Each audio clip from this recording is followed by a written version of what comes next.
sorry, Miss Westcott. What you ask is impossible. I cannot release your aunt. But there's nothing wrong with her. There's no reason for her to be locked up in your... whatever you call this place. It's a rest home, Miss Westcott. Oh. The finest in the East. Our patients have every comfort, every care. Maybe. And if they're ill, maybe that's what they need. But not my aunt. There's nothing wrong with her. She's a wealthy woman, and her family had her put here so that they could get her money. I'm sorry. Well, that may be so, but your aunt has never said she was unhappy here. Never asked to be released. Apparently, she's quite content. The only person making trouble, as far as I can see, is you. Excuse me. Yes? Yes, I'll see him. Send him right in. I'm sorry, Miss Westcott. I'll have to ask you to leave. To leave this building and these grounds. I have an appointment with my chief assistant. With your chief guard, you mean? I've seen the way he treats Aunt Alice. Mr. Ward, believe me, I'm going to do something about this place and about you. You got company, I see. Miss Westcott was just leaving. Good day, my dear. We'll keep you informed as to your aunt's condition. There'll be an improvement in that condition with her out of here, and I'm going to see to it that she does get out. I promise you that. I promise that to Aunt Alice. And what's just as important, I promise that to myself. She's really got a beef, ain't she, boss? She thinks she has. Durant, I sent for you because there have been complaints about your tactics. You're a little too rough with our guests. Guests? Stop kidding. You know, I've been meaning for you and I to have a talk, Ward, and this is as good a time as any. Oh? You got a good racket here. I want in on it. Racket? Don't raise your eyebrows at me. I work here. That kindly little kisser of yours and your pretty snow-white hair don't fool me. This joint's practically a prison for people whose families want 'em out of the way. You ain't such a nice character as you look, Ward. Well, that does call for a little talk between you and me, Al. Shall we say this evening?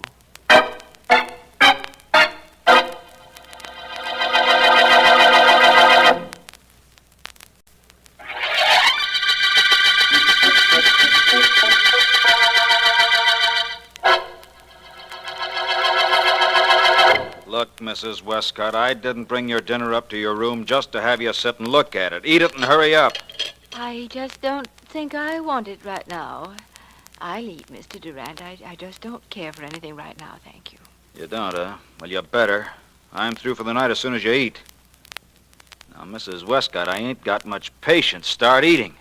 Thank you very much, but I really couldn't have a thing. I said start eating. Oh, you mustn't hit me like that. I'm an old woman, and I've done nothing to you. I'm just starting. Now eat. Well, what's going on here? Quite a slugger, ain't you, Al?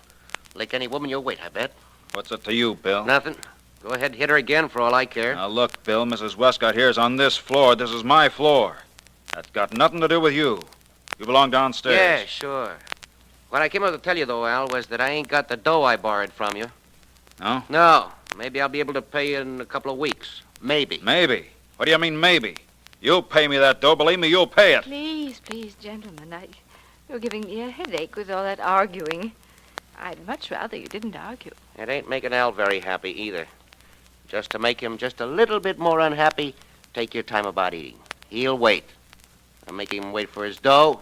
You make him wait, too. Now, look, just because you work here, too, Bill, don't give you any license to hold me up for my money or try to run this floor. Maybe I ought to... You won't. You ain't got the guts. You wouldn't take a chance of taking a poke at me. After all, I ain't an old lady.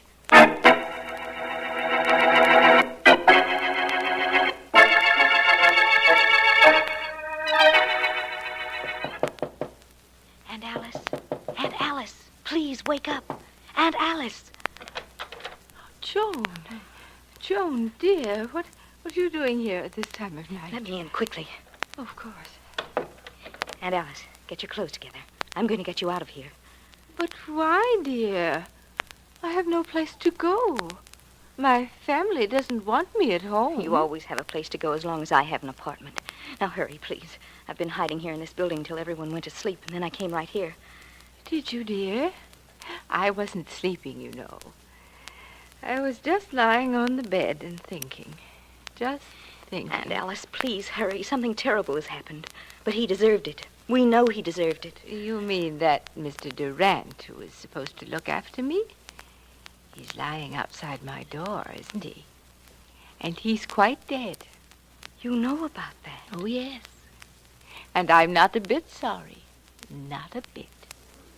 He was struck down by Providence, you know. No, I don't know. I only hope that's what it was. Oh, it was. Of course, sometimes, like in this case, Providence has to have a little outside help.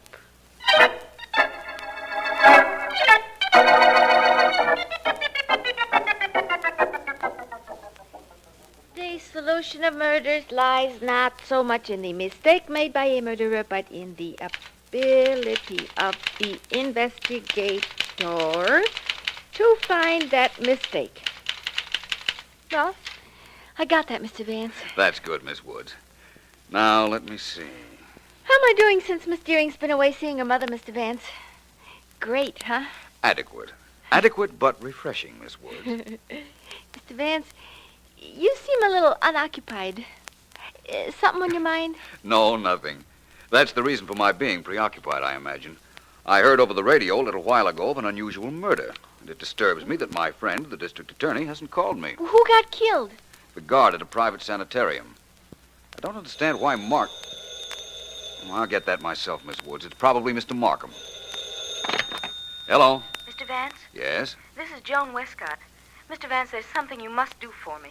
Is there? Yes, I'm calling from the ward sanitarium where that guard was murdered. I'm being held here because I tried to get my aunt out last night.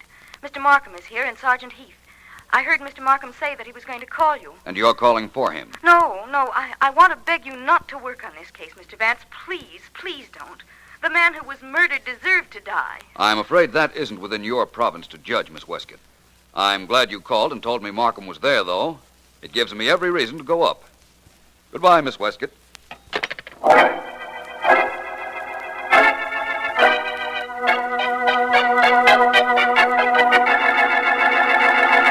You see now why I didn't want you to call Vance, Mr. Markham? How can I miss solving this case myself?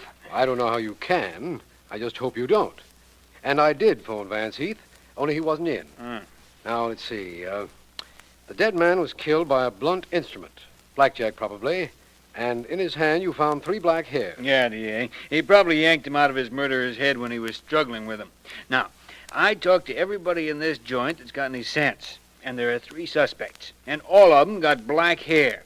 First, that Joan Westcott, the young dame who got locked in Mr. Ward's private office there. She's a brunette. Quite attractive one, I'd say. Well, it all depends on how old you think she is. On the contrary. It all depends on how old you think you are. Maybe.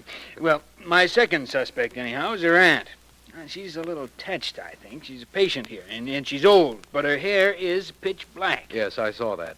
And the hair of Bill Williams, the guard you suspect, is black, too. Sure. So, all I have to do is take samples of their hair, send them down to the police lab with the samples taken from the dead guy's hand. Whichever checks, well, that's our killer. Somehow I'm sure that Vance would have another theory. Mr. Markham. Mr. Markham. Yes, what is it, Mr. Ward? Now, there's a Mr. Philo Vance outside. He says you're expecting him, or rather, that you should be expecting him. I'll go out. Well, Heath, Vance is here. Yeah, I know. But am I happy? No. Hey, wait a minute. Sure, I'm happy. Now Vance will have a chance to see how I work. Hey, Mr. Markham, you tell Vance I'm glad he's here. I'm very glad. I'm overjoyed. Please, Heath, don't overdo it.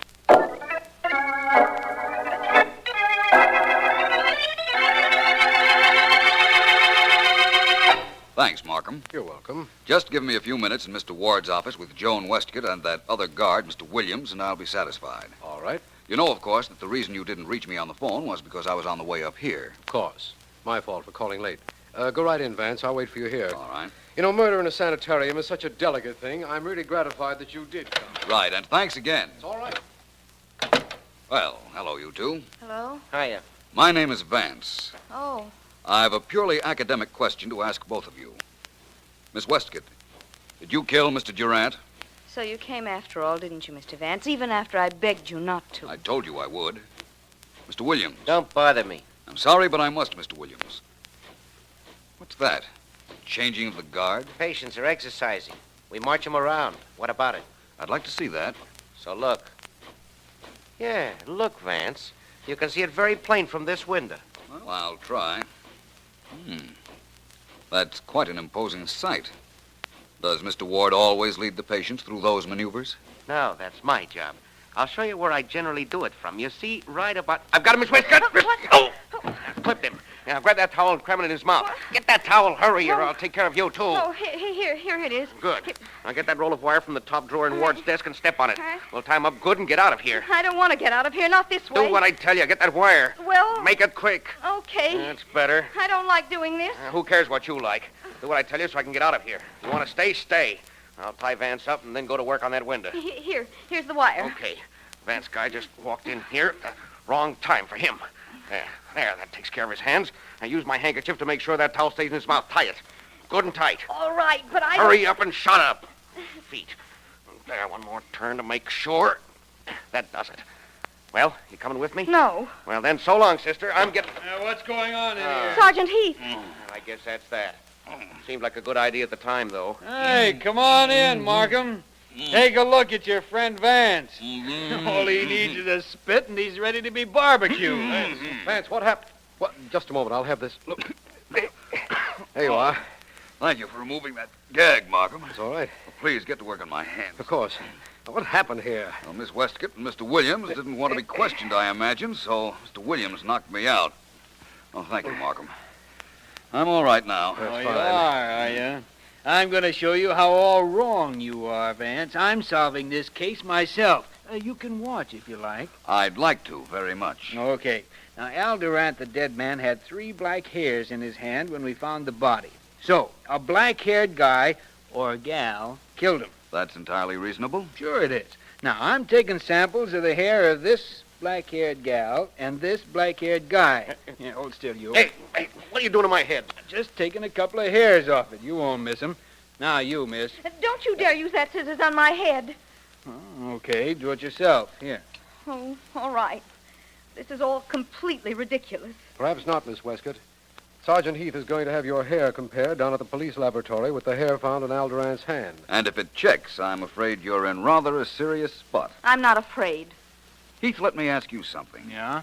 Suppose, just suppose, mind you, that you find that neither of those hair samples match the ones you took from Durant. Then what? Well, then that old Mrs. Westcott's hair will match. It's got to be one of these 3. Just supposing it isn't, though, Heath. Well, then I'll take samples of every black-haired person in this place. Even you agreed it had to be somebody here who killed Durant. Yes, we're reasonably certain of that. Well, okay, then. One of them killed that guard, and that one's hair will match the sample we got. Then we got our killer. As simple as that, eh, Heath? Sure. How much longer are you going to keep me here, Sergeant Heath? I don't know. Miss Westcott, you're a rather contrary person.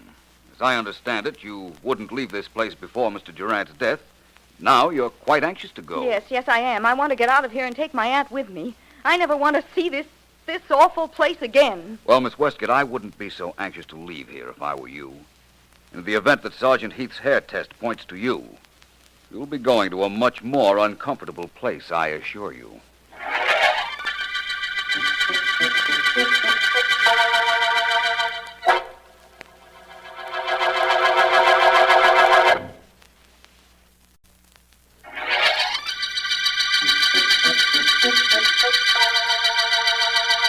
This is District Attorney Markham. The Blackjack murder case began when Al Durant, a guard in the private sanitarium run by a Mr. Ward, was found dead. Suspects include Bill Williams, another guard, a patient, Alice Westcott, and her niece, Joan Westcott. Vance has one important clue: 3 strands of human hair that have been found in the dead man's hand. Vance told me he was on his way to interview Mrs. Westcott, and he should be there. Please sit down, Mr. Vance. Please do. Thank you, Mrs. Westcott. Yes. I have a few questions to ask you. I don't mind. Really, I don't. Only you won't slap me if I don't answer them, will you? I'd rather not be slapped, Mr. Vance. I won't slap you, Mrs. Westgate. In fact, I'd like to see anybody raise his hand to you while I'm around. Mr. Williams, the other guard, made Mr. Durant stop hitting me the day Mr. Durant was murdered. Just before they quarreled. Yesterday, I believe. Mrs. Westgate, do you think Mr. Williams killed Mr. Durant? Oh, no. Your niece, then, Mrs. Westgate? Oh, my goodness, no. She's so nice and gentle. She wouldn't hurt anyone. I wonder, then, who did kill him? Oh, I did. You? You killed Mr. Durant? Yes, but he was mean and very rude to me. He slapped me.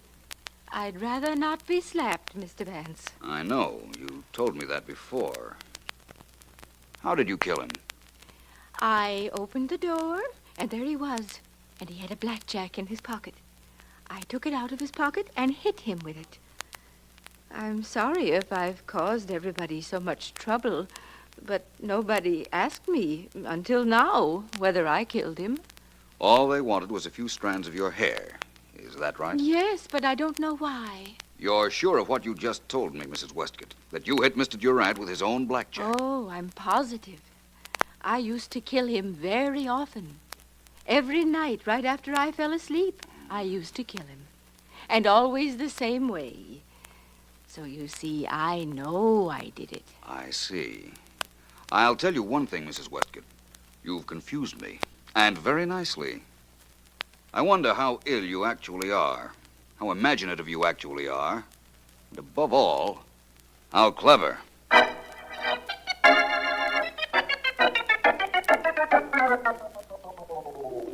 What a case this is, Mr. Markham. The only clue is a couple of hairs, and listen to this report the police laboratory sent me. You can listen too, Mr. Ward. Thank you, Sergeant Heath. Go ahead, Heath. I sent him the hairs we found in Al Durant's hand, and the hairs from our 3 suspects. Now, listen. Sergeant Heath, this is to inform you that there is no similarity between the samples taken from the heads of your suspects and the original hairs found in the dead man's hand. Signed, Morgan Police Laboratory. Looks like we haven't gotten very far in this case, doesn't it, Heath? Yeah, sure does. A fine time for your friend Vance to run out on us. Oh, he'll be back. I know that. You know it, but what do I know? All I know is a black-haired guy killed Al Durant. Well, I'll leave you with Mr. Ward. I'm going to go looking for another black-haired guy. And see you later, Mr. Markham. Mr. Ward. Right.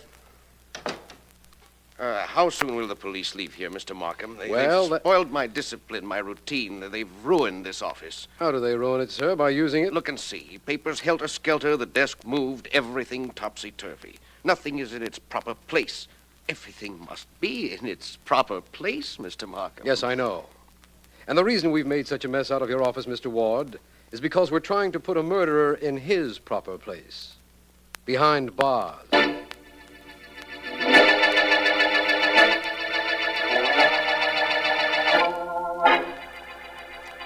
Very well now, Mr. Vance. You may look through the microscope now, if you like. Thank you, Doctor. It's very nice of you to allow me here in the police laboratory. It is nothing. Mr. Markham phoned me and asked for me to let you come in.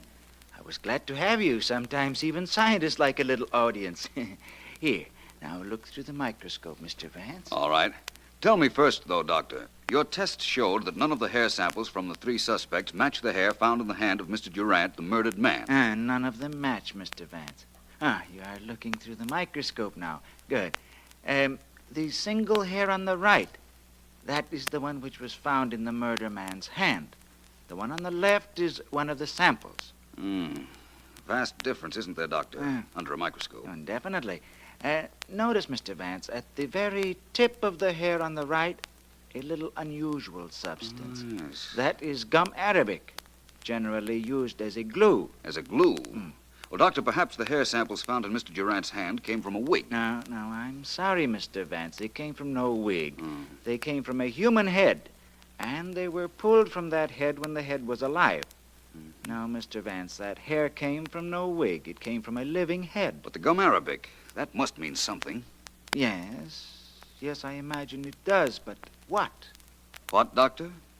Well, unless I'm very much mistaken, it means I know who murdered Al Durant.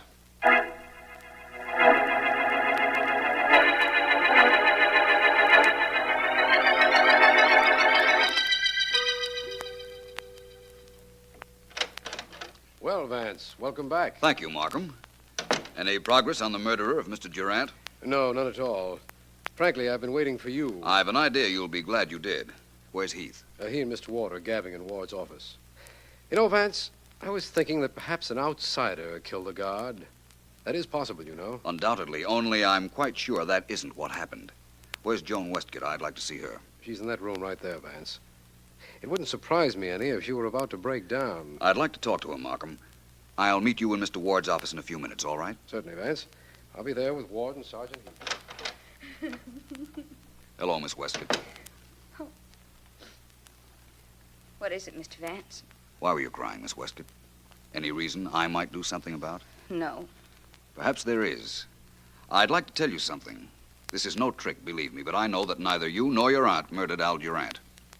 You know that? Very definitely.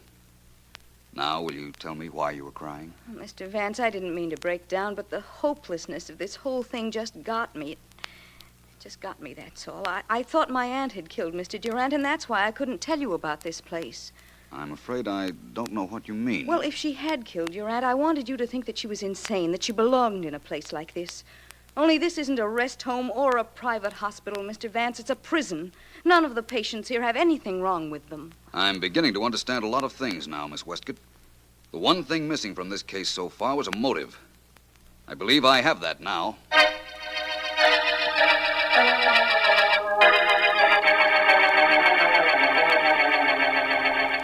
You'd do all of us a great favor, Mr. Ward, if you'd cooperate with Sergeant Heath and me. I'd be glad to, Mr. Vance. How can I help? I'll get around to that in a moment. First of all, as I understand it, Mr. Durant, the murdered guard, wasn't too gentle with his patients. Well, in this sort of institution, sometimes it's necessary to use force. Of course, Mr. Durant knew what kind of institution this was. What? I don't understand. I think you do, and I think he did. I think he knew you were operating this place as a wide-open racket, keeping certain people in it because of the convenience that might provide to others. Mr. Vance, do you know what you're saying? Sergeant Heath. I don't know either. All I know is he generally does. Thank you, Heath. Mr. Ward, this Durant came to you the night of his death. Probably came to your room and demanded money in return for keeping his mouth shut. What? You quarreled, and you killed him. Oh. Then dumped his body outside Mrs. Westgate's door. Ridiculous. This guy's the murderer, Vance? That's right. Joan Westgate thought that perhaps her aunt had done it, so she wouldn't talk, and in fact tried to keep me off the case. The aunt thought Joan had done it, so she pretended to be slightly insane and confessed. But I have proof that it was Ward. Vance, the murderer is a black-haired guy. That much we know. Ward's hair is snow white. I think Mr. Ward's hair, what's left of his own hair, is black. Take that toupee off his head, Heath. Keep away. Don't touch me. Vance says that's a toupee. Now get your hands down or I won't touch you. I'll scalp you. Hey! Hey, Vance. It came off in my hand. It is a wig. So I see. What's left of his original hair is black. And I think you'll find the black hair matches the ones you took from Durant's hand. I'll get you for this, Vance. If you live to be 1,000, I'll get you. I doubt that, Mr. Ward. I doubt your getting me. I doubt my living to be 1,000. And I doubt that you'll live to your next birthday. See to that, will you, Heath?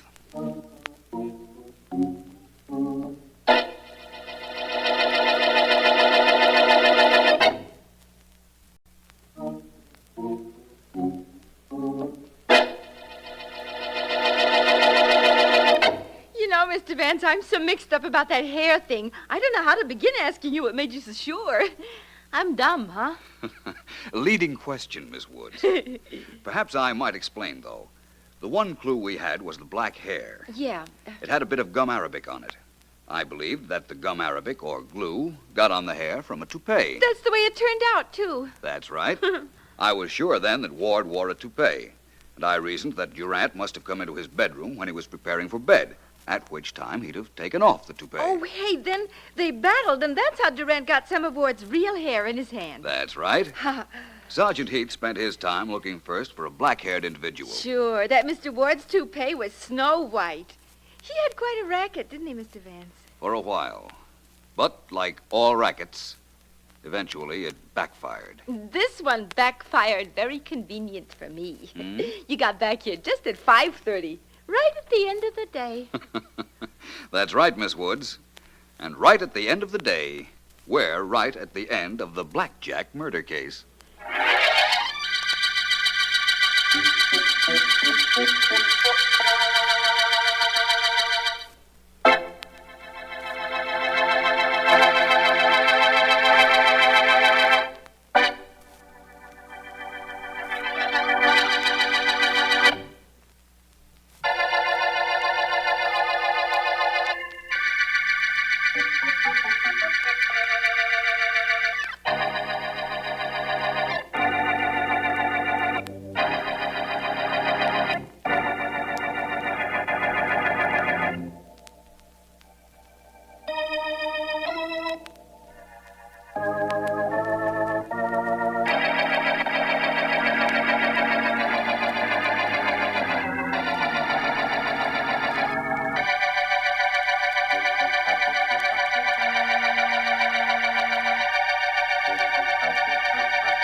Listen to me, men. Please, listen to me. I don't have to stand here on a street corner and talk to you.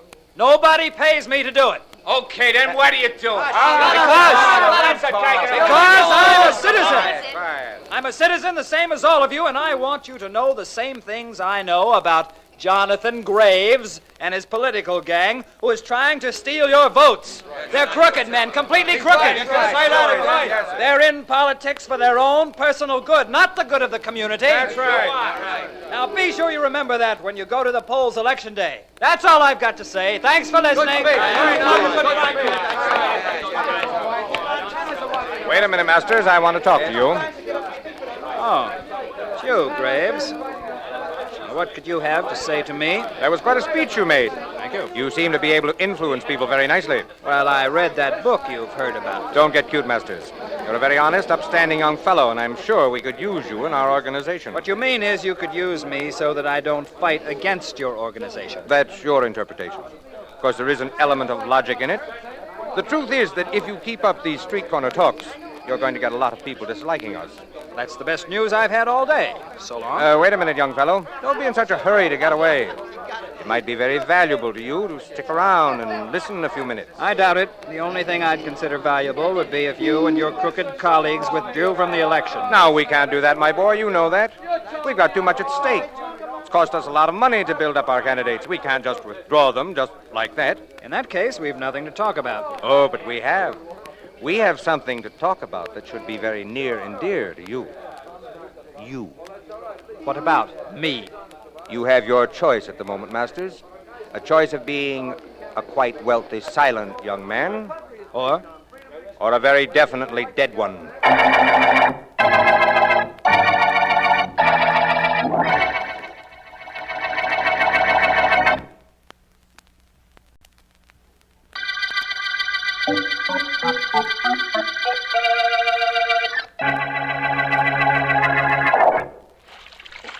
Come on in, Eddie. The water's fine. Well, move over. Give the guy room to die. Okay. You want all the water in this pool for yourself? Hello, boy. Welcome to Poolville, Eddie, old pal. I'll race you to the end. No, Bill, I just as soon splash around a little. Relaxes me better. Whew.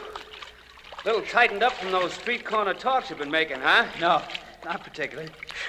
And incidentally, I'm getting results from him. Old man Graves is a little worried about my activities. He heard my speech this morning. Well, don't stop, Eddie. This town will go on the rocks if Graves and his gang get in. No, and I know it. Only that isn't what's really bothering me. What? What is? You remember Joe Cates? Yeah, vaguely. Why? I'm worried about Joe. He doesn't like me. He doesn't like you because his girl does. That's nothing, Eddie. Lots of guys have fallen in love with another guy's girl. Come on, let's make the end of the pool. What? I'll give you a couple of yards start. Well, I'll swim there with you, but let's not race. Okay.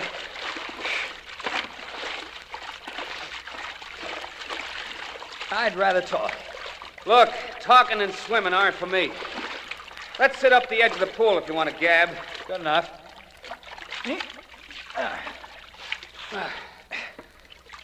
Okay. What's with this Joe Gates business? Well, he came to see me last night, Bill, and he warned me to stay away from Dorothy, or else. You think he was serious? Yes, he certainly sounded it. I don't scare easily, Bill. We wound up in quite a battle. I finally had to clip him. Went that far, huh? Further, in fact, it went so far that I sat down and wrote the district attorney a letter saying that if anything happened to me, they ought to grab Joe Cates right away. Where's the letter? In my desk. I told Joe I was going to write it, but I didn't tell him where I'd put it. Naturally. Well, I hope this thing's only in your imagination, Eddie. I do too, but I'm afraid it's not. Well, want to hop in for a swim now? Getting that thing off my chest kind of made me feel better. All right, now I'll race you to the end of the pool and back, and then we'll get dressed, okay? You got it, Eddie. Here we go. Yep.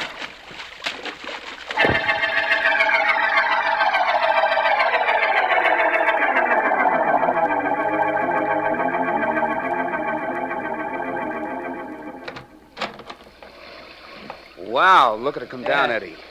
Bad. I guess old Jupe Pluvius didn't think we got wet enough in the pool. Probably. Lucky I don't live very far. Wait with me out here, and I'll get a cab and drop you off. No, by the time you get a cab, I'll be home in bed. All I have to do is walk to the corner, turn it, and I'm practically on my front doorstep. Lucky you. Yeah. Okay, Eddie, I'll be seeing you. And don't worry about Joe Cates. I'll try not to. Hope you get that cab in a hurry. Thanks. Night. All right.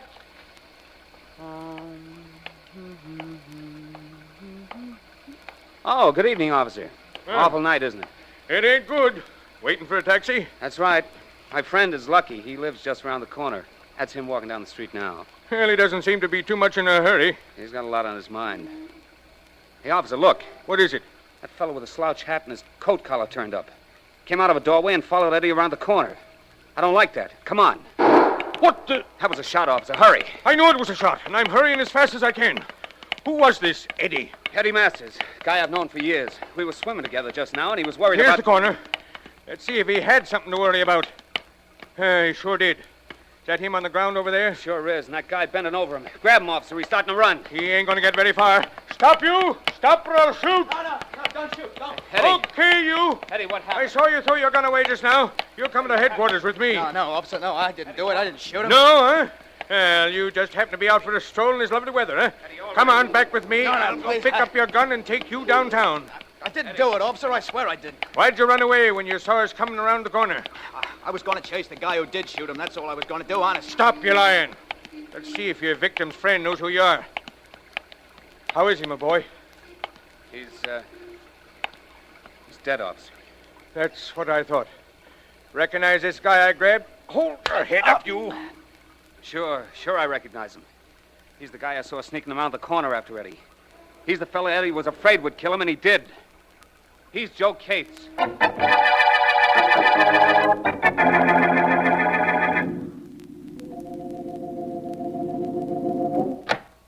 Hello, Miss Morgan. Oh, Mr. Vance, please come in. Thank you.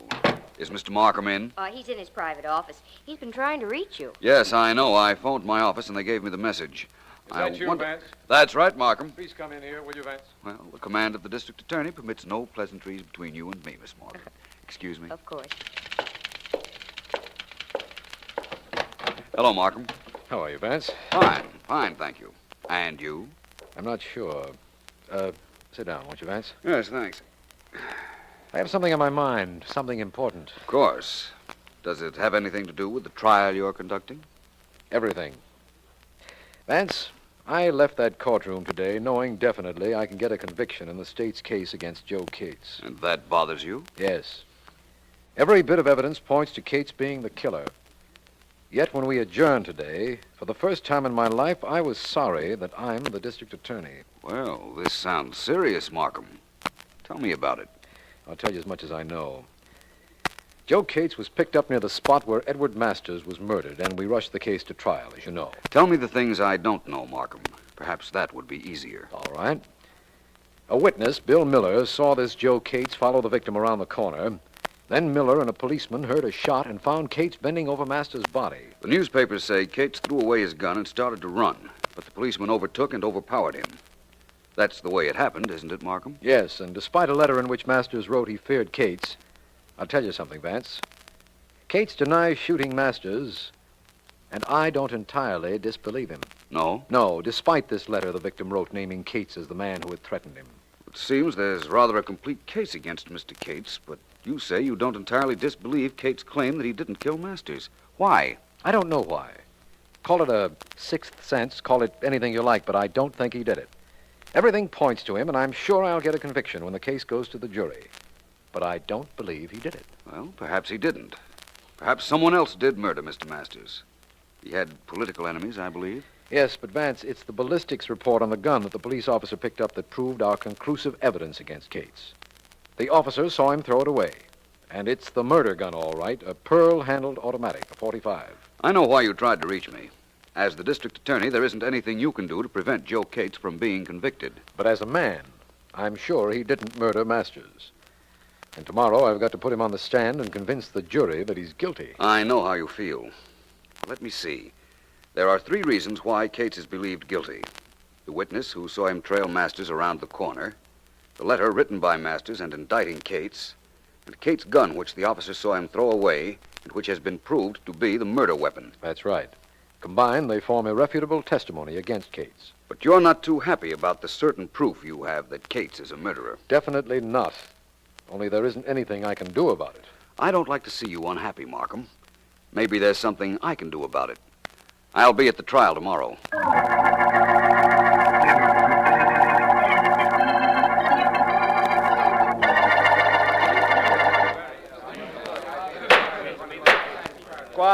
Quiet in the courtroom, please. Continue with your interrogation of the witness, Mr. Defense Attorney. Thank you, Your Honor. First, I'd like him to identify this photograph. Excuse me. May I? Pardon me, please. I've saved a seat for you, Mr. Vance. Here. Thank you, Miss Morgan. Well, how is Mr. Markham doing? Wonderfully. He can't miss getting a conviction. The defense attorney is questioning the main witness now, but it won't mean a thing. Listen. Now, the photograph you just looked at, Mr. Miller, shows the scene of the crime, Blake and Daggett Streets, and includes the spot where you were standing. Is that correct? That's right. Now, you say you saw a figure whom you identified as Joe Cates turning the corner after the victim, Mr. Masters, had passed. That's right. Now, do you mean to say that you could definitely identify a figure in a pouring rain late at night, a figure with his coat collar up and his hat pulled down at so great a distance? Yes, I do. I'm positive it was Joe Cates. The street lights were bright enough for me to see him. I even knew what color suit he was wearing under his coat. I could see the color of his trousers. That's how bright it was. That's all.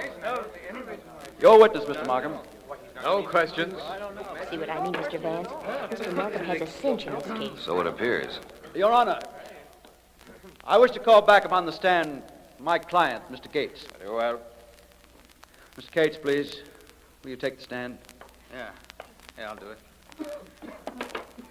Okay, now what?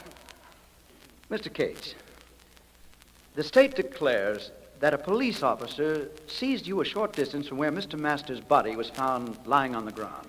Well? A witness, Mr. Miller, says he saw you turn the corner shortly after Mr. Masters had passed. That's right, I did turn the corner. I was following Masters to protect him. From what? I knew he was in danger. I knew I'd be blamed. I was following him to see that nothing happened to him. Mr. Cates, a police officer says he saw you throw your gun away. Is that true? Yes, I did throw my gun away. I didn't want to be caught with it on me.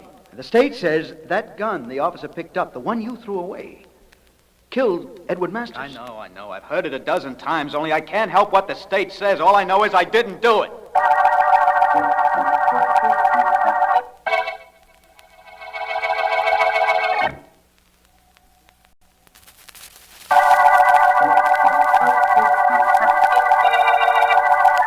This is District Attorney Markham. The Masters murder case began with the finding of Edward Masters' body, with Joe Cates discovered bending over the body seconds later. Cates had thrown away his gun when the officer approached, and later it was found to be the murder weapon. Cates is on trial, and I'm prosecuting him, but I have a strong feeling that despite the evidence, he is not the killer. Because of my misgivings, Philo Vance is in the courtroom as the trial continues with the defense attorney questioning the prisoner. It is sometime... Mr. Cates, I want you to tell the court. Now, you admit throwing your gun away when the policeman approached. Tell the court, where did you get that gun? Down at Henry's pawn shop. I paid $20 for it. How many times had you fired that gun, Mr. Cates? I never fired it. Never in my life. Quiet in the court. Thank you, Your Honor. You never fired it? No, I tell you, never. Once when I was cleaning it at my place right after I got it, it went off accidentally, but I never fired it at anybody. The police established definitely that it was the gun you threw away that fired the shot that killed Mr. Masters. Now, how do you explain that? I'll tell you how. I'm being framed, that's how. I never fired that gun. I never aimed it at anybody, and I never murdered Edward Masters, but it doesn't look to me like anybody's going to believe that.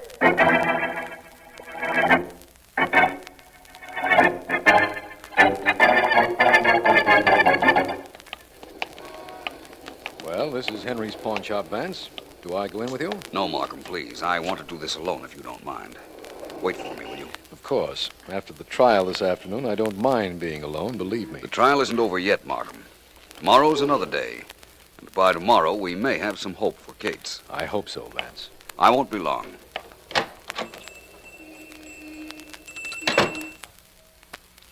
Yes? Yes? What can I do for you, sir? I'm not sure. Can anyone hear us? There's no one here, sir. Nobody but the two of us. What is it you want? A gun. I'm sorry, sir. Guns do not sell. If you have something to pawn, I'll gladly look at it. If you wish to purchase something, I'll gladly sell it. Except guns. Guns I do not sell. I've got a lot of money. Money wouldn't help me if I went to jail. A lot of money, you say? That's what I said. What kind of a gun? How much do you want for a .45 automatic, pearl-handled? With a pearl handle, it will cost you $100. Without, it's less. How much less? I have a foreign pistol for $20. I have them for any price over that. Thank you. That's what I wanted to know. I'll be back. When they say they'll be back, they never come back. Plenty of money, huh? Good day, sir. Well, Vance, what'd you find out? Nothing definite, Markham, but something that insists that I continue on this case. I don't know how I'm going to prove it at the moment, but I think that I can blast the most incriminating evidence against Joe Cates. Possession of the murder gun.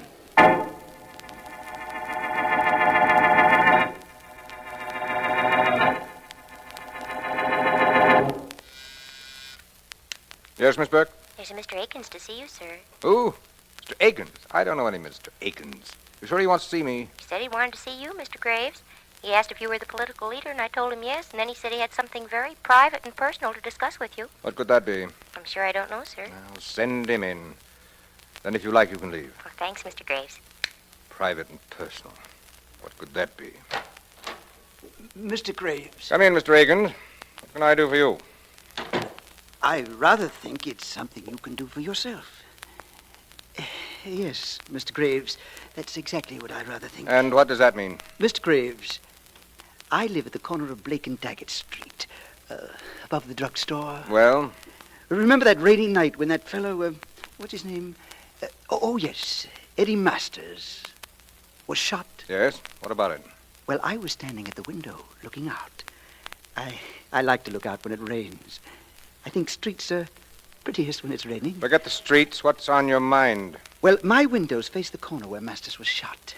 And I saw who shot him. I rather think it was you, Mr. Graves. I've seen your pictures in the papers often. Yes, I rather think it was you. Oh, you do, huh? Oh, yes. I was going to mention it to my wife, but I said to myself, no, I said, I'm going to see Mr. Graves himself. I'm sure he'll give me something for not saying anything about this to anybody? You see, I was rather sure you would. You were. You were sure you were going to get something to keep your mouth closed.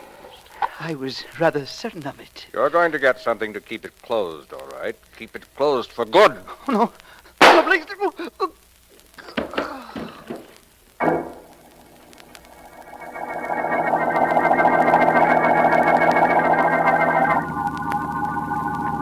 This, Markham, will prove something to us or nothing, but it must be done. Granted, it must be, if you say so. But what is it, Vance? This is Joe Cates' apartment. He told the court from the witness stand that he had a gun and had fired a bullet from it accidentally the other day. Yes. The bullet apparently entered into the woodwork about here. I'm getting it out. And what do you want with that bullet, Vance? Support of a theory of mine, for one thing, Markham. Should we answer that, Vance? Why not? It's for you. For me? The phone rings in Joe Cates' apartment, and you know it's for me. Vance, how's that possible? Relatively simple. It can't be for Cates. Everybody knows he's in jail. And I did call your office and leave word you'd be here. Well, it could also be a wrong number. Don't forget that. Hello. Mr. Markham, Riley. Riley.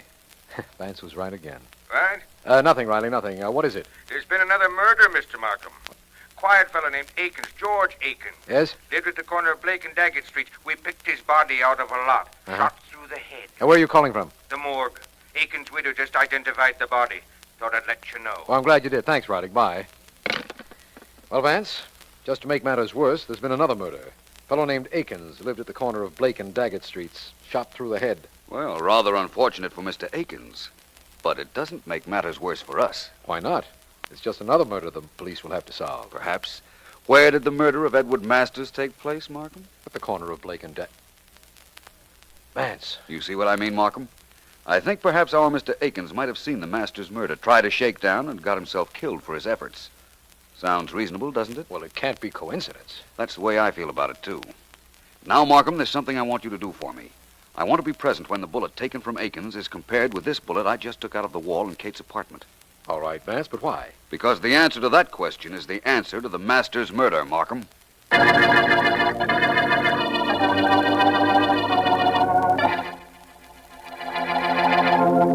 Okay, Mr. Vance, I've looked. No doubt about it. The two bullets are identical. Thanks, Riley.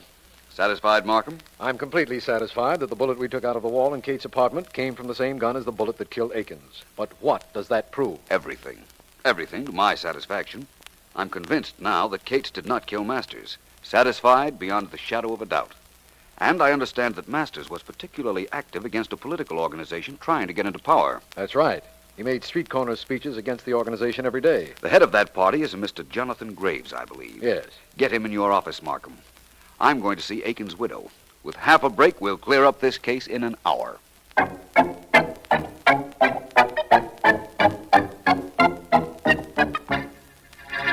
I'm a busy man, Markham, a very busy man. What's the idea of getting me down here to your office? Well, to tell you the truth, Mr. Graves, it's Philo Vance's idea. Vance? Well, if it's his idea, where is he? On the way here, I hope. He went to see the widow of that fellow Akins, the one whose body the police picked up a little while ago. What's that got to do with me? I'm afraid Vance will have to tell you that when he gets here. I'm here to tell Mr. Graves right now. Thank you, Markham, for getting him here. If you're Vance, don't thank him for getting me here. Thank me for coming. My thanks to both of you. Mr. Graves, I've just come from seeing the widow of George Akins. So Markham was telling me. She told me a rather strange thing. She said that her husband was going to see you just before he was shot. Maybe he was. He never got to my office, though. That's still stranger. The young lady in your office told me that she showed Akins in to see you. That's the reason I was delayed, Markham. I saw both Mrs. Akins and Mr. Graves' office assistant. Okay, so he was in to see me. What about it? He left. I never saw him again. Mr. Graves, you made a terrible error, leaving your gun in your desk drawer. You don't trick me, Vance. I didn't leave it in any drawer. I've got it with me right here. Thank you. I'll just take it if you don't mind. Come now, Mr. Graves. You have no reason for not giving it to me, have you? No, of course I haven't. No, I won't do it. I won't give it to you. Oh, yes, you will. I'm taking it from you. Stop it, you There, you've got it now. What do you want it for? For a wonderful reason, Mr. Graves. It's undoubtedly the gun that killed Mr. Akins, for one thing. You think my gun killed Akins? No, but this is not your gun. I think your gun killed Edward Masters. It was Joe Cates' gun that killed Akins. But you fired both guns, Mr. Graves. Markham, when Cates' trial is resumed tomorrow, ask that the charge against him be dismissed and that Mr. Graves be held for Masters' murder.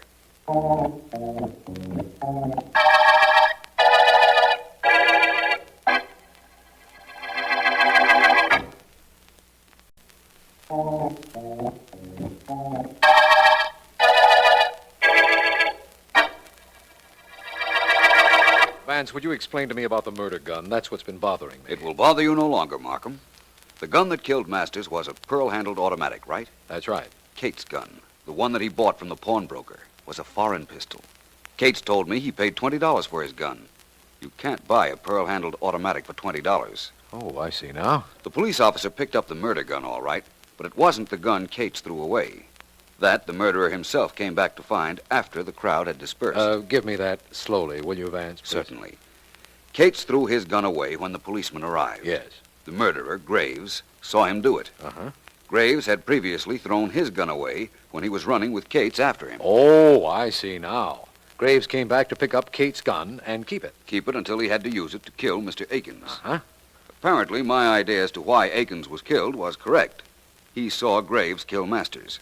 I don't see why Graves didn't get rid of Kate's gun after he picked it up. No reason for him to, Markham. That gun hadn't killed anyone until he himself used it on Akins. Then he didn't dare get rid of it because if it were ever proven that it was Kate's gun, Cates would be absolved of the murder of Masters and the real murderer sought. This has really been a beauty, hasn't it, Vance? Every possible element seemed to point to Cates as Masters' killer. But you found a way of breaking all of them down. Well, Markham, I was glad to do it for a number of reasons. One of them is that all this publicity after Graves' indictment will mean that his crooked political machine will be at an end. That's quite a coincidence, Vance. Yes, the end of the machine and, of course, the end of the Masters murder case.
Come on, Al, come on. I don't have all day. I'm just brushing some lint from your dinner jacket, Mr. West. I won't be a moment. How much time do we have? The curtain goes up in half hour. Plenty of time, Mr. West. You don't make your entrance until 5 minutes after it's up. That doesn't mean I have to wait till the last minute to get dressed. Step on it, Al. I'm just about through now, Mr. West. There you are, sir. Didn't I get any mail from California today? No, Mr. West, not a thing. Fine agent I've got. Go east, he says to me. Get a part on Broadway. Then the movie companies will want you back. Did you hear from him? Neither did I. How's my makeup? Looks fine, sir. Though if you'll forgive my saying it, I think you could put just a bit more dye in your hair, though. There is the slightest bit of gray showing. There is? Where? Right about... Yes, I see it. I'll fix that right away. Richard. Well, that's quite a pretty picture you make in the doorway, my dear. Very dramatic. Now come in and shut the door. Tell him to get out of here, Richard. I want to talk to you. Go ahead, Al. You heard the lady. Yes, Mr. West, of course. I'll be in the wing. What do you want, Jean? You can see I'm busy making up. I go on in half an hour. You will go on in half an hour only if I change my mind about you, Richard. Well, what's this? Did anyone ever tell you that you're really a rat? Now, Jean, please, compose yourself. Sit down. I don't want to sit down. All right, all right. What's that pretty blonde head of yours troubled about? You, that's what. What did you promise me, Richard? Come on, tell me what. You tell me. What did I promise you? A part in this play, a chance at pictures afterwards. You swore you'd get both of them for me. I should have known better than to believe you. You should have known better than to break into my dressing room, too. But you didn't. Now, fly away somewhere, Jean, until after the show. Oh, no. I came here for one purpose, Richard. And I'm not leaving until I do what I came for. What are you looking for in that handbag of yours? Mirror? You don't need it. You've acted the part beautifully, my dear. Mirror? You call this a mirror? It's a bottle, Richard, and you know what's in it?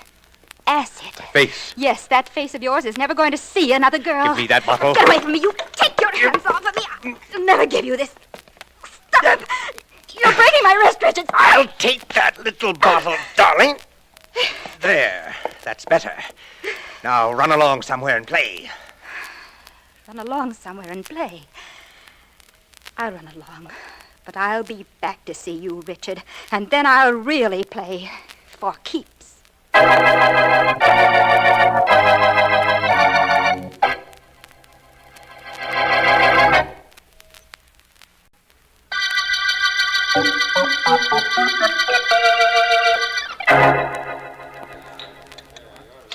You ordered a soda, Jean. Why don't you drink it?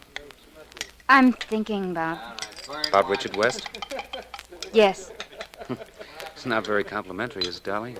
Thinking about him when you're with me? I hate him, Bob. Oh, no. Too much venom, Jean. It'd be more convincing if you weren't making such a definite effort.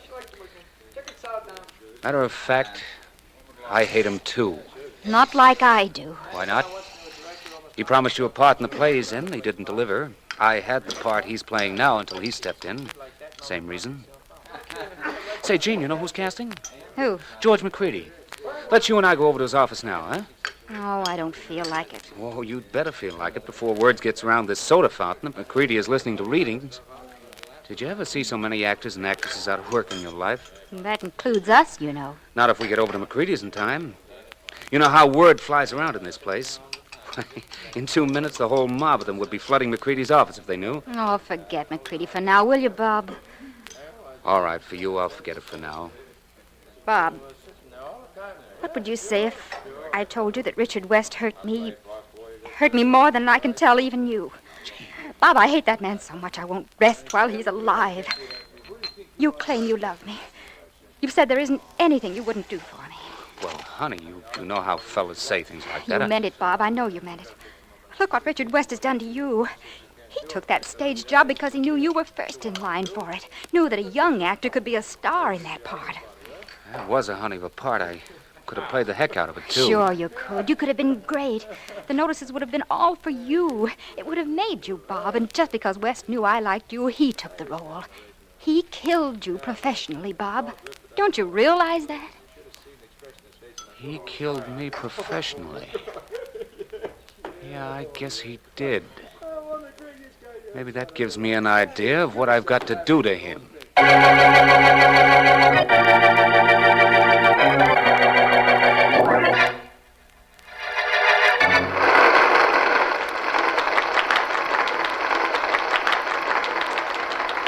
That's all. Leave the curtain down. No more calls. I'm going to my dressing room. Yeah, wait a minute, West. Wait a minute. Oh, Mr. Adams, how are you tonight? I was pretty good before I saw this performance. I want to talk to you, West. More people want to talk to me. It's just that attitude I want to talk to you about. I've got a lot of money tied up in this show, West. I lose a fortune if it goes under. Well, what's that to me? When you produce and back your own shows, you're taking a gamble. I know, but I like a fair shake. You practically begged for this part after I had young Bob Davis all set for it. So? So I gave it to you because I thought your name would help at the box office. Well, it doesn't mean a thing. And I'm paying you a lot of money. And we've got no advance sale, none at all. This thing's a turkey. That's why nobody's coming to see it. We could be breaking even or showing a profit if you'll be reasonable about the money you're getting. Look, don't bother me, will you? I want to go to my dressing room, take off these clothes, and relax. I'm not taking any cut. And whatever talking you must do it tomorrow. I'll talk to you about it tonight. I'm giving you this straight, West. The way I feel about you, you won't be around tomorrow to be talked to.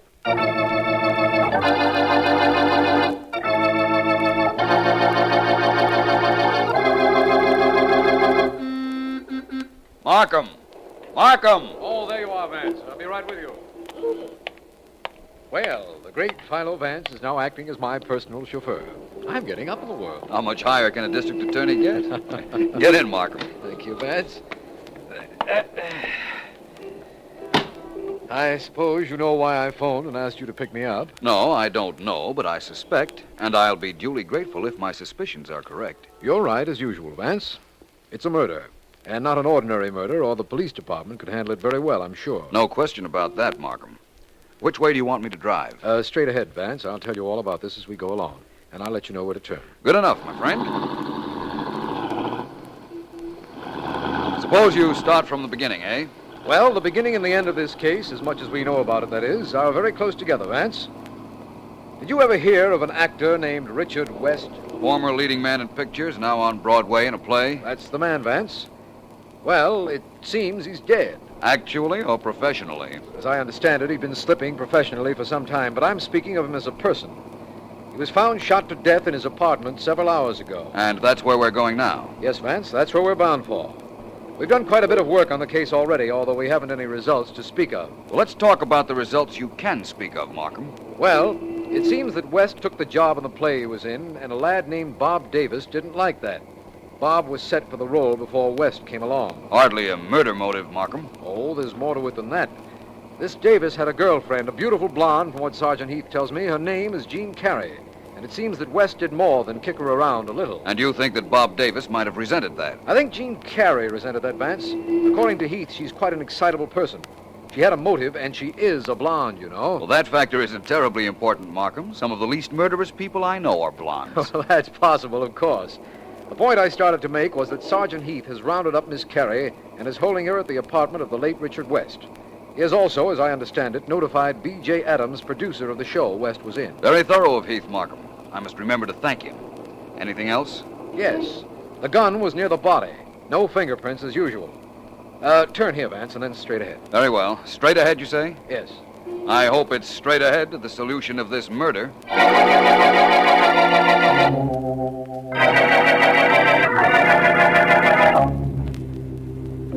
Don't think I'll let you come near me. Oh, no. I know what you'll do if I put down this gun. Stand back, I said. Way back or I'll shoot. I mean it, I'll shoot. Don't try that old trick of looking over my shoulder as if there was somebody there. I know there isn't. Your number's up, Tony. Way up. What are you smiling for? Maybe there is somebody in back of me. I'd better look. No. No, don't shoot! Don't! Okay, Davis, that's fine. Fair enough. Did you like it, Mr. McCready? Do you think there's a part in your play for me? I'll let you know. Keep in touch with the office, Davis. Everybody go now. It's all readings for today. Thanks. Thanks very much, Mr. McCready. Wait a minute, Davis. Huh? Oh, it's you, Hank. Yeah, that's right. Hank Gale, best actor's agent in show business. I'd like to talk to you, Bob. Yeah, about what? About getting you a part in this play McCready's doing. I can handle that guy, Davis. No, nothing doing. I know all about you and your shady deals, Gale. Wait a minute. Don't be in such a hurry. Take your hands off my coat. I gotta get out of here. You shouldn't be in such a hurry, Davis. You really shouldn't be. I got angles in this town. Lots of angles about lots of things. What are you talking about? Murder. I got angles about the murder of Richard West, for instance. Don't you think maybe you ought to be in my office tomorrow morning? Huh, kid?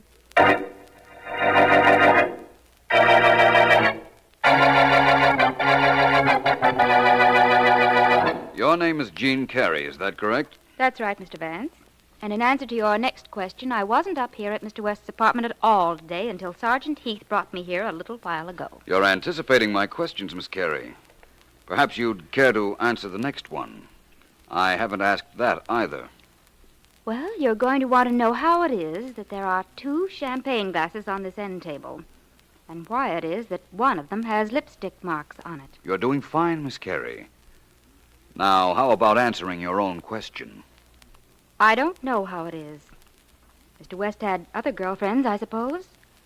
Oh, I don't smoke that brand of cigarettes, Mr. Vance. You mean this stub in the ashtray I'm looking at? That's right. It has lipstick on it, hasn't it? The same lipstick, I'd say, as there are indications of on the champagne glass.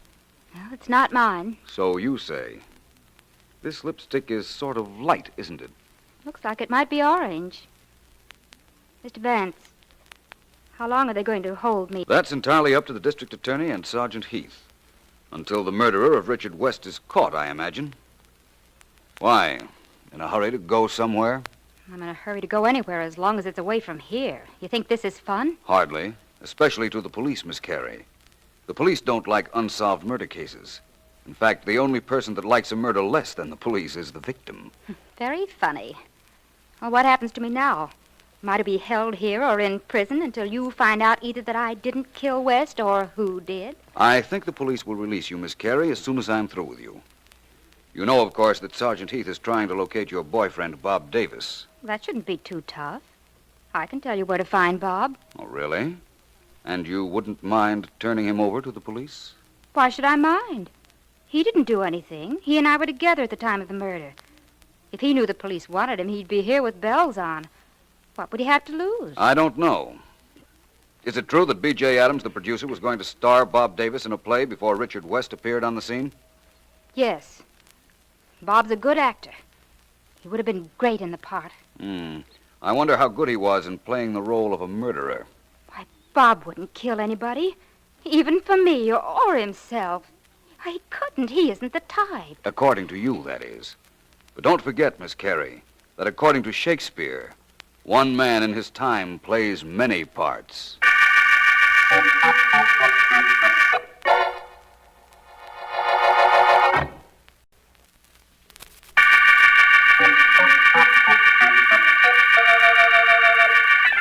This is District Attorney Markham. The curtain call murder case opened with the finding of the body of Richard West, former Hollywood leading man, currently appearing on Broadway for producer B.J. Adams. The suspects include blonde Jean Carey, West's former girlfriend, and Bob Davis, young actor who has been going with her. Philo Vance, after studying lipstick marks on a glass and cigarette in West's apartment, is quite certain that Miss Carey is not responsible for them, although he hasn't said why. He's told me he had some inquiries to make at the office of Hank Gale, the theatrical agent, and he should be there. You wanted some dope on Jean Carey, huh, Vance? Yes, please. Well, I can give you some personal dope on the gal if, You're very helpful, Mr. Gale, and I appreciate it. Oh, no trouble. Kind of like the idea of helping out Philo Vance. Maybe sometime you could help me, huh? Maybe, Mr. Gale. I understand Miss Gary's been in show business since she was a kid, eh? Yeah. I knew her mother pretty well. Good hoofer. One of the best. Her old man wasn't much of a guy. Good performer, but a bad boy. Did a one-man band act while mother hopped the buck before Jean was born. And after? Well, as I remember it, the father stuck around for about 6 or 7 years and then blew. I don't know what happened to him. Jean's mother died right after that, and the kid must have had a pretty tough time before she was old enough to work on her own. I imagine she did. What kind of a fellow was this Richard West, Mr. Gale? A rat. You want details? I think I get the general idea. Well, this producer, Adams, really let him have it after the show the night West was killed. Anyhow, that's what I hear, and I get around. I hear a lot of things, Vince. Really? That Mr. Adams' quarrel with West sounds like something I should know more about. I think I ought to go over and see Mr. Adams and find out whether a Broadway producer can produce anything interesting in this case.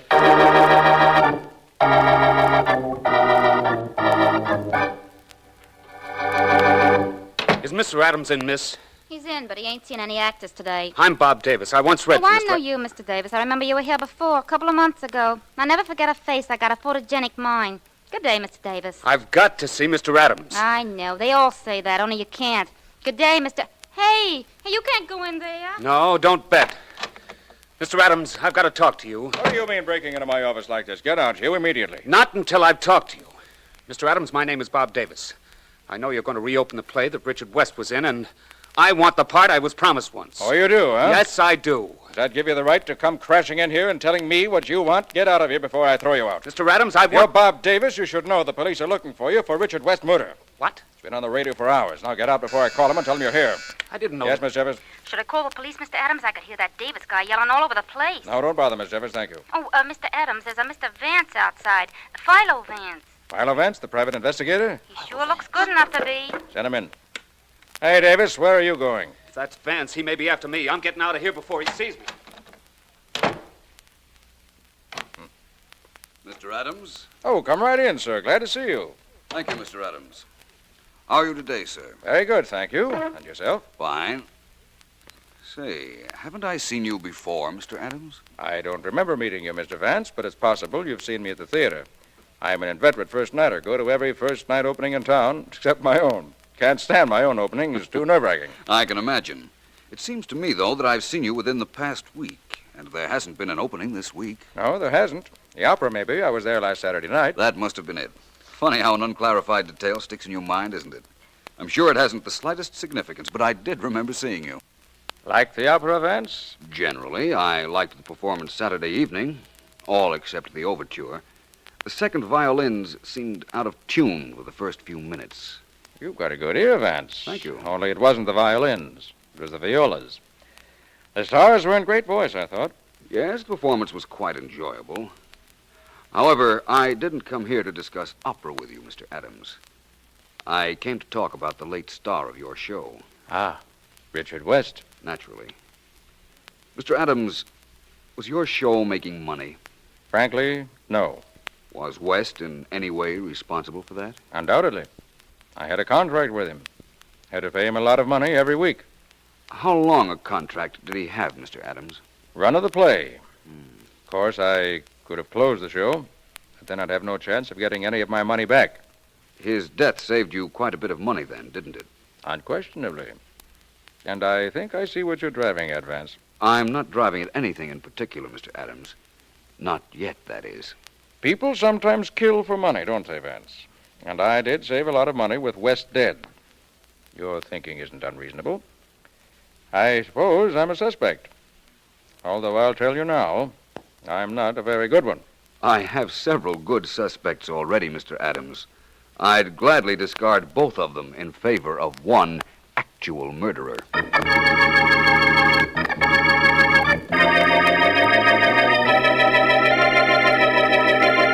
Miss Carey, you realize why you were brought to my office. No, I don't, Mr. Markham.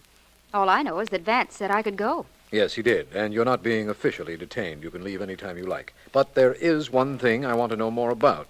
What's that? According to the testimony of Richard West's valet, you broke into his dressing room the night he was killed, and you threatened him with a bottle of acid.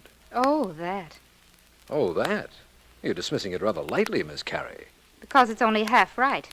I threatened him, but not with any acid. The bottle had nothing in it but water. Oh? What did you want with West?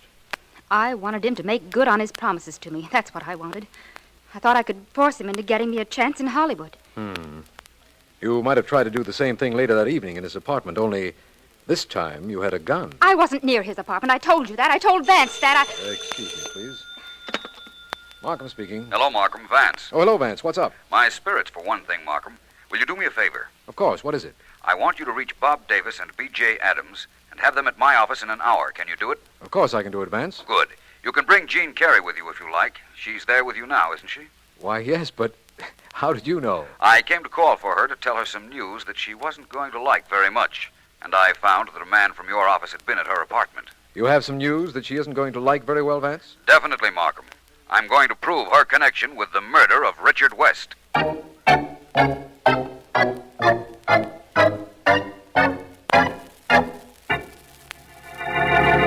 Please, all of you be seated comfortably. I won't Thank be you, very Mr. long Vance. getting to my point.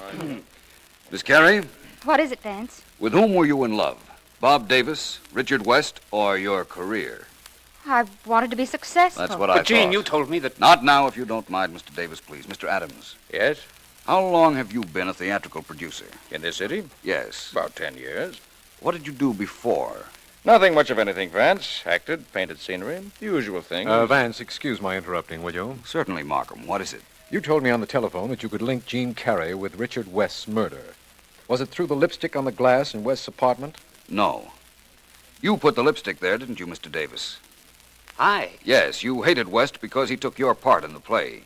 You came up to his apartment with the idea of killing him and of making it look as if Miss Carey had been there. Why, that dirty... When you found him dead, you put lipstick on the champagne glass and on the cigarette. Why would I do a thing like that? I love Jean. I doubt that. You planted the evidence to take suspicion off yourself. You knew the police would come after you when they found West dead, so you tried to make it seem as if Miss Carey had been there. That was so Miss Carey couldn't incriminate you. Vance, you can't possibly know that Miss Carey didn't leave the lipstick on that glass and the cigarette. Even if we'd taken samples of her lipstick and they didn't match the stains we found, that wouldn't prove anything. She could have changed lipsticks. Of course she could have, Markham. But I'm reasonably certain Mr. Davis planted those lipstick marks for us to trace. Then he's the murderer, Vance? No, I didn't kill him. You'll never make me admit I killed him. I didn't, you hear? I didn't kill him. Nobody said you did. In fact, I know you didn't. Markham, the time for your arrest has come. Oh? You can hold one of the people in this room for murder. I'll supply you with all the information you need to complete your case. Well, that's very kind of you, Vance, but whom do I arrest? Who, Markham? Why, B.J. Adams, of course.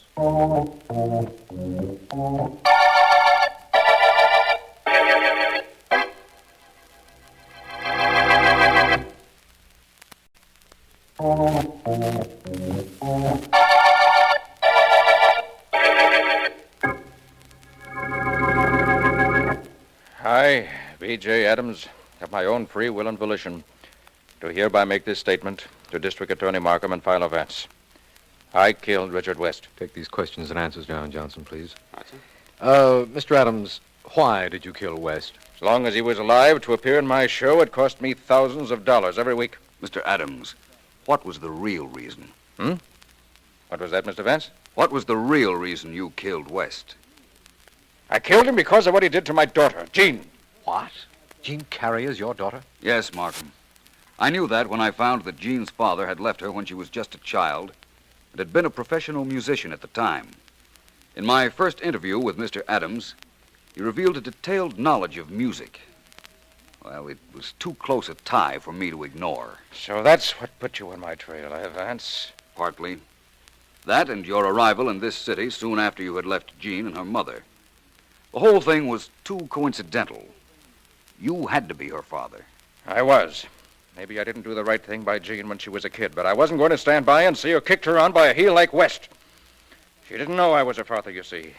But I knew who she was. So I came up to West's apartment the night of his death and shot him. Tell me, Mr. Adams, were there 2 champagne glasses on an end table in the apartment? No. No? No, Markham, there weren't. Bob Davis set those up very nicely when he came to West's apartment shortly after the murder. He ran down to the drugstore, bought a lipstick, and smeared one of the glasses into a cigarette stub. I've been meaning to ask this for a long time, Vance.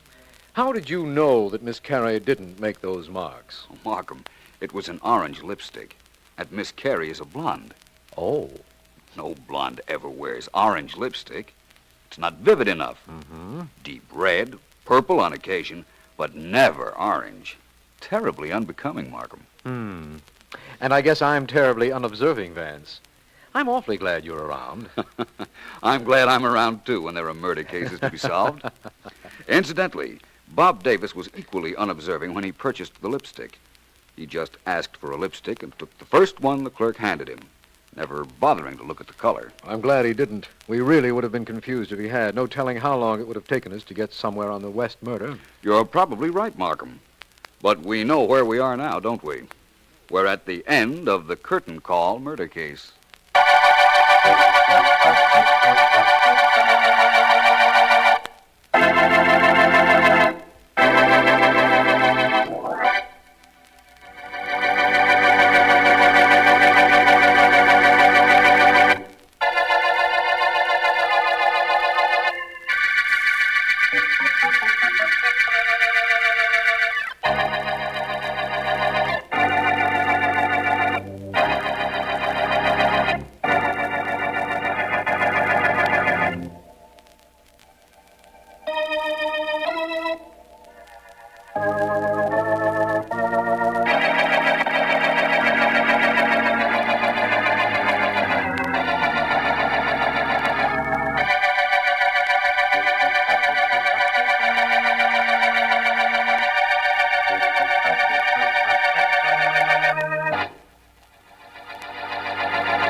Miss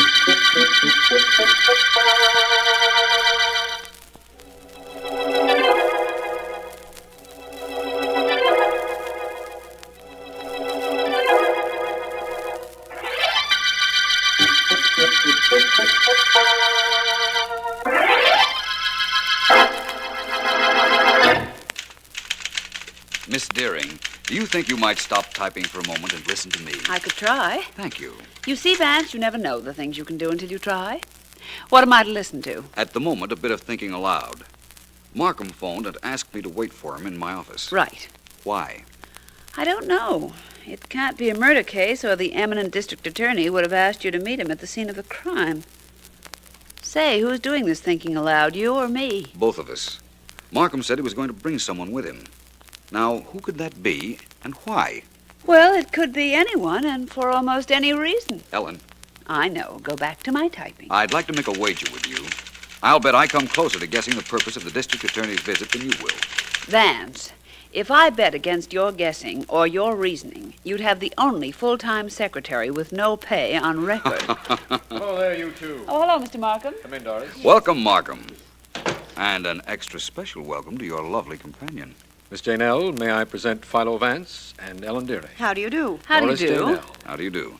Come into my private office, Markham. Thanks, we will. Come along, Miss Jane L.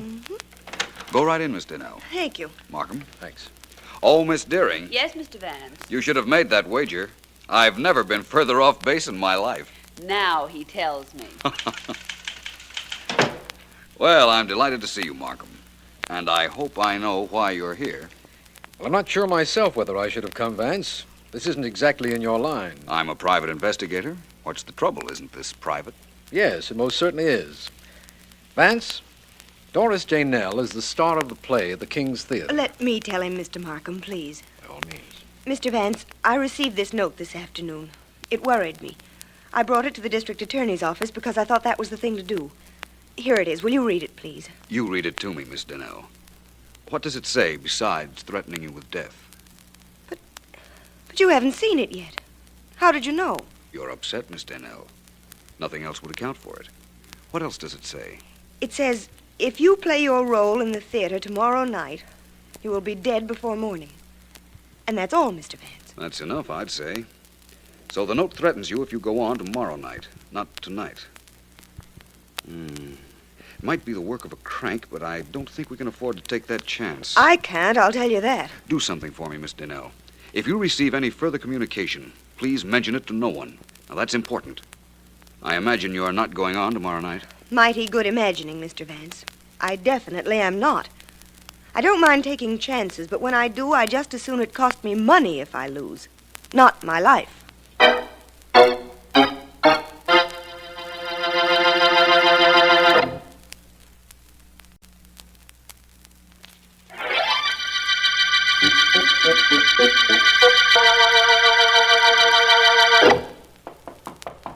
Yes, who is it? It's Betty Wheeler, Miss Danell. May I come in? Sure, come on. You wanted to see me. Badly. Betty, how long have you been my understudy? About 3 months, I'd say. And you've never had a chance to go on? No. Well, you've got one now. Here, throw this towel in the laundry bag, the one hanging on the door. Catch. Is this your laundry bag? It isn't anything Santa Claus is waiting to pick up. Just the laundry man, and he won't be here for 2 days. Well, what about tomorrow night? Do you want to go on for me? Do I? Playing the lead on Broadway opposite Jack Aldridge. Oh, I can hardly believe it. But may I ask one favor? Sure, kid. What? May I use your room? Why not? I've never used a star's dressing room. The joint's yours for tomorrow night. Take it with all the trimmings. Yes? Hiya, decent, Doris? Sure. Come on in, Peters. As if there was a way of keeping a company manager out of the dressing room. Hi, Doris. Hello, Betty. What's going on here? Hello, Convention? Mr. Peters. Have you heard I'm going on for Miss Danell tomorrow night? Huh? What's the matter, Doris? Don't you feel good? I feel fine, but I'd like to stay that way. I got a note threatening my life if I work tomorrow night. What? Maybe it's a gag, but I'm not taking any chances. Just one performance? That's all the note said. Peters, Betty here is your star for one night. Well, this show is getting jinxed. I'm sure of it. First it's robbery, now it's this threat. What's this robbery routine? Somebody steal a bow? Stealing a bow. Somebody stole the receipts from the office 2 nights ago. Over $4,000. And the cops are going crazy because they can't find any evidence of anybody breaking in. Inside job, huh? That's the way it looks. But that doesn't help this threat business any. Doris, you wouldn't... No, I wouldn't. That's what I thought. Mr. Peters, are you in there? That sounds like our director. Yeah, come on in, Hartley. Good evening, Mr. Nail. Miss Wheeler. Good evening, Mr. Hartley. Peters, they told me you were in here. That was very nice of them. And you found my dressing room without trouble. Well, the director of our show has a sense of direction. Hey, I'm starting to feel better already. Miss Daynell, can't we go somewhere and talk? There are so many things I want to ask you. Well, there's one thing I want to tell you. Don't get used to the way Jack Aldridge makes love to you on stage. He's mine. On stage, and what's more important, off. Oh, of course, Miss Daynell. I know that. Well, what are you standing there like that for, Hartley?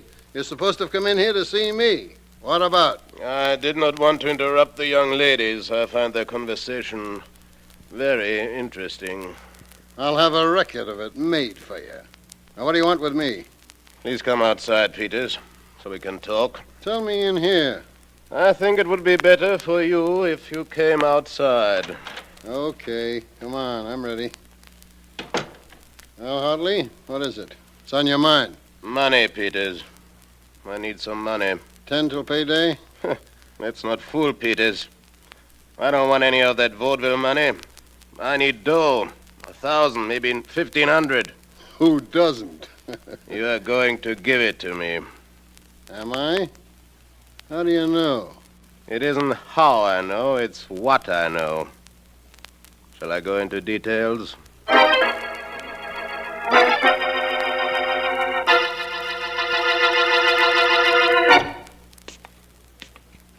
Jack, you know, I think I'm being a sap for believing that threatening note I got was on the level. Maybe you're right, Doris. I just don't know. Nothing happened at tonight's performance. It wasn't supposed to be tonight that anything happened. I worked a little with Betty Wheeler, and tomorrow night, maybe the understudy gets her big chance. I told her she could, but now I'm not so sure. I'll miss you, honey, if you don't make it. You might miss me permanently if I work tomorrow night. But I'm not sure yet that I won't go on. Something tells me maybe I ought to. Well, here's my apartment. And you've got to make the long walk to the next one all by yourself. Think you can make it? I can make it this once. You're not nervous? No, not a bit. If anybody bites me, I'll scream for you, and you can come and bite them back, okay? Sure is. 2 more weeks and no more good nights, right? Right. Just 2 weeks till the wedding. Night, darling. Oh, you want an extra good morning kiss for the one we missed tonight. Well, I'm kind of going to want you to pay that little debt, honey. Good night.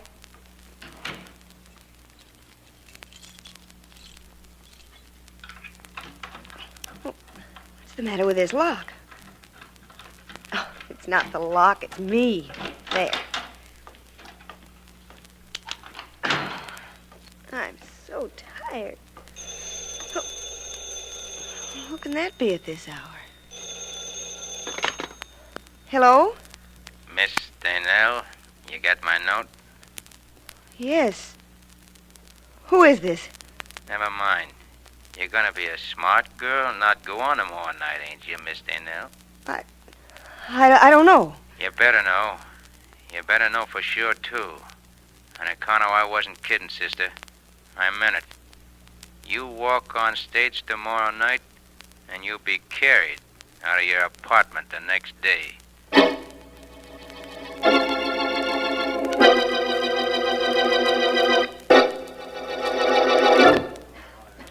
Hey, everybody. 20 minutes to rehearsal time. 20 minutes. On stage in 20 minutes. That's what we did for your understudy, Doris, called a special rehearsal. Where is Betty, Peters? In your dressing room. Oh. She said she had an okay from you to use it. That she did. Is Jack around? I don't know. I haven't seen him. Well, here's my room. I saw Betty come in about half hour ago. Wait, I'll knock.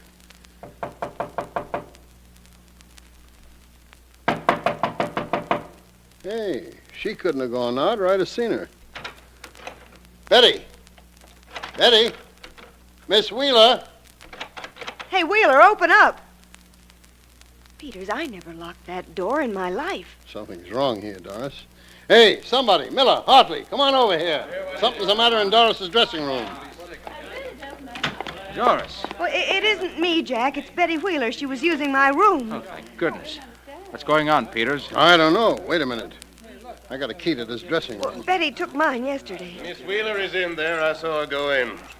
Thanks, Hartley. You're a big help. Yeah, here's the key. Jack, darling, stay close to me. I think I'm getting scared. Come on. Betty. Good Lord. Well, let me see. Get back, everybody. Everybody keep away from this room until the police get here. Betty Wheeler has been murdered.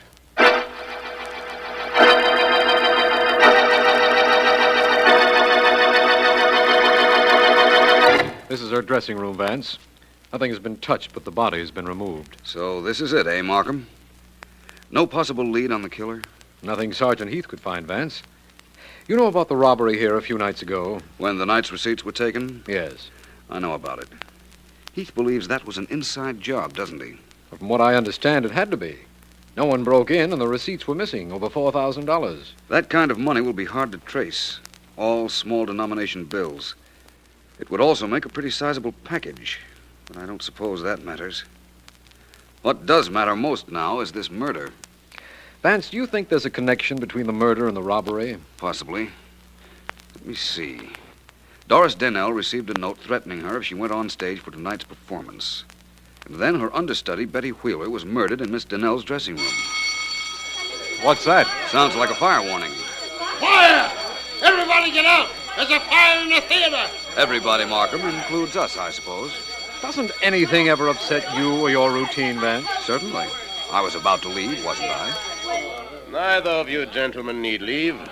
There is no fire. I beg your pardon. I'm Oscar Hartley, Mr. Vance. There is no fire. Well, that's an absurd complication. Fire alarm, but no fire. Thank you very much, Mr. Hartley. Oh, apparently you know Mr. Vance. I'm Markham, District Attorney. Oh, how do you do? Somebody set off the fire alarm, but there's no fire. Vance, what's going on here? I haven't the slightest idea. Let's lock this dressing room, Markham. No one's been in here since the murder. No, it's under guard until the police are able to go through it properly. But are we leaving, Vance? Yes. We're of the theater now, Markham. And tradition, it seems, insists that the show must go on. Well, so must we.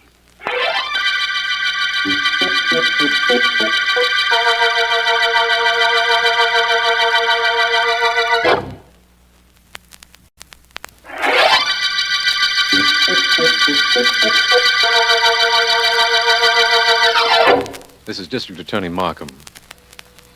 The backstage murder case began when Doris Dennell, stage star, received a note threatening her life if she played her role the following night. The threat came after the theater office had been robbed of $4,000 in small bills. Vance appeared at the theater after Betty Wheeler, Miss Dennell's understudy, had been murdered, and met Peters, company manager, and Oscar Hartley, director of the show. He has yet to meet Jack Aldridge, Miss Dennell's fiancé and leading man. I have just had a report that Peters, the company manager, is in his office with Doris Dennell. It's just about the time for the curtain. Look, I don't want to hear any more about it, Doris. You're going on tonight. You've got to. I can't, Peters. I just can't. Can't? Why? Because of what happened to Betty? Not only that. I can't tell you why. Mr. Vance told me not to. What is all this? What's going on here? Oh, all right, I'll tell you. I got a phone call last night. It warned me not to go on. Mr. Vance told me if I received another threat, I was to mention it to no one, and I haven't till now. You told nobody? Nobody but you, Peters, not even Jack. Doris, you've got to go on. I'll fill backstage with policemen if necessary, but you've got to go on. Oh. I can't refund the money for tonight's performance, and I'll have to if you don't work. We're in a financial jam as it is. What with that money being stolen? I know, and I'm sorry, but I Doris, simply I can't... know how you feel, and I'm sorry, too. But please, do this for me, for yourself, for the rest of the company. You've got to do it.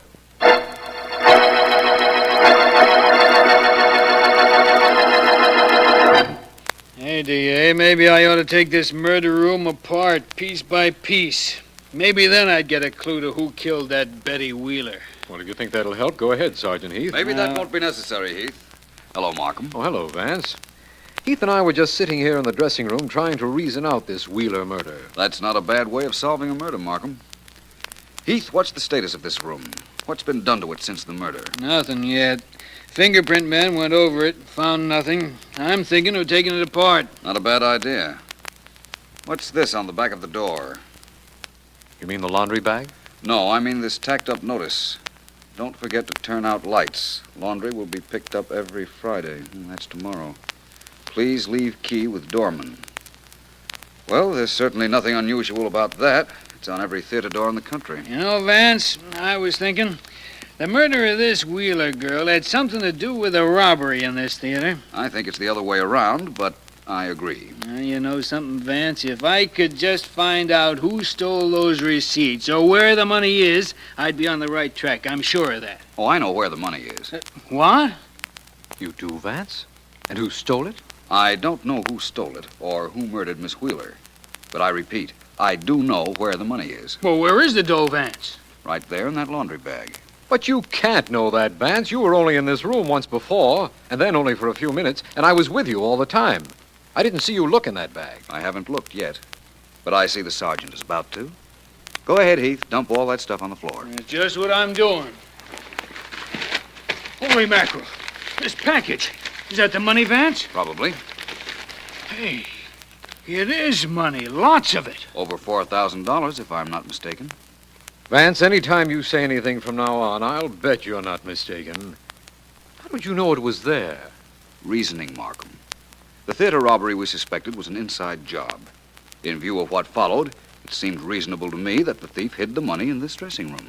Why would he do that? My guess is that he was almost caught. There's a night watchman at this theater. Maybe the thief saw him and knew he couldn't explain the package. Miss Danell told me her dressing room was never locked. Everybody in the show must have known that. So the thief, to avoid being seen, ducked into this dressing room. That's right. He dropped the money in the laundry bag here, thinking he could pick it up the next day. But he couldn't get in here because Miss Danell was using her dressing room. And when she wasn't, there was somebody around, her maid, her fiancé, actors, or somebody. So he couldn't get in here to take out the money. He knew the laundry was to be removed tomorrow, and tonight was the last chance he had to get into this dressing room and get back the money he'd stolen. Go ahead, Markham. You're doing fine. Thank you. First, he threatened Miss Danell, but he found that didn't work because Miss Wheeler was using this room. That's right, Markham. And when he learned Miss Wheeler intended to use this dressing room tonight, he tried to get in here this afternoon. Only Miss Wheeler caught him. He had to kill her. But he still had no chance to get the money out. Later, he tried to get us out of the room with that fake fire. But that didn't work either. Yes, that certainly sounds reasonable, Vance. It's what happened, Markham, I'm sure. Let's not say anything about finding this money as a first step. Toward finding the killer? That's right. And, Markham, what a big step that's liable to be.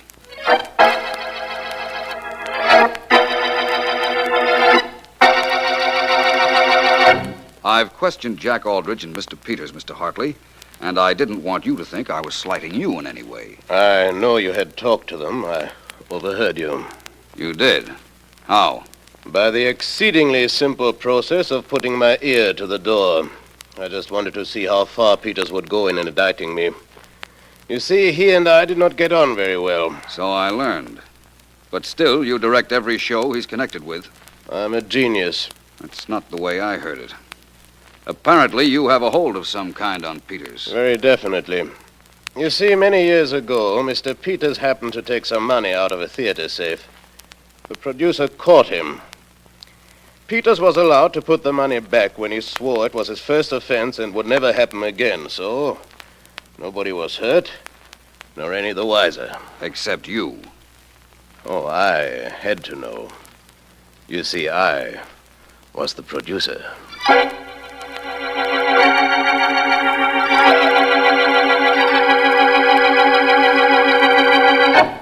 It's an hour before curtain time, Vance. Aren't you going to the theater to watch Doris Daynell if you decide she is to go on? Probably. And you're going with me, Miss Deering. Well, good. You think I might have time to hop off home and don some gayer raiment? Yes, if you like. I thought I'd... Vance, you've got to come to the theater now. Sit down, Aldrich. Relax. What's the trouble? Doris received another threat. A phone call last night. The murderer insists that she doesn't go on and that there be no performance tonight. No cause for your excitement, Aldrich. No cause for excitement. After what's happening in our theater, I love that girl, Vance, and all this is making a wreck of her. She says she'll go on if you tell her to, but you can't take a chance with her life. I'm sure the murderer intends to strike again. That sounds like a line out of a play. But very well, Aldrich, I'll go. I'm sorry, Ellen. You won't have to bother about changing your dress. I'm going to see a murderer about changing his mind.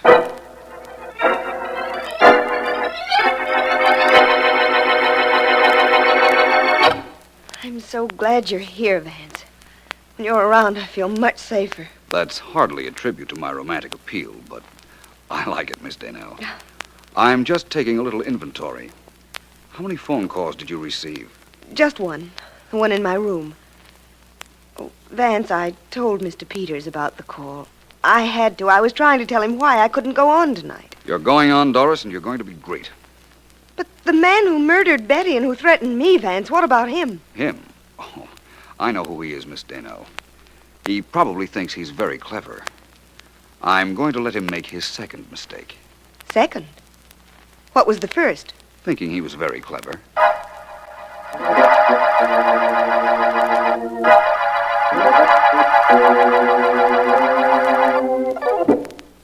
Psst. Sergeant Heath. Right here, Vance. Can't see you very well in the dark, though. Just keep your eyes straight ahead, Heath. There'll be a light showing any minute now. Huh? A light? A match or a flashlight. Match, probably. It doesn't attract as much attention and suits the purpose. You're sure everybody connected with this show thinks we haven't examined the late Miss Wheeler's dressing room? Sure, I'm sure. I practically announced it to two cops so that everybody could hear. Did a good job. Vance, on the corridor, a light. It's a match. That's what I expected. Do I grab whoever's carrying it? That's right. I'd sure love to know who it is. There goes the match in the dressing room, plus the man that's carrying it. Go get him, Heath. And get a look at him yourself. I promise you a great surprise.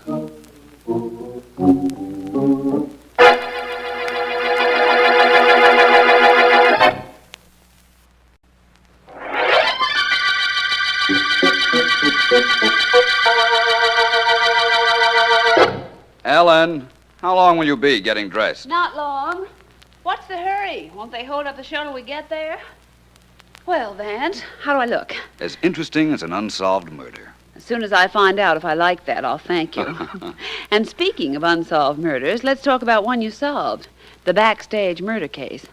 I understand from Mr. Markham that you had everything in the case all figured as you went along. How'd you know? Trade secret. Let's trade secrets. I'll tell you why I like going out with you, and you tell me how you knew the murderer. Deal. You know all about the robbery of the theater safe and its association with the murder of Betty Wheeler? Yes, of course. Your turn. Well, I like going out with you because I never know what you're going to do or say next. Your turn. Oh, just a second. Seems to me that I understood Doris Daynell got a phone call from the murderer several nights ago, just a few seconds after she'd said goodnight to a fiancé. Now, how could the murderer have been Jack Aldrich? Very easily. He needed only a few seconds to go into his apartment and call Doris to threaten her. Well, I'm waiting, Ellen. Oh, let's see. I like going out with you because you're so different. Now, another question. How did you know it was Aldrich? Good question. When he came breaking into our office last evening, he seemed terribly distressed about the phone call his fiancée had received. Mm-hmm. He wasn't supposed to know anything about that phone call. Doris didn't tell him. Peters, whom she told, didn't tell him. So?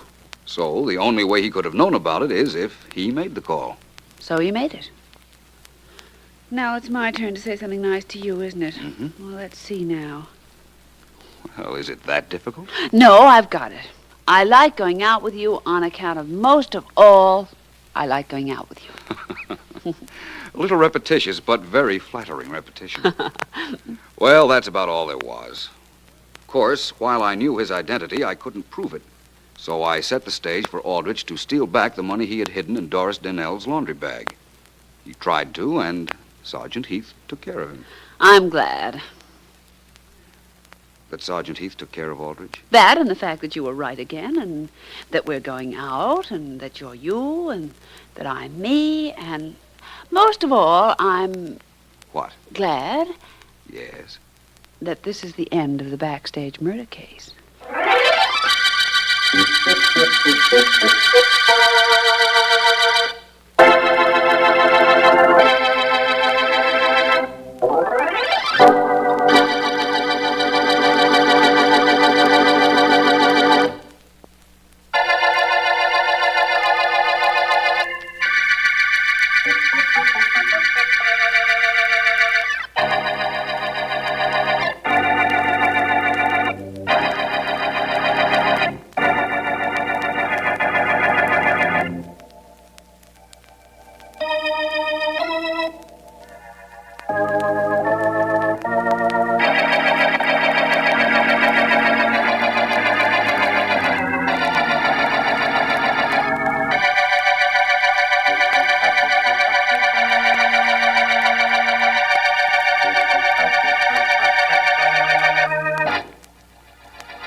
Yes, Mr. Vance? Miss Williams, is Miss Deering there? No, I'm sorry, Mr. Vance. She's not. Is there anything I can do for you? Yes, please come in my private office, Miss Williams. Yes, sir.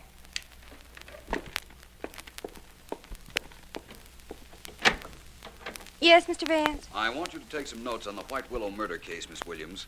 Make a copy for me and send a copy to Mr. Markham, please. I always send a copy to the district attorney, Mr. Vance. Good. Oh, before I begin, there'll be a Miss Sarah Peyton in to see me in a few minutes. Yes. She telephoned for an appointment. When she arrives, ask her to come right in, will you please? She's out in the outer office now, Mr. Vance. She said her appointment wasn't till noon, so she preferred to wait, she said. Well, ask her to come in now, will you please, Miss Williams? The notes can wait. Certainly, Mr. Vance, in a second. Miss Peyton, would you come in, please? Oh, thank you very much. How do you do, Mr. Vance? I'm Sarah Peyton. Oh, hello, Miss Peyton. Please sit down. All right, Miss Williams, please. Yes, Miss Vance. Now, Miss Peyton, what can I do for you? For one thing, Mr. Vance, you can look at me. Oh? Did you ever see a more ordinary-looking woman in your life? I beg your pardon? Well, I'm sensible about it, Mr. Vance. I should be. After all, I'm not a child. I'm 34 now. I don't see how. How that affects you or how it can be important? Well, it is. Believe me, it is. I've got to tell you some facts first. Please listen. Of course. Well, when I was a child, I was just a child. I wasn't as pretty as little girls generally are. I was just a child, very plain child. I went to dancing school, but the boys had to be either bribed or threatened to dance with me. Go on, please. Well, it was the same in school. I went to proms, sure, and dances, and I tried to be friendly, but the other girls were always more attractive. Boys always wanted to be with them. They never wanted to be with me. I went through my life like that, Mr. Vance. Being just one of the people everybody sees every day that nobody pays any attention to. Are you sure you wanted to see me, Miss Peyton? I'm a private investigator. I know, Mr. Vance, and I'm quite sure I want to see you. About a year and a half ago, I inherited quite a bit of money, and now I believe I'm going to be murdered. Murdered, eh? You're rather calm about that, Miss Peyton. If I am, it's because it doesn't matter greatly to me, Mr. Vance. You see, during the past year, I've had all the happiness anyone could possibly ask for. What happens to me now isn't terribly important. Well, that sounds like you've come to me to see that I do not prevent your murder. Well, that's partly correct. I want to pay you, Mr. Vance, not to investigate my murder, if I'm killed. I see. In other words, you don't want your murderer caught by me if he succeeds in eluding the police. That's it exactly. He's clever, but you're clever too, Mr. Vance, and I don't want him caught. Miss Peyton, this is the strangest proposition ever made to me. I'm sorry, I have to turn it down. I was afraid you would, but there's no harm in trying. Who is it you think will murder you? Oh, no, Mr. Vance. After all, you wouldn't help me. Why should I help you?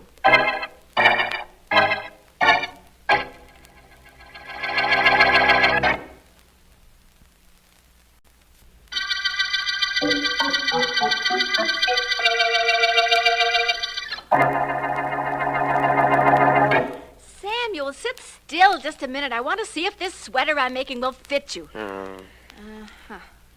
Seems to be the right width across the shoulders. Must you do that now, Matilda? Well, I do if I ever expect to finish the sweater. I think maybe I ought to give it an extra inch or so. It might shrink. Give it 2 extra inches, but leave me alone. Well, I'm sorry, Samuel. I didn't mean to annoy you.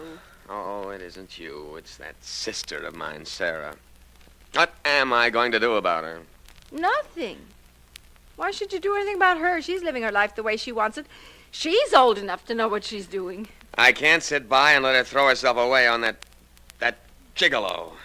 How a girl can let herself be talked into... Oh, I can't understand it. I just can't understand it. That's because you're a man. I'm man enough to do something about that situation, I'll tell you that. I bet she's even left him all of her money. Wouldn't surprise me any if she changed her will and left everything to him. Oh, not everything, Samuel. You know she'll leave you something. I know. I don't know anything. She inherited a lot of money. She'll leave him the money. You wait and see. Seems to me that something ought to be done about him, Samuel, don't you think? No, I don't. I think something ought to be done about my sister.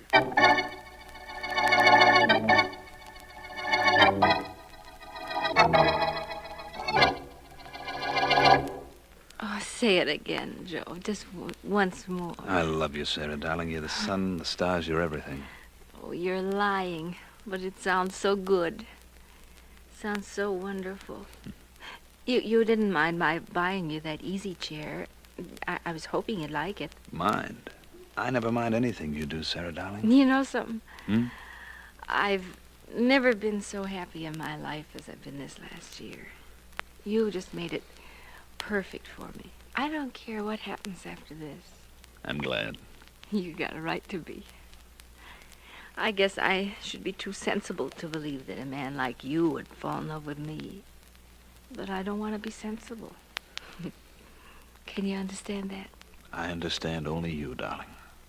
Yes, I believe you do. Well, Sarah... Let me finish. I've been sensible all my life, and all my life has been dull, miserable. The one time I forgot to be sensible, I remembered to be happy. That's when you came into my life, Joe. You've been wonderful for me. Sarah, darling, I'm delighted. What else can I say? Nothing. There's nothing I want you to say. I have to run now. Please love me a little while longer. Forever, darling. I'll see you to the door. Tonight? Dinner in the theater. 7 o'clock, Joe, at my apartment. Of course. Goodbye, darling. Goodbye. Oh, brother. Are you kidding? Very pretty scene, Joe. You're going to be quite an actor. Oh, shut up. Please, Joe, love me a little while longer. Oh, nuts. That's supposed to be a smart dame. I'm glad I'm stupid. Will you shut up, Diane? It's tough enough making love to that gal without being reminded of it when she's not around. I don't know if you mind it as much as you say. What? I said I don't know if you mind it as much as you say. Look, you know I've got to make love to her. You know what kind of money we're playing for. You do it too good, Joe. You do it like you meant it. Maybe you want all that dough and you want her, too. And what happens to me if that happens? It's not gonna happen. It better not. I don't have to remind you that we're a team, you and I. Do I, Joe? Look, will you shut up? Yeah, when I'm finished. Joe, you and I are a $100 dance team. We never were anything else. We'll never be anything more. It was me that spotted this gal, me that planned it. Sure it was you, so why gripe? Because it looks like you're doing some planning of your own. Well, don't do it, Joe. Your mind ain't used to working. It could be unhealthy if you started using it this late in life. Remember what I say, Joe. It could be very unhealthy.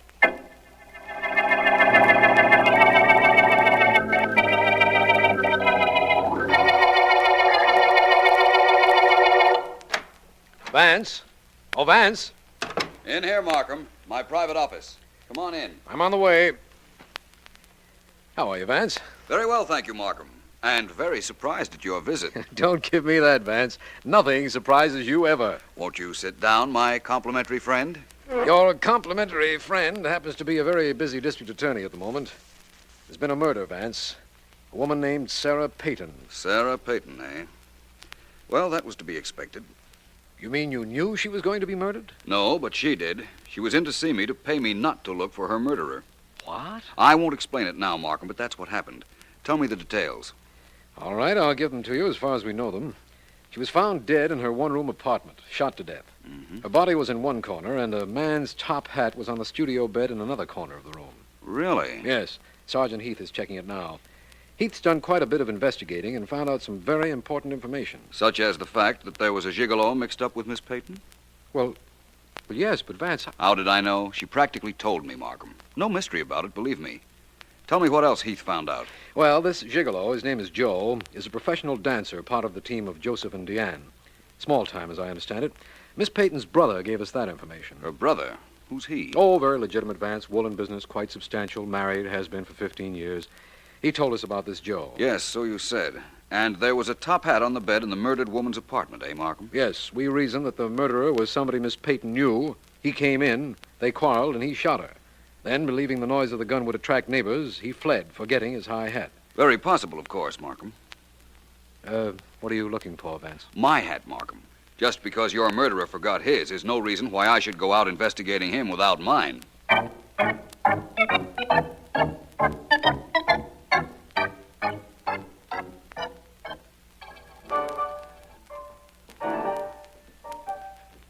Give me a little help on these lifts, Diane. Jump when I lift you. Jump? That's all I gotta do is jump. Joe, I'm so jumpy now I don't know what I'm doing. Let's stop rehearsing. I can't keep my mind on what I'm doing. Okay, that suits me. Mike, that's all for now. Okay. What's the use of rehearsing this dance act anyhow? A couple of weeks we'll have all the dough we need now that your girlfriend got knocked off. Maybe you got something there. How did you know about her getting killed? I forgot to ask you. I read it in the papers. It wasn't in the papers. How did you know about it? I heard it on the radio. It wasn't on the radio. Look, you want to stop this clowning and talk like you and me are supposed to talk? We're partners, remember? Sure, I remember. Only there's some things you... How do you do? I'm Philo Vance. May I come in? Who's stopping you? Thank you. You're Joseph and Diane, I imagine. I wanted to talk to both of you about the death of Miss Sarah Peyton. What about it, Vance? You knew she was murdered. Sure he knew it. He told me about it. I told you. You knew it. You said you read it in the papers. Don't give me that. Excuse me, but it doesn't really matter what either of you said. How did you know about Miss Peyton, Joe? I had a date with her last night. When I got to her joint, I found she'd been knocked off, so I scrammed. And you, Miss Diane? I was following Joe. I didn't trust him. I gathered that. If you didn't precede him, I don't imagine the police will be too interested in you. Of course, there's the little matter of proving whether you were there before or after your friend here, but that will be taken care of later. It's okay with me. They, find the will yet? Yes, as a matter of fact, they did. I went to Miss Peyton's apartment with the district attorney, and we found the will together. You inherit quite a lot of money, Joe. No kidding. Isn't that nice? You don't seem very excited about it. I expected it. Anything else you want with us, Vance? We're rehearsing our act. I think you've already done quite a good act where I'm concerned, Joe, Vance, but I knew I'd find you here. Oh, hello, Markham. May I present the dance team of Joseph and Diane? The district attorney, Mr. F.X. Markham. Hello. How do you do? Vance, I'm glad you're right here on the ground floor for the finish of this case. The finish? So soon? We think so. Remember the high hat we found on the bed in the murdered woman's apartment? Yes, of course. Well, Sergeant Heath has succeeded in tracing it. It belongs to Joseph here. What? Joseph, I'm arresting you for murder. What is this? It's a frame. I didn't leave my hat in that dame's apartment. Come now, Joe. We know you were friendly with the woman. We know you inherited from her. We've got quite a case against you, Joe. Have you, Markham? I doubt it. What? Vance, whose side are you on? Yours, of course, but I'd rather you didn't make any mistakes, Markham. It is quite possible, of course, that you did find Joe's hat in Miss Peyton's apartment. Of course we found it there on the bed. I repeat, it's quite possible that you found it there, but I can tell you quite definitely that he didn't leave it there.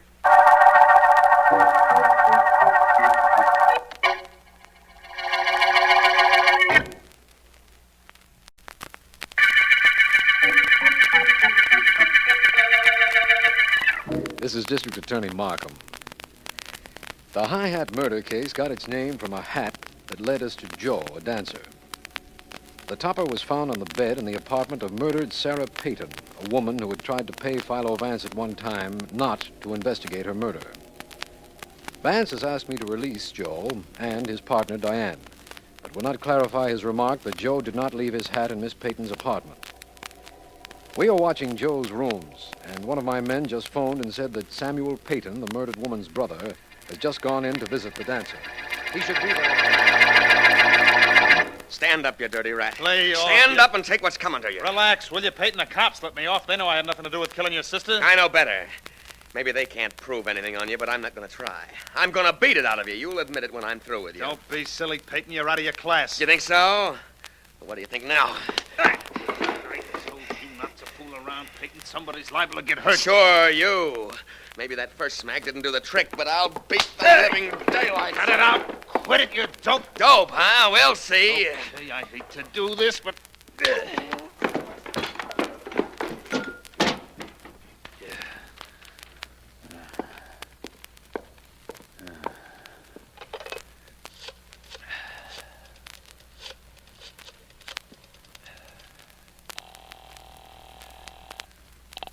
District Attorney Markham speaking. Hello, Markham. This is Joe. The dancer, you know. Yes, I know. What is it? That dead dame's brother, Sam Peyton, just came up to visit me. I know that, too. We've got men watching your apartment. You have? Then you better have one of them come up and cart this bird away. I had to knock some sense into his head. But that ain't all. No? What is all? As he fell on the floor, something dropped out of his back pocket, Markham. A gun, pal. What? Maybe you'd better get somebody up here right away, huh?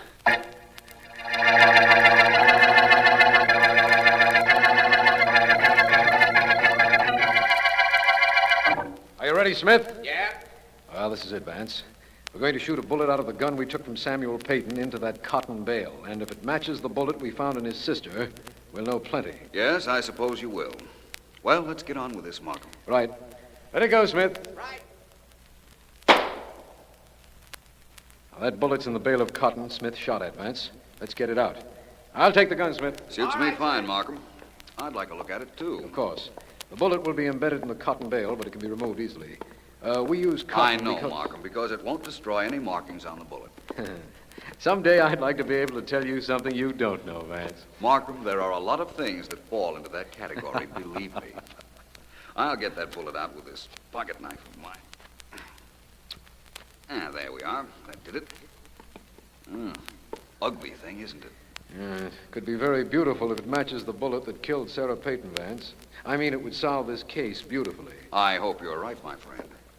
Where's the microscope, Markham? In the next room, it's all set up with the bullet from Miss Peyton already under the microscope. It won't take a second, then, to find out whether we have the murder gun. And the murderer. Yes, I know. Through here, Vance. Right you are. Markham, let me smell that gun that Smith just fired, will you? Of course, here it is. There'll be a strong odor of cordite, you know. There should be. And there is. There's also a suspicion of another odor. Really? Well, metal can have its own peculiar smell, I suppose. I've put this bullet under the microscope, Vance. Want to take a look? I most certainly do. What are you humming about, my friend? The bullet markings match, Markham. The murder bullet was undoubtedly fired from the same gun Joe reports having taken from Mr. Samuel Peyton.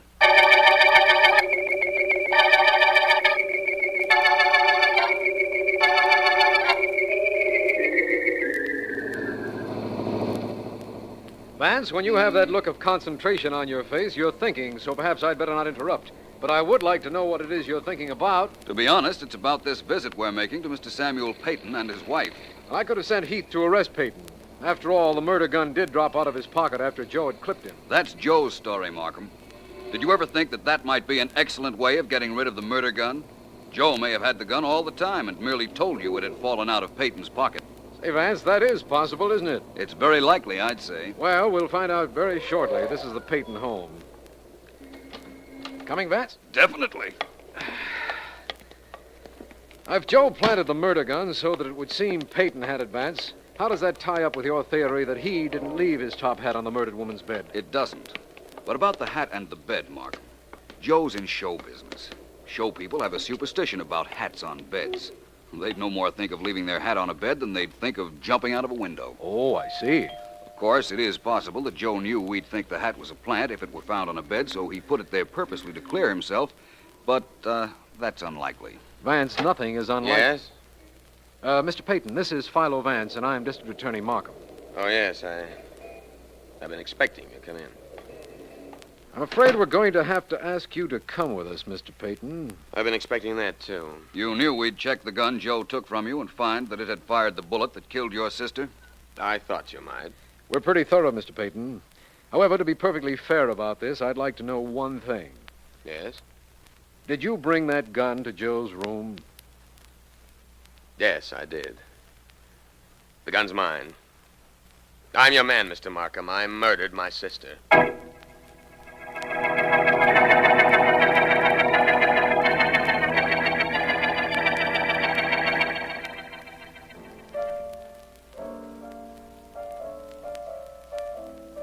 Keep playing, Mike.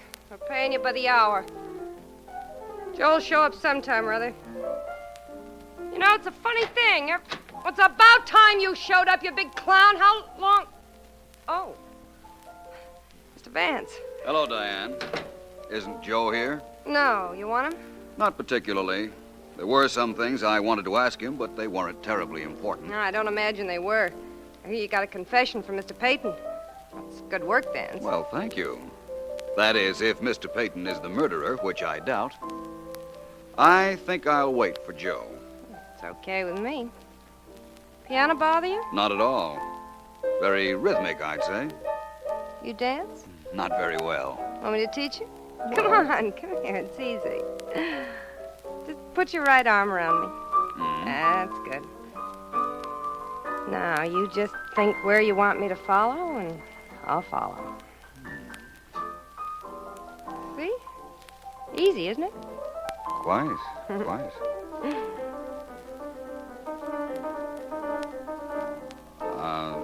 What perfume is that you're wearing, Diane? It's called Finesse. You like it? Very much. Always use it? All the time. Why? Why? Because if that's true, it practically absolves you from the murder of Sarah Peyton.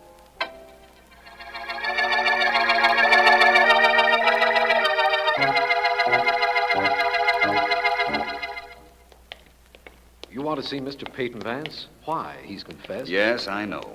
It sort of throws out your theory that Joe planted the gun, doesn't it? That it definitely does, Markham. I still want to talk to him, though. His cell is right down the line. Incidentally, in his confession, he gave the motive. He knew his sister had left him some money in her will, and he wanted it immediately. Simple motive, isn't it, Markham? This whole case is terribly simple. At the moment, I don't know why I bothered you with it. Oh, it was no bother. But it isn't solved yet, my friend. Oh, Vance, please, not that.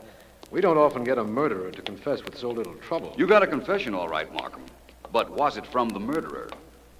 This the cell? The next one. Oh, I think Mrs. Peyton is with him now. That bother you any? Not at all. Hello, Peyton. Hello, Vance. Markham. I've got the keys. I'll open the cell door. All right. This is my wife. Mr. Vance, Mr. Markham, Mrs. Peyton. How do you do? How do you do, Mr. Vance, isn't there anything you can do for my husband? He isn't a murderer. I've been trying to tell that to the district attorney, Mrs. Peyton. Oh, you have? Then there's hope for him? I think so. Why should there be hope for me? I killed my sister, I admit it. Oh, no, I'm sorry, Matilda, but there isn't anything. Here, take my handkerchief. I have one of my own in my bag. Delicate perfume your wife uses, Mr. Peyton. What's the difference whether it's delicate or not? What do you two want here?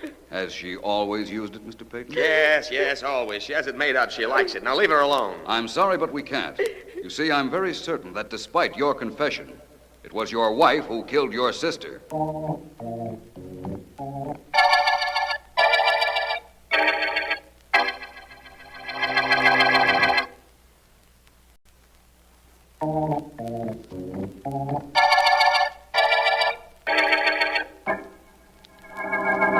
Vance, I've got to know one thing. Only one, Markham? One thing at a time, let's make that. Now, you told me that Sarah Peyton came to you and asked you not to look for a murderer in the event that she was killed. Why would she do that? Because she suspected that Joe would kill her eventually, Markham. And she didn't want him caught. I don't understand that. In order to understand that, you'd have to understand the woman. She was a plain woman. She wasn't ugly, just nondescript. Everything about her was plain. The way she looked, the way she dressed, her hair, everything. That idea about your not catching her murderer was decidedly not plain, Vance. No, it was. You see, Markham, even Miss Peyton's mind was just run-of-the-mill. She wasn't clever and she wasn't stupid. All her life, she'd either been ignored or disregarded by men. Please go on. Then she inherited a lot of money. Even that meant nothing to her. She didn't know what to do with it. Her wants were simple. Money wasn't important. You may not believe it, Markham, but it's hard to cultivate expensive habits when you're not used to them. I believe it, all right, but I also believe we're getting away from why she didn't want her murderer caught. Well, she believed that her gigolo, our friend Joe, would kill her eventually. He came on the scene soon after she inherited all that money, and he gave her what she told me was the only happiness she'd ever had in her life. She was content to pay for that happiness with her life. It was all right with her if he killed her? Yes, and she didn't want him caught after he killed her. She was quite willing that he get away with her murder. He could have killed her for the money she left him, of course, but why didn't she just give him the money? That would have saved her life. It wouldn't have been very much of a life, Markham. If she'd given him the money, she'd never have seen him again, and she knew it. That makes sense now. Women are funny creatures, Vance. There's an epic remark, my friend, that must have been made centuries ago. Man's a funny creature, too. Take Samuel Peyton. He was willing to go to the chair for a murder his wife committed. How did he know she had killed his sister? The gun. She used his gun. But she carried it to Sarah Peyton's apartment in her handbag, and anything a woman carries in her handbag gets the perfume of the bag on it. Yes, I've noticed that. When you found that Mrs. Peyton's perfume matched the odor of the gun, you knew you'd found your killer. That's right. Despite her husband's confession, he tried to shield her, knowing she'd killed his sister for the money that was left him. She tried to cover the murder by getting Joe's high hat and leaving it at the scene of the crime, but we saw through that. Quite an emotional sequence, wasn't it, Markham? Quite. But like all things when you work on them, Vance, it reached a very satisfactory end. Yes, Markham, I think you can safely say that this is the end of the high hat murder case.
Yes, it's a good buy, I think. Of course, the next dividend is questionable. If I were you, I'd get into White Willow Refineries. They're going to move that stock up 5 points. Call for you, Mr. Ames. It's in your office, Mr. Ames. Oh, excuse me, sir. I'll call you back.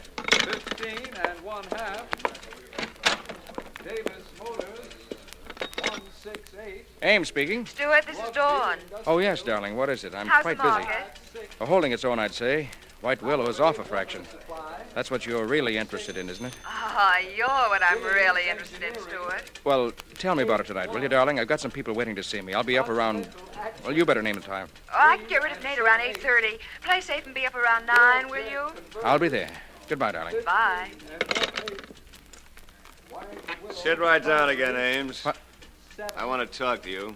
Oh, it's you, Mr. Leroy. How are you? I'll let you know in a little while, as soon as I close this door so we can have some privacy. Yes? What is it? Ames, 3 months ago, you urged me to buy 10,000 shares of White Willow Refineries. I wouldn't say I urged you.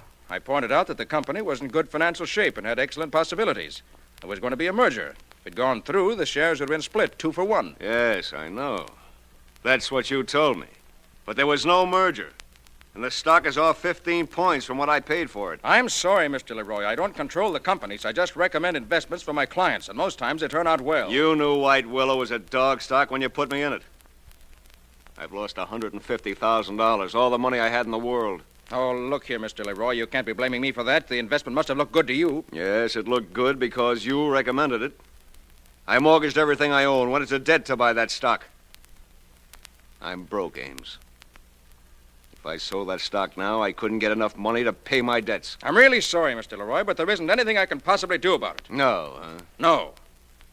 Well, there's something I can do about it.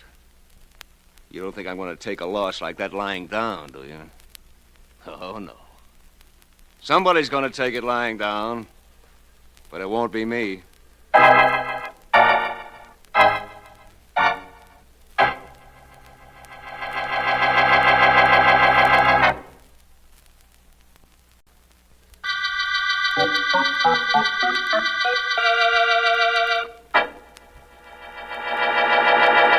Oh, please, Nate, you know you have to leave. It's after 9 o'clock. Isn't it a funny thing about time, honey? It goes so fast sometimes and so slow other times, huh? Ha ha, sure. And now, come on, I'll help you with your coat. Oh, what's the hurry, Dawn? What's with this Russian act? What have I got, the measles or something? What? Well, what have you got, a date or something with some other guy? Oh, Nate. Now, look. I'm not the kind of a character who thinks my baby will cross me. She wouldn't do that. Would she, baby? She's too smart. Ain't she, baby? I'll be seeing you, baby. Bye. Oh. Dawn. Stuart, where? Heard you and Nate talking. So I came in the back way and waited until he left. Oh.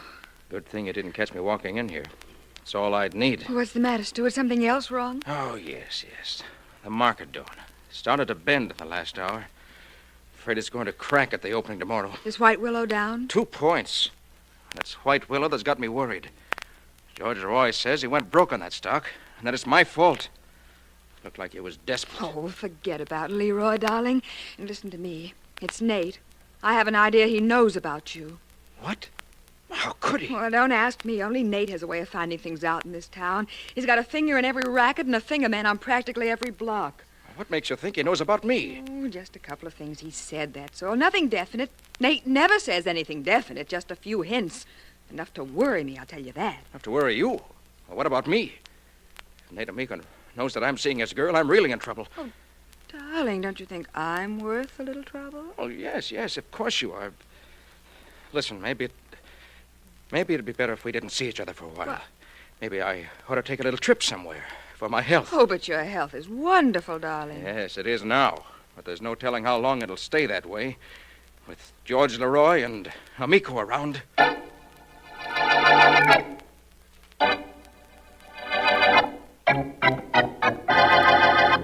Sit down, Mr. Leroy. Sit down.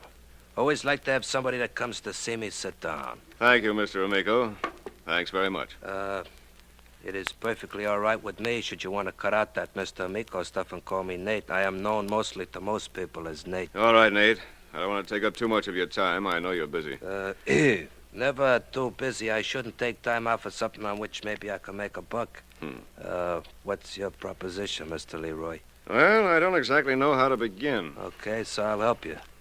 Somebody's lost you up somewhere and you want them taken care of, right? That's approximately right, Nate. A man in this town has ruined me, left me with hardly anything. Whatever it is I have, I'm willing to spend to see that he gets what's coming to him. That sounds like a very reasonable proposition. I'm very glad to take the details under advisement. You should tell me what's going on. How much would it cost to kill a man, Nate? Oh, you want he should be knocked off, huh? Yes.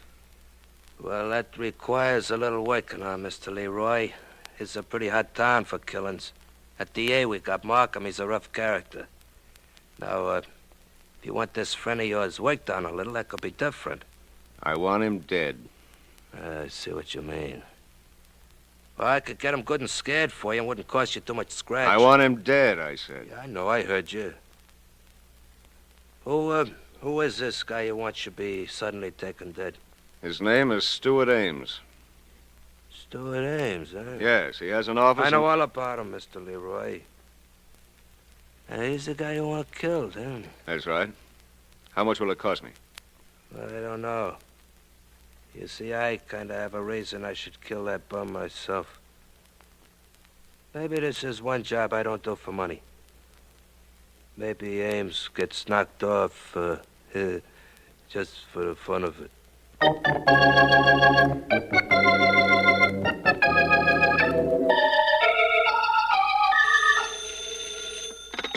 97th Precinct, Murphy speaking. Hello, police. There's been a murder at the Caton Apartments. Come right away. Caton Apartments, you say? Who was killed? A stockbroker named Stuart Ames. It only happened a couple of minutes ago. I was passing by his apartment, and I heard a shot, and I went in and found him on the floor, dead. No sign of the murderer? He must have gotten out the back way. I grabbed the phone and called you. Hey, you did good. Wait right there. We'll have some men up in 5 minutes.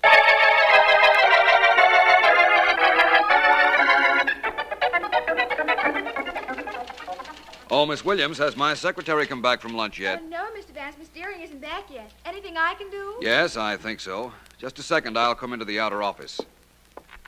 Miss Williams, will you get me the files on the last case we worked on? The $1 million murder case, Mr. Vance? I believe that's what Mr. Markham, the district attorney, called it. I have the files right here. Oh, you did a wonderful job on that case, Mr. Vance. You certainly know how to find murderers. Finding murderers, Miss Williams, consists exclusively in knowing where to look. Oh, it certainly sounds simple when you say it that way. Now, if it was me, Vance, I'm glad I found you in. Well, Markham, my friend, we were just speaking of you. What's the excitement, or should I guess? Do you ever guess, Vance? I didn't think so. Let's go into your private office. I have something to tell you. Of course, Markham, after you. Thank you. A murder this morning, Markham? No. Last night, Vance. I just received word of it this morning. Apparently, Sergeant Heath tried to reach me last night, but I spent the night at a friend's. Who was killed? A man named Stuart Ames, stockbroker. He was a specialist in a stock called White Willow Refineries. You know anything about it? I know nothing about it or about him. What are the details? Well, a neighbor heard the shot, rushed into Ames' apartment, found him lying there on the floor, and called the police. Any other details? Several. There was no sign of a struggle, no powder marks on the body, no disturbance at all in the room, and a cigarette was still burning in the ashtray. Only Ames didn't smoke. I see. Anything else? Yes. We have 3 prospective suspects and 1 definite clue. A clue, Markham? What is it? In the dead man's hand, Sergeant Heath found a button from a sports jacket. One of those leather buttons, you know the kind. Yes, I do. And that's your clue, Markham? Of course. I'd forget it if I were you. What? Why? The button was planted there just to throw off any investigator.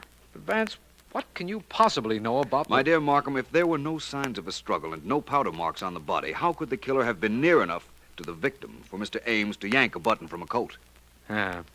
Now that you mention it, I see what you mean. Of course, the killer might have been near enough to Mr. Ames to shoot him after a struggle, providing there was time enough for him to straighten up the apartment after firing the shot, but apparently there wasn't. No, there wasn't. The neighbor came rushing in immediately, he says. The murderer undoubtedly went out the back way. Undoubtedly. Well, it's nice to know I'm right about something. You want to know about the suspects, Vance? Please. First, there's a man named George Leroy who lost a fortune due to the dead man's stock recommendations. Yes. Then there's a gangster named Nate Amico. Ames was fooling with his girlfriend. And last, there's the girlfriend. Who's she? Her name is Dawn Vander, former nightclub singer.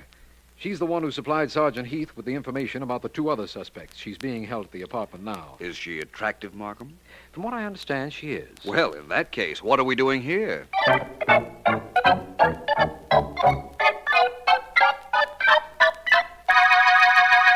Miss Vander, if there's anything you can tell me about this case, I'd be very grateful. I can't tell you anything if I don't know anything, can I, Vance? And if I did know anything more than I told the police, I'd tell you, wouldn't I? I certainly hope so.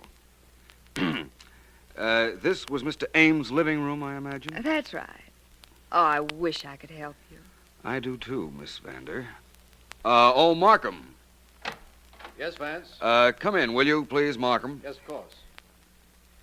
Something I can do? I think so. You can let Miss Vander go, for one thing. Oh, no kidding. Oh, gee, thanks, Vance. Is it all right for me to go, Mr. Markham? It is, if Vance says so, but please don't leave town, Miss Vander. We may need your testimony later. I'll be around. Thanks, Mr. Markham, and, Mr. Vance, I wish I could think of a way of thanking you. Forget it, Miss Vander. So long. Markham, you mentioned to me that Mr. Ames didn't smoke, yet there was a cigarette still burning in the ashtray when his body was found. Yes, a Menlo, king size. It was smoldering. Somebody, the murderer probably, tried to put it out but wasn't successful. You know how cigarettes sometimes keep burning? Yes, of course. No lipstick marks. You know better. We don't often get breaks like that. Sergeant Heath, incidentally, was very disappointed when you exploded his pet clue, the leather sports jacket button. I'm sorry. I thought it might save him some time trying to track it down. It did. He has another clue he picked up near the back door, Vance. Here, take a look. Book of paper matches, eh? It's the book. The matches are all gone. But look at the edge of the cardboard, Vance. There are several indentations, you see? Apparently made by a thumbnail. Well, that's not too unusual, Markham. Many people have the nervous habit of putting their fingernail into a paper match cover. Do it myself sometimes. Yes, I know. I've seen you. You didn't murder Stuart Ames, did you, Vance? Not that I remember. But I wouldn't be too surprised if it was the murderer who discarded this match holder. Seems to me we ought to make a survey of our suspects and find which one had a habit of putting his nail into the cardboard. Good. I must remember to tell Sergeant Heath to withhold any mention of our finding this clue. I wouldn't want the newspapers to get hold of it. Wouldn't you, Markham? Why not? Well, it's perfectly plain why not. If the newspapers print it, the murderer will know we're working on that angle, and he'll be extra careful when we interview him. He'll make sure he doesn't give himself away. That's very good logic, Markham. But I think that the newspapers ought to get the story. But, Vance, I've seen you do this very thing on other cases. You hold back some bit of evidence so that you can capitalize on it later on. Yes, I do, Markham. But those were other cases. This case is an entity in itself. I think another theory applies to it. Yes? Make sure the reporters get the story of the match cover, Markham. Then give me 24 hours, and I'll deliver your murderer to you.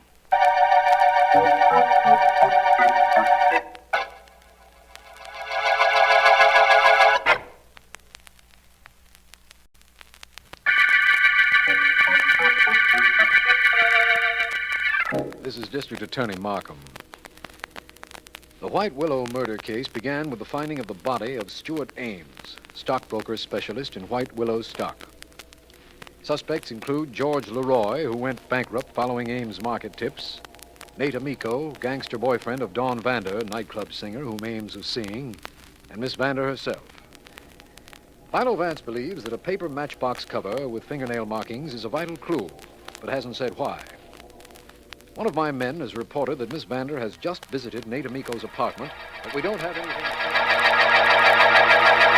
Now, look, honey, you're blowing your top. Put that gun away, will Oh, you? no, Nate. It stays just where it is, and you stay right where you are. Don't make a move. And don't say anything till I tell you it's okay to talk. Oh, now, don't, baby. Shut up, I said. Who you calling? The district attorney. Oh, you thought you were awful cute, didn't you, Nate? Well, I'm cuter. Oh, now, baby. Shut up and don't come near me. Markham speaking. Mr. Markham, this is Dawn Vander. I'm in Nate Amico's apartment. Yes, I know. One of my men saw you go in. Good. Get him to come right up here, Markham. Nate killed Stuart Ames. I know he did. Oh, you no good two-timing broad. Oh. Miss Vander, what was that, please? Oh. Miss Vander. You did it. I didn't get... Didn't you, baby? Hello? You did it. Hello? Hello? Mr. Markham? Oh, yes, I'm still here, Miss Vander. What happened? Don't bother sending up any men for Nate Amico, Mr. Markham. Send them up for me. I just shot and killed him.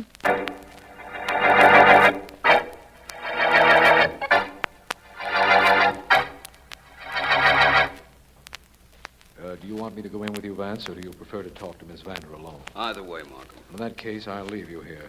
But first, Vance, may I ask you why you're going to see Miss Vander? Certainly, Markham. There are things in this case with which I'm not satisfied. I don't understand how you can say that.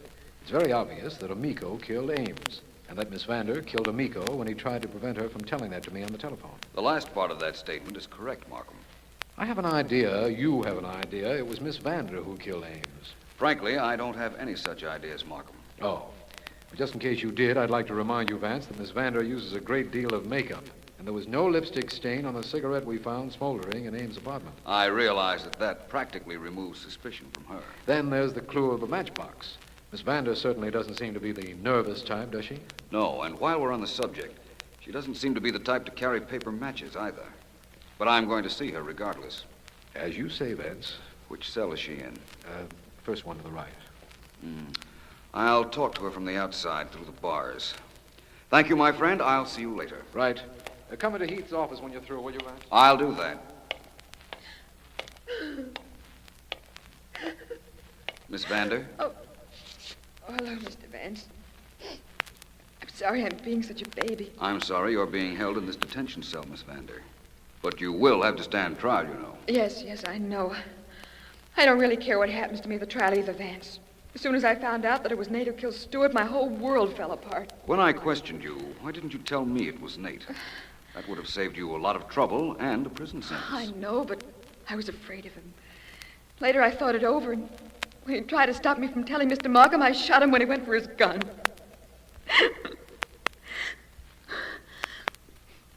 Cigarette, Vance? No, thank you. Here, I'll light it. I have my own lighter, thanks.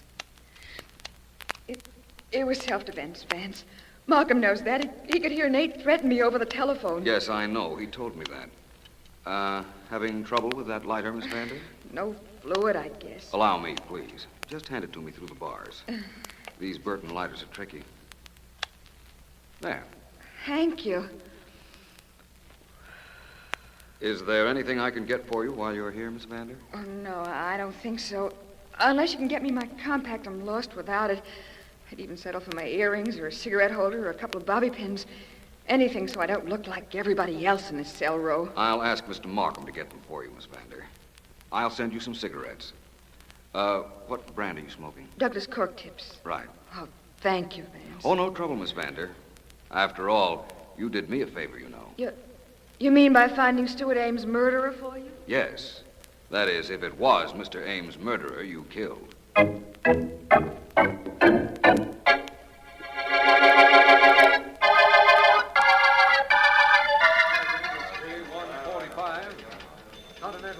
I beg your pardon. You're Mr. Leroy? Yes? Who are you? My name is Vance, Philo Vance. Oh, how are you, Mr. Vance? Fine, thank you. Mr. Leroy, you follow the market? I did when I had enough money to play with stocks. I don't anymore. I just come down here now to see how much money I might have made if I bought stocks of my own choosing. Instead of the ones the late Stewart Ames picked out for you. Yes, that's right. That was the information we had, Mr. Leroy. I just wanted to be sure. By the way, you smoke? Well, yes, of course I do. May I see your lighter? I don't use a lighter. Ordinary paper matches are good enough for me. You want to see them? Yes, as a matter of fact, I do. Here you are. Have them right in my hand. It's a habit, I guess. These nail punctures in the side. That's habit, too, isn't it? Well, I don't know. I hadn't thought much of it. I didn't realize I was doing it. No, I venture to say you didn't. Now, wait a minute, Vance. Don't build anything.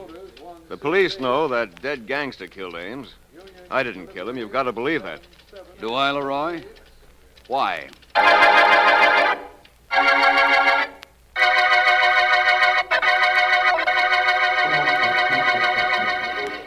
Well, Vance, you asked me to meet you on the corner of 5th Avenue and 57th Street. I did.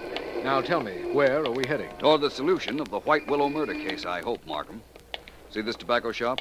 Yes, I do, but what has it to do with our case? Come on in here with me and find out. Very well.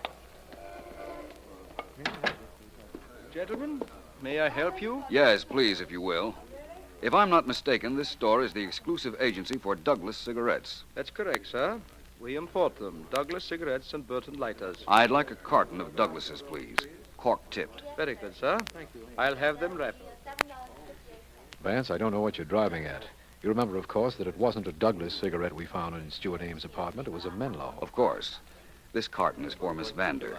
She asked me to get her some Douglas cork-tipped cigarettes, so I'm getting them. Oh, that's different. The cigarettes will be wrapped in a moment, sir. Is there anything else I can do? Yes, a Burton lighter was sold sometime recently, yesterday perhaps, to a very attractive young lady. I'd like to see the gentleman who waited on her. Oh, if it's the young lady whose photographs are in the newspaper, sir, I'm the man. She came in and purchased a lighter and a package of Douglases the first thing yesterday morning. Never saw her before that.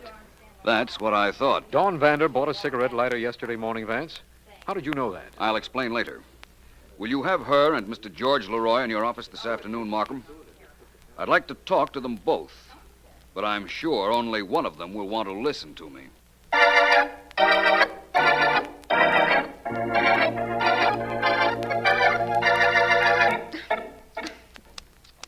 Darn. Having trouble with that cigarette lighter, Miss Vander? Yes.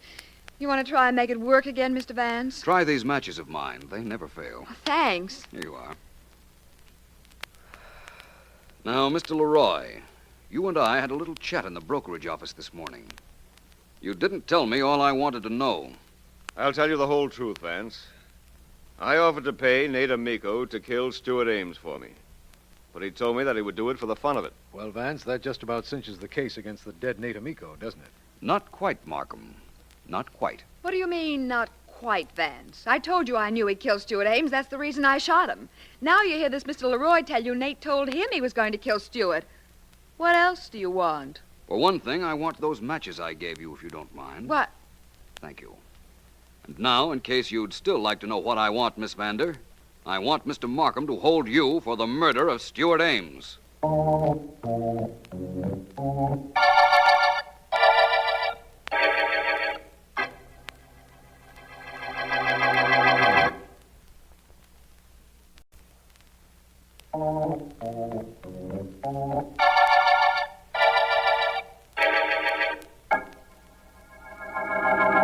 Miss Williams, will you please read back these notes on the White Willow murder case? Oh, sure, Mr. Vance. It'll be a pleasure. Nothing like combining fun and work, Miss Williams, is there? Oh, that's right. Especially when I get to work for you, Mr. Vance. Well, here are the notes. To F.X. Markham, District Attorney. You have asked me why I was certain that Miss Vander was Stuart Ames' killer, and you cited the cigarette left burning in Ames' apartment when his murderer fled. Go ahead, please. Yeah. You wanted to know how a girl could have left that cigarette there and there'd be no lipstick marks on it. Very simple. Miss Vander used a cigarette holder. It was one of the articles taken from her when she was in jail. Well, that's right so far. About her murder of Nate Amico. Apparently, Mr. Amico saw her enter or leave the apartment of the dead Mr. Ames immediately after she had killed him. He reminded her of this hold he had on her, and she killed him, too. Very cleverly, inasmuch as she had you on the telephone when she did. That was quite a trick. Please continue, Miss Williams. Right. Now, Markham, you will want to know why Miss Vander would kill a man while you were listening just to cover up another killing. The answer is simple. She had a perfect self-defense alibi. An alibi you would have given her, but she might have gone to the chair if Nate Amico had ever decided to talk about her killing Ames. Well, that's all there is so far, Mr. Vance. Would you please tell me how you knew it was she? Well, as I said, Miss Vander was clever. She knew about the clue of the matchbox cover with its nail impressions because she'd read about it in the papers. Uh-huh. She immediately went out and bought a cigarette lighter. The Burton's a little difficult to work at first, so I knew it was new when she tried to use it while I was visiting her. Right. Another thing, she realized we knew the brand of cigarette she had left in Ames' apartment, so she switched brands. Switched to Douglas's. But the clerk said he'd never seen her in the store before she bought the lighter. Therefore, that was another lie that came back to haunt her. From what I read, Mr. Vance, that other suspect, Mr. Leroy, well, he used to mark a match cover with his fingernail, just like the one that was left in Mr. Ames' apartment. Yes, he did. But he made no effort to hide that fact from me when I questioned him. He had nothing to hide, you see. Oh. Yesterday in Mr. Markham's office, I let Miss Vander have a book of matches. And while I was questioning Mr. Leroy, she was so interested, she forgot herself and used her fingernail on the match cover. Oh. Well, when I saw that and added up all the other factors I knew, I was certain she was the killer. You know the reason why she killed Ames, Mr. Vance? I think so. It seems that he was about to leave town and her. It also seems that when she came up to see him the night of the murder, he refused to either take her with him or return a lot of money he had borrowed from her. Well, that was enough reason for her to put an end to him. I guess that's right. And calling you in, Mr. Vance, was enough reason to put an end to the White Willow murder case.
Finally, my dear Harold, finally.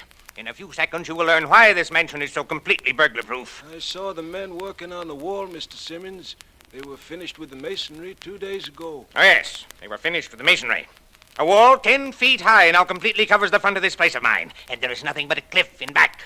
But a mere wall and a cliff are not sufficient protection. I'm afraid I don't understand. You will, my dear Harold, you will. You are my caretaker, but your work will be relatively easy. Believe me, it will be easy. Oh, what's keeping those men? Keeping them from what, sir? From trying out the device they've installed. I can't imagine... Ah, hear that, Harold? Harold, you hear that? What is it, Mr. Simmons? It's an electric eye system, Harold. It's completely foolproof and burglar-proof. If anyone so much as approaches within 6 feet of any part of those walls, that alarm goes off. Nobody can get to me here, Harold. Ha! Nobody. Mr. Simmons, you've never told me who it is you were afraid of. Who it is? It could be any of a dozen people, Harold. Weak people. People who resented the fact that in the battle of business, I was successful, and they weren't. But now I'm safe, with you to look after me 24 hours a day. You can depend on me, Mr. Simmons. Indeed I do, Harold, and indeed I will. It's true I know nothing of your background, but you strike me as satisfactory. You look me square in the eye all the time. That's important. Besides, I'm used to taking chances on people. 5 years ago, when I first hired Betty Jarnes as my secretary, I knew nothing of her either. Miss Jarnes is very capable. Yes, and very lovely. And I've rewarded her, Harold, just as I'll reward you if you are faithful to your duties. When I die, she receives a considerable fortune. I'll do my best, Mr. Simmons. Oh, Harold, just to prove to you that I'm not an old fool, I said I knew nothing about you. That is true. But just in case you were sent here by one of my friends, Mr. Simmons, please don't think I overlooked that possibility. Just in case you were sent here by one of my friends, allow me to assure you that I have means of protecting myself at all times. See? That gun is entirely unnecessary where I'm concerned, sir. Perhaps. But it is well to have it with me all the time, regardless. I'm glad we had this little chat, Harold. As you can see, I'm protected from strangers by the wall and its electric eye. And I'm protected from my own household by this gun. I'm completely safe. And for the first time in years, I'm at ease. Very good, sir. I'm glad. I'm an old man, Harold, and this is the freedom I've been looking forward to for years. Perhaps I don't have too long to live, but they're going to be easy years. Harold, didn't you hear what I said? Yes, sir. You said perhaps you don't have too long to live.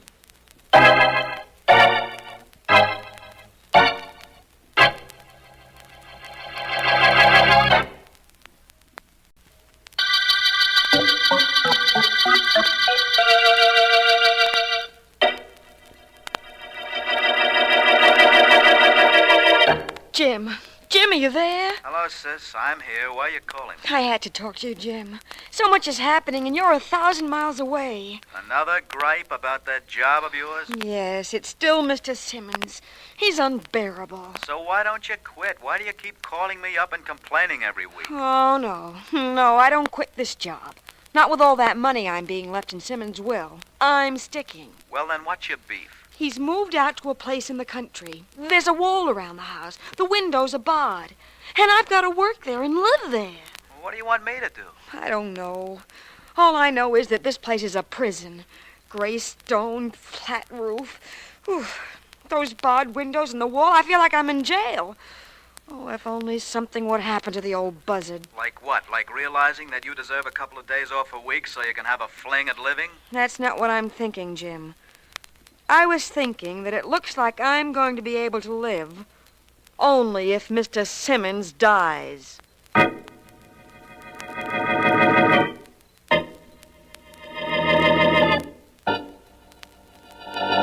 Take a letter, Miss Jarnes. Yes, sir. To Frank Rudney, Bank Building, City. Dear Frank, in reply to your letter of even date, the answer is no. Sincerely. Sign my name to it. Yes, Mr. Simmons. Now then, take a letter to Mr. Simmons, could I please fix myself some lunch now? I can take the rest of the letters this afternoon. Of course not. My mail comes first. But it's 3:00, sir, and I haven't had anything to eat since breakfast. Dissatisfied here, Miss Jonas? If you are, I might be able to make other arrangements for a secretary. Of course, there are other changes that would be made at the same time. Changes affecting my will. Mr. Simmons, will you please forget about that will? That's all I ever hear from you. After all, I just wanted a sandwich. Is that so unreasonable? It is, inasmuch as I have other things for you to do. You know, Miss Jonas, perhaps you've been with me too long. Take a letter to my attorney. Ask him to please be here tomorrow morning and to bring my will with him.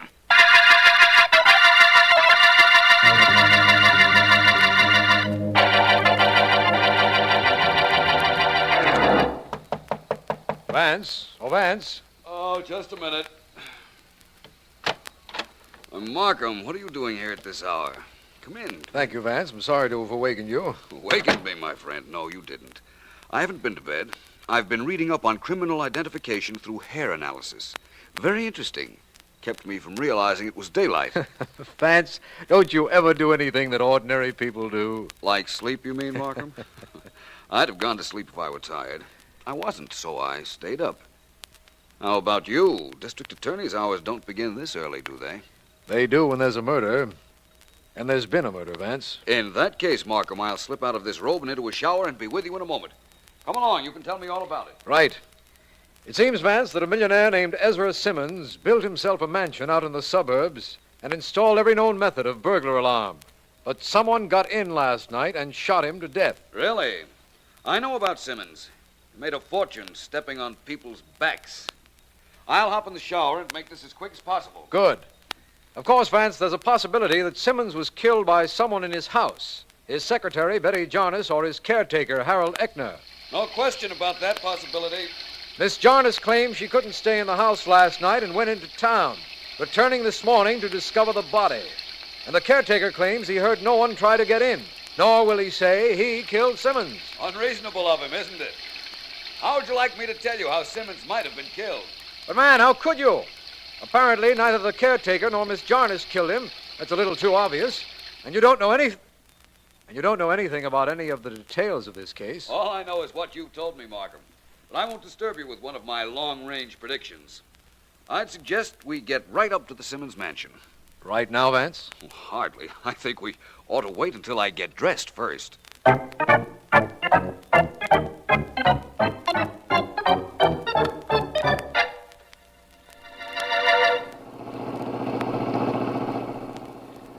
That's it, Vance. That's the Simmons house just on top of that hill. I see it, Markham. Large, isn't it? Quite. And that wall surrounding it must be 10 foot high with barbed wire at the top. Probably electrically charged wire. Mr. Simmons was well protected. Apparently not well enough protected, Vance. Somebody did get to him, remember? Yes, I most certainly do. And somebody most certainly did. Now, I guess I'd better stop here and wait for someone to... Now, what in the world is that? An electric eye system, I imagine.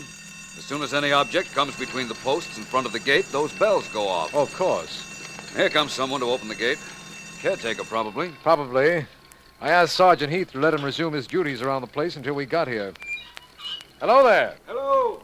You're Mr. Markham? Yes, and this is Philo Vance. How do you do? How do you do? Where is Sergeant Heath? He's up at the house. They've taken Mr. Simmons' body away, but Sergeant Heath said for me to expect you. Very kind of the sergeant. That's quite an elaborate bell system Mr. Simmons had installed, isn't it? Yes, it is. It wasn't necessary where you and Mr. Markham were concerned, though. I saw you two from my room, and when I saw your car, I came down to open the gate. Well, hop on the running board, Eckner, and we'll drive you to the house. Yes, sir. Just follow the road. It turns left a little way up. Right. Just a minute, Markham, if you please. What is it, Vance? Stop the car. Certainly. I want to look at the outside of this place. Eckner, can you drive the car up to the house? Yes, Mr. Vance. Do that, will you, please? Come on out, Markham. I'm with you, Vance. There. I'll leave the car in front of the house, Mr. Markham. Thank you. Now, Vance, what is this for? You know that Heath is holding Mr. Simmons' secretary, Betty Jarnes, up at the house. Why stop? I just thought of a way that somebody could get past that wall without sounding the alarm. But how, man? By tunneling under it? No, nothing quite that obvious. If there had been a tunnel, Heath would have discovered it by now. I thought if there were a lawn... But there isn't. There's nothing but rocks leading from the wall to the house. What were you thinking? Well, if the murderer were very clever, he could have gotten past that wall without sounding the alarm by using my method. And that method was? By vaulting over the wall, using a pole. Of course, the murderer would have had to be an athlete, but that would have narrowed down our suspects. Yes. But nobody or nothing could land on these rocks. Well, I see our friend the caretaker's waiting for us at the door. Yes, he is. Oh, Eckner, where is Sergeant Heath? He's trying all the windows for clues, Mr. Markham. Will you come in, sir? Yes, we will. Thank you. Is this the library, Eckner? The living room, Mr. Vance. Miss Jarnes is in there waiting for you. Good. Come in with us, will you, please? Yes, sir. This is Mr. Markham and Philo Vance, Miss Jarnes. How do you do? Oh, how do you do? Hello, Miss Jarnes. I hope we haven't kept you waiting. You have. But does that matter any to you? Frankly, no. Now that your attitude is apparent. Miss Jarnes, who might have killed your employer? Almost anybody he formerly did business with. He was cordially hated by a lot of people. Including you. I hated him as much as anybody, I guess. But you continued to work for him. Oh, yes. Yes, I was a very faithful employee. Wouldn't you be if you were being left a lot of money by an old man? How much money, Miss Jarnes? I'd like to go up to my room, Mr. Vance, please. I have a headache. Of course. Thank you. By the way, Miss Jarnes, how much money was Mr. Simmons leaving you? How much? Yes. $1 million.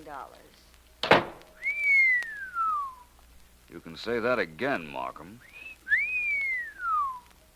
Oh, Eckner. Yes, Mr. Vance? Were you in Mr. Simmons' will, too? I've only been here a week. I see. Markham, walk over to the window with me, will you, please? Of course, Vance. What's on your mind? Tell you in a moment. Keep your back to our friend, Mr. Eckner, there, and listen to this. Mr. Eckner? Mr. Eckner! He doesn't answer, Vance. I'd better turn around and see if he's still there.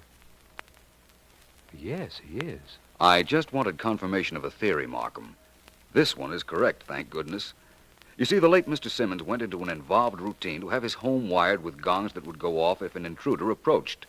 But all in vain. I still don't know what you're driving at, Vance. Don't you?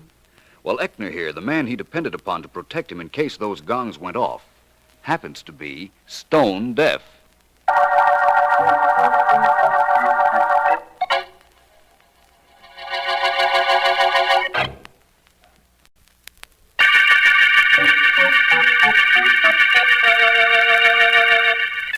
This is District Attorney Markham.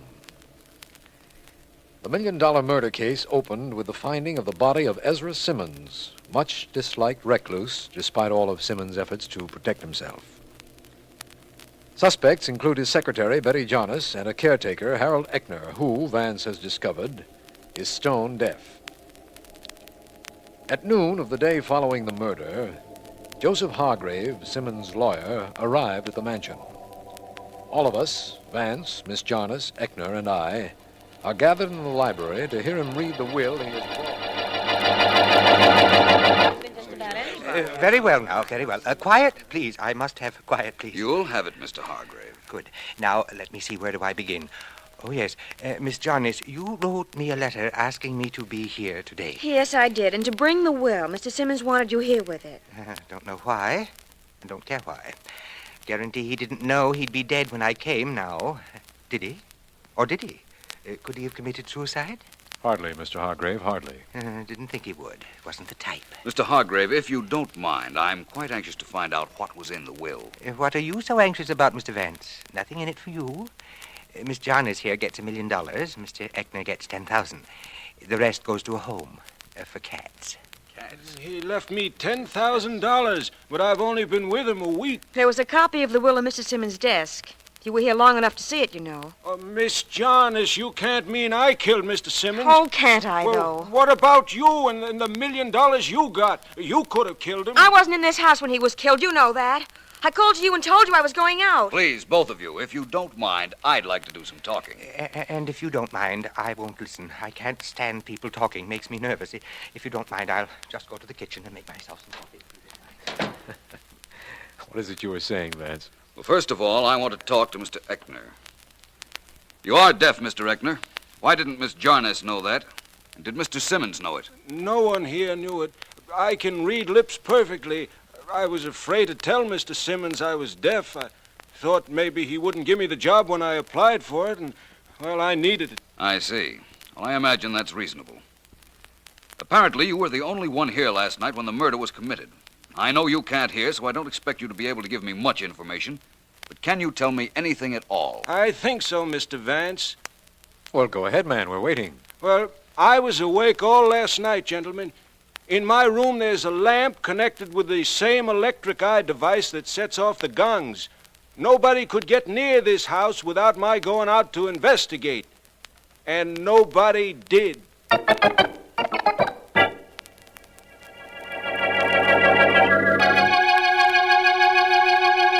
Hello.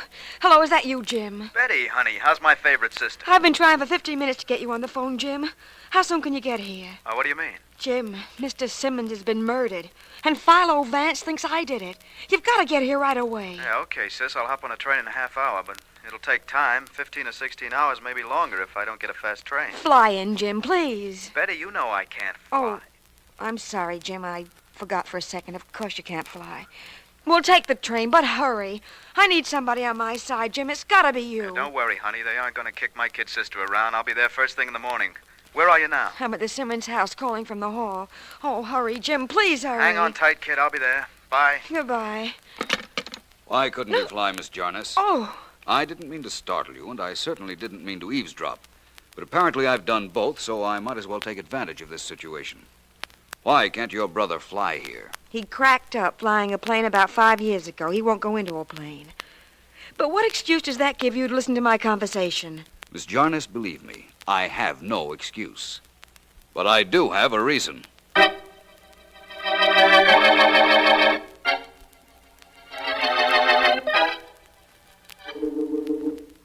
There's a man out here to see you, Mr. Rodney. He told me to tell you his name was Buck. Buck, eh? Send him in, Miss Morgan. Send him right in. Come in, Buck. Sit down. Thanks, Mr. Rodney. Don't mind if I do. Cigar? Yeah, thanks. Yeah, thanks. That's right, Buck. Sit down. You did a good job. I'm proud of you. Simmons is dead, ain't he? You sent me to see that he got dead, didn't you? I saw to it. Yep, you certainly did. And here's the money you asked for, just the way you asked for it, in small bills. Anybody see you come in here? Nope. And nobody's gonna see me leave. And nobody's gonna see me again in this town for 2 years. I'm blowing this bug just like our deal said I should. Yeah, you're a fine man for a delicate job, Buck. I don't know how you did it, and I don't care. Okay, boss. And now I got my dough, and you got your corpse. And so I'm blowing out of here through this back door. You know, Rodney, I kind of enjoy knocking off a guy. Makes me feel like I was put into this world for a reason. So long. Yes, Mr. Rodney. Miss Morgan, call police headquarters for me, will you? Police headquarters? I want to report that if the police are looking for the murderer of Ezra Simmons, they can pick up Buck Digby at the Crosstown station in an hour.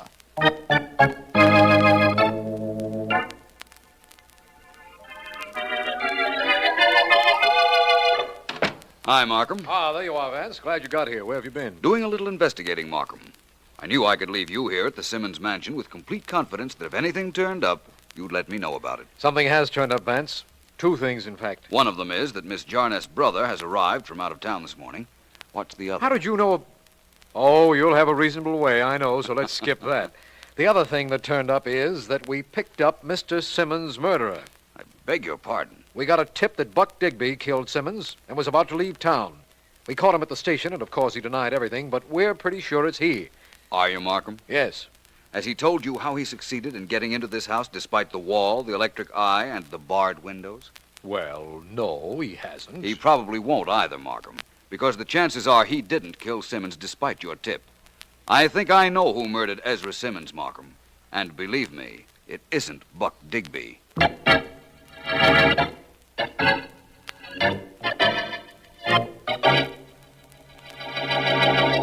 haven't told me what I should do, Jim. You just sit there. I'm thinking, sis. I'm thinking. Oh. You know, I don't think so good after 15 hours in a sleeper. Now, off the record. You didn't kill Simmons? All for on the record, I didn't kill him. $1 million is a big reason, sis. There you go again. Sorry, I was just trying to make... Who's there? Philo Vance, may I come in? Come in. Please forgive my intruding into your room, Miss Jarnes, but I was anxious to meet your brother. How do you do, sir? I'm Philo Vance. Hi. What's going on here, Vance? What are they trying to do, frame my sister for that old buzzard's murder? No, nobody's trying to frame her, Mr. Jarnes.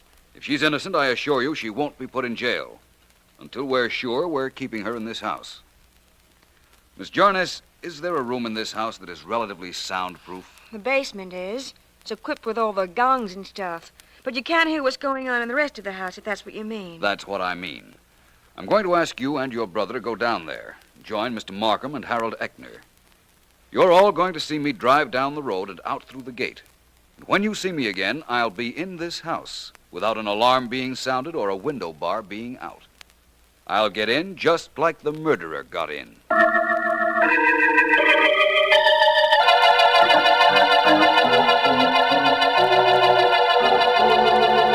Vance has been gone over an hour. I can't understand what's keeping him. I can, Mr. Markham. He just couldn't get in here without sounding those bells. How could anybody? Nobody could, Jim. I went over the plans with the company that installed the electric eye. It's impossible for anybody to get into this place without sounding the alarm. You're trying to make it look awfully bad for me, Miss Jarnes. I was the only one in the house when Mr. Simmons was killed. If it looks bad for you, that's not my fault. I didn't kill Mr. Simmons. What I'd like to know is who did. Is that all you'd like to know, Markham? Vance! I can tell you who did. Vance, you did it. You got in. Not that there was any doubt in my mind that you would. Thank you, my friend. And I believe when I arrived just now, I said I could tell you who killed Mr. Simmons. I can. Markham, you can arrest Miss Jarnes' brother for murder.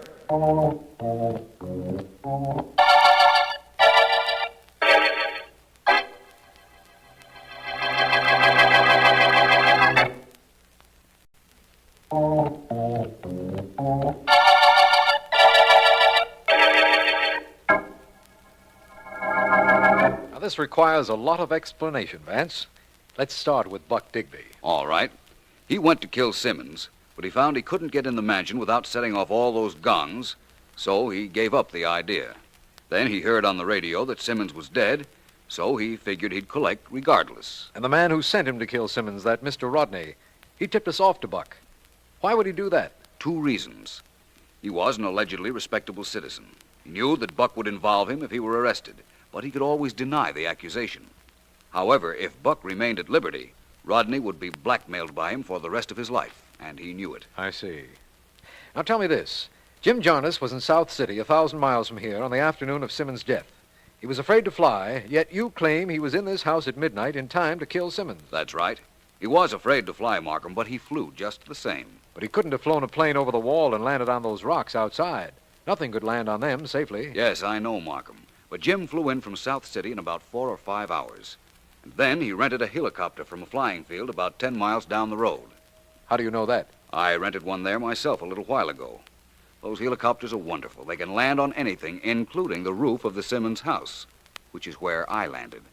You know how flat the roof is. Yes. So that's how you got into the house without the alarms going off. That's right. I landed on the roof, opened the skylight, and came down as nice as you please. Oh, Vance. The man at the flying field described the man who had rented a helicopter the night of the murder, and so I knew who our murderer was. Well, I'll be darned. What about a motive, Vance? Well, Markham, wouldn't you like to have a sister, your only living relative, who had $1 million? Yes, I would. One more thing, Vance. Everything logical pointed to the fact that this was an inside job, that Simmons was killed by either Miss Jarnes or the caretaker. Why were you so sure it wasn't? Because, Markham, we know Miss Jarnes wasn't at the mansion the night of the murder. But the caretaker didn't know that. She probably called up to him that she was leaving, but don't forget, he couldn't hear. Oh, I understand now. He'd never have tried to murder Simmons thinking Miss Jarnes was in the house, and he never knew she'd left. Right. That the end of your questions, my friend? The end of my questions, Vance, and the end of the $1 million murder case.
It's awful quiet tonight, ain't it, Mike? Yeah, but I don't mind. Drive around another 2 hours, call into headquarters, and somebody else can have this patrol car for the next shift. Me, I'm going to bed. Nice houses on this street, huh? Well, they're big, say that for 'em. People live in them, got lots of dough, say that for 'em. Yeah. How'd you like to live with a house like that and on the corner? Yeah, not bad. Afraid Maggie wouldn't like it, though. Too many rooms to clean. Ah, she wouldn't have to worry about that. Servants, pal. She'd have to have a mess of servants. Yeah, you don't know Maggie. She wants to do everything herself. I never saw anything like Hey, it. Eddie, look. Where? Coming out of that big house we just passed. 2 guys. They're shoving guns in their pockets. Stop this heap. We're getting out. Right. Come on. Right with you, Mike. Get your gun out. Looks like we're in for a little action. Hey, you two, stop! Stop or we'll shoot! They aren't stopping. Let's let them have it. Right. Yeah, they got the same idea first. See how they like it. They're only half a block away. We'll grab 'em, Eddie. Won't have to grab both of them. One of them's hit. Look, he's staggering. Yeah, but look at the other guy. He's got his gun against his buddy. Hey, don't! He shot his own pal. How I'd like this shot to get him. My turn. We're both missed. He makes that car that's parked there was sunk. Well, he's made it all right. And there he goes. All right, let's go back and get our crate. We can chase him. Now, let's take a look at this buddy of the guy got away. He's done for. Through. Take a look. Ever see him before? Nope. Oh, get the people starting to come around. All right, everybody, get back. Go on home. Go to bed. Take a look for identification, Eddie. Right. All right, look, everybody. Nothing's going on. The show's over. Go on. Get back to bed. Get back to bed, will you? Hey, Mike. Yeah? We got a real mystery on our hands. First 2 guys stick up a place, then one of them kills the other guy, and look what I found in the other one's pocket. A piece of paper. All it's got on it is 2 words. Live on. Now, what's that mean?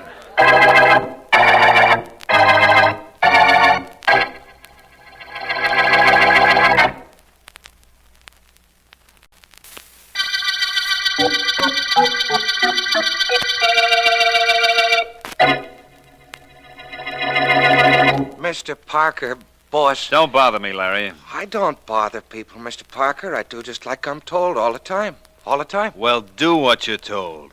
I told you not to bother me. You sore at me, boss? Sore at me?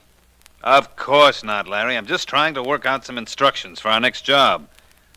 Matter of fact, I'm very pleased with you. Oh, thanks, You boss. did very well last night, robbing the Hilton home and shooting Joe when the cops hit him. I'm glad you liked it, Mr. Parker. Joe would have started talking if the cops grabbed him alive. He was hit in the leg and couldn't keep going, so I knocked him off. I done right. You most certainly did. Now, just hold everything momentarily, Larry. I'm not sending you on the next job. I've got other friends, you know. Oh, sure, I know, but ain't the cops got your phone tapped? That's what you said. Well, they suspect I'm in back of these private home holdups, Larry, but they can't prove anything. And while they can tap this phone, they can't trace whoever it is I'm calling. That's impossible on a dial phone. Yeah. The message for tonight is hole pin. Hole pin. That's right. Take care of things just like we planned, will you? Don't give it another thought.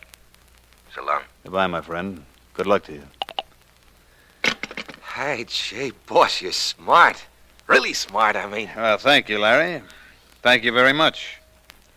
But I have help. A great deal of help. And from the most unexpected places and people.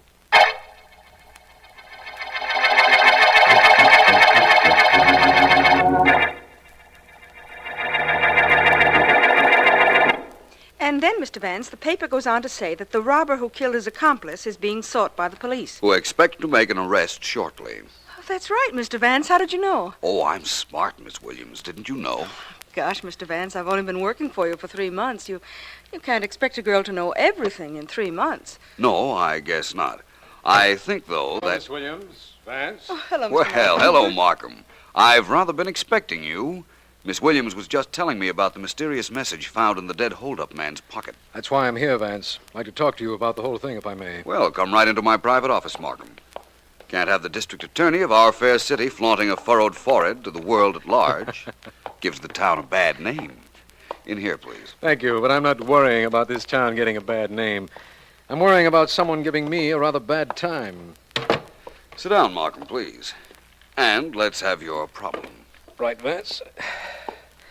As you must know, there have been quite a few hold-ups of fashionable parties in the past few months. Yes, I've read about them. In fact, you and I have discussed them from time to time. Casually, of course. But you mentioned the police suspect of Mr. Edward Parker. We do, but Parker's clever. He has 2 or 3 stooges he sends out on the jobs. But let's take that robbery last night up on 58th Street. The one where one of the thieves shot his buddy after the police had wounded him. What about it, Markham? We found a slip of paper in the dead man's pocket, Vance. It said just 2 words. Live on. Then we intercepted a message Ed Parker was telephoning to someone. That message said, hole pin. Those words have some kind of meaning, I'm sure. They most certainly have, Markham. A very definite meaning. Not to me. I just want a second to make sure of what I'm saying. That robbery last night on 58th Street, was it at number 4360? Yes, but the papers all carry that. I didn't remember it from the papers, believe me. Now I think I can tell you where the next robbery will take place. Oh, no, Vance. Yes, no. my friend. Of course, I'm not sure exactly when it will take place.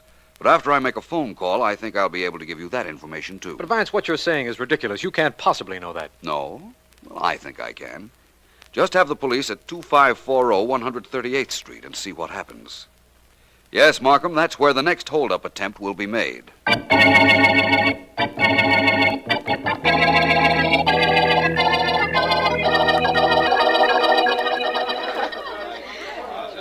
so happy you're having a good time, Mr. Davis. I'm so glad you're enjoying yourself. Incidentally, there's young Alice Morton over at the refreshment table. Wouldn't you like to join us? Definitely, Mrs. Blake. I thought you would. Everybody, can I have your attention, please? At some particular time at every party, the hostess feels it her solemn duty to make an announcement. At the moment, duty calls. I think you'll all be glad to hear that we have with us that distinguished pianist, Dmitri Rabov, who has consented to play a few selections. Mr. Rabov. For his first number, Mr. Rabov plays the Rachmaninoff Prelude in G minor.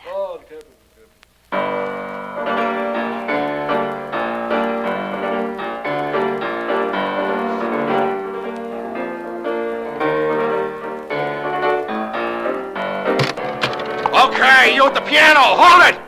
Everybody stay still and nobody move. There's a stick-up. Lock the door, Jimmy.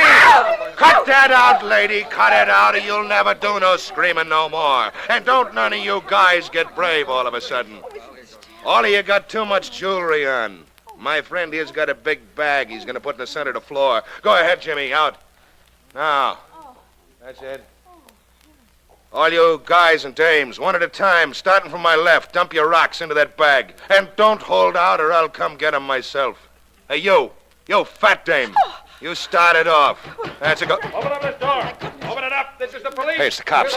Come on, Jimmy. Out them French windows and step on it. Stop them, somebody! Don't let nobody try it. That's what they get if they do. All right, bust through them French windows, Jimmy. Let's get going. Open the door, somebody! Let the police in! There they are. There. Which way they go? Out the French windows. They might still be in the garden. Okay, lady. Come on, Eddie. Let's get after them. They're around anywhere. We'll get them.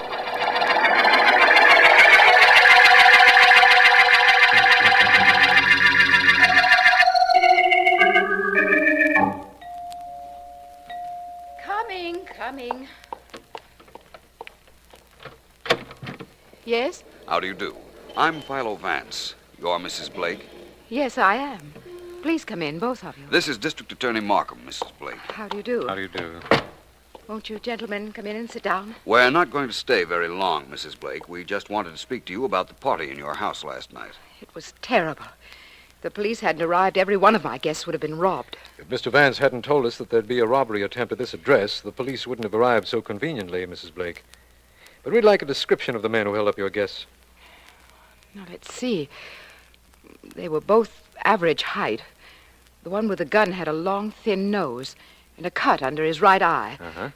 The other was, well, just an ordinary-looking person. I see. Mrs. Blake, I understand your position in the social world, and I imagine that this was rather embarrassing to you. Well, it would have been under ordinary circumstances, but there have been several attempted hold-ups at parties recently, so I don't feel too badly. What we want to know is whether you recognized either of the two men, Mrs. Blake. Had you ever seen either one of them before? I'm quite sure I didn't. They both wore masks, but from their general appearance, I'm certain I'd never seen either one. We thought that perhaps they might have been servants employed either by you or some of your friends who were victims of previous robberies, Mrs. Blake. I doubt that very much. Is there anything else, gentlemen? I think not, Mrs. Blake. Thank you so much for your kindness. It's quite all right. Please drop in again if you like, only let's make it a less formal visit. Well, thank you. We may do that, Mrs. Blake. At least one of us might do that. That one of us being me. I'd be glad to see you at any time, Mr. Vance. Goodbye. Goodbye, Mrs. Blake. What's getting into you, Emily? You going crazy? No, I don't think so, Ed. Why? Why? He gave Vance and Markham a perfect description of one of my boys. You'll blow this racket of ours sky high before we really get started. You're such an alarmist, Ed. I didn't tell them anything they couldn't have gotten from any of the guests who were here last night. What'd you want me to do? Give them a false description so that the trail would lead directly to me? I'm sorry, Emily. I guess I didn't think of that. Now, let's get back to what we were talking about before Vance and Markham got here. I think we'd better talk about what happened when Vance and Markham got here. We can't use that code anymore, Ed. Vance has already broken it. How do you know? Markham said that Vance knew the holdup was to be here. They've tapped your wire, Ed, heard you give instructions in cipher, and broke the code. That Vance is too smart. Maybe I ought to take care of him. Maybe you shouldn't have started with him. How'd I know he'd be called in on this case? There weren't supposed to be any murders, you know that. Larry killed Joe and the cop's bullet got him, but we didn't plan on that. No. But in order to be successful at anything, Ed, it's well to be prepared for emergencies. Nothing ever goes entirely according to plan. Well, our next job ought to. Where's it going to be? Let me see. I have the invitation right here in my desk. Mr. and Mrs. Cornelius Worthington requests a pleasure. Let me see. Tomorrow night. That's it, tomorrow night at the Worthington home. And if I know Celia Worthington, she'll have everybody who means anything in this town at her house. Good. This time we don't fool around with codes or with anything else. This time I do the job myself. Larry and I. I like that. That means there'll be only 3 ways to split. You and Larry and me. 2.5 ways. We'll cut Larry's piece down to a half of what he's supposed to get. He never knows what he's going to get. You know, Ed, I think we ought to give a little thought to Philo Vance. He might give us trouble. Him? I don't think so. Let him interfere with this, and he won't know what he's going to get either.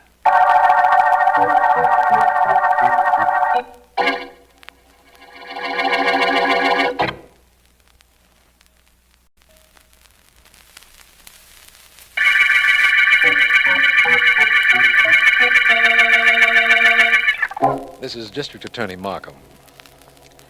The Cipher murder case opened with the shooting of a hold-up man by his own accomplice.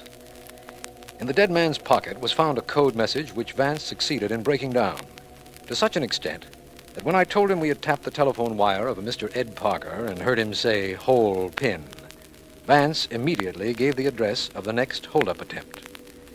We were able to thwart that effort as a consequence, but had no idea where the gang intended to strike again. It is for this reason that I'm calling on Vance, whom I expect to find in his office. Vance, where are you? In my private office, Markham. Come right in. I'm on the way. How are you today, Vance? Very well, which apparently is more than I can say for you. What's bothering you, Markham? This Cipher case, Vance. We've continued to tap Ed Parker's phone, but we've gotten nothing from him that even resembles a code. I didn't imagine you would. You think he knows we've succeeded in figuring out his code? I'm reasonably certain of that. Just because the police broke up that holdup at Mrs. Blake's the other night? That's only one reason, Markham. But the others aren't to be discussed right now. Vance, you know the police broke that code Parker used. It took them some time. Yet you figured it in less than a minute. I'll explain that to you, Markham, but not now. Right now, I'm wondering where that holdup mob will hit next, and how I can find out. Well, they seem to be concentrating on gatherings of the elite.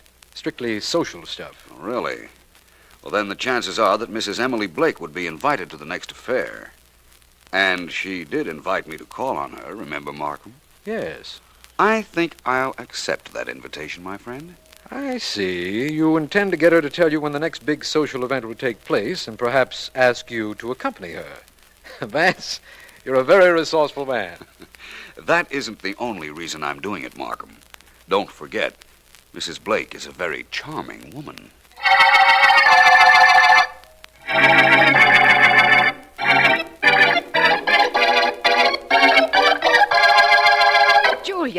Julia, hurry with my hair. I don't have all night, you know. I know, Mrs. Blake. I won't be a moment. I've laid out all your jewelry on the dressing table. You can be ready in a moment after I get finished. Well, then hurry up and get finished, why don't you? I'll get that myself. You stand in back of me and finish my hair while I'm talking. Very well, madame. Hello? Emily, this is Cornelius Worthington. Cornelius. Don't tell me I'm that late that you called to find out what was delaying me. No, not quite.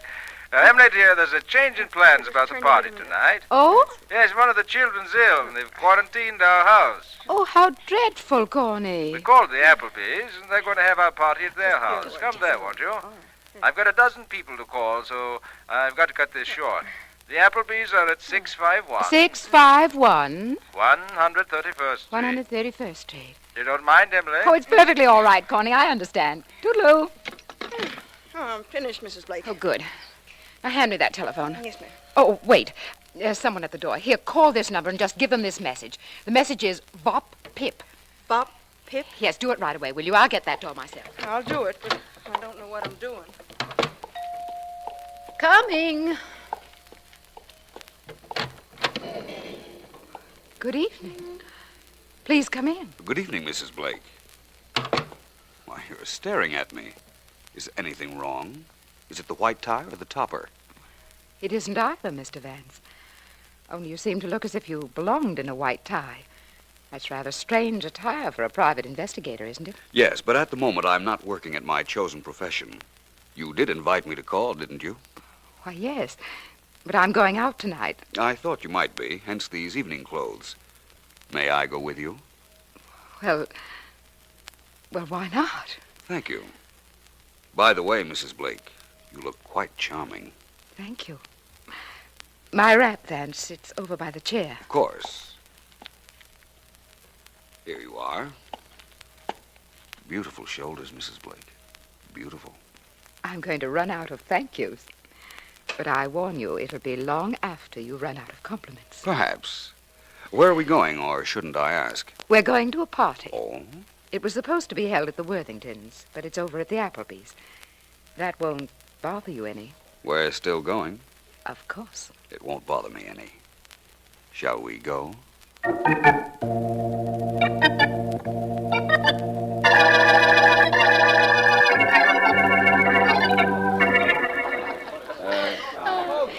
Vance, I think you're the most charming man I've ever known. That, Mrs. Blake, speaks eloquently for my conceit and very badly for the other men with whom you've been. Are all social parties this dull? No, only the ones I've been to. Score one for the distaff side of the combination. You know, I think we're getting along rather well. I'm glad to hear that. We were, as far as I was concerned. But I'll have you know that when you walked into this room, every woman in the place turned to stare at you. I didn't notice. Used to that sort of attention, Vance? Immune to it. Tell me, who is everybody here? Well, let's see. That's Appleby Jr. over there. His dad owns mills or something. And next to him... Mrs. Appleby? Don't be naive. That's Celia Worthington. Oh. Mrs. Appleby is over by the piano with Cornelius Worthington. Cozy, isn't it? What happens when it comes time to go home? See that light switch next to you? Yes. At midnight, somebody turns that out, and everybody rejoins the partner he came here with. No wonder people are looking so strangely at us. Tell me more about the others. Well, there's Montgomery Todd over there. Mr. Todd is the tall man looking vaguely around the room. And Mrs. Todd? Well, she's the one Montgomery is looking vaguely around the room for. She's the thin woman over by the palms at the other end of the room. Very wealthy. Isn't everybody here? Practically. Okay, everybody. Don't anybody do anything except what I tell them, and nobody will be hurt. Another robbery. All right, Sort of quiet. an epidemic lately, isn't it? Now, look, all of you, you've all got jewels. They're probably all insured. Now, we want them, and we don't want any trouble getting them. I want all the men to turn their backs. The lights. What happened to the lights? Hey, boss, there's a trap. Let's get out of here fast. Hey, come on, let's get I guess I can turn the lights on now, don't you think, Mrs. Blake? Oh, you acted very quickly, Vance. Congratulations. Congratulations to you, too, Mrs. Blake. Perhaps you didn't act as quickly, but your acting was very good just the same.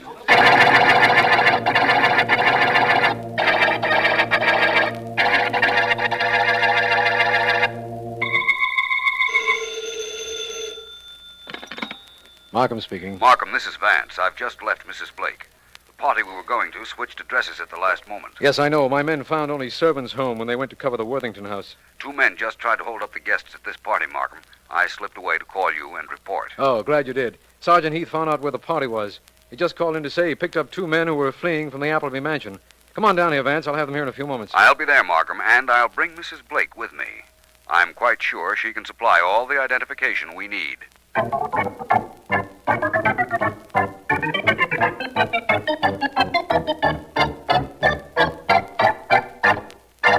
Right in here, Mrs. Blake, if you will. This is District Attorney Markham's office. This is all very distasteful to me, Vance. I'm sorry, but it has to be done.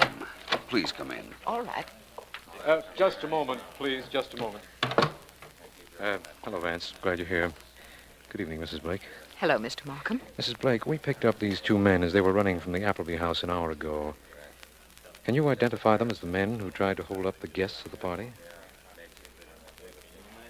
Well, no.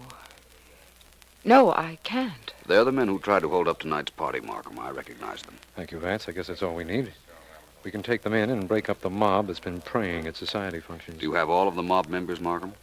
We have Parker here. He's the one whose phone we had tapped. And Larry Dayton, that's the short individual in the corner there. We think he's Parker's #1 helper. There may be 1 or 2 others, but we'll get them. I'm quite sure you will. You might as well have everyone connected with the thefts, Markham. For instance, you might take this very important member of the gang, Mrs. Emily Blake. What's... I? Mr. Vance, you can't mean that. Are you sure, Vance? Quite. And I can mean that, Mrs. Blake. I can do more than mean it. I can prove it.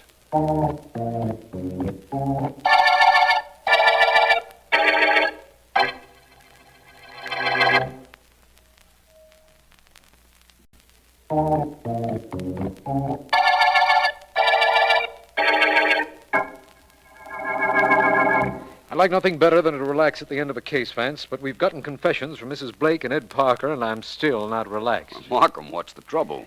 You know, I told you the police broke that code that Parker was using, but never explained it to me. I want to know first how you broke it, and so quickly. Oh, that. Well, let me see. The original code message found on the dead man was, "Live on," right? Yes. And the robbery the dead man was fleeing from took place at 4360 58th Street. Yes. The letters in the words "Live on" became the numbers 4360 and 58, Markham. By use of a code word, each letter becomes a number. That's why when you intercepted Parker's message about hole pin, I was able to tell you the address of the next attempted stick-up. But how could you have broken the code so quickly? The minute I saw it, I knew it as well as I knew my own name. In fact, it was my own name. Your own name? What? Philo Vance. The P was 1, the H 2, the I 3, the L 4, and so on. Well, I'll be darned. They picked your name. I wonder why. 2 reasons. 1, it was known to everybody involved.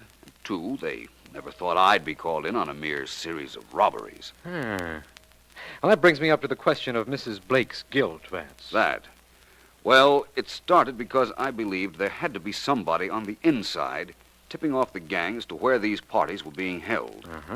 I didn't suspect Mrs. Blake until after the robbery at her house when, in an effort to divert suspicion from herself, she described one of the masked thieves too well. How do you mean, too well? She said he had a cut under his eye. Now, if he had worn a mask, and we know he did, she couldn't have seen the cut. That got me to thinking. And then I learned that Cornelius Worthington was giving a party. I went to him and got him to switch his party to the Appleby's house. Why? Well, Worthington was to wait at his home and escort every other guest to the Appleby's personally. There, the guests were to be told the phone was out of order. But Worthington was to call Mrs. Blake and tell her about the change in plans for the party. Oh, I see now. Then when the party was held up, it was only Mrs. Blake who could have been in touch with Ed Parker to tell him the new address. Exactly. Anything else, Markham? I think not, Vance. I do think that lack of funds and a desire to maintain her social position must have put Mrs. Blake in the middle of this situation. I imagine so. But let's forget her and the middle of this situation. Let's realize we've reached the end of the Cipher murder case.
Look, you, I don't want any trouble from you here.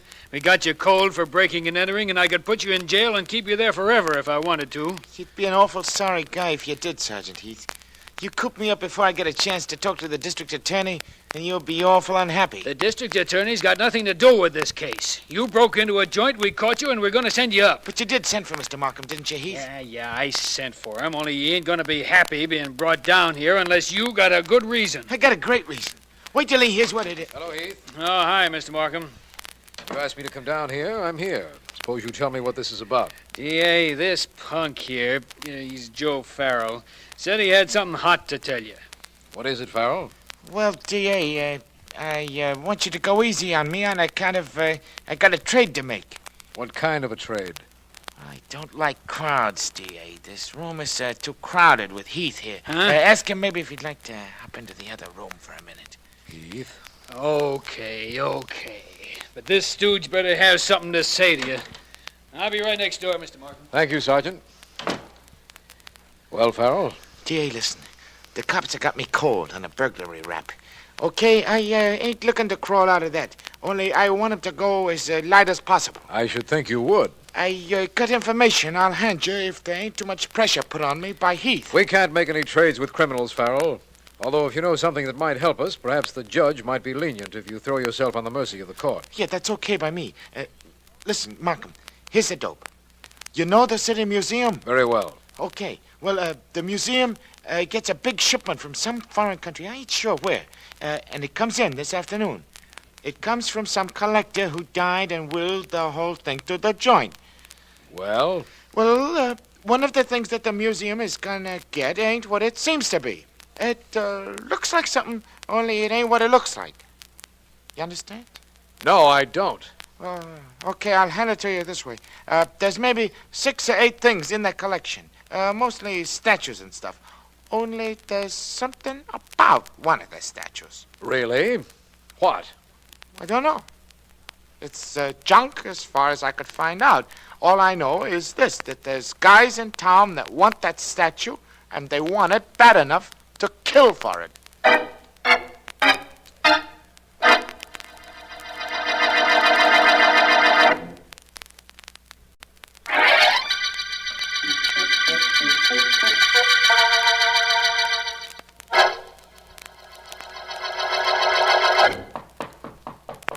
Come in. Come in, sir. Master, it is here. It is here. Well, talk, man. Talk. Tell me everything about it. Mr. Peters, I wait in the museum until the crates are open. I see it with my own eyes. It is here, Master. The bungee, the idol my tribe worshipped. We will get from the museum, no? 3 years I've trailed that statue from one end of the globe to the other. Now it is within reach. The bungee. Sit down, Ringa, sit down. Yes, Master. We make plans to get the bungee. Careful plans, Ringai. The most careful plans man ever made. This is the high point in my entire life, understand that? Nothing must go wrong. We will plan well, carefully, and quickly. It is good. Soon my tribe will be at peace within themselves. Soon I bring back to them the bungee. Tonight, we will get it, Ringai. Right now, I'm sure I'm going to need this. What you get from the drawer, Master? This. Ringai, the bungee is 1,000 years old. Stolen from your country. Yes. I will return this ancient masterpiece to your people, Ringai. But to do that, it is quite possible that I will need this very modern weapon. This automatic pistol.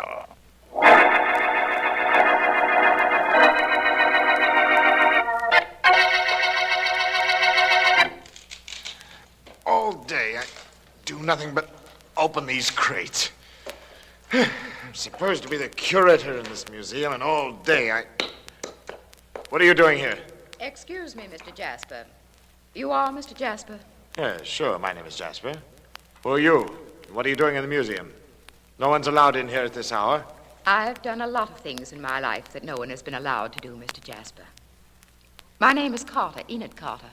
Well? I want that statue in the corner. That ugly copper thing, the bungee. I'm sorry, it's not for sale. You've got to leave here, Miss Carter. Regulations. I have no interest in regulations. I want that statue, do you understand? It's thousands of years old. It's been worshipped by generations of natives. I must have it for my collection. I'm sorry, Miss Carter. There's nothing I can do for you. I can't sell it to you. It just isn't for sale. And you'll have to leave here now. I've got to get the rest of this stuff uncrated before I can go to bed. And I'm tired. Listen, Mr. Jasper, listen closely. I want that statue, the bungee. I must have it. I'll pay you for it. More money than you've ever seen in your whole life. I don't know why everybody wants the bungee. It's only an ugly piece of copper. Who else wants it? Tell me, man, who else was here asking about the bungee? A fellow named Peters called up on the phone about it a little while ago. You know him? He mustn't have it. Whatever you do, you mustn't sell it to him. Miss Carter, I can't sell it to anybody. It belongs to the museum, and the museum has decided it is not for sale. I don't care what the museum has decided. I'm going to have that statue before Mr. Peters or anyone else gets it. I'm going to have it, and I'd just like to see anyone stand in the way of my getting it.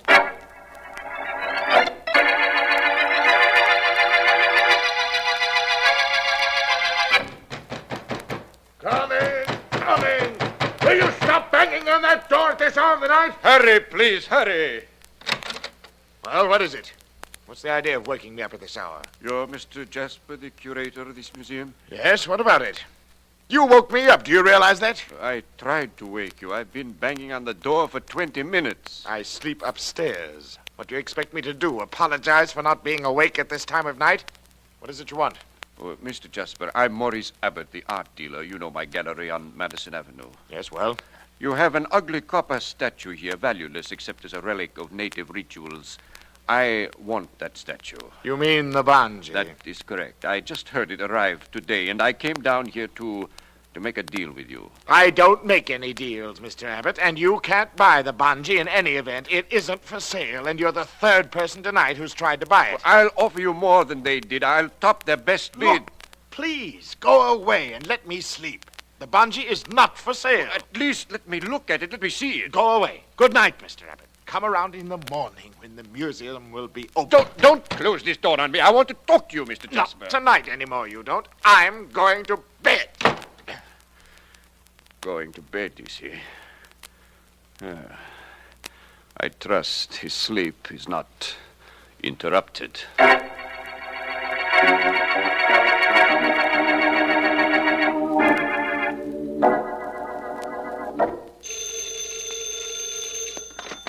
Philo Vance speaking. Vance, Markham. Well, hello, Markham. I've been wondering when I'd hear from you. This isn't a social call, Vance. The way I feel about you, Markham, and about your job as district attorney makes it questionable to me whether I prefer your social or professional calls. That's quite complimentary, Vance.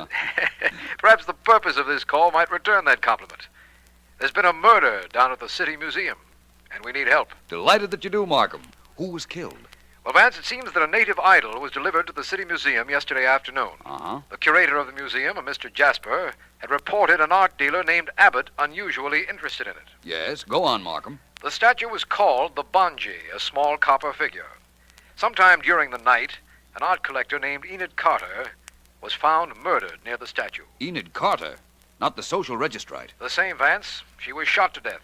Well... Now, what she was doing there or who killed her, we don't know. Is there anything about the case the police do know, Markham? Yes.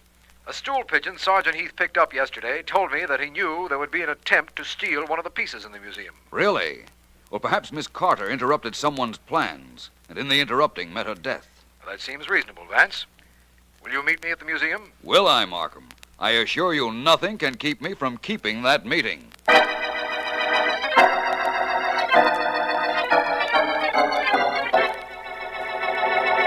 Come right into this room, please, Mr. Jasper. Mr. Vance would like to talk to you. Yes, Mr. Markham, of course. Hello, Mr. Jasper. Please sit down. Thank you, Mr. Vance. I've been looking over your papers on that shipment that came to this museum yesterday, Mr. Jasper. I think the statues, or rather one statue, has a direct bearing on the death of Miss Carter. Well, she probably broke in here last night after the museum was closed, Mr. Vance. I know there was no one here when we locked up.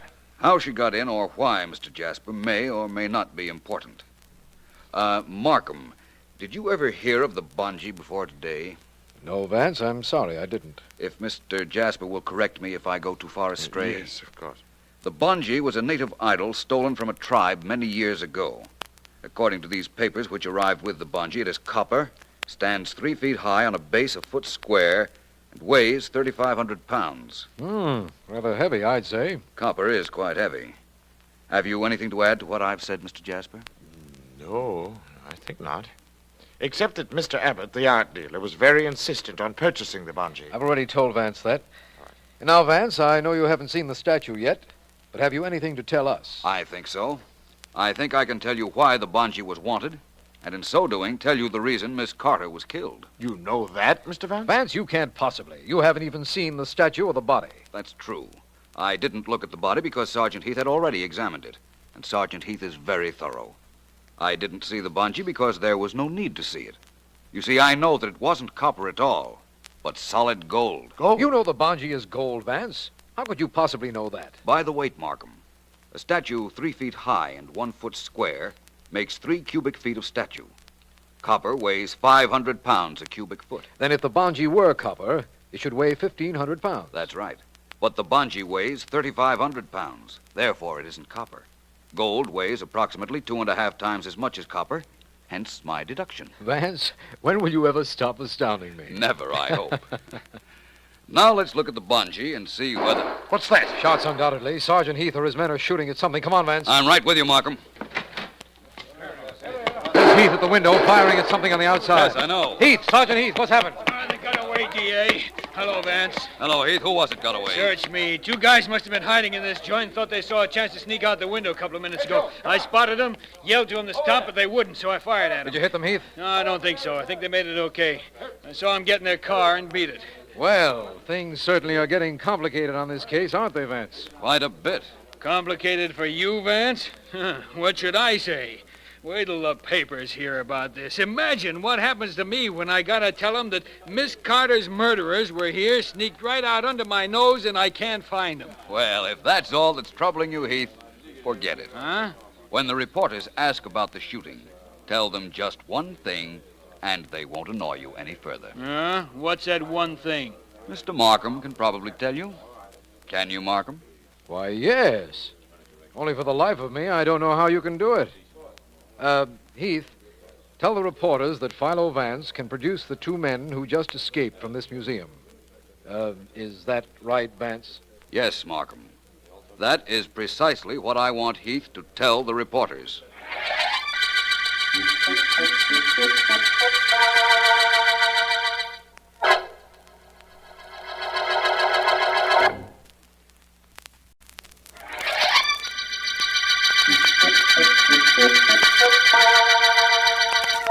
This is District Attorney Markham. The Idle murder case began before there was a murder. It seems that several people, among them Maurice Abbott, an art dealer, and Enid Carter, wanted the bungee, a native idol supposed to be copper, but which actually is gold. Philo Vance reasoned it was gold, and subsequent tests proved him right. After Miss Carter was found dead, 2 men were seen fleeing from the museum, and Vance announced that he would produce them despite the fact that he hadn't even seen them. Only Vance could possibly make a statement like that. And it is some time later, when he has gone to his office. Vance and his secretary... Read it again, will you please, Miss Deering? What's the matter, Vance? My diction bad or my voice so pleasant you just like to hear it? I'd like to be absolutely certain of what the newspaper says, that's all. No criticism, no compliment. That's my boss. Okay, here we go. Just the headline and the subhead will do. Right. It says, police say Philo Vance can produce mystery men. Subhead, famous private investigator believed to know identity of 2 men who fled from City Museum in hail of shots. Period. More? No, that ought to be quite sufficient, thank you. Vance, since when have you become mysterious? If you knew who those men were, why didn't you tell Mr. Markham? They're probably the same men who killed Miss Carter. Possibly. Well, then why don't you tell who they are? I never said I knew who they were, Miss Deering. I said I could produce them, and I can. In fact, I think they'll produce themselves right here in my office. I'd like to bet they don't. Bet's off. It wouldn't surprise me if those were the 2 men, Miss Deering. Let them in, please. I'll be in my private office. I'll do it. Only I have a hunch I'm going to be sorry.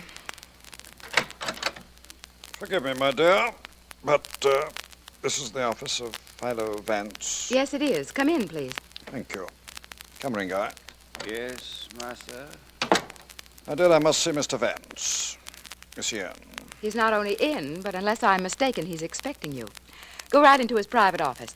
Go right in. Thank you, my dear. Thank you very much. Oh, it's all quite all right. All part of a day's work. Wait out here, Ringo. I shan't be long. Yes, master. Hey, you're not going to leave him out here with me. I assure you, my dear, you're quite safe. Wait for me, Ringo. Yes, master. Mr. Vance? Come in, sir. Mr. Vance, you know me, sir? I know who you are. Perhaps the formalities of an introduction might be in order, though. Please sit down. Thank you, sir. Thank you. Mr. Vance, I am Jonathan Peters, world traveler, lecturer. Authority on native art. I know of you, Mr. Peters. Thank you, sir. Thank you. Mr. Vance, according to the newspapers, you knew it was I who was seen fleeing from the City Museum early today. I've come to ask you, sir, to implore you not to reveal my identity. You realize that a young lady was murdered in the museum you were seen leaving? I had nothing to do with her death, I assure you, sir. And I have here my personal check made out to you for $25,000. The check would be in lieu of my not revealing your identity to the police. Exactly.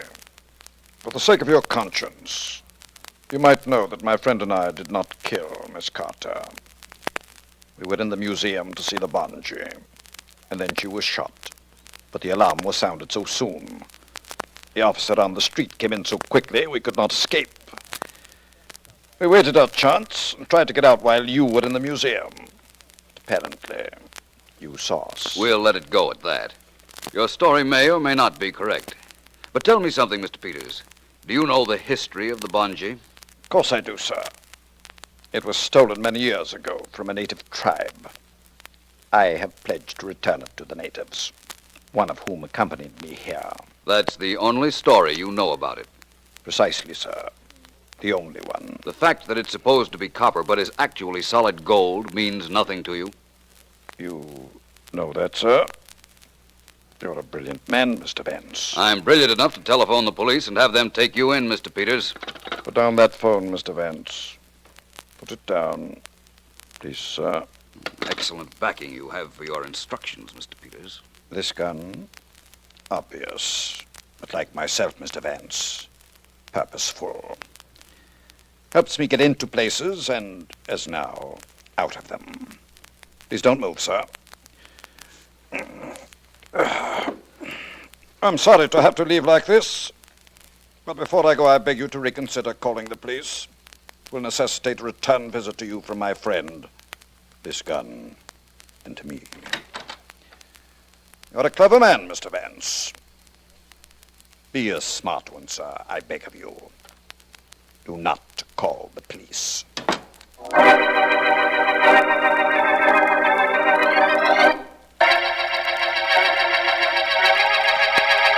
Do you deny, Mr. Abbott, that you threatened the museum curator, Mr. Jasper, when he would not sell the bungee to you for your gallery? Well, do you? I have nothing to say, Mr. Markham. You will have something to say, I'm sure, Mr. Abbott.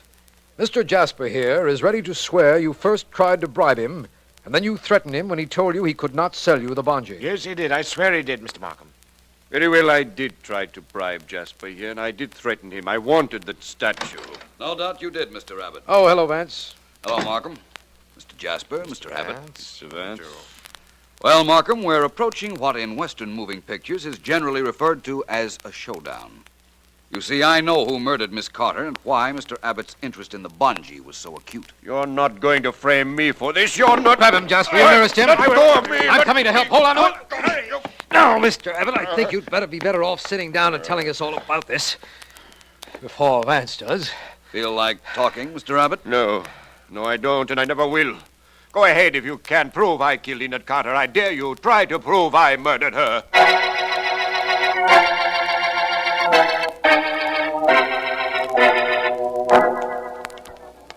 Well, Vance, that's the City Museum right ahead of us. Yes, it is. You didn't ask Sergeant Heath and me to come here with you, merely as bodyguards, did you? No, Markham, I didn't. Well, I'm glad of that. I'd like to put this body of mine in a big bed and guard it with a couple of blankets. No lullaby, Heath. Oh. Vance, why did you have the City Museum closed to the public for the past few hours? Obviously, because I wanted no one to be there except whoever it is who will try to steal the bungee. Somebody's going to try to steal that statue tonight? Perhaps. They know the museum is unguarded, and I believe that time is a factor, and the attempt will be made tonight. You have the door key, Markham. Yes, of course, right here. Open it quietly, please. All right. If I'm not mistaken, we are about to interrupt the theft of the bungee. Hey, wait a minute. You can't know that. I don't know it, Heath, but I merely think it. I believe I saw a flashlight hit a window a second ago. A flashlight carried by somebody inside the museum. Well, Markham? I'm a little slow because I'm trying to do this as quietly as possible. There. Here we are. Vance. I see it, Markham. The flashlight at the other end of this hall.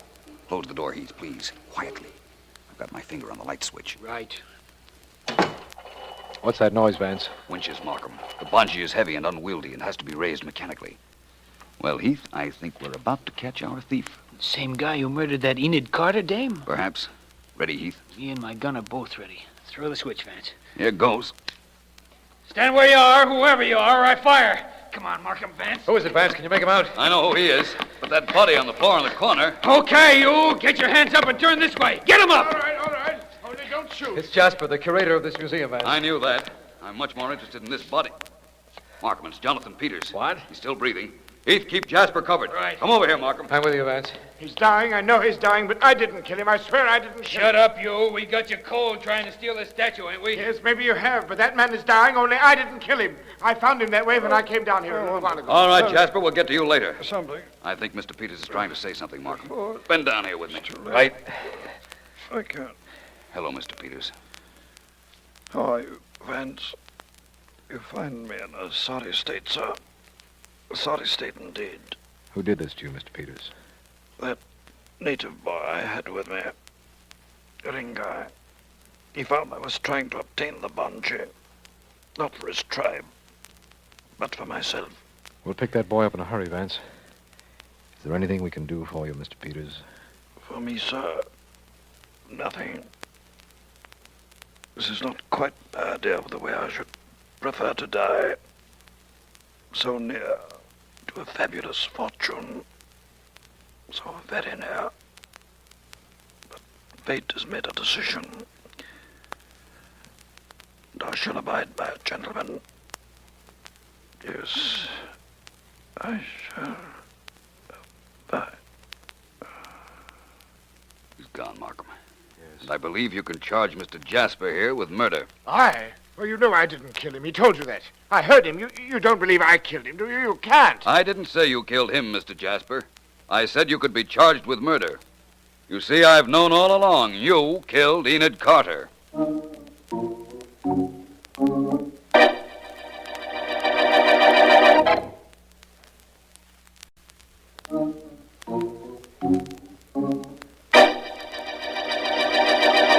Look, Vance, if you think I'm going to ask you a single question, you're nuts. Very well, Sergeant Heath. Suppose we leave it at that. Wait a minute. Just 1 minute and maybe one question. How did you know Jasper killed that Miss Carter? Well, Heath, I'll tell you. To begin with, he knew the weight of that statue, the bungee. Knowing it, he knew it wasn't copper, but gold. And, as such, worth a fortune. That still don't tell me where Miss Carter comes in, or that Peters guy and his stooge either, or Abbott. They all come in together, Heath. They all wanted the bungee. Miss Carter wanted it so much that the night of her death, she came to the museum to make a deal with Jasper to steal it. But apparently she came into the museum while Mr. Jasper was trying to do that very thing for himself, and she caught him at it. Yeah, but Peters and the native were there, too. That's right. But fortunately for them, they hadn't gotten into the room where the bungee was kept. They were in another room when they heard shots. A policeman came tearing in, discovered the body, and they couldn't get out until the next day. You see, they were hiding in the museum. Yeah, but if they couldn't get out, how could the murderer? He couldn't either. That's how I knew it was Jasper. His living quarters were upstairs. He got up there in time to be presumably awakened by the police. And Abbott, the art dealer? Completely innocent, although he was working for Peters. And Peters had threatened his life if Abbott revealed Peters' identity to us. That accounts for his attitude while we were questioning him earlier today. Yeah, I guess it does. Hey, Vance, I promised you I wouldn't ask any questions. I bet I asked 1,000,000, huh? It's all right, Heath. I enjoyed answering them. I like to make statements, you see. Statements such as, "This is the end of the Idol murder case."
Is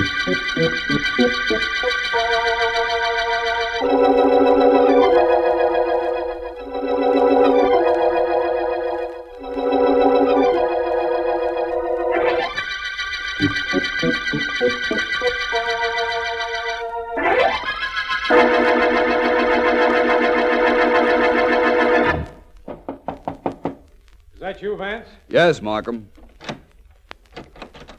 Well, the district attorney is behind a locked door. Most interesting, Markham. How do I get in? This way, Vance. Am I unlocking the door? Good evening, Vance. Hello, Markham. All this secrecy indicates an occasion I should enjoy. Am I correct? It's quite possible, Vance. Please sit down. Thank you. Well, you sent for me, Markham. I'm here. Shall we ask your other visitor to come in here from the next room so we can get started? You knew I had someone waiting next door? Certainly. You wouldn't lock yourself in, Markham. As long as I've known you, I've never seen you display a single evidence of fear. You locked your door, therefore you are trying to protect someone. Whom? My only surprise is that you didn't know that, too. It's an informer, Vance, a stool pigeon. Come in, Ricker. Yeah, D.A., here I am. Ricker, this is Philo Vance. I want you to tell him what you told me a while ago. Oh, gee, D.A., what I told you was personal, just between friends. Please include me among your friends, then, Ricker. Do I have to tell this guy what I told you, D.A.? I wish you would. Okay, then. Okay. Listen, Vance, the D.A. and I has got a deal. When I hear something he ought to know, only nobody'll tell him, I tell him, see? Nobody will tell him, so you tell him. Sure. Listen, Vance, there's a dame due to hit this town this week, and she's going to start running things here the same as she ran them in the Midwest. And where she goes, trouble goes, too. Big trouble. Killings, bank holdups, kidnappings, the works. Yeah, that's what I was telling the D.A. A woman is coming to town, and that means trouble, eh? Well, that's not too strange an association. Well, I don't know about that. All I know is this town's going to break wide open when she shows up, and that's going to be soon. Really? Ricker, tell me, who is this woman? You mean, what's her name? Well, search me, I don't know. All I know is she's tall and dark and terrific looking. And she always wears dresses of one color only. Nobody knows her name. Everybody calls her the Lady in Blue.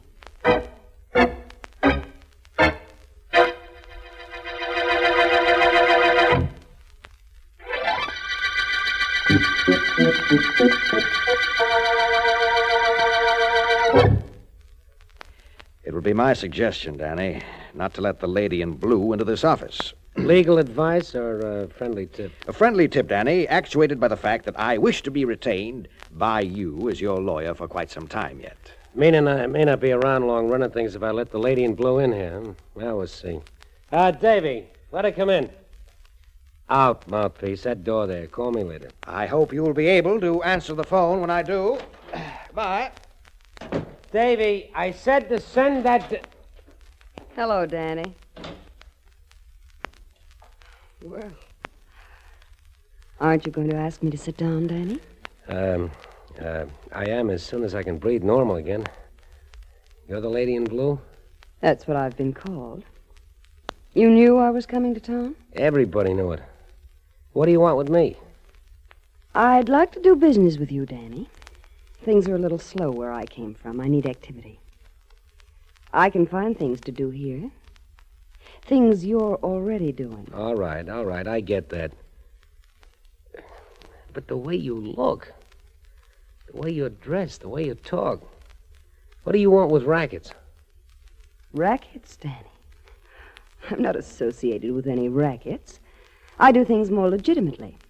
My methods may be a little illegal, but my enterprises aren't. For instance, you're in a racket. I've suddenly decided to be your partner. Nice deciding. What if I don't like? I know you brought a couple of your boys along, so don't think I'm being tough. No, you're too smart to play that way, Danny. You have a bodyguard in the next room. I have one of my boys watching him. I don't know about yours, but mine shoots straight. And often. Do we talk business? Take that hood of yours out of here, lady, and you go with him. We don't have nothing to talk about. No. Tony. Don't let him come in, Davy. You call me, lady? Davy here's giving me some trouble. Davy. He shot Davy. Only in his arm. I don't like guys that pull guns. You call me, lady? Yes, Tony. Just as a protective measure. Danny, we'll drop our business discussion for the day, but we'll meet again. We'll meet again, lady. I promise you that. I'll find out what your game is. I'm sure you will. Only, as a glance in the next room will tell you, we're both playing the same game. But the score is 1-0. In my favor.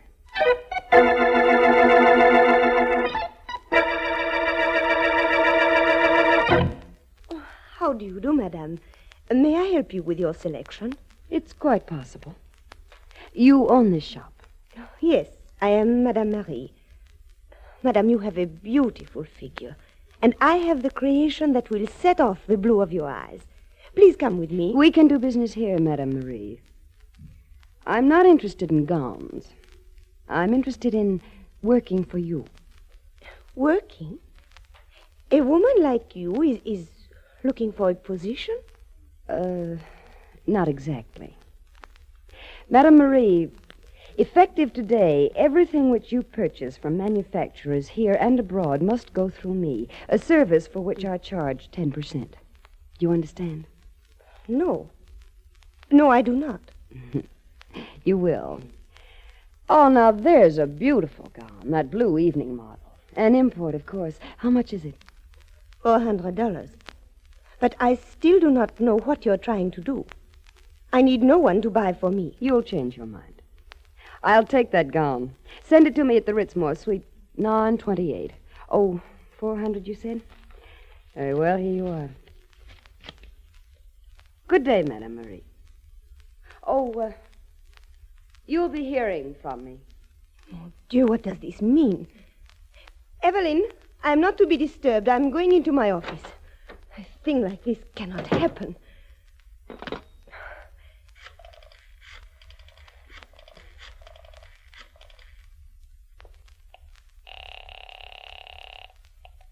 Yeah. Monsieur Danny? Never mind the monsieur business. I got trouble enough. Danny, this is Marie from the dress shop. 6 months ago, I joined your association. You promised me I'd never be disturbed by anyone. Just now, I was disturbed. By a tall, good-looking doll dressed in blue? Yes. She didn't know I was already a member of your association, did she? I mean, that must be it. She just didn't know. She knew all right. Only she told me she's moving in and she's doing it. I'm going to see her. Something tells me she's going to be moving right out again.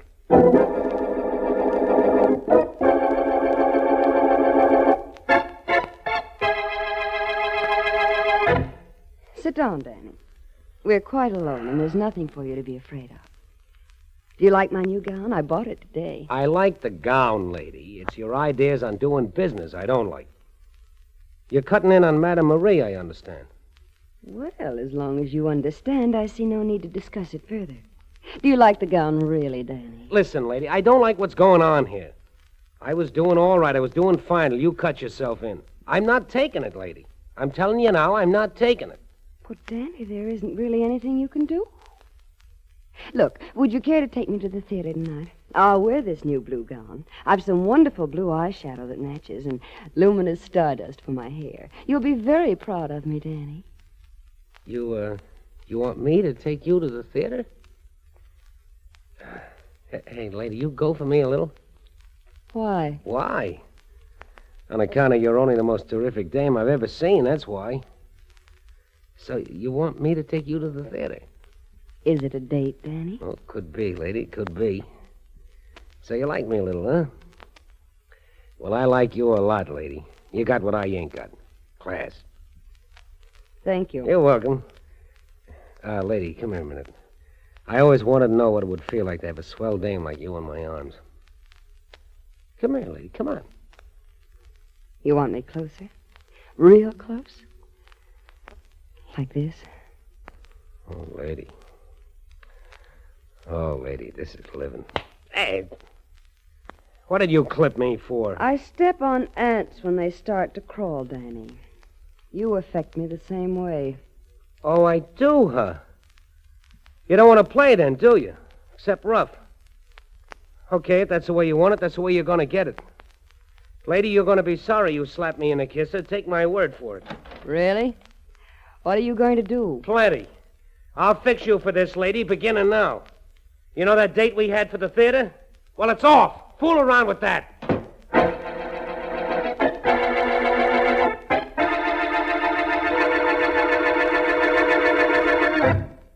Well, Mr. Markham, we got another murder. So I see, Sergeant Heath. Danny Claxton, isn't it? It was. That's the way we found him, lying face up here in his apartment, knife in his heart. Hmm. Vance will be interested in that when he gets here, Heath. Oh, incidentally, I had to wake him up. After all, only homicide detectives and district attorneys stay awake all night. Call him back and tell him to stay away, D.A. We can solve this murder without him. I'll have the guy who knocked off Claxton within a week. You know, Heath, I was living in hopes that you'd bring Claxton in one of these days so we could send him up the river where he belongs. Apparently, someone sent him down the river. Hello, Markham. Well, hello, Vance. Sorry to get you out of bed. I'm sorry you got out of bed, too. Good evening, Sergeant Heath. So this is a big-time racketeer's apartment. And that a big-time racketeer's corpse. We're waiting for some men from the morgue to remove the body, Vance. Sergeant Heath has had the knife that killed Claxton taken to headquarters. Sure did. It's being checked for fingerprints right now. I hope you find some.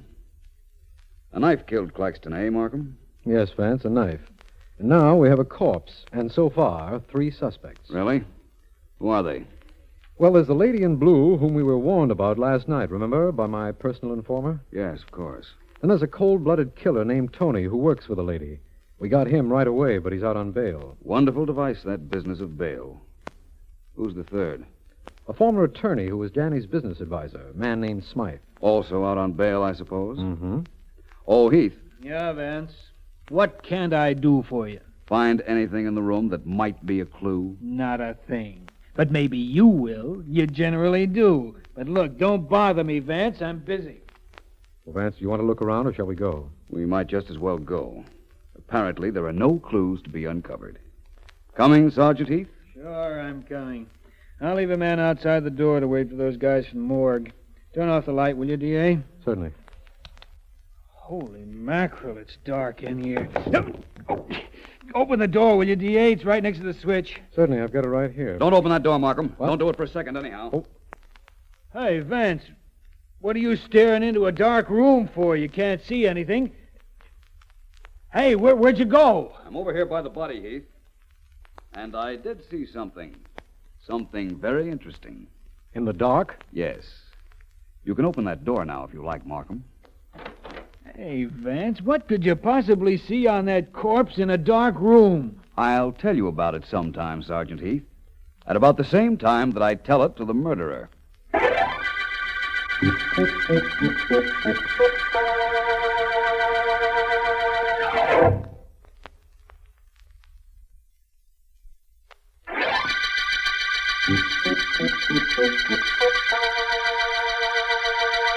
This is District Attorney Markham. The Blue Lady murder case developed as a result of the knifing of Danny Claxton, whose reign as Racket King has been challenged by a glamorous woman known as the Lady in Blue. As Vance had anticipated, there were no fingerprints on the knife. Suspects include the lady, her favorite gunman, Tony, and a disbarred lawyer named Smythe, who might well inherit Claxton's racket empire with him dead. Vance found some sort of clue in Claxton's darkened apartment after I'd asked him there, and, since all suspects are out on bail, he phoned to tell me he was going to the Ritzmore Hotel to see the Lady in Blue. He should be there about now. Please sit down, Mr. Vance. I've been waiting to meet you. And, it's been worth waiting for. Thank you. You know, if there should be a mental contest between us, one of us must lose.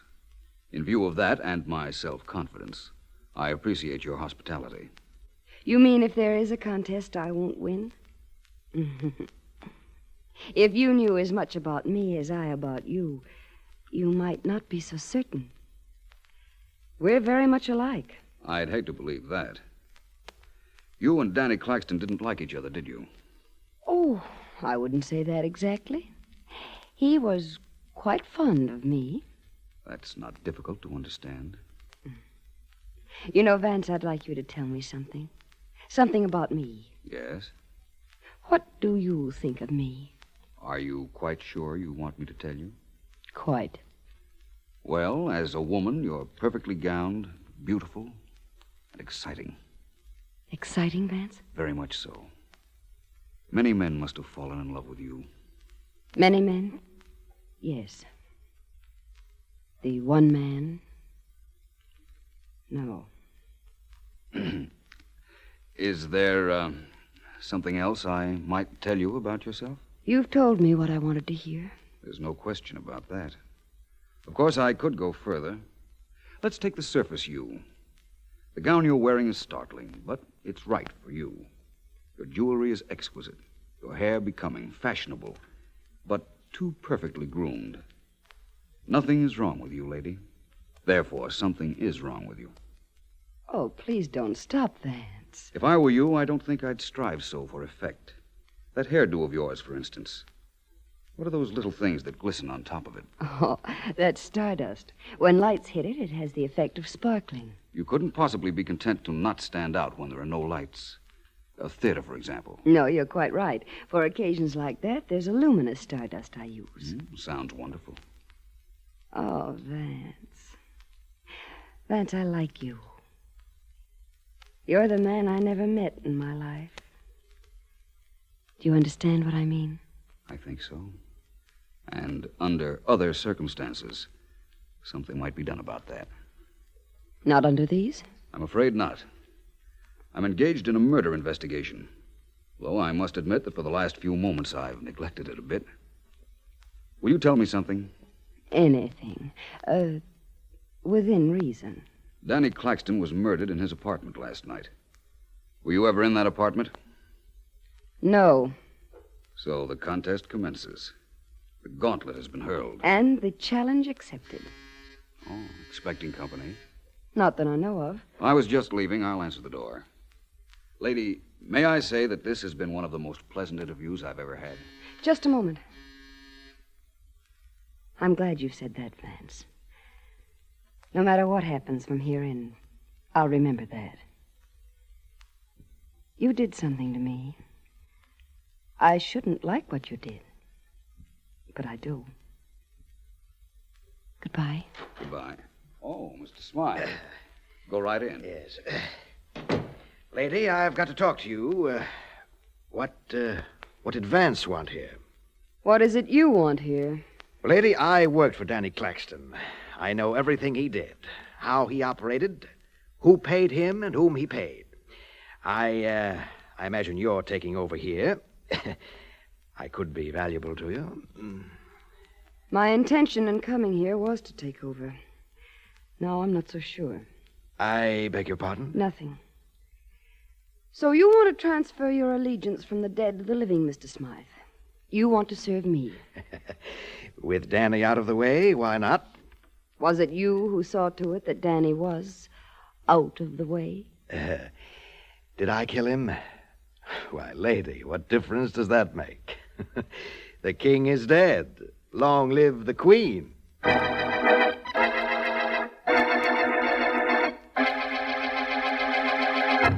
Wait a minute, Mr. Markham. Let me go to work on this Tony here. I talk a language you can understand. Tony, sit up in that chair. Don't bother me. He's all yours, Sergeant Heath. I hope you get something out of him. You have my best wishes, but also my gravest doubts. He'll talk, D.A. Tony, listen. You bore me, copper. I'll bore you. I'll do something to you when you leave me. Look, you worked for the lady in blue. She told you to knock off Danny Claxton, so you knocked him off. With a knife? Sure, with a knife. Oh, I know all about how you're a gun-toter. I know your reputation, but you pulled a switch to toss us off. You hoped. You killed Claxton, didn't you? Well, did you or didn't you? Didn't I?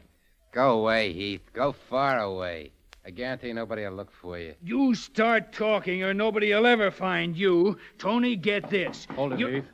Who is it? It's I, Markham. Vance. Wait a second, Vance. I'll be right out.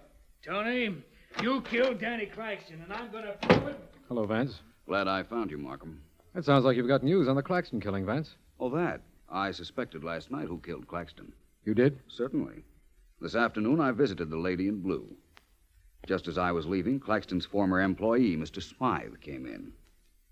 My appearance there was very fortunate. You see, I thought I'd known who killed Claxton, but now I have proof. Well, man, don't just stand there as if you told me it looked like it might rain tomorrow. Who killed Claxton? I know, Markham, but I have no evidence that would satisfy a jury. Ask the lady in blue, her friend Tony, and Mr. Smythe up to my apartment at 9 tonight. You and Heath be there, too. I think I'll supply the proof we need at that time.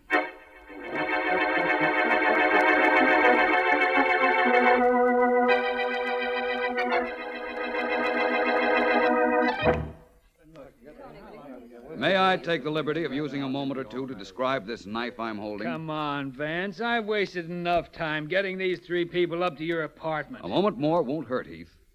Now, please, everyone, look at this knife. It's Arabian.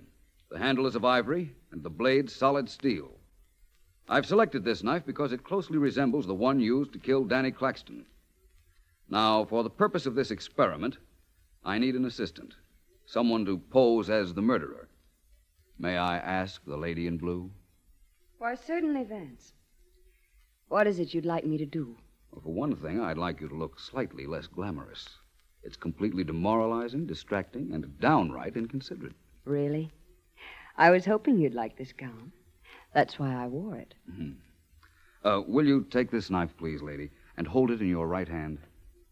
Like this? That's fine. Thank you. Markham. Yes? Please stand over by the door, next to the light switch, will you? Of course, I'll be right over here. Now, Tony, please don't fall asleep. This might be interesting to you. Yeah, I know. And Mr. Smythe. I'd like you in particular to watch and see how close I come to showing exactly how Danny Claxton was killed. First, let me ask all three of you. Were any of you ever in Mr. Claxton's apartment? I never was. Not me. Well, I'd been there, but not in the past week. Very well. Now, my very intriguing lady in blue, you have the knife. I'm going to show everyone what happened the other night. You, lady, will pretend to be the murderer. I'll be Claxton. Now, you slip up behind me. Please get behind me. Throw your left arm around my neck. As you do that, I try to reach back with my hand to seize the knife, like this. Vance, be careful. You're ruining my hairdo with your hands. I'm sorry. Markham, will you turn out the lights, please, all of them? Turn out the lights? I don't know why either, Heath, but maybe I'd better turn them off. Okay. Only I don't see a thing. Neither does anybody. I think you will now. Everybody, please look at my right hand. The hand that just touched the hair of the lady in blue. Vance, your hand is glowing. Hey, what have you got on your hand, Vance? Radium? Not exactly. It's just proof that the lady in blue stabbed Claxton. You were too clever, Vance. But you'll never live to prove what you think. I'll see to it. Vance, she's got that knife. Look out. Heath, the lights. Turn on those lights. Right, D.A. She stabbed Vance. Heath, do something. Do something. I'll do something, all right, D.A. I'll open that door, let my cops in. We'll drag her downtown. That isn't necessary. You want me at headquarters, I'll go. Mr. Markham. Yes? You saw me stab Vance. I killed Claxton the same way. I don't know how Vance figured it, and we'll never know now. But he was right. I'm ready, Mr. Markham. Nothing's very important anymore. I've just killed the only man that ever interested me.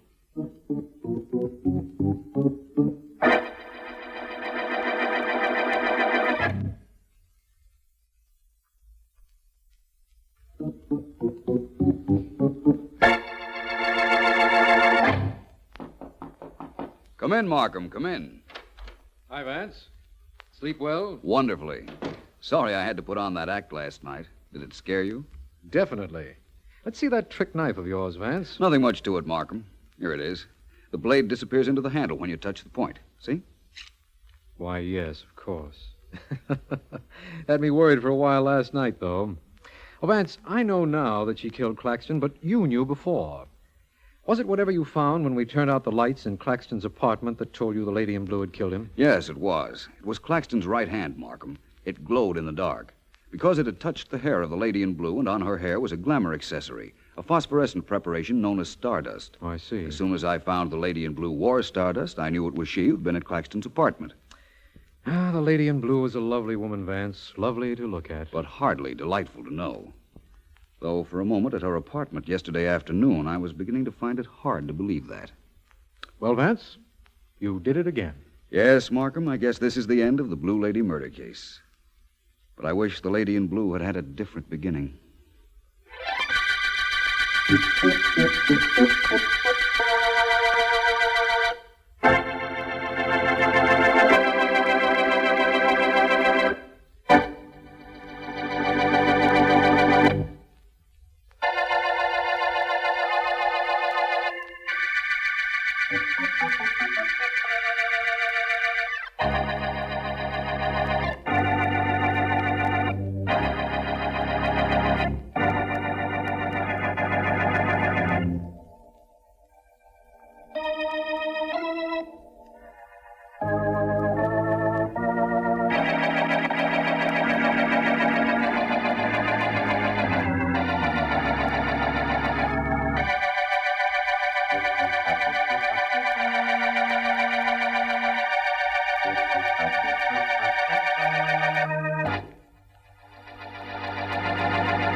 Anything else, Mr. Vance? Not that I can think of at the moment, Miss Williams. Let me know when Miss Deering comes in, will you please? Yes, sir. Oh, it's time for the news, Mr. Vance. Shall I turn on the radio? It's the only way I know of that I can hear the news, isn't it? Yes, sir. Here we are. Mr. Markham didn't call this morning, did he, Miss Williams? Why, no, sir. We haven't heard from the district attorney since the movie murder case, Mr. Vance. I guess he must be busy, huh? I guess so. And that's the news from Washington. On the local scene, police are baffled over a mysterious murder that occurred about midnight last night. Jane Green, daughter of wealthy merchant Eric Green, was found stabbed to death near her home. Neither her distraught parents nor her sister Penny could advance a motive for her death. Police Sergeant Heath has all available men working on the case. Although lack of clues may hinder their operation, Heath disclosed. Other local Please turn that news off, Miss Williams. includes the finding of a kitten. Another murder, huh, Mr. Vance? And the radio said that the police are baffled. The police aren't the only ones, Miss Williams. I'm a little puzzled myself. You're sure Mr. Markham didn't phone me? I'm positive. You could call him, you know, Mr. Vance. Yes, I know, but... Oh, don't bother, Miss Williams. I'll get it. Oh. Vance speaking. Hello, Vance. Markham. Well, how are you, my friend? I rather expected this call, but I expected it earlier. What do you mean? I just heard over the radio about the mysterious murder of Jane Green. I understand there are no clues. Well, yes, that's right, Vance, but some will turn up. They always do, you know. But I just called to check with you and tell you I'll be busy on this case for some time, so we won't be able to get together. Oh, Markham, don't you... Don't I want you to work on this case, Vance? I don't think so. Sergeant Heath and his men will find something. Thanks just the same, Vance. I'll be talking to you. Bye. Goodbye. What are you thinking about, Mr. Vance? Miss Williams, Mr. Markham doesn't want me on this case. He has a reason, he thinks. But I think I know what that reason is.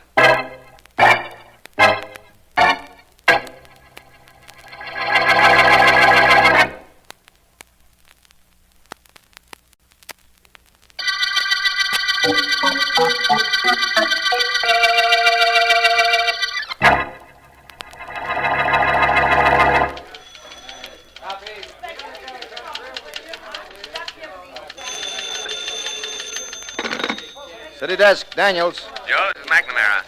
Give me a rewrite, man. I've got something hot. Give it to me, Mac. I'll take it. Get ready. Here it is. I'll give it to you fast. You can check me for spelling when I'm finished. Shoot. While police were combing the city for the mysterious slayer of 20-year-old Jane Green, the killer struck again. Penny Green, older sister of the dead girl, was murdered in the identical manner. I got it. Her body discovered by a passerby in an alley near the Green Mansion. Yeah? A singular feature of the killings, aside from the fact that a knife was used in both instances, was the fact that neither of the victims wore any makeup whatsoever. The meaning of this clue, if it is a clue, is still vague, Sergeant Heath of the Homicide Department admitted. That's all so far. I got it, Mac. You don't have to check for spelling. Better keep on the yarn. It's page 1. We'll shoot whatever you give us into the later editions. Right. Okay, Joe, you know what happens if the cops turn up the killer. I know, Mac. You'll call me back.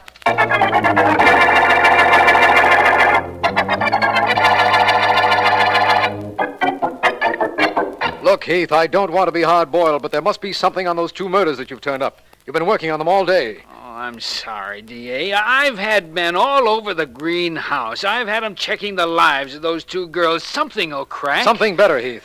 Eric Green is an important man. Have you spoken to him? Well... Have there been any threats made against him or his family? He and his wife have been under a doctor's care, but I got to him for a while. Now, nobody tried to hold the guy up for dough, and he can't give us any leads at all. Heath, we've got to find that murderer and find him fast. It looks like whoever it is wants to wipe out the entire Green family. You've got to get me some action. Oh, we're working, D.A. Work harder then. Get me some results. Look, D.A., how is it you haven't brought in your friend Philo Vance on this case? Well, never mind how it is. This is a police case, and you represent the police department. Well... That's all, Heath. Call me if anything breaks. Okay, Mr. Markham, but I still don't know why you didn't call in Vance.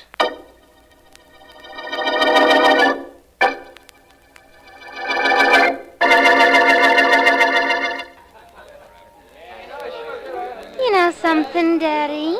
What? I just seem to fit into your arm. Isn't that wonderful?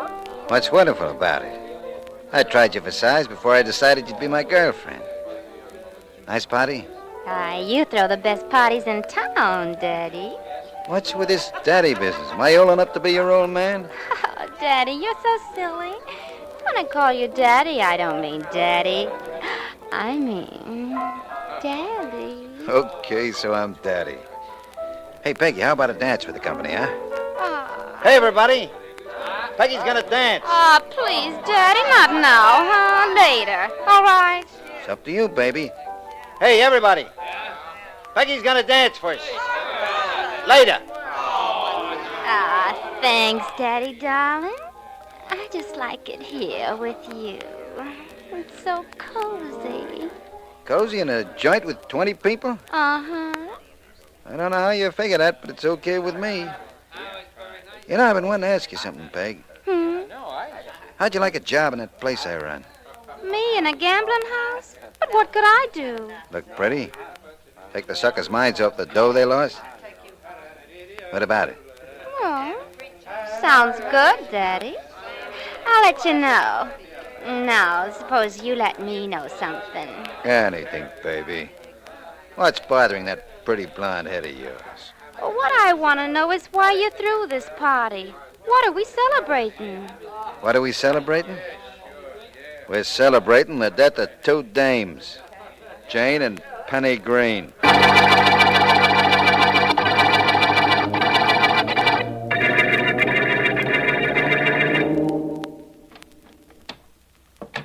Mrs. Green, where are you? Over here, Jim.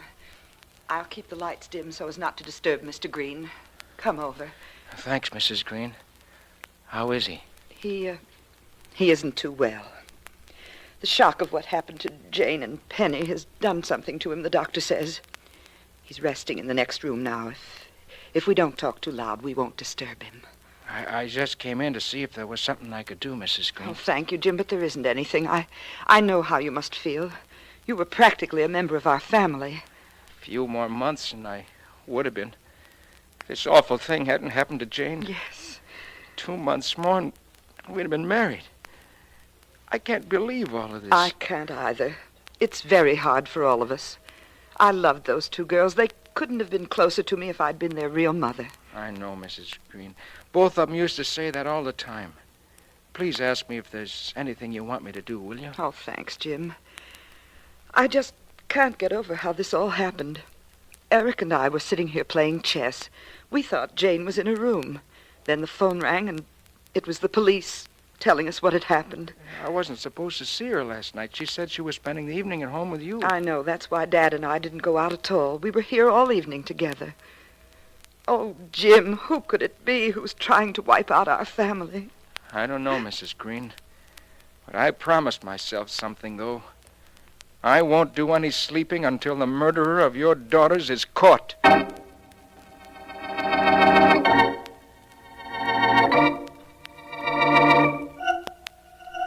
Still nothing, Heath. What are you doing, man? I'm sorry, D.A., but you told me to call in and report, so I'm calling in and reporting. But I haven't got anything new to tell you. We're checking every angle. You're not talking to the newspapers, Heath. You're talking to me. I not only want to know what you're doing, I want to know what results you're getting. Remember that. Well, how can you get results when you can't get any clues? Answer me that. I don't know, Heath. If I did, I'd be doing it myself. I wish you were doing it yourself. Okay, D.A., I'll call you back. Goodbye. How can you get results when you can't get clues? Hello, Markham. Vance! Vance, you're just the man how are you? Well, I think I'm all right. That is, I was all right until I didn't hear from you in the Green sisters' murders. Oh, that, Vance. We're doing pretty well with that, thank you. I just didn't think I ought to bother you. Bother me, Markham? Oh, come now. You know how I feel about murder cases, especially those that are so completely puzzling. We'll find out who killed the Green girls, Vance. Thanks for your interest, but we'll find out for ourselves. I'm a little busy now, so if you don't mind... I just called the newspapers and told them that I was working on the case. You did what? You couldn't, Vance. Why not? Because that's the one thing I didn't want to happen. Well, it's happened. So I don't believe there's anything you can do about it. But, Vance, you don't know what you've done. I think I do. Markham, my friend, I appreciate what you tried to do. Somebody called you and told you that if you called me in on these killings, they'd kill me.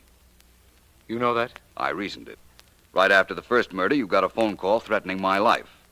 If that somebody had threatened yours, you'd have laughed at him and hung up. But you couldn't take a chance with my life. The caller pointed out that he wasn't asking me to do anything that was against my oath as a district attorney. I debated quite a while. I'm sure you did. That call you got was very complimentary to me. Was it a man or a woman? Well, it was hard to tell, Vance. Whoever it was used a handkerchief over the telephone mouthpiece and disguised the voice. You know, of course, I'm glad you figured out why I didn't call you. You're not worried about that threat? Hardly. Markham, I've read up on this case, and I know the important facts. That the two sisters were killed in the identical manner. That neither wore makeup. That one of the sisters was engaged to a man named Jim Manning. Yes, Vance? I'll tell you this. Jane, the first girl killed, was called out of the house by somebody she trusted. Somebody who said it was urgent. The lack of makeup is that clue, Markham. Jane Green would never have left the house without taking time to put on makeup if she hadn't known the caller and he hadn't said to hurry. And the other sister, Penny, she was called out by the same person on the same urgent pretext? I'm not so sure about that. But Vance, Penny had on no makeup either. You said yourself there was no other reason you could think of except an emergency message. Yes, I did, didn't I? Well, Markham, there is one other reason. Only it applies to Penny and not Jane. If it's all right with you, I'm going up to see Mr. and Mrs. Green. I promise you some action on these two killings, Markham, and I won't be too long in keeping that promise.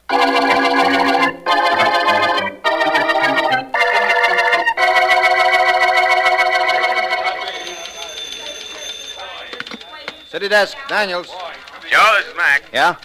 I got an ad to the Green Sisters murder case. Go ahead. Philo Vance, brilliant private investigator whose keen mind has helped the police on numerous criminal cases, has entered the Green Sisters murder case. Right. Vance, in a specially prepared statement, declared that while he has no definite clue to the slayer of the two girls, he is confident that there will be a break in the case within 24 hours. I got it. District Attorney Markham, who previously had declined to state why he had not asked his friend Vance to investigate the murder, said to this reporter, "Hey, I do get a byline, don't I, Joe?" The byline runs for the rest of the story, Mac. Just want to be sure. District Attorney Markham said to this reporter, quote, "Vance is confident that he can break the case in 24 hours. Well, that's it, Joe. Vance made a crack like that? Mm-hmm. Before he even started working on the case? That's right. It's a direct quote. But don't ask me how he expects to crack it. All I know is that if Philo Vance says he'll do it, he'll do it.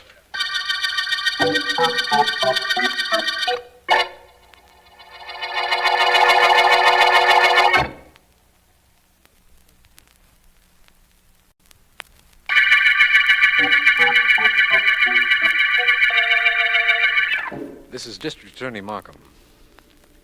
The Green girls' murder case opened with the finding of the body of Jane Green, daughter of wealthy Mr. and Mrs. Eric Green. The next day, Penny Green was found, murdered in the identical manner as her sister. Philo Vance entered the case this afternoon, and after a talk with me, went immediately to the Green home where he was to meet Sergeant Heath. Heath and Vance should be together about now because it is just... You want to see Mr. and Mrs. Green now, Vance? No, Sergeant Heath, not at the moment. Whose room is this?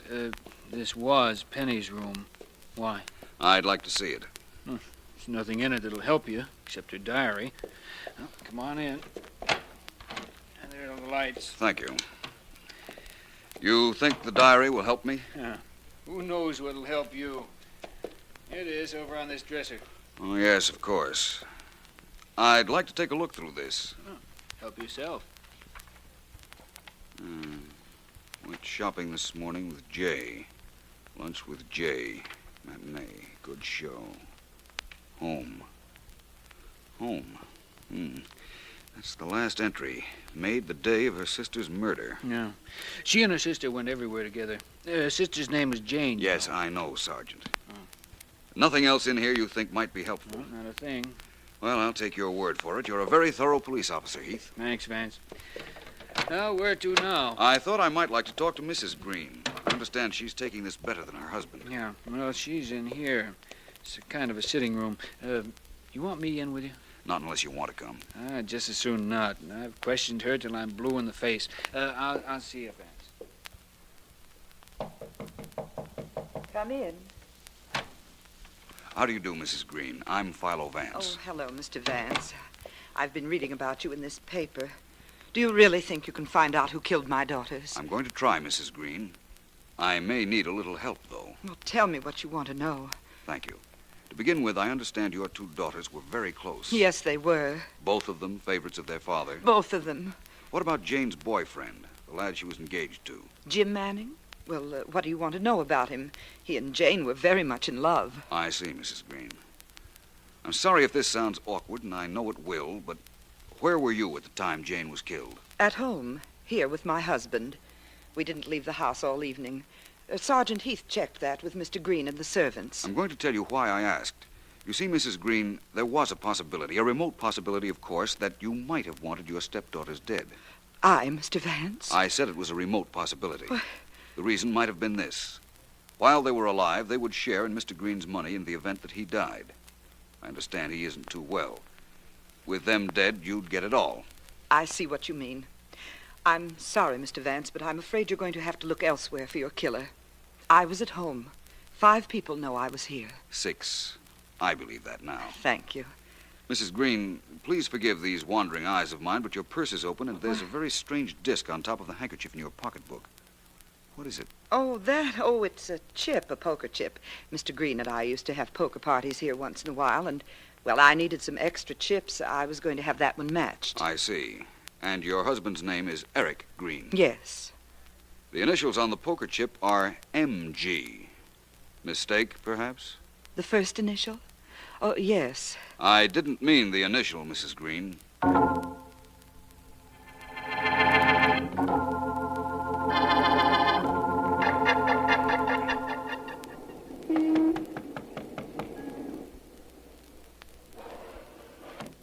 Yeah, what is it? Well, sliding panels in the doors. This is really a gambling house, isn't it? What's it to you? My name is Vance, Philo Vance. I'd like to see the owner of this place. I understand his name is Gibson. Mike Gibson? He ain't in. Get lost. My good man, it took me 2 hours to find out what individual whose initials were MG operated a gambling house. I assure you I won't leave until I see him. So wait. See what good it does you. Oh. What's the trouble, Tommy? Guy named Vance. Philo Vance. He wants in. I don't know him. He don't get in. Them's your orders. Philo Vance? Open the door, Mike. We're glad to have him with us. Okay, you're the boss. Come on in. Thank you. And thank you, Mr. Gibson, for giving your man here permission to let me in. That's all right, Vance. What's in your mind? Can we talk here? Here, out in the gambling room, in my office, any way you like. Your office, then. Right this way. Bet a quarter I know why you're here, Vance. Gambling isn't my line, Mr. Gibson. I don't generally bet either. Betting is for suckers. I like to let them think they can beat percentages. They can't, but they get a whole lot older and a whole lot poorer before they learn. In here. Make yourself comfortable, Vance. Well, thank you. I will. Now, Vance, you're here because of some connection between this joint and the murder of those Green kids. That's what you think, right? That seems a reasonable assumption. You know I don't gamble. You've read I was working on the murders. Yes, that's right, Mr. Gibson. Tell me, did the Green sisters gamble? You know, all of a sudden, I don't hear so good. Did Mrs. Green gamble? My hearing ain't a bit better. How do you count for a thing like that? What is your connection with the murder of the Green girls? Connection? I got no connection. Hey, Daddy, there's a... Oh, I'm sorry, Daddy. I didn't know you were busy. See you in a little while, Peggy. Okay, but... Just a minute, please. Oh, you want to see me? Yes. My name is Vance. You work here? Look, Vance, Peggy doesn't know anything about this case. Of course I don't. What case? Never mind. You had a message to deliver to Mr. Gibson just now, Peggy. Sure, he's supposed to call Plaza 81561. Oh, isn't that the number of the Green residence, Mr. Gibson? I wouldn't know. So long, Peggy. She's not leaving. Unless you prefer I talk to her outside. Talk to her any way you like. We've got nothing to hide. Personally, I got some business to take care of. Tell him anything he wants to know, Peggy. As if you knew anything. Well? He's the nicest, Daddy. All right, Peggy, let's drop the act. Huh? What's your connection with the Green girls' murder case? Hey, look, Vance, don't go tying me up with any murder rap. I'm a girl just trying to get along. I don't mess with killings. What about Gibson? I don't mess with killers either. I know better. I don't doubt it. The trouble is, Peggy, that perhaps you don't know enough.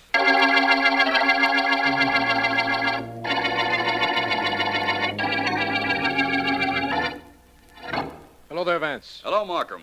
I hope I didn't keep you waiting long. I've just come from a very enlightening meeting with a gambler named Gibson and his girlfriend. Where's Mrs. Green? In her room next to her husband's.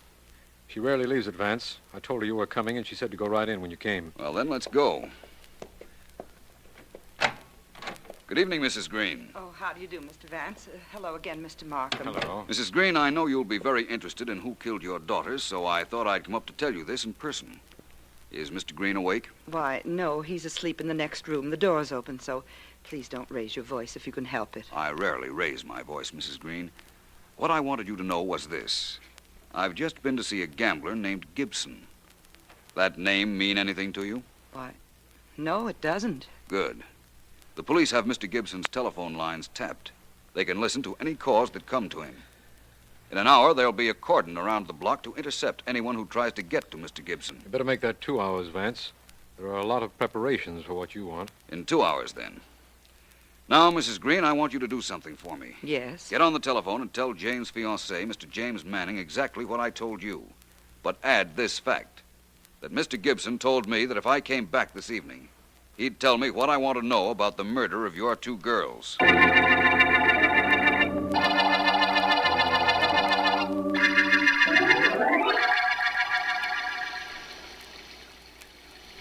Awful weather, Vance. Awful. It's miserable. It's raining cats and dogs. Yes, it is, Sergeant Heath. We're lucky we have this doorway to shelter us. Do you mean to tell me that that little black door across the street there leads to a gambling joint, Vance? It leads to Mr. Mike Gibson's gambling house, Sergeant. Very swanky, too, believe me. Yeah, I believe you when I see who else it is you expect to drive up there. Jim Manning was there, but he couldn't get in. How long do you expect... There's somebody, Vance. I got out of that car and headed right for the door. I'm an old fella. Hey, that's Mr. Green. Yes, it is. Is that our suspected murderer, Vance? I'll let you know in a minute, Markham. Want to see if he gets into the gambling house. He's arguing with the guy at the door. The guy just closed the slide in his face. There goes Mr. Green back in his car. You can forget about Mr. Green, Markham. He isn't involved in those murders. Well, then who is? I think I know who is, but I'll be certain in a few minutes. Hey, what was that Green guy doing out here? He's supposed to be in bed. I can explain that, I think, later. There's another car at the door, Vance. Oh, no, it's a cab. Hey, a woman's getting out. She just made a beeline for that door. Can't blame her much in this weather, can you, Sergeant? Oh, I guess not. There's that guy sliding open that peephole. Hey, he's letting her in. That's all I wanted to know. Sergeant Heath, you can arrest Mrs. Green for murder. Oh, wait a minute, Vance. When her daughter Jane was killed, we know for a fact that she was in her house. She was, Markham. But I repeat, You can arrest Mrs. Green for murder.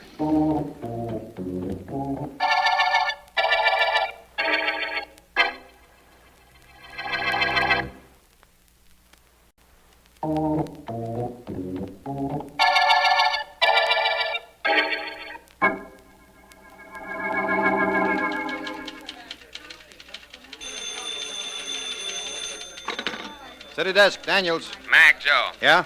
The Green sisters' case is cracked. Oh, yeah? I just came from an interview with Philo Vance. Get this and get it quick. Go ahead, Mac. Talk. I'll take it from the top. Going way back, Penny Green, that's the second sister who was killed, wanted to marry Jim Manning. That was Jane's fiancé. How did Vance figure that? The initial J in Penny's diary. All along, they took it for granted that meant Jane. But Vance figured it stood for Jimmy, and he checked. I get it. Jim told Vance he'd had a lot of trouble with Penny because apparently she was in love with him. He went shopping with Penny to buy a present for Jane. That explains the diary notation, eh? Right. The rest of this is a quote from Vance. Quote, "At midnight on the murder night, Penny called her sister out of her house, saying it was urgent. Jane left, and Penny killed her." End quote. Penny killed Jane. Mm-hmm. Then why did they arrest Mrs. Green? Quote from Vance. "It was Mrs. Green who killed Penny. She realized what had happened, and she owed a great deal of money to Mike Gibson. She saw a way of getting rid of Penny so that she, Mrs. Green, would own the entire Green estate when Eric Green died." End quote. What about Mike Gibson? Vance says it was probably he who suggested that Mrs. Green kill Penny in the same way that Jane was killed to make the police think that one murderer was at work. It was he, too, who undoubtedly called Markham to keep Vance off the case, Vance thinks. What goes with old man Green? Eric Green was not asleep when Vance asked his wife to call Jim Manning earlier this evening. He heard Vance say that Mike Gibson knew who killed his daughters, so he wanted to find out who it was. Yeah? That's why he went to Gibson's place, Only couldn't get in. which convinced Vance he hadn't been there before.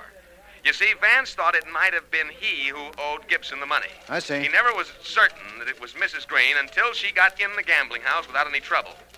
Final quote from Vance. Yeah. Quote, "This was all a very clever scheme on the part of Mrs. Green and Gibson. Uh-huh. Undoubtedly, they figured on doing away with Mr. Green eventually, and that would leave Mrs. Green with all the money and Gibson with his outstanding gambling debt collected. Yeah.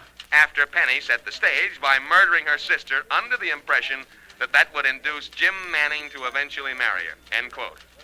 Well, that's 30, Joe. Got it. Well, it was a good scheme, I guess. But it sure came to a bad end for Mrs. Green. Yeah, but it's a good end for the Green Girl's murder case.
It will do you no good to stay here and watch me.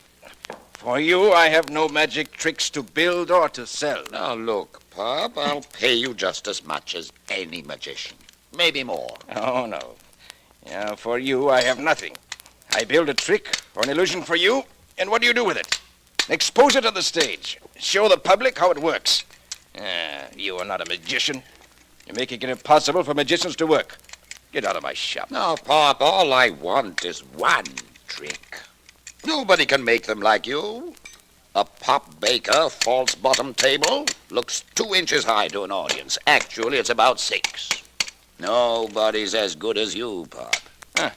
The great Mento says nobody is as good as me. So I relent. I sell him my tricks. Oh, no. No, not for you, Mento. No tricks. Look, Pop, you've no real gripe against me. Okay. So I expose magic. So what? So what, you say? Listen. 10 years ago, who was the greatest magician of them all? Who? Answer me. Who? You mean you? You were pretty good. Pretty good. From coast to coast, a headliner. My own magic show, 2 performances a day, my name in electric lights. Baker the Baffler. Now, what do I have? A pretty nice business. Making effects for magicians. That compares with what I had? Fool. Here do I have an audience that applauds me? No. Here do I have anything except my tools, my work? You're not blaming me for getting you off the stage, are you? Yes. Yes, I blame you. I must blame you. Every trick I did on the stage, you exposed. Soon people did not want to see me anymore. They know how my tricks are done. They laugh at me. You made them laugh at me. No, Mento. From me, you get nothing. Ever. Sorry you feel that way, Pop. But I think you're exaggerating this a little bit, aren't you?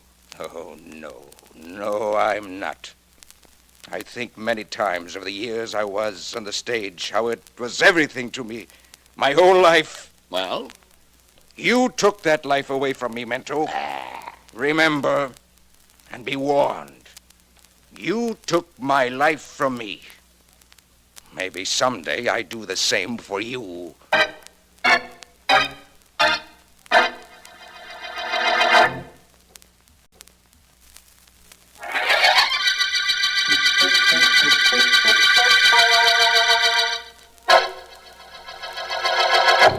How's my makeup, Betty? It's perfect, Mento, as you know. Just like everything else about you. Perfect. Well, that's hardly a reason for that tone you're using, my girl. Incidentally, your makeup wasn't too good at the matinee. Too lazy or too much in a hurry? Which was it? Neither. I've been with you over a year now, Mento. So you have. And no magician ever had a prettier assistant. I'm very pleased with you, Betty. Pleased with me? That isn't the way you talked when I first joined the act. If this is going to be a quarrel about the same old thing again, please let it keep until after the performance. I can't work when I'm upset. I've been upset for months, and I've worked. I don't see any reason for putting this off any longer. All right, let's have it. What is it? When are you gonna marry me, Mento? Is that all? I thought this was going to be something important. It was important when you tried to convince me you were in love with me. When you made me fall in love with you.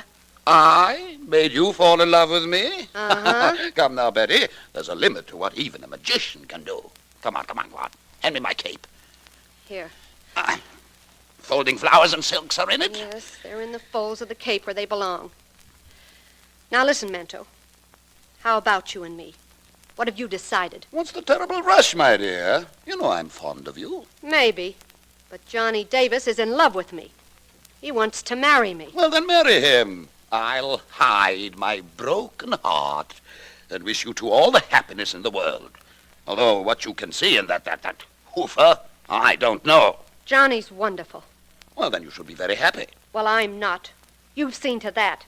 And, Mento, I won't forget it. But I'm not going to be unhappy alone. I'll see to it that you share some of my misery. Believe me, I will.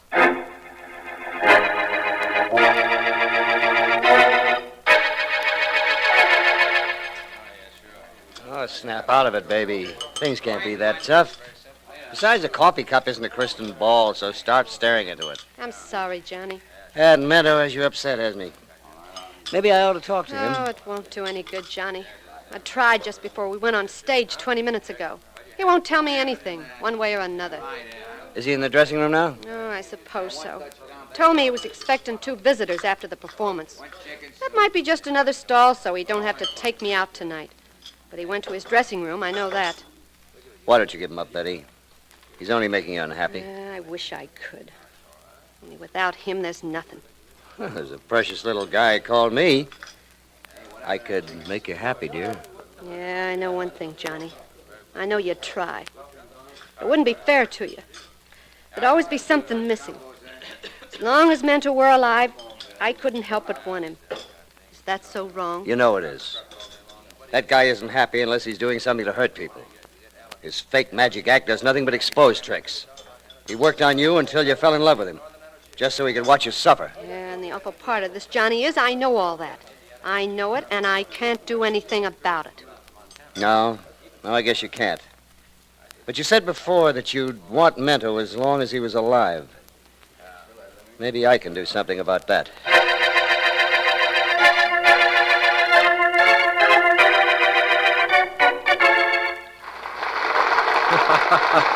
Good show, wasn't it, Vance? Excellent, Markham, excellent. I've always had a soft spot for vaudeville. Nice of the fellow to have sent me these tickets, wasn't it? Fellow? What fellow? I was under the impression that you'd bought them. No. Remember that magic act that opened the second half of the bill? The great Mento? Of course, he was very clever. And his assistant was quite pretty. That door there leads backstage, I imagine. Come on, we're going to see him. All right. Would it be impolite to ask why? Hardly. As I was saying, he sent me these tickets and a note asking me to come backstage at the end of the performance. I'll get this door. Backstage always had a fascination for me, Vance. It has for most people, Markham, including actors. And private investigators. Guilty as charged. Oh, I beg your pardon, but where is the great Mento's dressing room, please? Second room to the right. Thank you. Markham, to retain a semi-consistency to our conversation, I believe I was telling you about a note that this Mento sent me along with the tickets. So you were. It said, please see the show and come back to visit him afterward. It had a hint of intrigue. Vance, you could find intrigue in a loaf of bread. Don't you ever get tired of looking for it? No, and I hope I never will. It's true that many times the intrigue isn't there when I think it might be, but I don't overlook anything either. Anything that might be passed by if I hadn't investigated. Well, here we are. Perhaps your friend didn't wait. Perhaps that, too, is part of the intrigue. That would be interesting, Markham. Very interesting. Well, from what I can gather, you have your choice of believing that he either didn't wait or is very deaf. Vance. Now, don't be alarmed because I'm looking through the keyhole, Markham. Perhaps it is undignified, but under the circumstances, I believe it's warranted. And what warrants it? The keyhole is obstructed a bit because the key is still on the inside. Which means the door is locked from the inside, of course. That's right. Somebody must have locked it from the inside, but nobody answers our knock. There's trouble in that room, Markham. Well, then come on, man. Help me break down this door. Right. Once more ought to do it. Well. There's the great Mento, all right. Lying face down with a knife in his back. You were right about trouble, Vance. Yes, I know. Look at this door, Markham. It wasn't only locked on the inside with a key, it was bolted from the inside. I'll get Sergeant Heath on the telephone immediately. I think that can wait a moment, Markham. Okay. Take a look at this room. There's no other way a murderer could have gotten out except the door. And that was locked and bolted. That window up there, Vance. Too small to let anyone in or out. Besides, I think you'll find that that's locked from the inside, too. I think you're right, Vance. Yes, it is locked from the inside. Well, this looks like a first-rate mystery, Markham. The position of that knife prohibits suicide, yet nobody could have gotten in here to kill our friend Mento. Or so it seems. I go along with that, definitely. Take a look around the room, Vance. There's the little stand that Mento brought out those silks in that fishbowl from. There's another table over there, and I guess that's all. No question about that. Vance, I have an idea that this is probably the most baffling case we've ever encountered. No question about that either, Markham. I'm quite sure this case isn't going to be quite as easy to break open as that locked door was.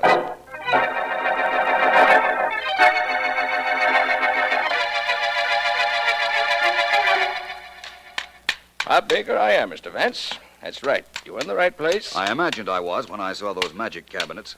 You build them? Yes, that I do. They are illusion cabinets. I'd like to see the inside of one. May I? If you like, open the one in front of you. Oh, go ahead, open it. What do you see? Well, to be honest about it, I don't see anything. Just the inside of a man-high cabinet, black satin lined. How deep would you say it was? I don't know. 5, 6 inches. It seemed much deeper from the outside before I opened the door. Well, it's 24 inches deep. Holds 2 girls. See? One of them can easily fit in back of this rear satin. Allows the magician to change his assistants just like... Like magic. Yes. You're quite a craftsman, Mr. Baker. Thank you.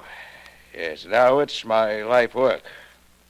Well, what is it you wanted, Mr. Vance? To purchase one of my illusions? Not exactly. I'm here investigating the death of the great Mento. He was murdered in his dressing room last night with the door locked and bolted from the inside. Oh, you are a policeman. Not quite. Vance. Oh, of course, Vance. You are Philo Vance. I should have known. I am honored, Mr. Vance. But what do you want with me? Mr. Baker, I talked to Betty Anderson, Mento's assistant, immediately after the murder. She told me several things, among them one fact that brought me here. She told you I quarreled with Mento? That's right. Apparently, Mento told her when he returned from this workshop of yours. He was not a good man, this Mento. You knew that. That isn't what interests me, Mr. Baker. He is now a dead man. I want to know who killed him. So, the newspapers say he was killed in a locked room with a knife at his back. That police are checking the knife for fingerprints. Which they won't find. Anyone clever enough to have figured out this murder wouldn't be simple enough to leave his calling card. Thank you. Why thank me, Mr. Baker? I merely stated a fact. You were very complimentary. You said the murderer was clever. For that, I thank you. You're telling me that you killed Mento, Mr. Baker? Oh, not exactly. I'm not that stupid. This I will tell you, Mr. Philo Vance. You were perfectly right about two things. There will be no fingerprints, and the murderer is clever. All his life he has dedicated to making devices which will fool people. This could be his masterpiece. I'm not sure. No? So it's a contest, then. A contest between your knowledge and the murderer's. That's fair. Mr. Vance, this I will tell you. If I killed him, and if you find out how I did it, I will admit it. But this I tell you, too. The papers say Mento died at 10:15 last night. That death was instantaneous. The papers were correct. A man couldn't live 2 minutes with that knife in so vulnerable a spot. I do not wish to complicate your work too much, Mr. Vance, but from 9:30 until midnight last night, during which time Mento was murdered, I was with friends. Reliable, reputable friends, including a policeman whom I know. And you didn't leave them even for a moment? Not for a second. You see, Mr. Vance, execution of a crime is like building a magic cabinet. The effect is only perfect if the plans are perfect. Of course, it's very possible that you didn't kill Mento. I suppose so. But, Mr. Vance, I urge you, please do not believe that. I urge you not to believe anyone else murdered the great Mento.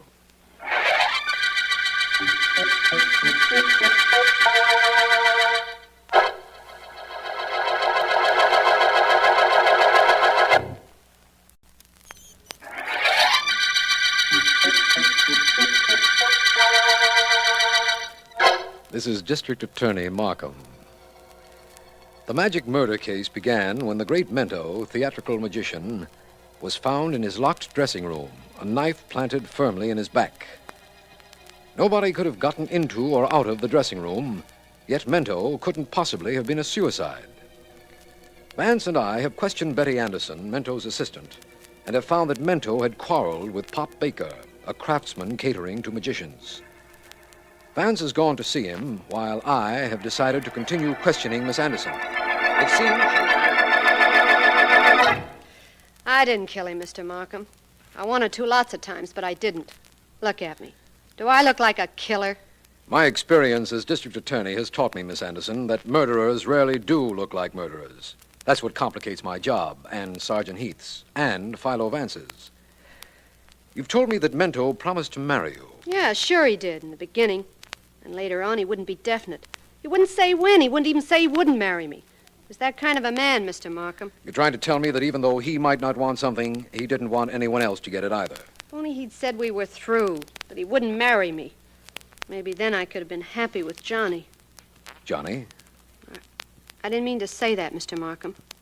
I don't want Johnny brought into this case. He had nothing to do with Mento's death. I think I might be a better judge of that than you, Miss Anderson. Who is Johnny? He's a dancer. He works in the theater next door. Oh, I must remember to tell Vance that. Miss Anderson, there is an element in this case we've never before encountered. The element of the locked door. It makes a puzzling case baffling. Because the door was locked and bolted on the inside? The door and the window, both. Now, I can remember watching a magician get out of a trunk that was locked from the outside. Perhaps this was the same trick in reverse. I doubt that. The locked trunk trick is done with a false panel in the trunk. The magician removes it while he's inside and gets out that way. You know all the tricks, Miss Anderson? Most of them. I watched Mento expose them for over a year. In that case, perhaps you can give him... Oh, hello, Vance. Hello, Markham, Miss Anderson. Any luck in your talk with Pop Baker, Vance? I'm not sure. I got what practically amounted to a confession from him. Pop Baker confessed? I'm afraid I don't understand, Vance. What could it possibly be that practically amounts to a confession? Well, he dared me to prove he did it, for one thing. He has an ironclad alibi for the time of the murder. I know it's ironclad. I just checked it. And perhaps he didn't do it. After all, somebody stabbed Mento at 10:15. And if Pop Baker couldn't have done it, it must be somebody else who was our murderer. That's completely logical, Markham. Unless Mento, the magician, was killed by magic.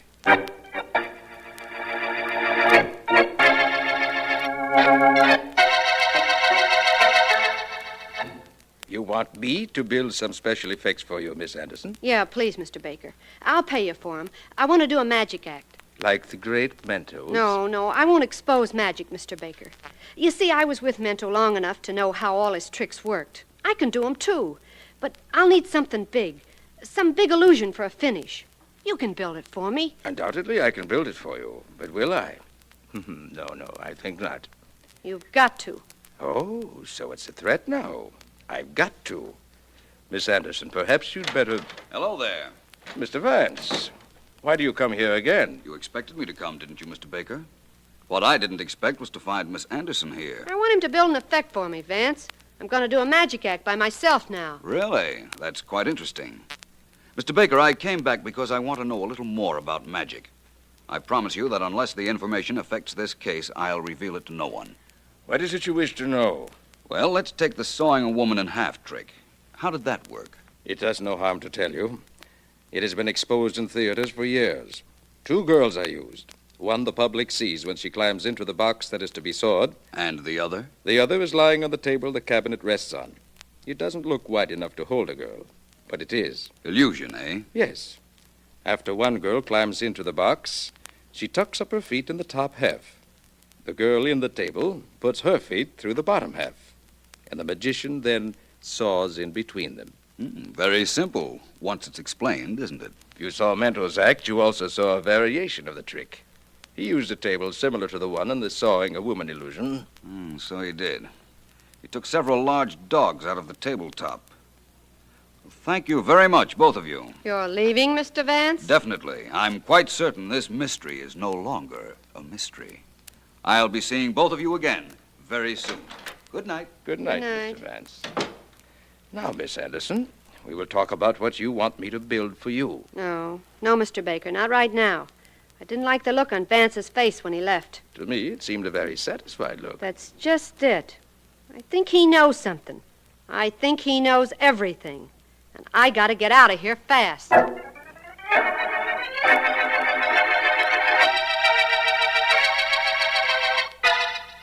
Here I am, Vance, just as you asked. Why did you want me to meet you here outside Mento's dressing room? Why, Markham? Because I just left Pop Baker and Betty Anderson. And you are about to witness a dramatization entitled How the Locked Door Murder Was Accomplished. Oh, I see there's a new door fitted on Mento's dressing room. Yes, a new door, a new lock and bolt. That was done earlier today, Vance. Why the dramatics? We're nearing the finish of our case, Markham. I'm going in the dressing room. Give me one moment, then break down the door. Break down the door? What for? Where will you be? I'll be showing you how Mento was murdered. 5 seconds, Markham, then break it down. Okay.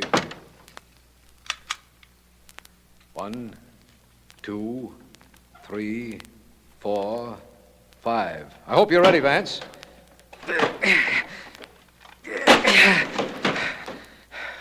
Well, Vance, Hey, where is he? Vance, where are you? Vance! Oh, what is this? Well, you can't be hiding. There's no place to hide. Vance, what is this? Where are you? Right here, Markham. Right where? Your voice seems to be coming from that table, but you couldn't possibly be hiding in that tabletop. No, but I am Markham. And now I'm coming out of my hiding place. Vance, that tabletop doesn't look deep enough to... No, it doesn't, does it? But it is. It's the same type of table I saw at Pop Baker's studio. Ready to make an arrest, Markham? Of course, but I'm just as ready to hear how this solves Mento's murder. I'll explain later. First, I've got to make a call. And then we've got to pay a call on a murderer.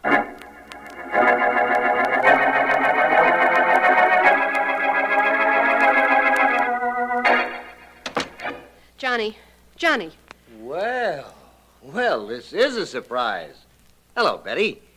What are you doing here at my place? Johnny, get some clothes packed and get out of here fast. What? Don't stop to argue with me. Get some clothes together. I'll tell you all about this while you're doing it. Now, honey, don't be so mysterious. What's this all about? Okay, if you want it your way, Johnny. Philo Vance knows you killed Mento. Vance knows it? Well, that's interesting. I didn't know it myself. Brilliant guy, that Vance. Don't try to fool me, Johnny. I know you killed him, and I know how you killed him. Really? That's right. Now, come on, let's stop this. Get packed, Johnny. No, not yet. Why are you warning me about Vance, Betty? Why shouldn't I warn you? You were in love with me, weren't you? You tried to make things easier for me. Okay, I'm paying off that favor now, Johnny. I'm telling you to get out before Vance gets here. Well, what makes you so sure he's coming? Because he left me at Pop Baker's a little while ago. I'm sure he figured out the false table gimmick. And he'll know it was you who hid in that false tabletop. He'll know you were in that table in Mento's dressing room while he and Markham were discovering Mento's body. False tabletop? What's that? Oh, Johnny, please, don't try to lie to me. I showed you that phony table. Showed you how it works weeks ago. Please, Johnny, Vance... Never mind about Vance right now. Come here, Betty, darling. Come here. Come on, baby. Come over here. All right. I'll come over to you. You keep away from me. No, darling. I'm coming closer. Close enough, darling, to put my hands right on your throat. Few seconds more, darling. Just a few. We'll put a stop to that. Come on, Markham. I'm with you. Neither of you is coming very much closer. Look out, he's got a gun. Come on, I'm holding his arm. Let go of me, you dope, and go. This'll take care of you, Johnny. Well, Miss Anderson, apparently we got here at the right time. Catch her, Markham. Oh, it's all right. I'm all right now. Good. Well, Vance, what happens now? We'll revive Johnny Davis and show him just how certain we are that he killed the great Mento. We won't show him, Vance. You will. All I know is you called Pop Baker and found out Miss Anderson was on the way here. I'm going to learn about the details of this solution at the same time that Johnny is.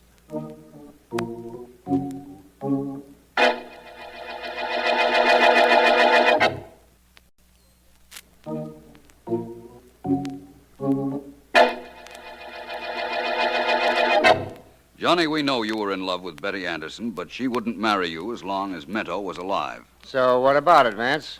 So you killed him.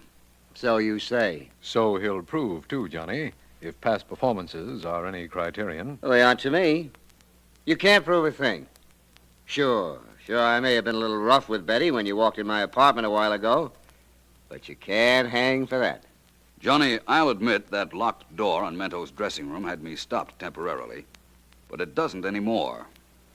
You were in that room, hiding in the tabletop while we were there.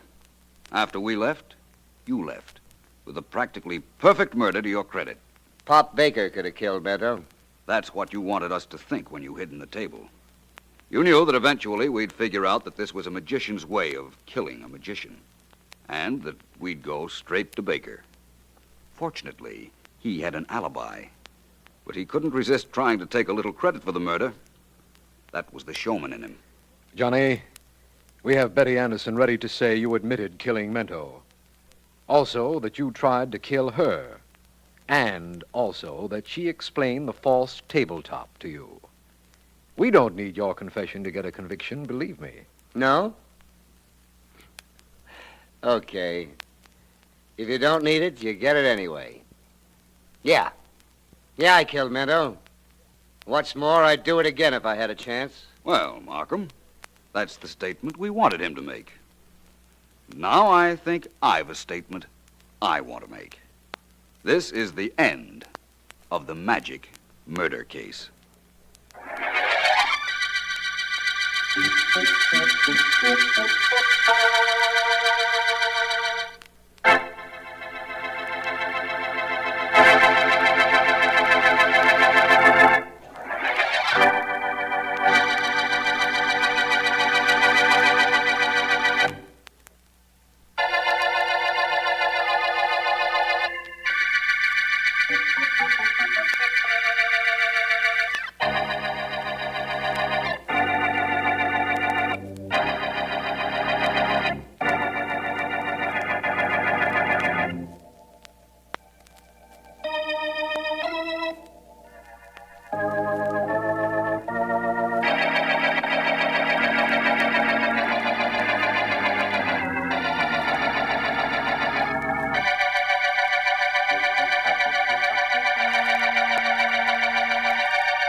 Dr. Kent, here's where you get your medal. Yes, Lloyd, I know. You mean you know that I'm the one who should be getting it, and that you stole my notes? Lloyd, be quiet. They'll hear you. That would be terrible, wouldn't it?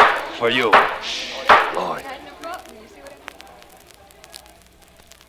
Ladies and gentlemen, as president of the International Astronomical Society, it is my privilege to introduce our guest of honor at this banquet, the eminent astronomer, Dr. Humphrey J. Kent. Dr. Kent. Thank you, Dr. Hall. Ladies and gentlemen, permit me to thank you for this testimonial dinner and for the honor you have paid me in tendering it. It is an occasion for which I am deeply grateful and which I will long remember. I thank you. Before Dr. Kent returns to his seat, I should like, on behalf of the Society, to present him with this medal for his long and successful search for the first new planet to be discovered since Dr. Lowell brought to light the planet Pluto. Allow me, Dr. Kent. Thank you. Congratulations. Thank you very much on behalf of my two colleagues and myself. This has been a very great honor. This medal is not very heavy, but it carries a weighty responsibility. I think that perhaps I had better sit down.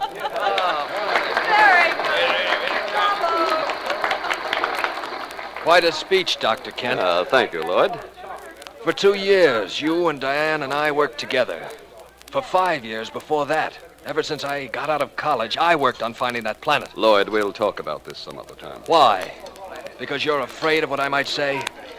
Well, don't worry, I won't expose you. Not here and not now. I'll wait. I waited 7 years to find that planet. Maybe I'll wait just as long to find a way of making you pay for stealing it. Or maybe I'll do it in 1 second. With a bullet.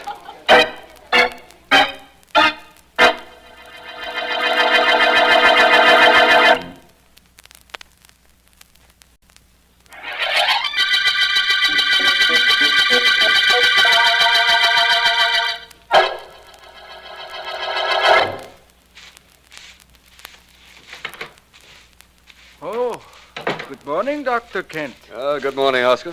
You do not mind if I finish sweeping, Dr. Kent? I will not be too long. No, go ahead. Doesn't matter. Oh, something is wrong. Yes, Oscar. Too many things. This morning, I read. Why, last night they give you a medal because you find a new planet. Yes, they gave me a medal. For a new planet, the medal. For me, a broom, a dustpan, a mop.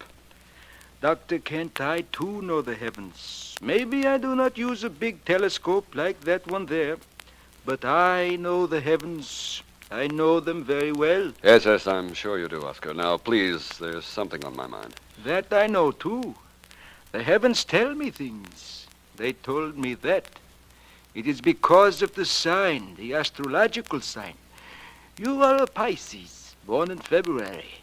For the next few days, you are to be careful, Dr. Kent. Very careful. Oscar, I've told you this before. I tell you again now. Astrology is nothing but hokum. It's sheer hokum bunkum. Completely false and with no foundation in fact. To you. But to me, it is a science. The only true science. Wait, you will see. Remember, you are a Pisces. So for the next few days, you are to be careful, Dr. Kent. Very careful. The signs could mean death.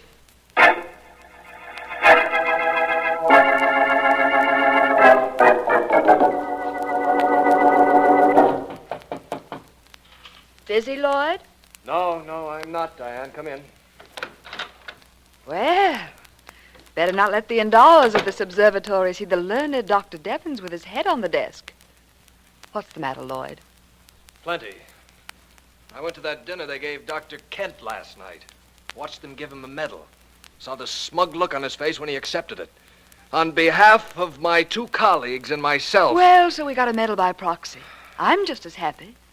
Scientists work for science, not recognition. Recognition never hurt, though. Let me ask you something, Diane. Dr. Peters, please. It's working hours. Oh. Lloyd, why don't I see you after hours anymore? I'll get around to that, Diane. Diane, did you notice Oscar snooping around my desk at any time? The janitor? Yes.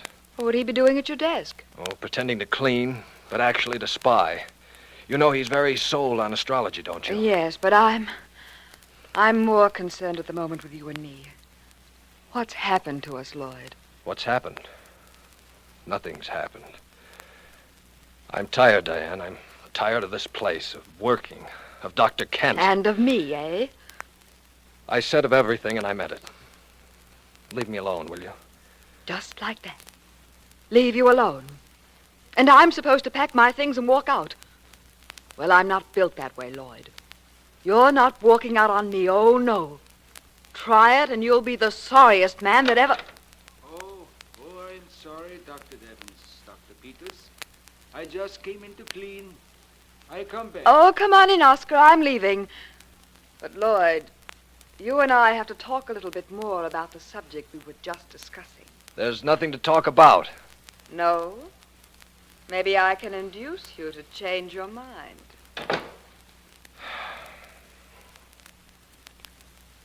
Well, Oscar, you said you came in here to clean, so clean.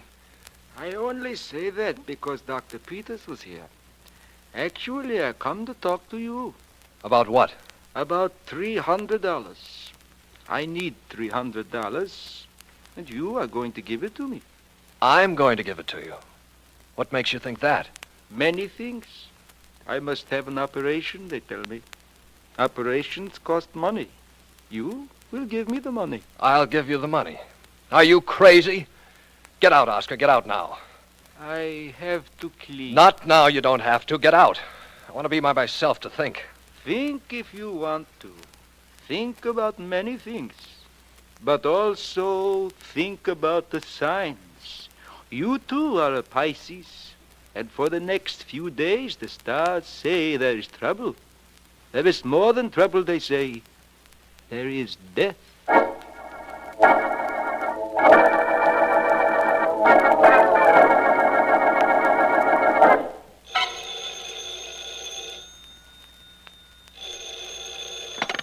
Hello. Vance, Markham. Well, how is my friend, the district attorney? How did you know I was home? I called your office and Miss Deering told me, Vance. She's been very conscientious since coming back to work, hasn't she? Ellen's always worked all hours. She says she likes it. That might be. And I have something you might like, Vance. How are you fixed for murders? Committing them, knowing of any, or investigating them? Investigating them.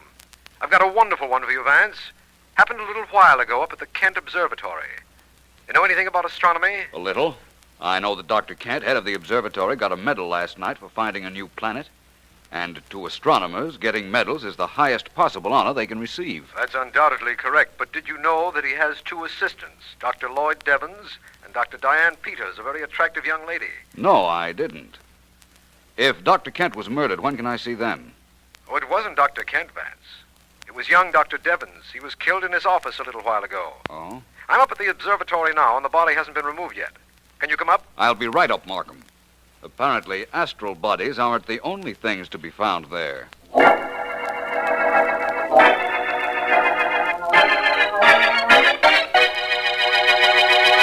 Vance, this is Dr. Kent. Dr. Kent, Philo Vance. How do you do? How do you do, Mr. Vance? Dr. Kent, how long was Dr. Devens your assistant? For several years, Mr. Vance. He was a brilliant scientist. His experiments with the spectroscope will be studied for many years. Spectroscope, Doctor? Well, yes, it's used to study stars, find out what they're made of, and to break them down into colors. Oh. I see.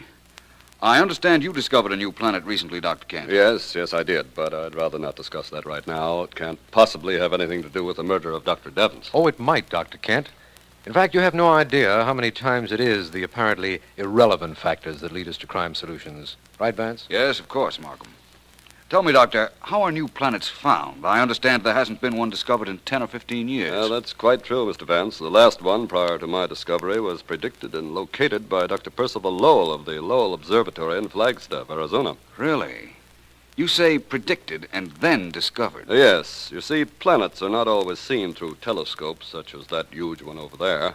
They're found after years of mathematical calculations, noting the formation and motions of the other planets, trying to rationalize their movements. If I understand correctly, when extra gravitation of other planets becomes apparent, there must be something to cause that. And sometimes the something is an undiscovered planet. That's precisely right, Mr. Vance. But it has no bearing on Dr. Devon's death, as you can see. Perhaps after I see Dr. Peters, I might agree to that. Anyone else you might suggest my talking to, Dr. Kent? No, I don't think so. Yes, there is, Vance. You might see Oscar, the handyman here. He predicted there might be a death in this observatory, although, frankly, I thought it was my death he was talking about.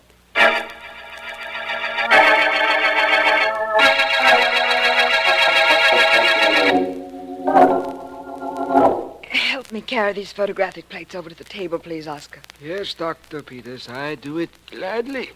Oh, I've got to keep working. I've got to stop thinking about Lloyd. Yes, Doctor, I know. You want the plates right here? Please. Yes? How do you do? I'm Philo Vance. May I come in? Oh, yes, please come in. I've been expecting you. Mr. Markham said you might want to question me. I do, very definitely. And this is Oscar? I am Oscar. I wish you'd have a seat, Oscar. I'll want to talk to you, too. Very well. I sit down. Well, Vance? Dr. Peters, may I start by saying that I think you're a very attractive scientist? What are you going to finish by saying? I really don't know yet. How well did you know the dead man, Dr. Devons? I knew him very well. We worked together for years. I see. You and Dr. Devons were merely scientific companions? Not exactly. Except that he was very busy recently. Doing what? Trying to compute the location of the planet Dr. Kent found. Only his notes were stolen. His notes were stolen, eh? And Dr. Kent then discovered the brand new planet? Well... Well, what, Mr. Vance? It's a little too early to tell yet, Dr. Peters. The dead man's notes were stolen. Mine are not yet complete. Oscar. Yes. Yes.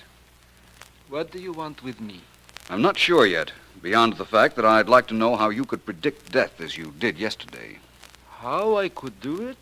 Anybody could do it. Anybody who knows how to read the stars correctly. By that, I suppose you mean astrology? Of course. These are troubled days for everyone born under Pisces. Dr. Devons was a Pisces. I understand your original indication was that it was Dr. Kent who was to die. I do not indicate anything. The stars, they indicate everything. And the stars do not make mistakes. Possibly not. And from all I've been able to find out on this case, neither did our murderer.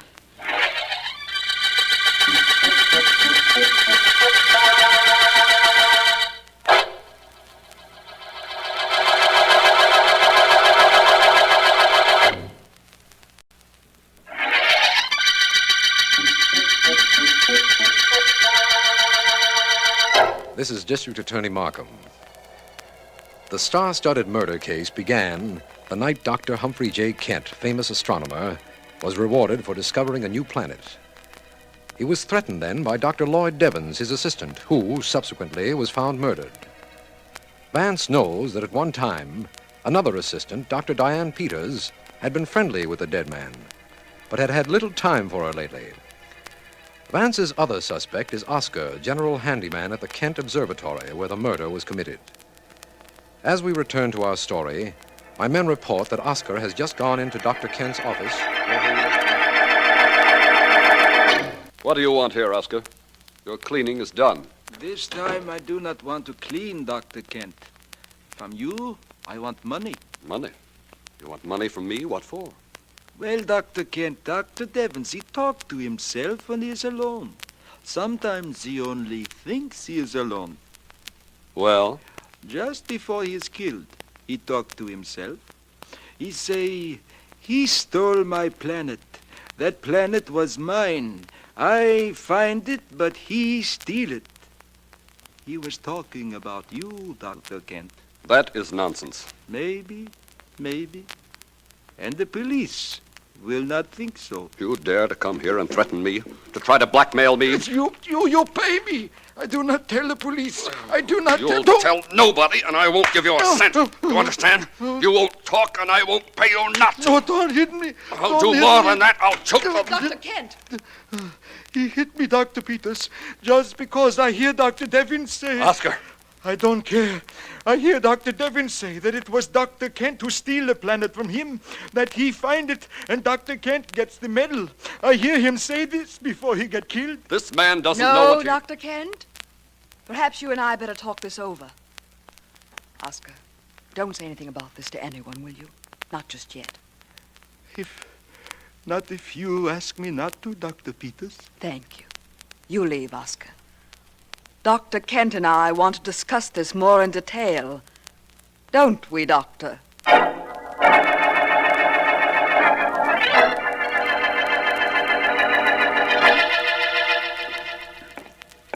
This place looks like a tomb, Vance, doesn't it? Scientific libraries aren't built for splendor, my friend. Markham, listen. After I was through questioning the suspects at the Kent Observatory yesterday afternoon, I came here. I found the scholastic records of Dr. Kent, Dr. Devins, and Dr. Peters. Did they indicate anything interesting? I'm not sure yet. Now, I also found out several other things. For instance, in this book here. Here it is. Class of 1940, Midwest University. Let me see. It's page 131, I believe. Yeah, here we are. Here's the dead man's record. L.R. Devins, graduated with honors, received fellowship, later appointment to endowed Kent Observatory, school award for astronomy, born Dantown, Ohio, mother E.B. Devins, father O.R. Devins. I want to make a note of those names, Markham. I remember them, Vance. Now let's look up the scholastic careers of Dr. Kent and his pretty assistant, Dr. Peters. There are some notes I want to take on them, too. Well, that's what we're here for. Where do we begin? That, at the moment, is secondary in importance to a much more vital factor. Where do we end on this case?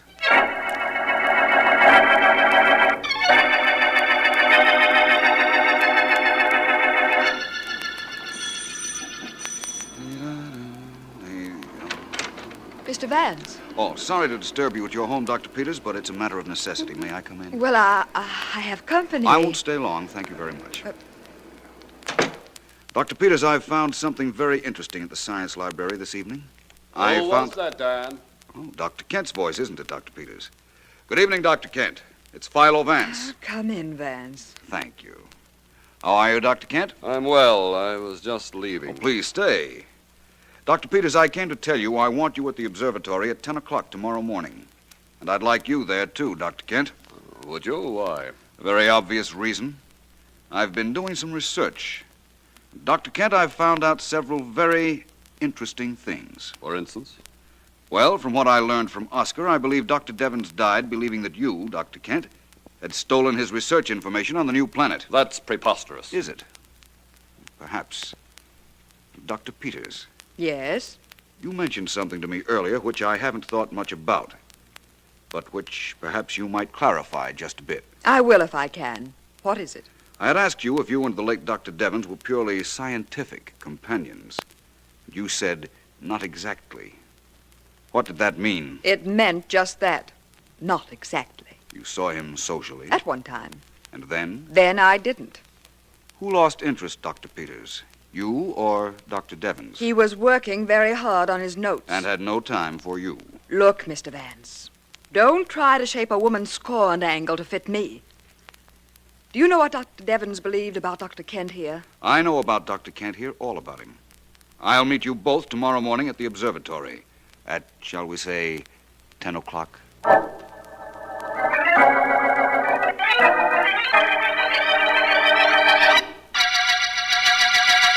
Dr. Kent, why must I be here, too? I have my cleaning to do. Mr. Vance wanted you here, Oscar. He'll be off the phone in a minute to tell you why. This is a little ridiculous, you know. From what I've seen of him, nothing Vance does is ever ridiculous, Dr. Peters. Any word yet, Vance? Not yet, Dr. Peters.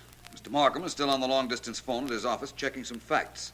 He'll be back on this one in a moment, I'm sure. Well, hurry. Perhaps you'd care to... Oh, excuse me. Yes, Markham, I'm here. Go ahead. He listens now, Dr. Kent. Yes? Yes, I see. Yes, I have that, Markham. Well, thank you very much. Yes, it's fine, thank you. Goodbye. My apologies to you all. There was some information lacking, and I've just gotten it. Now, before I make any definite statements, I wonder if there's anything any of you would like to say. I would, Mr. Vance. I've been thinking over what you said last night, and I'm going to tell you the truth. When Lloyd Devons broke our engagement, I was angry enough to have killed him. Dr. Peters. I'm sorry, it's true. Only, Mr. Vance, I got over that feeling. Very possibly. Dr. Kent, it is true that you stole Dr. Devon's notes, that he threatened to expose you. You couldn't let that happen, could you? So you think I killed him? I didn't say that. Dr. Peters here could have killed him for doing what he did to her. Then it's me you suspect. I didn't say that either. Now listen, all of you. Oscar, come here. You want me? I most certainly do.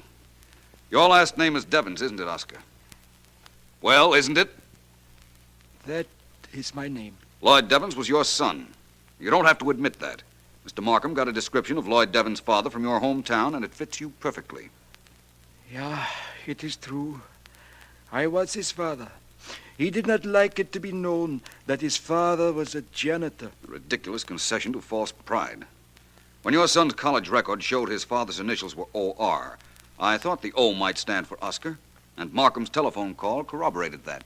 My boy did not want it known that I was his father, but he was a good boy, Mr. Vance. Boys born under Pisces are brilliant, alert, resourceful, a little selfish. Was Lloyd really selfish, or is that astrology stuff all bunk? Bunk? Of course it isn't bunk. My boy, he was selfish. He refused me money. All I wanted was a few $100, but he refused me. You see, he was selfish. That proves it, doesn't it? You told me your son was a Pisces, and that these are troubled days for people born under that sign. Yes, that I told you, because that is true. Trouble, and sometimes death. The stars say that. Rubbish. The stars can't predict anything. That's ridiculous. Ridiculous? You say that is ridiculous. My boy say that too. I wonder whether he would say that now if he were alive to say it. When did he say it was ridiculous? When I warned him. When I warned him that his selfishness might lead to death, he looked at me. He laughed at me. He laughed at the stars. He was laughing even at the stars when I killed him. What? Oscar. Oh, Oscar, no. Oh, so you were clever, Mr. Vance. You tricked me, so I tell the truth. But it does you no good. I go out that door, and nobody stops me. Nobody. I shoot whoever tries to stop me. You even, Dr. Peters. Oscar, don't be a fool. The police Police? They are smart, maybe. But I am smarter. I have the stars to tell me things, to tell me everything. But I kill anyhow anybody who follows me. Let's get after him, Vance. It's quite unnecessary, Dr. Peters. I'd ask Sergeant Heath of the police to wait downstairs and arrest anyone who left here. If I know Heath, he has Oscar by now. Oh, what a terrible thing this has been. But I suppose I ought to thank you, Mr. Vance. You can in a moment.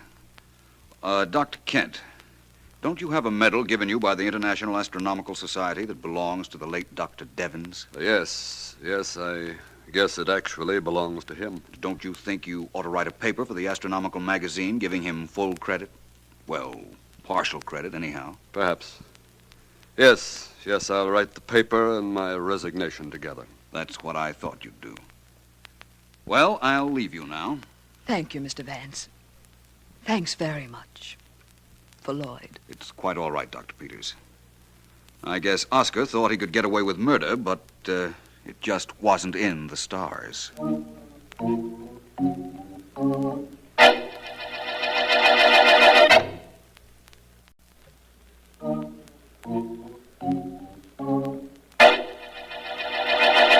Well, Vance, thanks for cleaning up the murder of Dr. Devons for us. And incidentally, I think you did quite a brilliant job on this case. Well, don't sound so surprised. I'm really a very brilliant person. Vance?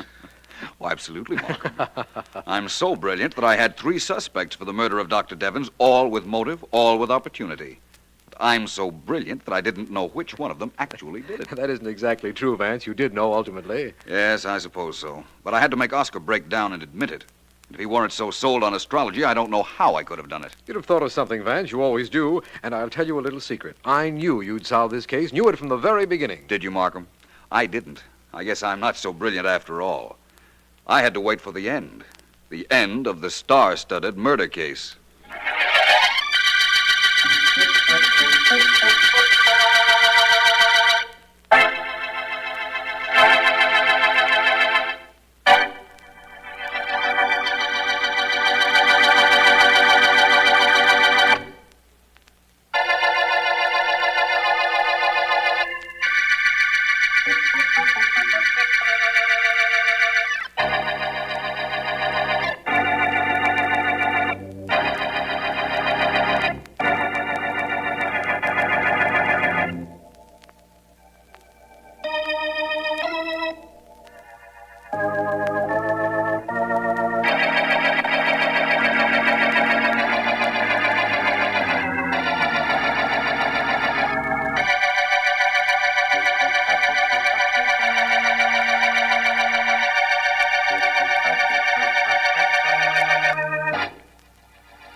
Well, Markham, it certainly seems strange being with you in the middle of the night when we haven't been working on a murder. Well, even district attorneys take some time off, Vance.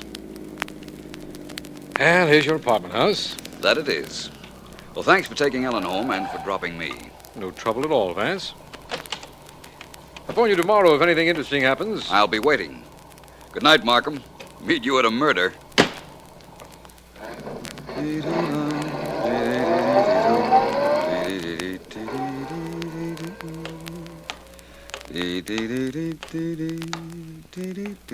I beg your pardon, Mr. Vance? Yes, I'm Vance. I've been waiting here in front of your house for hours. Mr. Vance, I'm Edgar Walters. I must talk to you. It's about my wife. She's missing. There's nothing I can do about that tonight. Not at this hour. But you've got to do something, Mr. Vance. I'm desperate. You know that gambling ship that's anchored offshore? Yes, I know about it. Why? Well, my wife went out there this evening to gamble with Lucky Saunders. He owns the ship. She can't help gambling. She has to. Cards, roulette, horses. It doesn't make any difference. Well, there are people like that. But as long as you know where she is, Mr. Walters... I know where she was, Vance. But all gambling stops on board at 2 a.m. And it's almost 4 now. She should have been home an hour ago. I know something has happened to her. And you want me to find out what, if anything? You're a private investigator, Vance.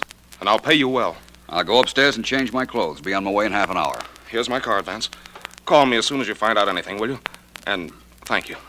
Thank you very much. You're quite welcome, Mr. Walters. I only hope I give you a real reason for thanking me before long.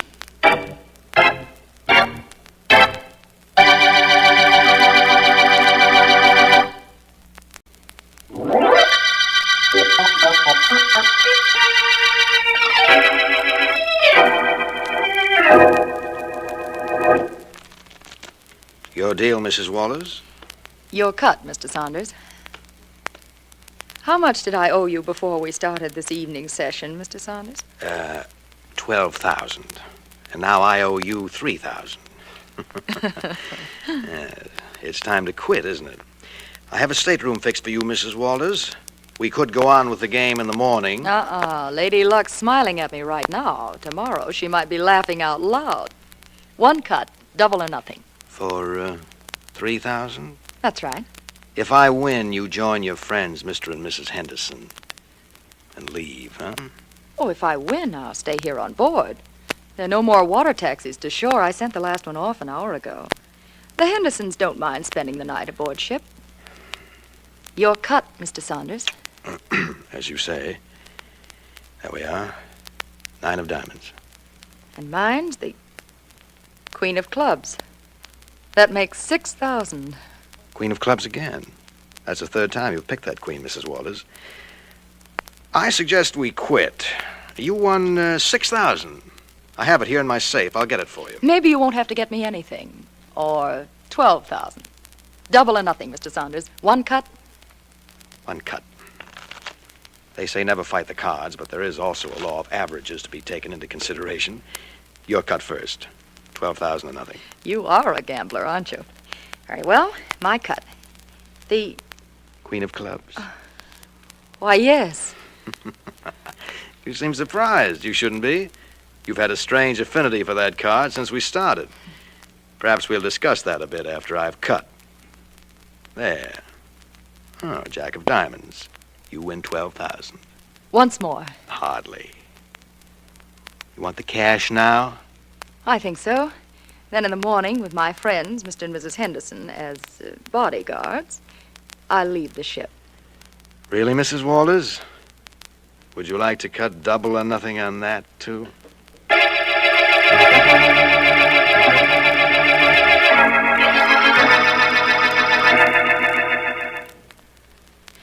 It's almost 5 o'clock, Ace. Do you think she's still playing? Well, she hasn't come to a stateroom, has she? Lucky Saunders told me he had the one next to this fixed for her. She'll be here as soon as she wins enough. Edith Walters mustn't win. She mustn't. When she plays with Lucky Saunders, the weather's clear and the track fast. But if she does win, maybe she'll take care of the markers I've been holding. She's in my book for 10,000 she dropped on the horses. You don't generally let anyone get into you for that much, Ace. You know, I think that... honey. You're the one I married to, and I like it that way. There's nothing between her and me. I suppose we just forget all this and go to bed. I've got to know whether she won or not. I've got to. In the morning. Comes the morning, we'll both find out. Go ahead to sleep if you want to. I'm waiting up until I hear her come in. And if she won tonight, I'm going to get that money she owes you. If she lost... Yes, honey. What if she finished out of the money? Then I'm going to fall asleep laughing. Who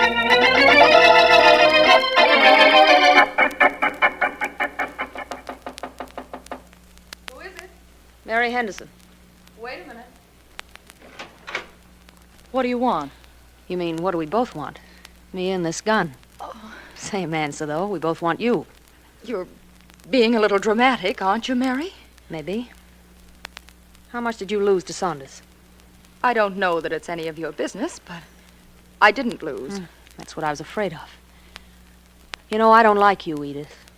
I gathered that quite some time ago. I liked you more when I first met you.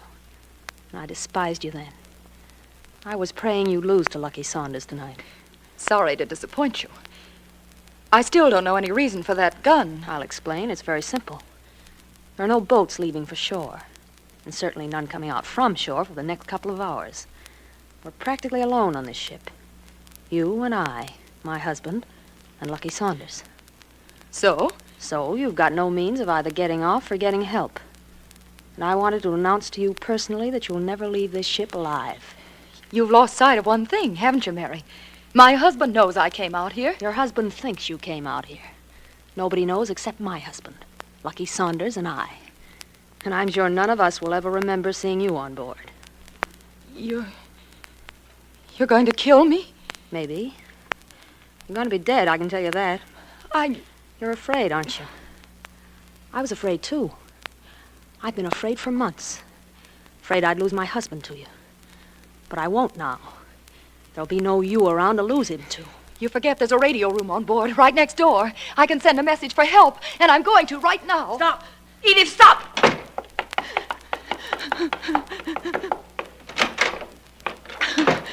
Oh, one of these switches turns on the microphone. One of them does. It must be this one. It's got to be. Anybody who can hear me anywhere, get in touch with the police. I'm going to be murdered. Listen, my name is Edith Walters. I'm on board the gambling ship Argus. Please, if anybody hears this, get in touch with the police. Tell them to come out here. Tell them to hurry. They're coming in for me now. Tell them to hurry. Hurry before... It's too late. This is Edith Walters. Call the police!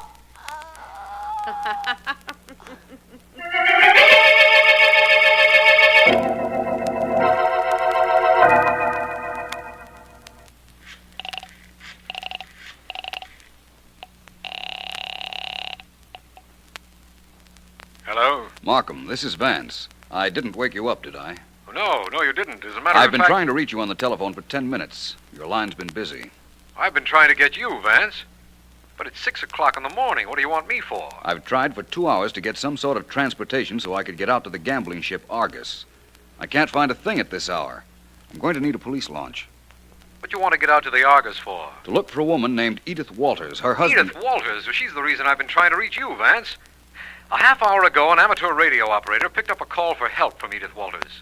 She was screaming she was about to be murdered, and the call was cut off in the middle of a sentence. We've got to do something, Markham. How soon can you meet me? I'm down at the docks now. Well, Sergeant Heath is picking me up. I'll be there in 10 minutes. A police launch has already been ordered. Pick up Edgar Walters on the way. He's at the Buckingham Apartments.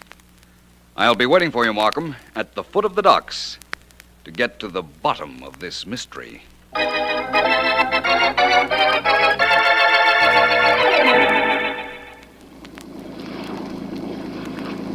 Take it easy, Walters. We'll be out at the gambling ship very shortly now. I know, Vance. It's just that I'm afraid of what we'll find when we do get there. Vance, we're a little bit lost. This fog is so heavy, the launch pilot says he can't see a thing.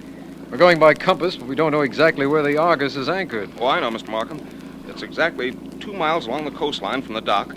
Then we round a blinker light and head due east into the ocean. I was out there only the other night with my wife, and that's how we got there. Oh, that's fine, Walters. Thanks. I'll tell the pilot. Sergeant Heath. Don't take it so hard, Walters. Things may not be as bad as you imagine. No, maybe they aren't. All I'm sure of is that they couldn't be any worse.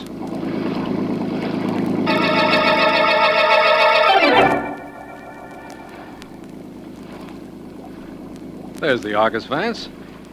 Thanks again for those directions, Mr. Walters. Don't forget it, Mr. Markham. Let's worry about my wife. I'll try to find her for you, Mr. Walters, believe me. Let Heath and his men search the ship and give me a half hour to question anybody on board. And I promise you, if Mrs. Walters ever arrived on the Argus, I'll have news for you.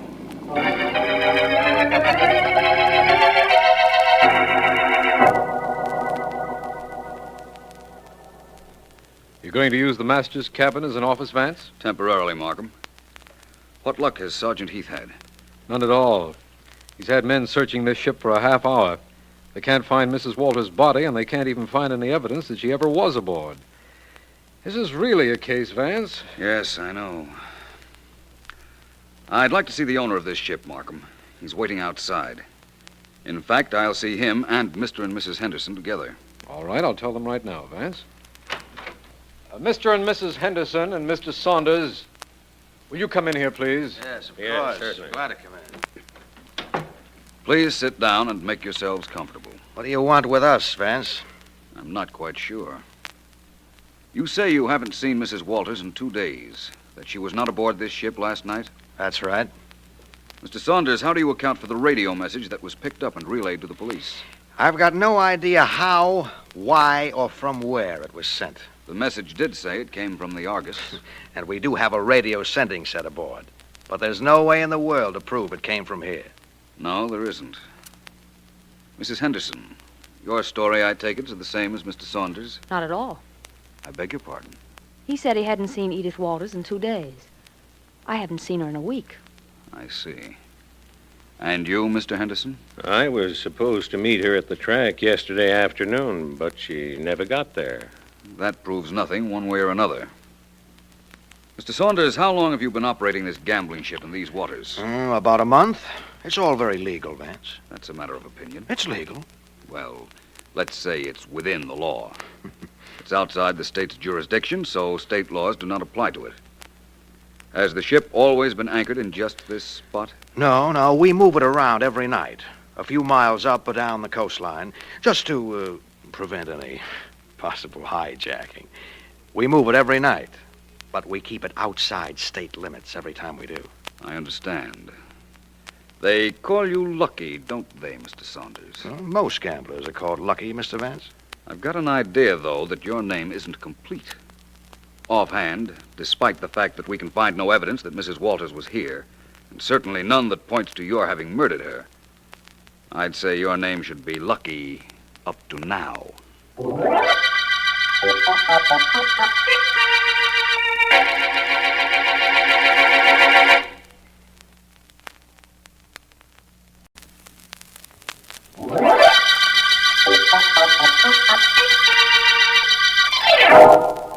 This is District Attorney Markham.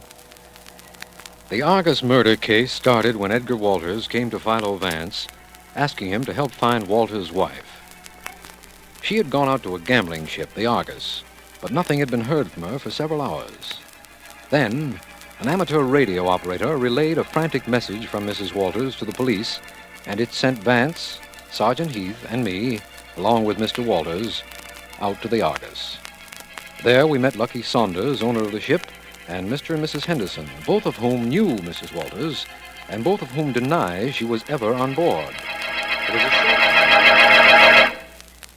Hi, Mr. Vance. Oh, yes, Sergeant Heath. I was just on deck getting a little air. What have you found? I haven't found a thing. No trace of Mrs. Walters anywhere on board, but I'm sure that dame was on board this boat, Vance, and that she was murdered. Only how do we prove it? We don't. We can't unless we find the body. And if she were murdered and the body thrown overboard, which is probably what happened, if she were murdered, we'll never find it. Hey, I never heard you so pessimistic before, Vance. Never had more reason to be, Heath. I'm going ashore to check over my facts, and I'm taking Mr. Walters with me. I'll contact Markham if I find out anything.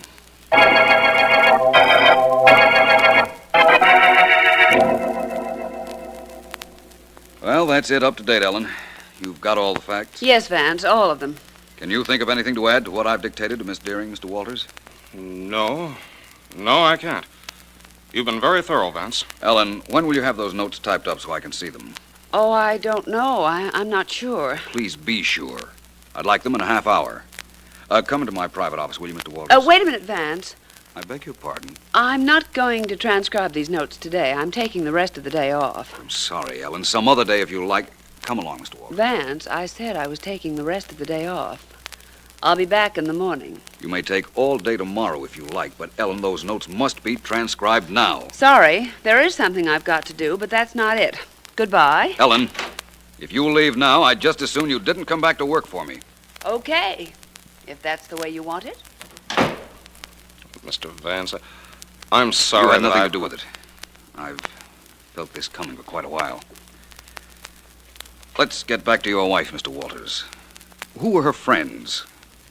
Who might she have been with if she actually didn't go out to the Argus last night? She had few friends, Mr. Vance. Nobody she was very close to. Most of the days she spent at the track. Oh, the track, eh? Where would she be at the racetrack if she were going there? Oh, somewhere around Ace Henderson's box. He's a bookmaker. You met him on board the Argus. I'm going out to the racetrack this afternoon. Maybe I can pick a winner. And that has nothing to do with horses.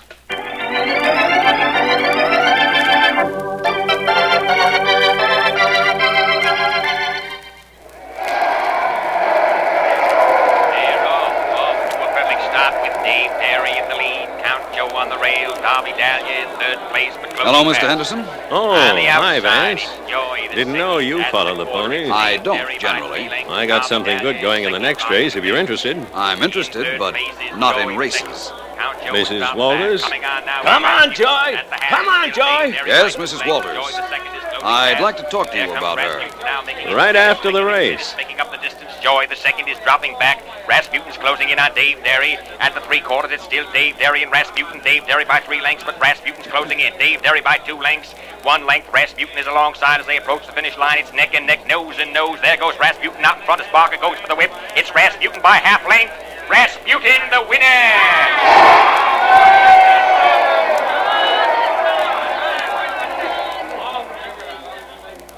In second place, Dave Derry. Third place, Count Joe. Winner's time, 1:37. Next race, 20 minutes.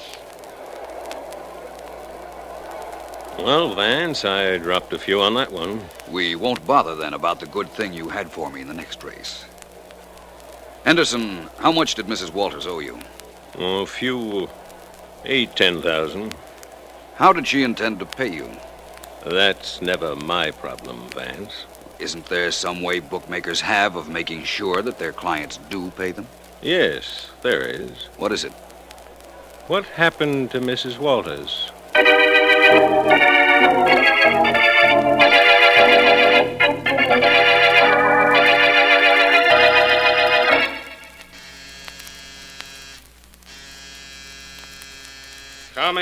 Coming. Hello. Oh, I don't think I know who you are, do I?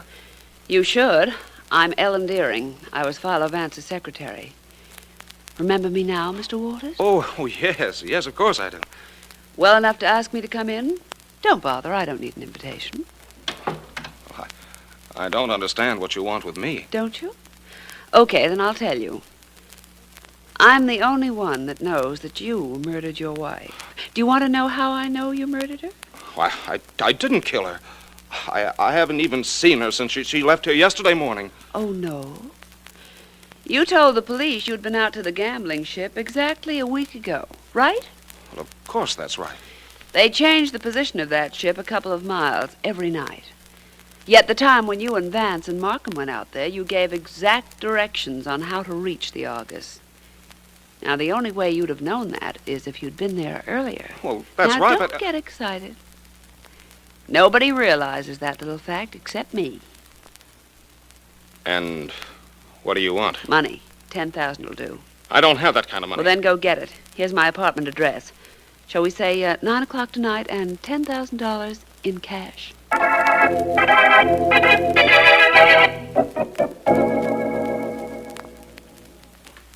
What time is it, Vance? A few minutes to 9. Frightened, Ellen? Yes, but I'll go through with it. You were right about Walters, of course, but what happens when he gets here? I'll be in the next room. You get him to talk and tell the whole story. Take the money. Then I'll come out and take him. Well, suppose he has other ideas. Ideas that he can pay me less expensively with a bullet than with a bundle. What then? Don't worry, Ellen. Nothing will happen to you, I promise. Oh, listen, that's the door. And that'll be Walters. Vance, please stay close. Hide, but stay close just in case. Don't worry, Ellen. I'll be here. Well, right on time, Mr. Walters. Come on in. Oh, no. You're coming out. Out here in the hall. Come on! Hey, listen, you're hurting my arm! Your apartment might have been a trap. Taking no chances. We'll talk out here in the hall. I just locked your door, and here's the key right here in my pocket. Now, come on. You can't make me. See this knife? I'll slash it across your face if you don't come. What happened to your wife? You tell me that first. She's in the cellar at my house, all dressed up in concrete. Oh. And you'll be keeping her company. Are you coming, or do I use this knife? I think I'm coming. And this guy's going. Hey, what's this? Oh, Sergeant Heath.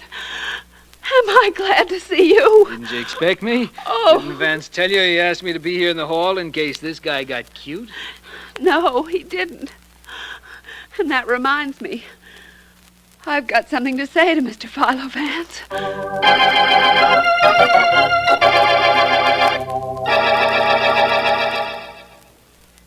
You won't be able to see a thing for a moment, Vance, now that Heath has turned the lights out. I figured that out for myself, Markham. The FBI have done this, Vance, taken movies of an actual confession, but it's not done too often in police work. I think you're entitled to see the film, though. The film featuring Edgar Walters in his first and last starring role. Okay, Markham. Let's see and hear it. All right. Heath, let's have the film. Right. This is Edgar Walters. Of my own free will and volition, I'm confessing that I murdered my wife by going out to the gambling ship, Argus, in a small boat I had chartered the day before. I met her by arrangement, and I killed her as soon as we reached land. Her gambling was ruining me. I had to kill her. I don't know how anybody could have figured my actions, but Philo Vance did. That is all. All right, Heath, let's have some lights. Right, Mr. Markham. Very interesting, Markham. Very interesting explanation. Which reminds me, I've got some explaining still to do to Ellen Deering. She won't be satisfied till she knows the whole story. But then, neither was I.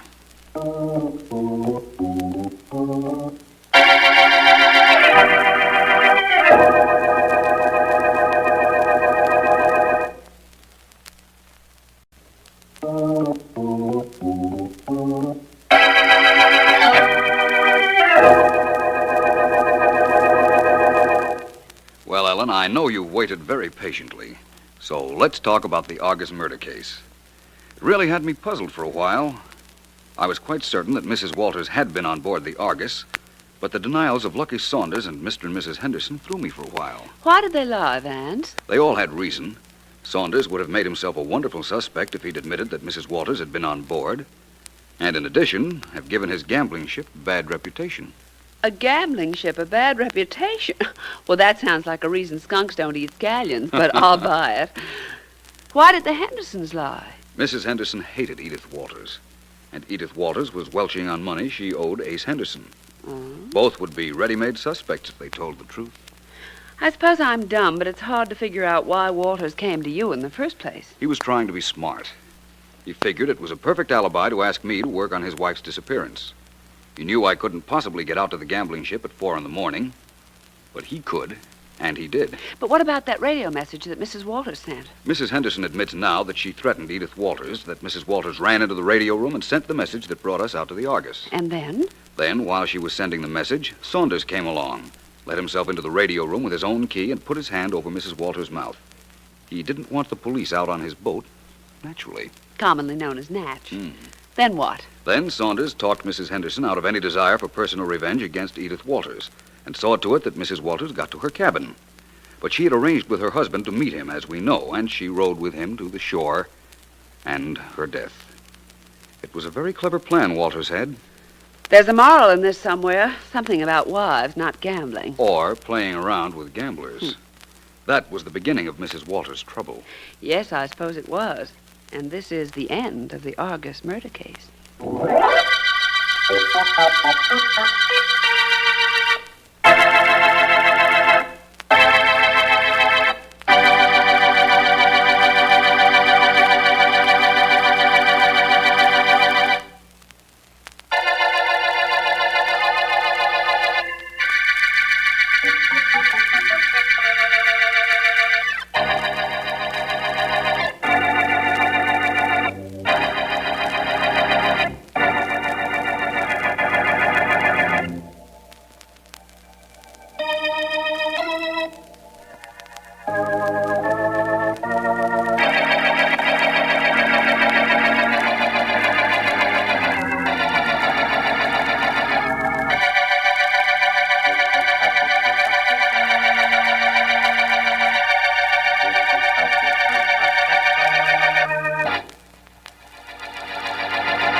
Greg? Wait a minute. What's all the excitement about? Oh, it's you, Johnny. That's right, Greg. Of course you realize you woke me up. That's all right. If it is, it's the only thing that's all right. Greg, I've got something to talk to you about. Couldn't it wait until we're at the airport this afternoon? Seems to me you're my co-pilot on the Center City flight, aren't you? That's right. Only I'm doing you a favor by not talking about this where anybody else can hear. I want you to keep away from Sue Gordon. Oh, you do? Well, what do you know about that? Now, don't kid about it, Greg. You're only giving her a run around and she's taking you seriously. And you don't like your girl taking me seriously. Selfish, aren't you? I wouldn't mind if she meant anything to you, but she's too nice a kid for you to be Look, taking... Johnny, I'll see Sue, and she'll see me. Just as often as we like. And there isn't a thing you can do to stop that. Understand? Not a thing. Oh, no? I don't like the way you said that. Well, I've got something to say you're going to like even less. If you don't stop seeing Sue, a certain party is going to learn about you and that certain party's wife. What certain party? You want names? Yeah. Okay, you'll get them. The woman's name is Sylvia Crane. Oh? And her husband is Millard Crane. How do you know about Sylvia and me? I made it my business to find out. And I can make it my business to keep quiet about it, too. If you keep away from Sue. We're going to be a very swell crew when we fly this afternoon, aren't we? My co-pilot is ready to cut my throat over the hostess on the ship. Never mind about what happens when we get in the plane. What happens from now on is what I want to know. I'll think it over, Johnny boy. I'll scram out of here while I take a shower and get dressed. I think we can make a deal about the Sylvia Crane situation. Good enough. I don't want to hurt her. All I want to do is keep you from hurting Sue. I know. You said that before. Goodbye, Johnny. I'll see you at the airport. Yeah. Seems to me that maybe Sylvia ought to know something about this. Yeah. Certainly thinks she should.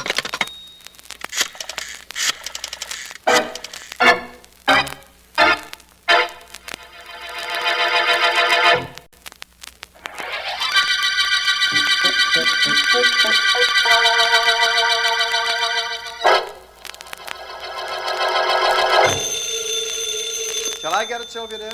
Don't bother, darling. Go on with your packing. I'll take it. Hello? Sylvia, this is Greg. Oh, hello, Barbara. I get it.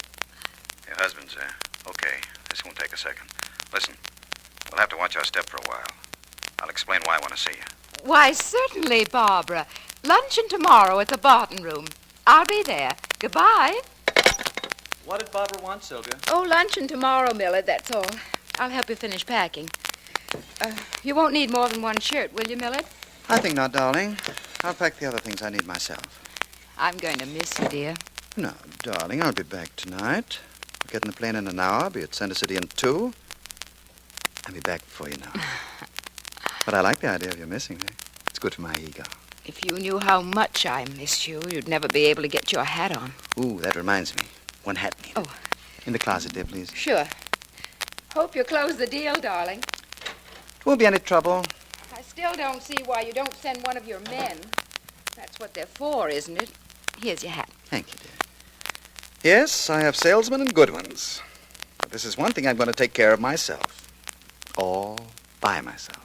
Hurry back, darling. And please take care of yourself. Oh, I will, Sylvia. Don't worry about that.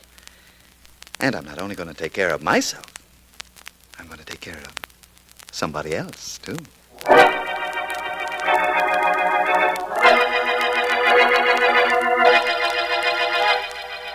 Flight 22 for Center City, now loading at gate 7.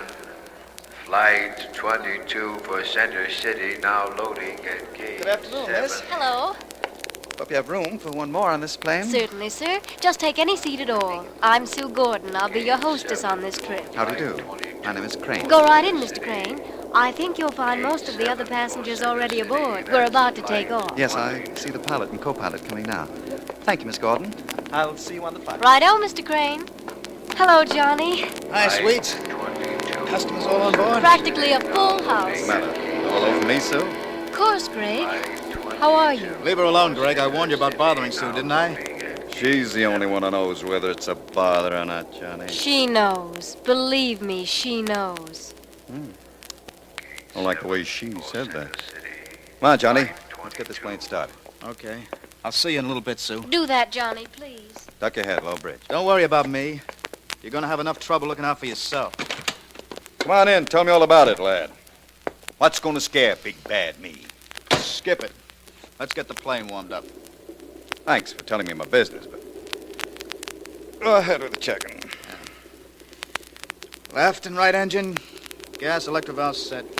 Check. Control tabs. Set. Mixture control.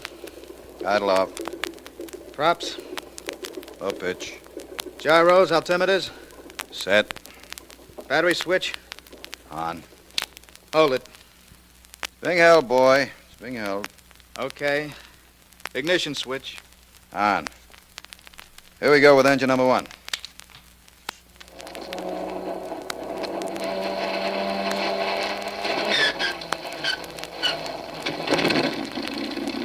Burn like a kid. Engine number 2.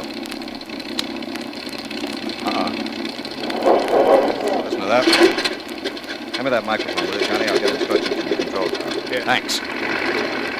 Flight 22 to control tower. Pilot, Flight 22 to control tower. Engine missing badly. What do you want us to do? Over. Control tower to Flight 22. Inform passengers there will be delay while we transfer them to another ship. Inform passengers they will be transferred and flight will be delayed 1 hour. That is all. Oh, Johnny, my boy, cut the engines. And tell your girlfriend to relay that little information to the customers, will you? Tell them we're leaving in an hour. Okay, Greg. Only I wouldn't be so sure that all of us were going to be leaving in an hour.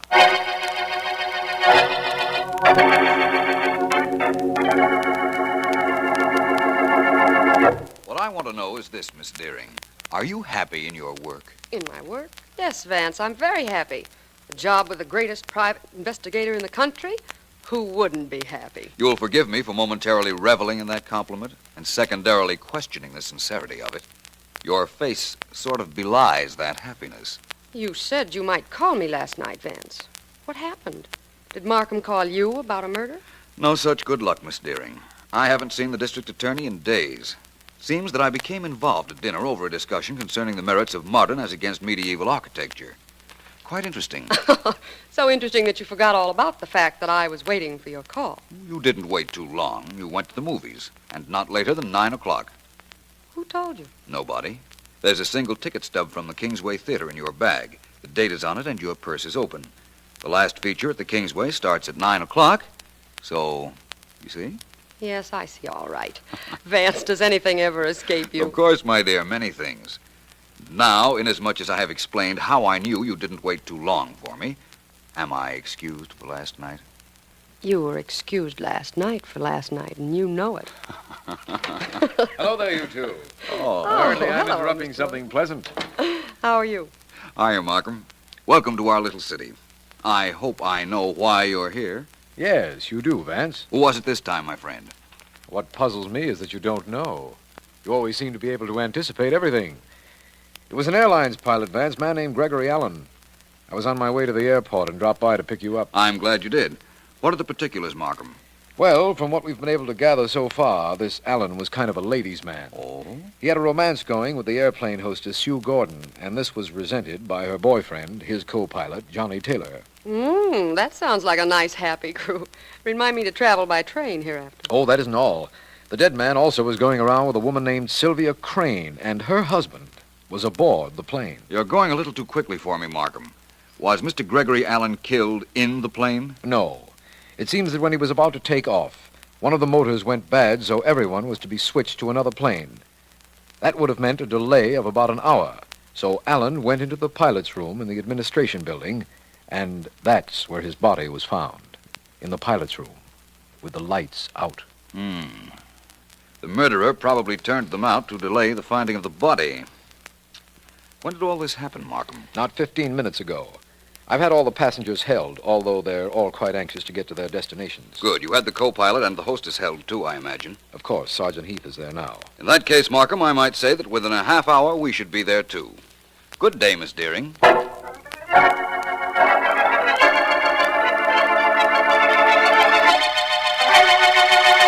I have the co-pilot and the hostess outside, Vance, just as you asked. Are you ready to question them now? Not at the moment, Markham. I want to look around this murder room a bit. Of course. This room was built for tall men, Markham. The top shelf on that bookcase is out of the reach of an ordinary-sized man. Pilots are generally tall, Vance, and only pilots were permitted in here. Yes, I know. That light switch is back pretty far and very high on the wall. And even the easy chairs seem to be built to accommodate long-legged individuals. No question about that. Tell me, Vance, how long do you want the passengers held? Some of them are complaining about being held up. Well, I don't believe I'll have to see them all, Markham, although I'll know better after I talk to the co-pilot. Ask him to come in, will you, please? The hostess, too? Might as well. Right, Vance. The co-pilot's name is Johnny Taylor, and the hostess is Sue Gordon. I'll tell them to come in. Oh, Mr. Taylor. Yeah? Miss Gordon. Yes? Please come in here. It's all right, dear. I'll handle everything. Vance, this is Mr. Taylor and Miss Gordon, Philo Vance. How do you do? How are you? Miss Gordon, tell me something. Were you ever in this room before? No, neither hostesses nor passengers are allowed in here, Mr. Vance. Only pilots. That means that you've been here, Mr. Taylor. That's right. Vance, you're wasting your time with us. We don't know anything about who killed Greg. No? What makes you think I ought to believe that? Because there's somebody being held outside who had a real reason for killing him, Millard Crane. Greg was fooling around with his wife. Oh? Well, that's very interesting. Markham, would you ask Mr. Crane to be out in the hall in a moment, please? Certainly. I'll get him there, Vance. I understand the late Mr. Allen also liked you, Miss Gordon. Yes, I believe he did. But you are supposed to be Mr. Taylor's girlfriend. She is my girl. The only reason I told you about Crane was so you'd know who your real suspect is. Is that so? Yeah. You'd better stop, Mr. Taylor, because you're beginning to sound like my real suspect at the moment. Oh, Vance, Millard Crane, the man you wanted to see, is right outside the door. Good. Come on, Miss Gordon. All right. Mr. Taylor. Right. Thanks, Markham. Right this way, everybody. Okay.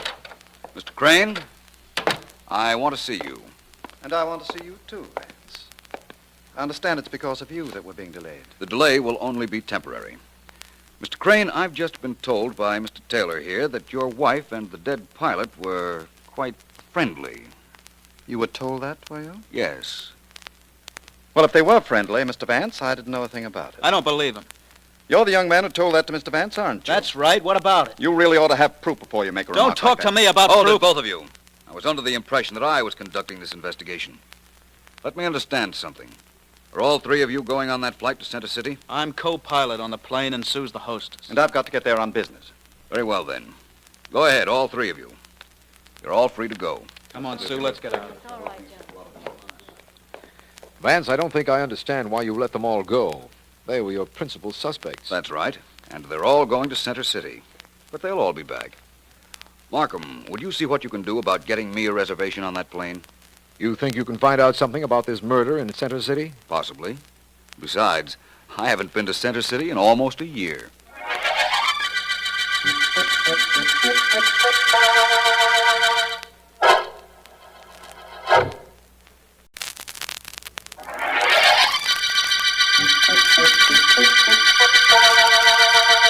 This is District Attorney Markham.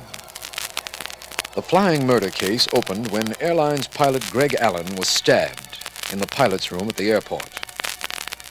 Philo Vance's suspects include Sue Gordon, Airlines hostess, her boyfriend, co-pilot Johnny Taylor, and Millard Crane, whose wife was friendly with the dead man. Vance took a plane trip to Center City with all three suspects, but has returned to town where he is again in the airline's administration building, questioning Johnny Taylor and Sue Gordon. You see, Mr. Taylor and Yes. Miss Gordon, Yes? there isn't anything I can ask you that would help me. But I am quite certain that there is something that you can tell me that will be important. I don't know who murdered Greg, Mr. Vance. If I did, I'd tell you. Believe me, I would. At the moment, I'm not quite as anxious to have you tell me who murdered him as I am to have you supply me with some proof. What does that mean, Vance? It means I think I know who killed Mr. Allen. Now, where are you going, Miss Gordon? Stop! Sue. They can't make me talk. I won't let them. I'm going to get out of here.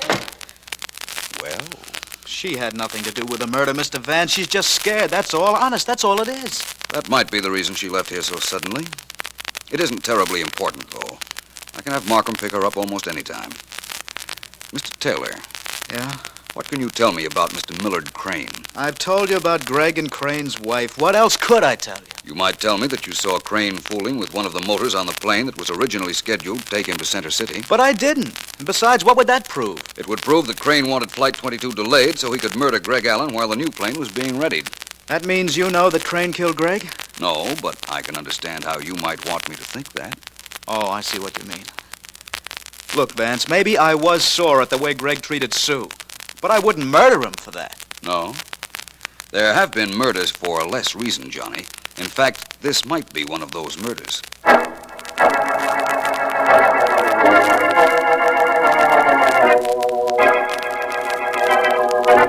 You haven't told me anything about your trip to Center City, Millie, darling. Was it successful? Very, Sylvia, dear. Very successful. I'm glad. There was a little delay at the airport before we got started, but that's all. Delay? What sort of delay?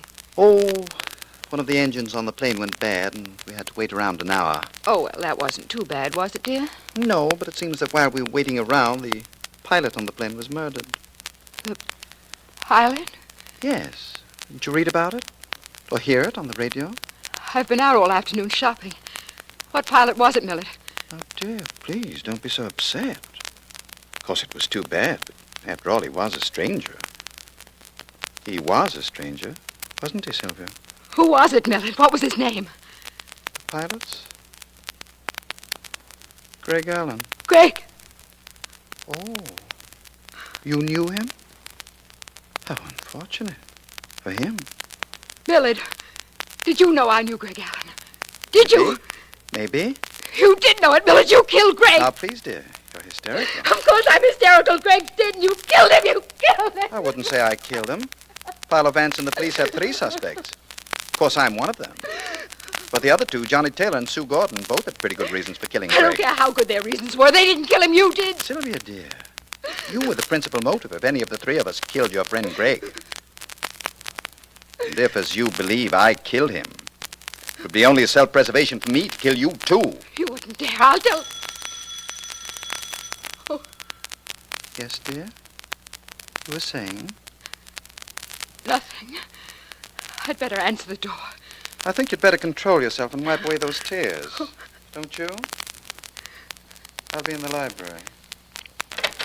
Good evening, Mrs. Crane. Why, yes. Mrs. Crane, I'm Philo Vance. Is your husband at home? Why, yes. Would you please tell him I'm here? All right, Just one moment, Mrs. Crane. Yes. I notice you're upset. I hope not too upset to corroborate one fact. What is that? Were you and a man named Greg Allen friendly? I'll tell Mr. Crane you're here. Thank you, Mrs. Crane. And thank you for answering that question by not answering it. Millard. Millard, dear. Come in. I didn't mean to interrupt you, dear, but Philo Vance is here, and he wants to speak to you. Well, ask him to come in. I've nothing to hide. Come in, Mr. Vance. Hello, Mr. Crane. Sorry to have to drop in on you like this, but it was important. Yes, Mr. Vance? Mr. Crane, you took a plane to Center City today. Why? I had business there. That's the only reason? Of course. Did you transact your business, Mr. Crane? Yes, as a matter of fact, I did. Why? Nothing. Except that it's very strange where business is being transacted these days. What do you mean? Well, after you left the airport at Center City, I followed you. Yes, I know. You knew that, did you? Did you also know that I was in back of you when you went to a movie in Center City? Never forgive you for that, Crane. Bad picture. So I went to a picture show in Center City. And unless that's illegal, Vance, I'm afraid I'm going to have to ask you to leave. It isn't illegal, and you may invite me to leave if you like, of course. But may I extend you an invitation, too? Would you meet me and District Attorney Markham at the airport in exactly 2 hours, please?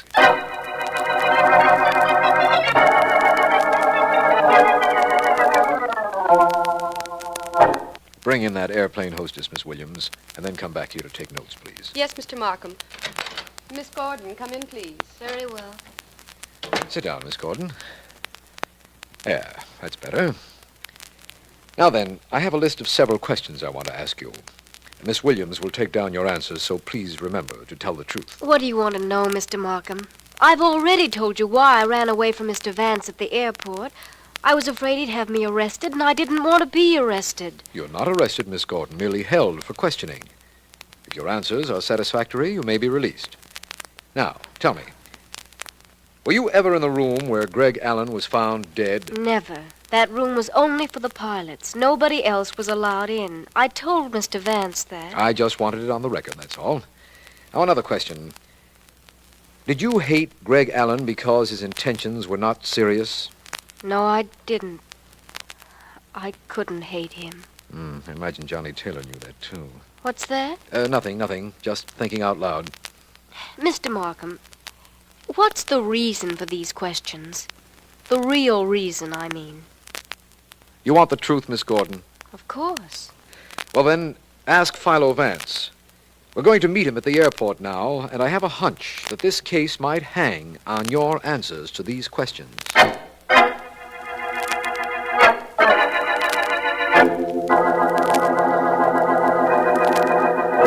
Oh, Markham. Hello there, Vance. Hello, Mr. Vance. Well, I brought Miss Gordon to the administration building, just as you asked. Thank you, Markham. And I've brought Mr. Johnny Taylor. Sue, have they done anything to you? Of course not, Johnny. Everything's going to be all right, believe me. I invited Mr. Crane to be here, Markham. In fact, that should be the gentleman in question coming now. And it is. Hello there, Mr. Crane. Well, let's get this over with. I'm here. Somebody please tell me why. I will, Mr. Crane. Now listen, everyone, please. We're standing at the door of the pilot's reading room. In this room, Greg Allen was stabbed to death. Is that supposed to be news, Vance? Hardly. For purposes of my own, I find it necessary to bring you all here. The lights in the pilot's reading room are off. I'm going to open the door leading to it now. Now, this is beginning to be funny, Vance. I wouldn't start laughing just yet if I were you, Miss Gordon. I ask you all to look into the room from this doorway. That's a good trick if you can do it. The room's pitch black. You can turn on the lights if you like, Mr. Crane. All right. You want the lights on? There. Thank you. Now, Johnny, would you go in and turn them off? Sure. Is that all you want me to do? There. Close the door, Markham, please. Of course. Now what, Vance? Now, Markham, I have proof to convict the murderer of Greg Allen. Markham, you can arrest Mr. Millard Crane.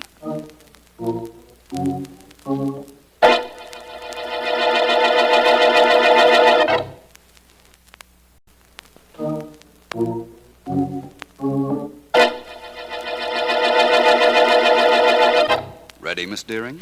With eagerness, anticipation, and everything else a secretary's supposed to have. No curiosity. Oh, well, that's standard equipment with gals, Vance. You know that. By the way, I think I know how you knew Crane was guilty. But I don't know what proof you finally got. Tell me first how I knew it was Crane. Oh, well, I think I followed that.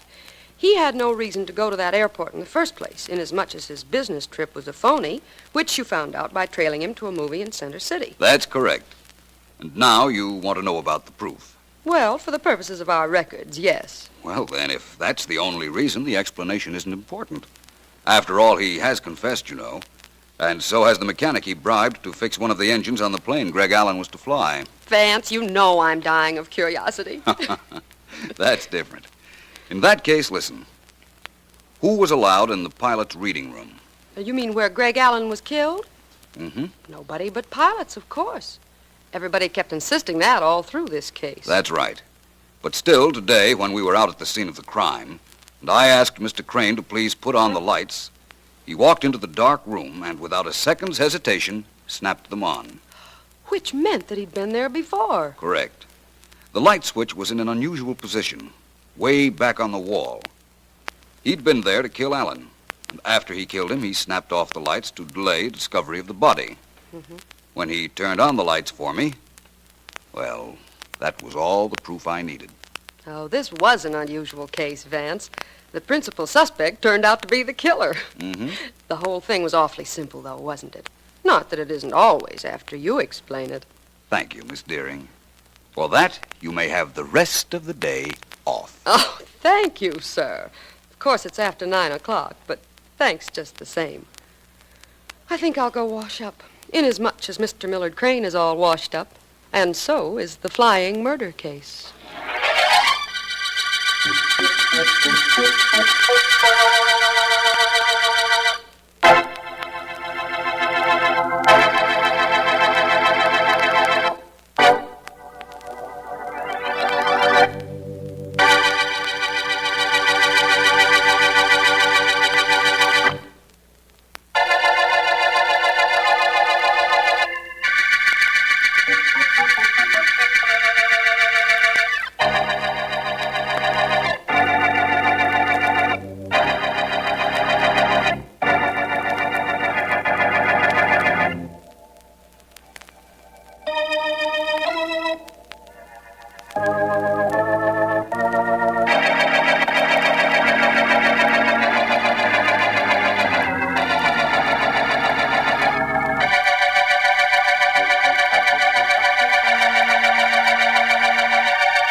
There's a patient in the waiting room, Doctor. Can you see him now? In a moment, Miss Lee. I just want to sharpen the burr on this drill. Didn't we get those new ones we ordered? No, Doctor. The company said they wouldn't send us any unless we paid our bill. They say it's 6 months old. So what if it is? I'm good for the money. What about the patient? Has he been here before? He's new to me. Says he had a toothache and saw the sign outside. All right, Miss Lee. Ask him to come in, please. Very well, Doctor. I'll tell him you can see him now. Would you come in, sir? Yeah, sure. Thanks, lady. Hi, Doc. Hello. Sit right down here, if you will, sir. Yeah, sure. Thanks, Doc. That's the telephone. Excuse me just a moment, will you, please? Sure. Hi, Doc. Hello? Hello, Michael. I just wanted to know if you'd be home for dinner. I hope I haven't disturbed you. Oh, I'll be home, Grace, but I have a patient in the chair, so I've got to cut this short. Oh, I understand. Goodbye, darling. Hurry home. Goodbye, Grace. Goodbye. Well, now, sir, we're ready for you. Yeah, sure, Doc. That was your wife? Yes. Why? She like you? Well, of course. I don't think I understand She wouldn't want nothing to happen to you, would she? Of course not.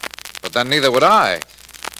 What are you talking about? To tell the truth, Doc, I ain't got no pain in no tooth. I guess maybe I'm gonna be a pain in the neck. You see, I work for Professor Powell, and he says you're gonna give me 10,000 clams, or you ain't gonna drill no more teeth. Get out of here before I call the police. Yeah, sure. Only I forgot to tell you, the professor, he's cute. You get dead, so it looks like by accident. See? I won't pay you or your professor a cent. Now get out of here. Oh, yeah, sure. I'll get out of here, but remember what I said. You get dead.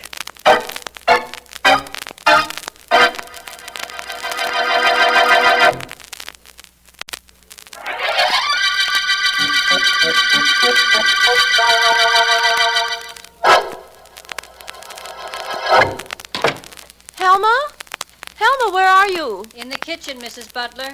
Right here in the kitchen. Good, I'll be there in a minute, as soon as I take off my things. Maybe you ought to come in now, Mrs. Butler. Maybe you ought to. Why, Helma, what's the trouble? Is anything wrong? Sure, ma'am, lots of things. Fact is, I don't know anything that's right. You promised to leave my money for me before you left this morning, and you didn't. You and your husband are rich. Why don't you pay me what you owe me? I'm sorry, Helma. I just don't happen to have the cash. I'll see that my husband, Dr. Butler, makes out a check for you as soon as he gets home. Well, you'd better. Fine people you two are. Hire a maid and then don't pay her. I don't like that, Mrs. Butler. Something better be done about it. I don't like being without ready money either, Helma. Something's going to be done about that, I promise you.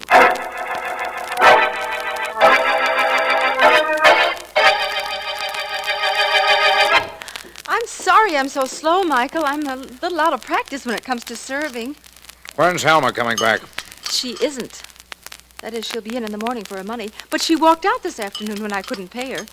It was pretty embarrassing, Michael. Well, I can't be bothered with that right now. I've got other problems. Grace, my life has been threatened. What? A tough character came into my office and told me he worked for somebody named Professor Powell.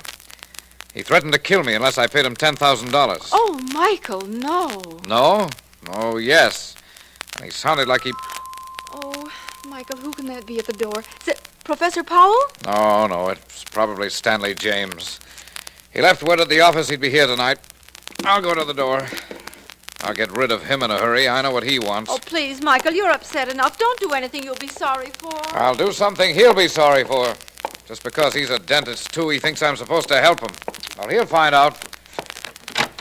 Hello, Dr. Butler. Well, Dr. James, what is it? And if it's about that money you want to borrow, the answer is no. Can't I even come in and discuss this with you, Doctor? It's really urgent. I said no to you yesterday, and I'm telling you the same thing now. What right have you to think I'll lend you money? I loaned you money when you were just starting. Dr. Butler, you've got to help me. You've got to. Oh, I do, huh? Well, that's your opinion only. I think differently. Good night, Dr. James. Wait. Don't close the door. Dr. Butler, you're going to wish you had loaned me that money. Yes? Yes. Believe me, you are.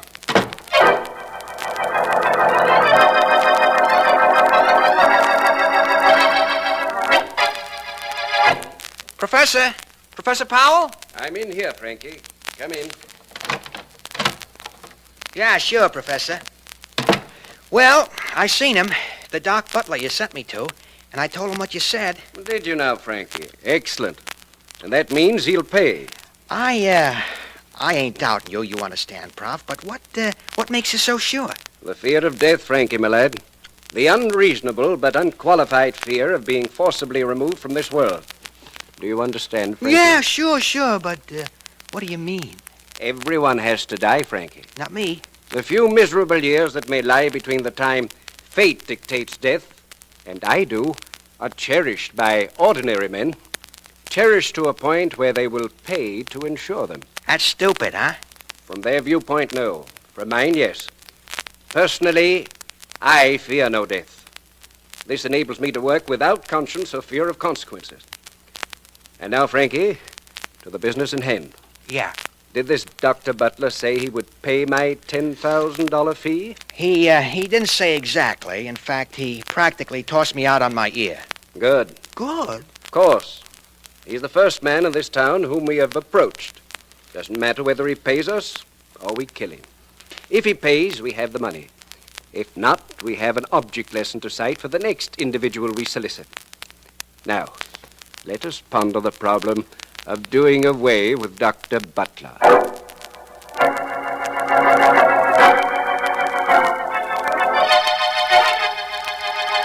Philo Vance is outside. By all means, Miss Williams, ask him to come in. I've been expecting him. Vance, it's a pleasure to see you. Come right in. Thank you, Markham. Thank you. Glad you called me. I hope I didn't get you here under false pretenses, Vance. When the district attorney sends for his friend, a private investigator, how could the pretenses be false? Well, for one thing, Vance, I have no case for you to work on. At least I don't think I have. My call was sort of a precautionary measure. Vance, did you ever hear of Professor Powell? Vaguely.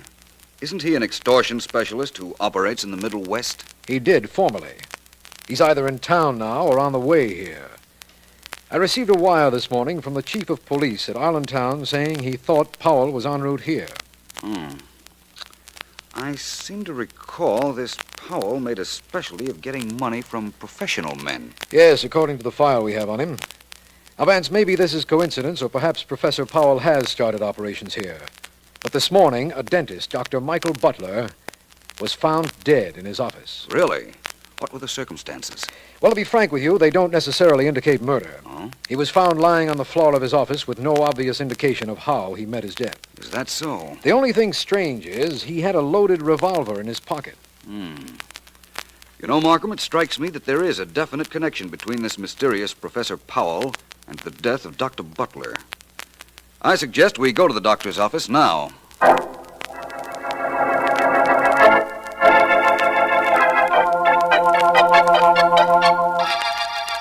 Would you close the door to the reception room, please, Markham? All right, Vance. I want to take a look around Dr. Butler's office. The body was found here, right? Yes, that's correct. And his dental instruments are in the sterilizer ready for the day's work to be started. Except for the fact that the body's been removed, nothing's been touched. I see. Here's a glass jar filled with alcohol. Many dentists use this for cold sterilization. Do me a favor, please, my friend. Open the sterilizer and see if there's a hypodermic syringe in it. Certainly, Vance. Yes, I see one. Oh, gosh, this is hot. In that case, I think Dr. Butler was murdered, all right. And I think I can tell you how. Oh, no, Vance. Oh, yes, Markham. The fact that the hypodermic syringe was in the sterilizer tells me it doesn't belong there. It belongs in this jar of alcohol. Otherwise, there'd be no reason for the jar of alcohol. I understand that, but not what makes you think this was murder, nor how you know how Dr. Butler was murdered. I think the murderer came in here, took this hypodermic, which is generally used to shoot Novocaine into a patient's gums, and filled it with poison. Then he used it on Dr. Butler and returned it to the sterilizer. But if the murderer got the hypodermic syringe from the alcohol jar, why return it to the sterilizer? Very simple reason, Markham. Our murderer was pretty clever. He thought putting it back in alcohol would preserve the poison, but that putting it in the sterilizer would destroy all traces of the poison. It was natural that the hypodermic be put into the sterilizer. That would cover up the crime beautifully, or so it was imagined. Well, Vance, it seems to me that if this is so, and I'm not doubting it, mind you, that you have encountered Professor Powell and have won the initial victory. Perhaps, providing that the professor is responsible for this. Personally, I'm not convinced it was he. I'm going to Dr. Butler's home. He was married, you said? Yes, he lived alone with his wife. Well, I'm going to phone and ask if I may come out to see her. I'll be in touch with you as soon as I have something important to tell you. Vance, with you on the job, that won't be too long. I'll be waiting.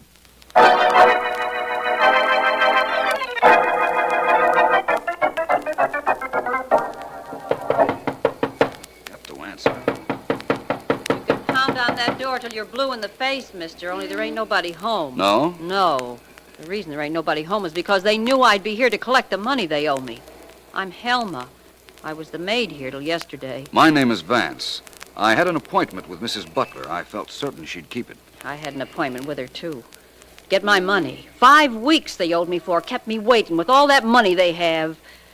She owe you money, too? Hardly. I wanted something else. Information. It doesn't look as if I'll get what I came after either.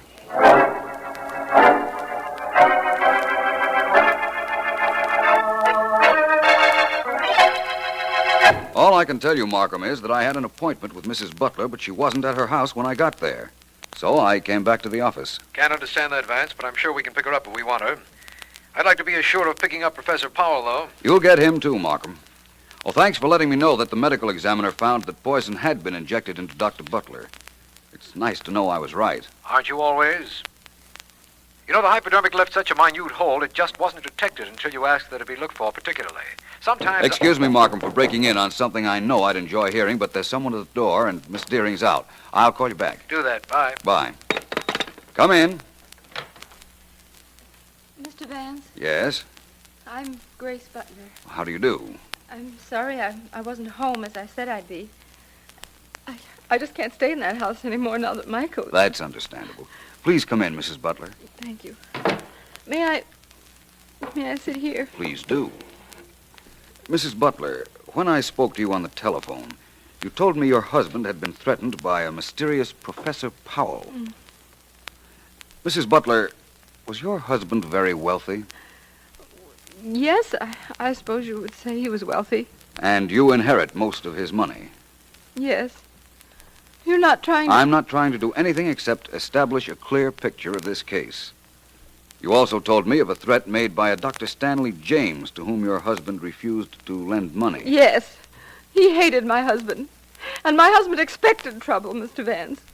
Before he left home this morning, he put a loaded revolver in his pocket. Yes, I know. We've withheld that fact from the newspapers, but we found the gun. Now all that remains to be done is to find your husband's murderer.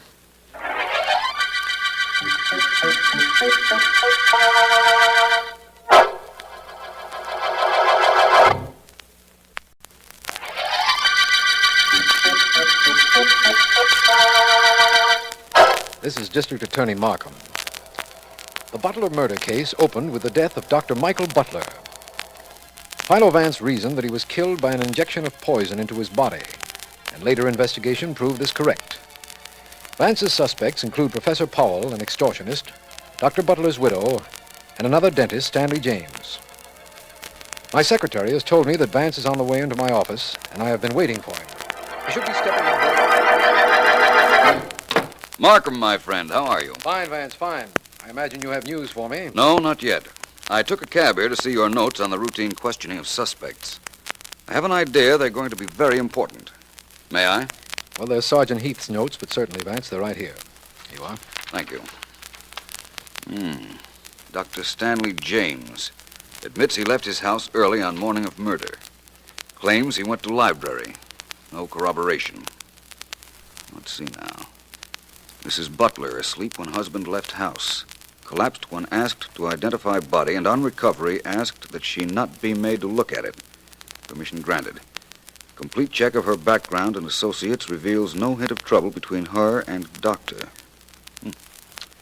Well, Markham, as usual, our friend Heath is quite thorough. Yes, he is. Oh, excuse me, Vance. Certainly. Hello, Markham speaking. Mr. Markham, this is Dr. Milstead, room 420, Johnson Building. Yes, Doctor. Mr. Markham, a man who calls himself Professor Powell just telephoned me to be in my office at 8 o'clock tonight, and not to notify the police, or what happened to Dr. Butler would happen to me, too. You've got to protect me. We will, Dr. Milstead. Standing next to me right now is Philo Vance. When the professor calls upon you, Mr. Vance will be there, too.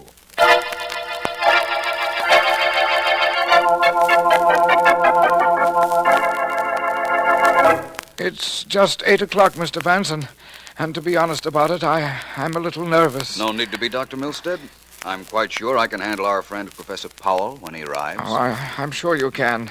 And thank you, Vance, for coming here. No trouble at all. I've been wanting to meet the professor for some time. Oh, that must be he now. Professor Powell? It is I, Doctor. Will you come in here, please? Oh, thank you, Doctor. Thank you. I thought you had another patient in here with you, and I didn't want to interrupt. I think you might prefer talking to me, Professor. My name is Vance. Philo Vance. Philo Vance. Well, I have an odd compliment for you, Mr. Vance. You, the mere fact that you are in this city, postponed my coming here for several years. Well, thank you. Of course, I realize it is no coincidence that finds you here in this office, Vance. Dr. Milstead, would you leave Professor Powell and myself alone for a bit? Oh, of course, Mr. Vance. I'll wait out in the reception office. Thank you, Doctor. Not at all. Well, Vance, this is indeed a compliment to my intelligence. Apparently, you wanted to meet me, eh? Definitely. I'm rather glad about it, by the way. You see, I think you're a killer, and I'm going to prove it. You mean Dr. Butler, of course. Well, it's quite possible that I didn't kill him, you know. He must have found out by now about his wife and that other dentist who hated him. As a matter of fact, I have.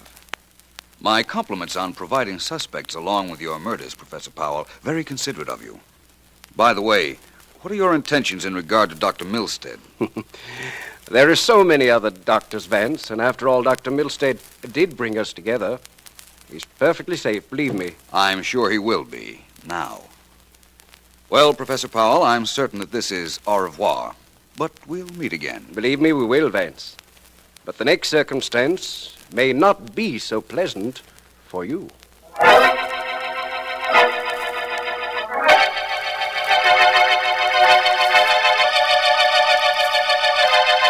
Frankie, my boy, we must think of something completely different, completely wonderful for our Mr. Philo Vance. You do the thinking, Professor. That's your department. Thank you, Frankie. Now, let me see. There must be something that Vance can't possibly suspect. Something that is completely foolproof. He's a clever man, Frankie. A very clever man. If he's that clever, let's leave him alone. No. He's so clever I can't afford to. It can't be anything ordinary. Nothing obvious. No. Must be something I work out in careful detail. Something I... Frankie, I have it. Hold on to it, boss. I never forget anything, Frankie. Listen. Yeah? This is perfect. I'm convinced Vance is a menace. A definite menace to my future plans. I must do away with him. Oh, sounds like you're in my department now, Prop. Hardly. Although you'll be called on to help. Sure. Frankie, Vance drives a 1944 Stanton convertible, dark green. Well, a lot of people drive green Stantons. That's right. Therefore, it shouldn't be hard for you to get me a car like that. What do I do? Heist it or buy it? It doesn't really matter as long as you get it. I'll consider it gotten. What happens then? Then I'm going to take a photograph of the inside of Vance's car. Yeah? If there's a worn spot on the flooring, I'm going to duplicate it in the car you get me. I'm going to check his speedometer and fix our car the same way. I'm going to duplicate everything in Vance's car. You mean there'll be no way of knowing it ain't his own car when Vance climbs in? Huh? That's exactly what I mean. Uh-huh. And then, Frankie? Yeah? After I make our car an exact duplicate of Vance's, I'm going to fasten an explosive device to the starter and switch our car with his. How about keys, boss? He's going to know it ain't his car from the keys. I think not. Huh? Vance has his car delivered from the garage. The keys are left in it. It would be a simple matter to put his key ring in our car. Hey, Professor, all I got to do is get a car like Vance's, and this thing can't miss, huh? That's right. You know, Frankie, I'm not sure as to whether Vance subscribes to my theory about the fallacy of prolonging life. But it would be a very good thing for him at the moment if he were reconciled to it.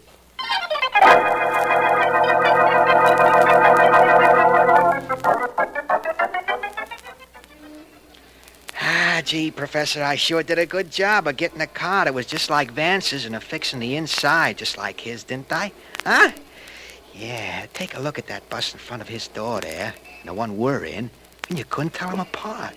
I even put his own radio back in our car. You did an admirable job, Frankie. Thanks. Now, all that remains is to wait here until Vance leaves the building. Tell me once more what you did so I know there's no slip-up. Yeah, okay. After I drove the car to Vance's place and fixed the gimmick to the starter, like you showed me, I drove Vance's own car up the block and called you. You hopped the cab and came down. Here we are in Vance's own car. Good, very good, Frankie. Here comes Vance and his friend, the district attorney, out of their building now. Yeah, boss, and they're heading for the car we gimmicked up. I don't think it would be wise for us to be in this vicinity after the explosion, Frankie.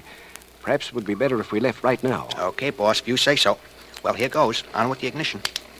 Better hurry, Frankie. Yeah. Vance and Markham are getting into this car. On with the starter now. Here we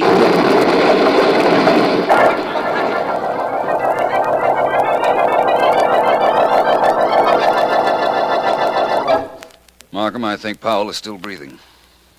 He is. Powell. Professor Powell. The doctor said Professor Powell would probably regain consciousness before he died, Vance. It looks as if he was right. Yes, it does. He shows signs of coming out of the results of that explosion. I'm going to talk to him. Powell. Professor Powell. Hello, Vance. How did this happen to me? It was simple, Powell. I didn't fall for your trick of switching cars. So when your man here went to telephone you, I switched the cars back to their original status, pushing the rigged car and not using the starter. You saw what Frankie had done with the cars, Vance? Well, I didn't actually witness it, but I did look in what was supposed to be my car a little while ago. It seems your man forgot one detail. I didn't think you'd trust the actual work to an underling. No, I guess that was a mistake. But I do have the satisfaction of having committed a murder and not being caught. That is something, Vance. You killed Dr. Butler? Of course. I killed him, and you never knew it was I. You never would have been able to prove it. You weren't really so brilliant, were you, Vance? He's gone, Vance. Yes, I know. Well, his death did us a lot of good. It got rid of him and cleared up the Dr. Butler murder case. We know now that it was Powell who killed Butler. Do we, Markham? I think not. I think you'd be very wise if you arrested the real murderer, Mrs. Grace Butler.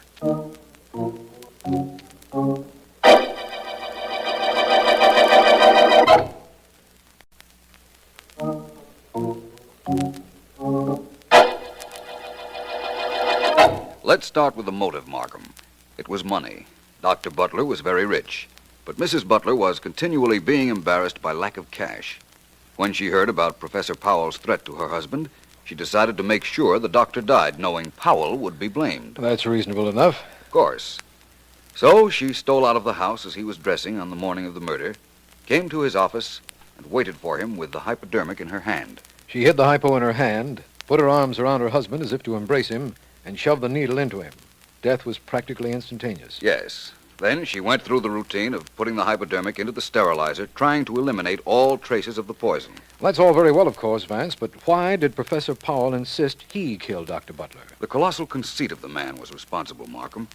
He wanted us to think that he had committed a murder which couldn't be pinned on him. If he left that thought with us, well, he was content to die. Yes. Knowing his philosophy, that isn't hard to understand. Now, one more thing, Vance. What made you suspect Mrs. Butler? Something very definite, Markham. She told us she was asleep when Butler left the house the morning of his death. She never looked at the body, yet she knew her husband had put a loaded revolver in his coat pocket. She couldn't have known it unless she did see him that morning. When she denied seeing him, it could only be for the purpose of covering up the fact that she killed him. Tell me one more thing, Vance. How did you know that your car had been switched so that you, in turn, could switch it back? The cars were exact duplicates. Yes, they were, Markham, all except for one little detail.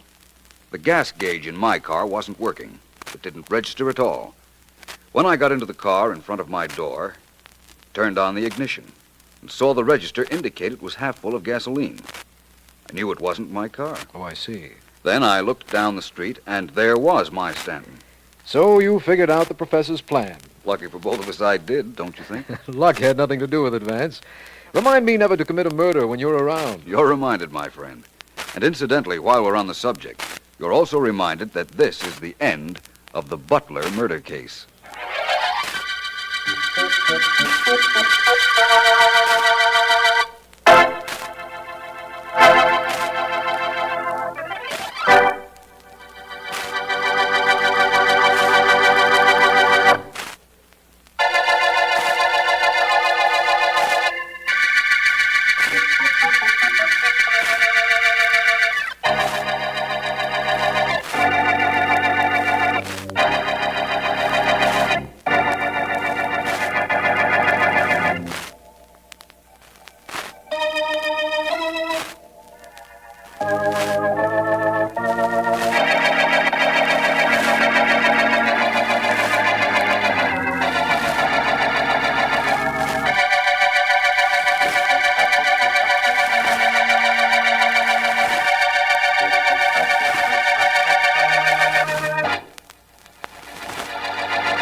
Is this today's collection, Donald? Yes, Mr. Miller. I opened the mail myself this morning. And all the checks are here, hmm? Fine. Tell me, what's the total? $12,450. All the checks are made out to Consolidated Charities, Mr. Miller. Of course. That's so that no irresponsible party can cash them, Donald. You see, people who contribute to our campaign want to make sure that the money goes to charity. I understand, sir. Would you be interested in the total we've collected so far? Yes, what is the amount? Here it is. $130,000. Good. And our campaign is less than 2 weeks old. Everything is going according to plan. Oh, Donald, has Morton Gary phoned today? Not yet. I imagine he will, though. He's very interested in knowing how the drive is coming. He's taking that business of being chairman of Consolidated Charities too seriously. Oh? You think he may be a problem? Perhaps. Gary is a very prominent man. We need him. His name on our letterhead assures the legitimacy of our organization. Mr. Miller. Yes? What happens if Mr. Gary finds out what's really happening to the money? You mean suppose he finds out that only a small percentage goes to charity and I pocket the rest? Yes, sir. I don't think he'll find out, Donald. I'll answer that. Hello? Mike? Elise Avery. Hello, Elise. I thought this was old man Gary calling in. What's going on? I just hit a big one, Mike. Some sucker just gave me a check for $5,000. Good for you, girl. Bring it in with you. Sure. Just thought you'd like to hear the good news, that's all. See you later. Bye. Bye. Now, where were we, Donald? We were just talking about Morton Gary and what would happen if he found out what we're doing to the money we're collecting. First of all, he isn't going to find out. No? No. And second, even if he does, it doesn't matter too much. He'll squawk, Mr. Miller. He'll take this up with the police, maybe with the FBI. After all, we're using the mails. Yes, that's true, Donald. We are using the mails. And the mails are bringing us in a fortune. But Gary won't talk. Believe me. And even if he does start to talk, he'll never finish what he's saying. You can believe that, too.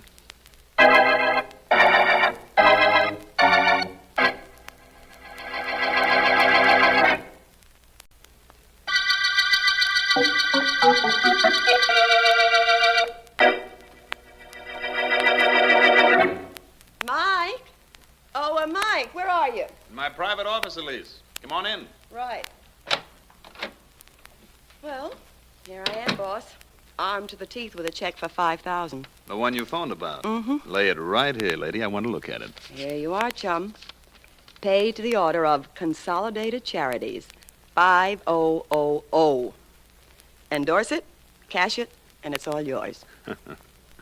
People sure are suckers, aren't they, honey? $5,000. You'd think they'd investigate a charity before they start giving their money away. Sure, but there are lots of legitimate charities, thank goodness. That makes our job that much easier. Oh, Mike, let me take a look at that list. What list? The list of guys who've kicked in, and the amounts. I need some dough. Thought maybe you'd give me a check for my commissions. Well, I'll have to get it for you, Elise. Okay, but while we're waiting, suppose you give me my cut of this $5,000 I just brought in. Gotta wait till the check clears the bank, baby. You know, you've been dealing with suckers all day. Kindly remember that I'm not one of them. Me either, Mike. That's why I want my commission on the dough I've already brought in. You'll get it. Donald is figuring out what I owe you. He'll have the figures in an hour. Then, if you're a good girl, I'll give you a check. Kid, if I was a good girl, I wouldn't be in this racket. But bad or good, I'll get that check. You're pretty sure you'll get it, hmm? If I don't get it, Mike, you'll get it. Right in the neck.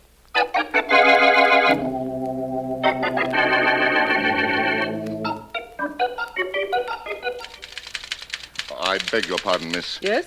I'd like to see the district attorney, please. My name is Morton Gary. Oh, yes, Mr. Gary. You telephoned for an appointment, didn't you? Yes, I did, yes. Well, just a moment, sir. I'll find out if Mr. Markham can see you now. Thank you.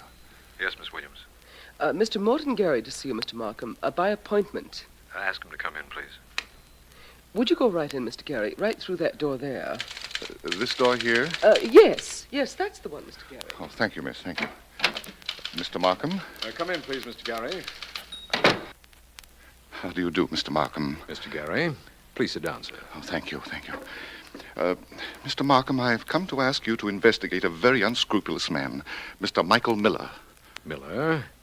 I don't believe I know the name. I didn't either until a few weeks ago. He's not from this city, Mr. Markham. He claimed to be very philanthropic and was forming an organization to be known as Consolidated Charities. Yes, Mr. Gary. He induced me to lend my name to the organization, which I did. Many of my friends have contributed to it. And now I have reason to believe the entire thing is a fraud. I see. He's collecting money but not turning it over to charity, is that it? Oh, I believe he is turning over a small percentage of the money to legitimate societies, Mr. Markham.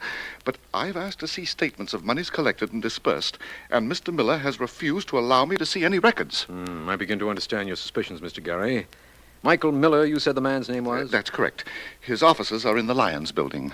Well, I'll investigate this at once, Mr. Gary, and thank you for calling it to my attention. If your suspicions are correct, we'll put a stop to this racket, but fast.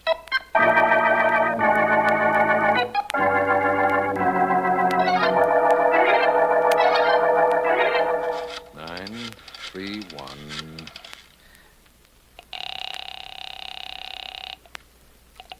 Philo Vance speaking. Vance, this is Markham. Well, my favorite district attorney calling me at home. Thank you. Sounds important, Markham. It is. I called your office and they said you'd left for the day, Vance. I'm in the office of the Consolidated Charities in the Lions building. How soon can you get here? At once, if it's important. It's very important.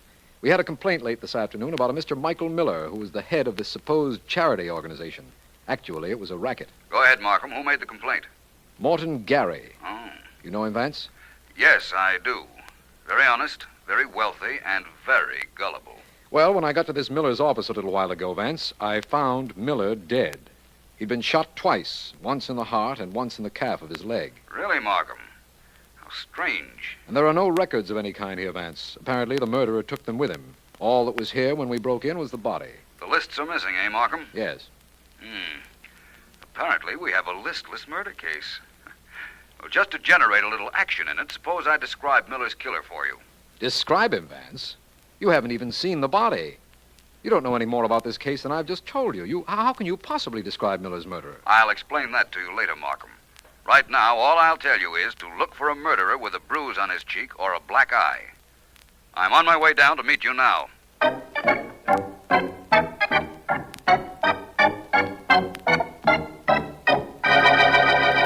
Vance, I have Sergeant Heath out searching for someone who has a connection with this case and who also has a black eye or bruised cheek. Now, tell me why.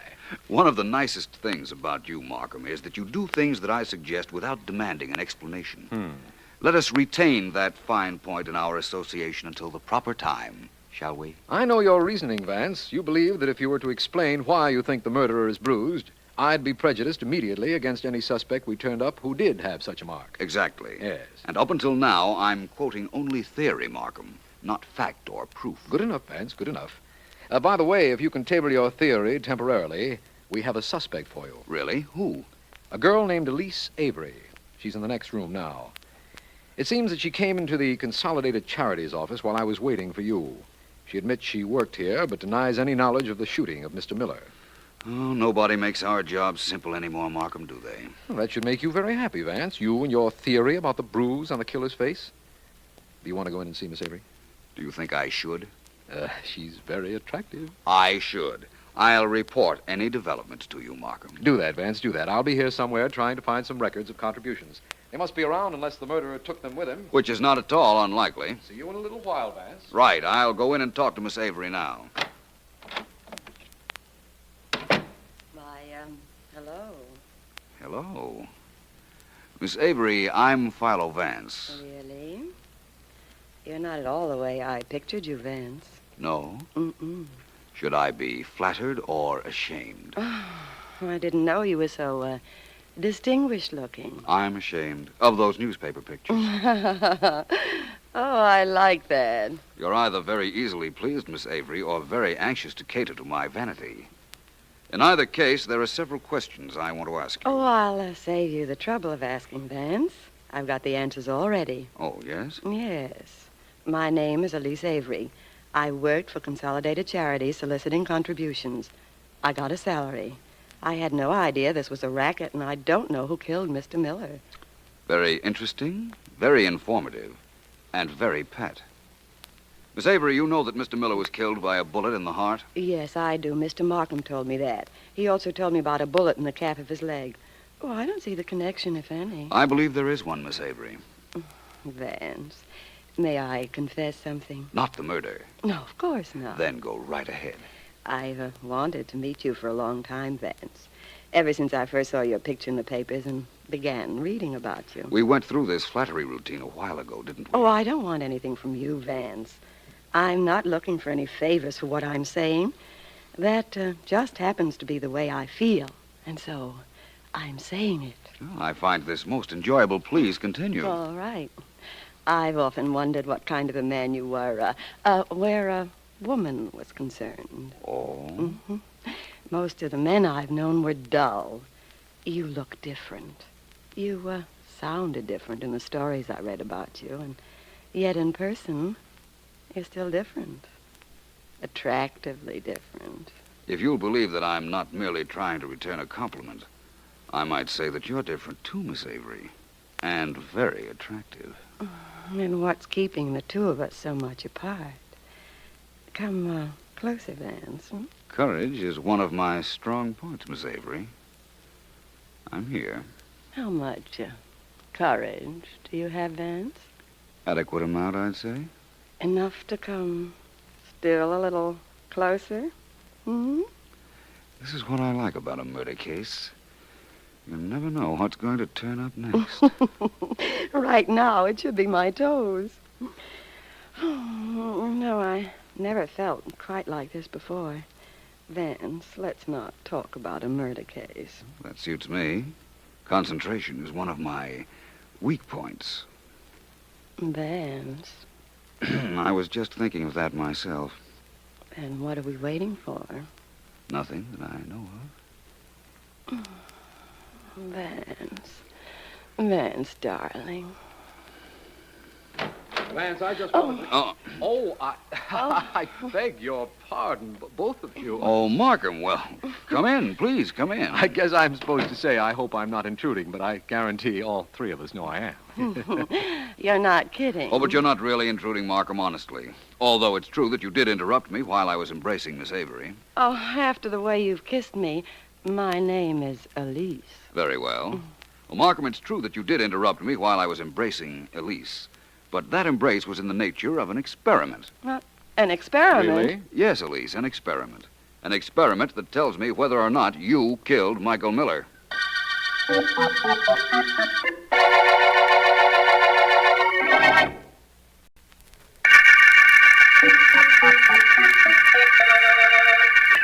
This is District Attorney Markham. The listless murder case began with the finding of the body of Michael Miller, who headed a racket organization he called Consolidated Charities. The firm was reported to me by prominent Morton Gary, who was being used as a dupe by Miller. And subsequent investigation disclosed Miller was shot with bullets in his heart and in the calf of the leg. Philo Vance is under the impression that the murderer has a bruise on his face or a blackened eye, but has refused to indicate why he believes this. Vance has already questioned Elise Avery, who worked with Miller, and has told me he had an appointment with Morton Gary the following day. He should be with him about now. Nice day for walking, isn't it, Mr. Gary? Yes, very, Mr. Vance. Only I wish there weren't so much on my mind. That's the reason I decided to take this walk rather than discuss our mutual problem in your office. It's very mild out, this is a very secluded street, and we're quite alone. I can't quite get over my being used as a cover-up for that Miller and his gang. So many of my friends donated money to his mythical charities, Mr. I Vance. can understand that. Perhaps something you might tell us will give us a lead to his killer, though. Well, I've told you all I could. But apparently I haven't been much help, though. I wouldn't worry about that. You may think of something which seems unimportant, but which might solve this entire case for us. I believe... Drop to the ground! What? Mr. Gary, somebody in that car shooting at us. Right. Oh, Vance. Vance, what is this? Who is that in the car? I don't know. I didn't see the license. It was covered with some sort of rag. The car's gone. I think it's safe to get up now. All right. Oh. Get very dirty, Mr. Gary? No, I don't think so. You pulled me down on top of you. But how can you be so calm, man? Don't you realize somebody just tried to kill you? Somebody did shoot, but after all he missed, so what's there to be excited about? Oh, I've heard things like that about you, Vance, but I didn't believe them until this very minute. Oh, you're quite a man, sir. Thank you. Only I suggest that we go somewhere else to finish our talk. I don't believe we ought to give our assailant another chance. That's very sensible, Mr. Gary. I wish there was some way of chasing after him or of identifying that car. Well, apparently you've made more progress on this case than you think, Vance. There's no question but that the killer feels you're getting close to his trail and tried to prevent that by killing you. Really? Well, Mr. Gary, if I were you, I'd appeal to Mr. Markham for police protection. You would, Vance, but why? Why? Because I believe those bullets were meant for you.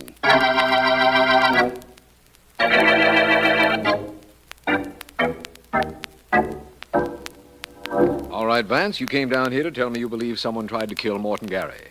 Why would anyone want to do that? And what's more important, who was it? Sorry, Markham, I can't tell you. Well, suppose you clear up that first mystery, then.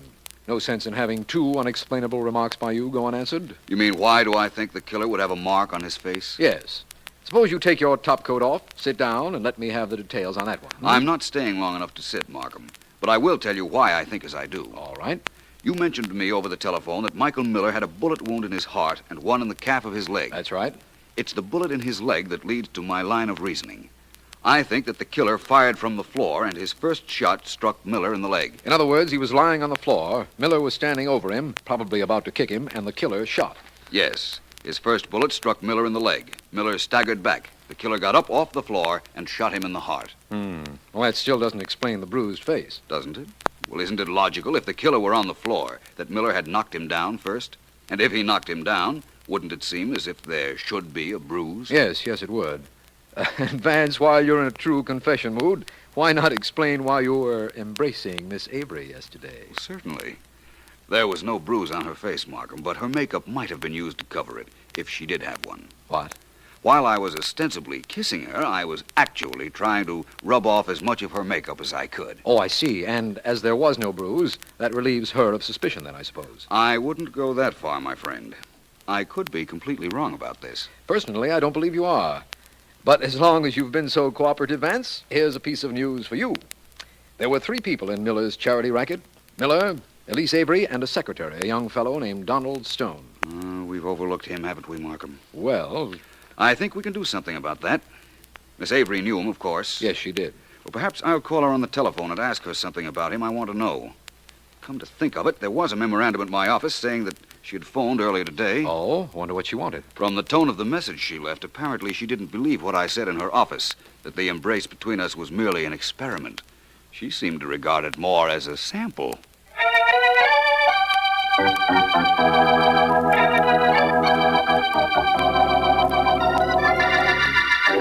You know, I'm beginning to get an idea about you, Elise. An idea I don't like. Now I know why you called and wanted to come up here. Anytime you get an idea, Donald, that's news. Now shut up and let me think. I'll let you think, all right. I'll let you think about me. Vance called me. You know that he suspects I killed Miller? Does he? I've got news for you, kid. Vance never suspects anybody. He knows who killed Miller. Then what makes you so calm? Now, wait a minute, you punk. Don't you even think I had anything to do with killing the boss? No, why not? He was holding out your cut on you. You had all the reason in the world to kill him. Look, lad, just don't let me lose my temper. And talking about people who had reason for knocking off Miller, what about you? You knew he was going to get rid of you when this campaign was over, didn't you? He was going to kill me? Sure. He didn't trust you. He was afraid you'd talk if anybody put the heat on. You were new with Miller. Remember that. Oh, so he was going to kill me. He didn't, did he? That's all you have to worry about. Now, what did you do with the money and the sucker list that was in the office? I want my share of the money. I don't know what you're talking about. No? Well, suit yourself. Maybe Vance'll know. You've got one more chance, chum. I want half of the dough you must have taken from Miller. Well? Okay, if that's the way you want it, it's okay with me. I'll be seeing you. So long. Wait a minute. Now you're getting smart, Donald. Where's the money? Here in my desk drawer. There wasn't too much cash, just $20,000. Well, hand over 10. And, by the way, how'd you get that cut on your chin? 7, 8, 9, 10,000. Here's your half, and I got the cut on my chin from shaving. Oh, thanks for the money, Donald. You're being smart. The less Philo Vance knows about you, the better you should like it. You said he knew who killed Miller. Knowing and proving are two different things, friend. And since you've seen the light, we'll just keep Vance in the dark.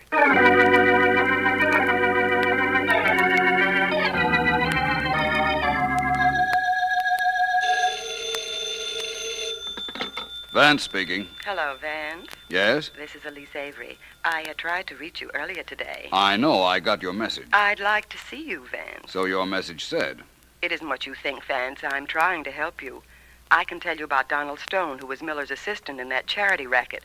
He has a prison record, and I happen to know he stole at least $20,000 from the office after the murder. That's so? Mm-hmm. What happened? Did he refuse to give you a cut of it? What do you mean? I mean, you must have had some reason for waiting this long to tell me that, Miss Avery. The chances are you were waiting for a chance to blackmail him. No, that's not true, Vance. I just want to help you. That's the only reason I've told you about Stone. In that case, Miss Avery, thank you. But believe me, I don't believe you.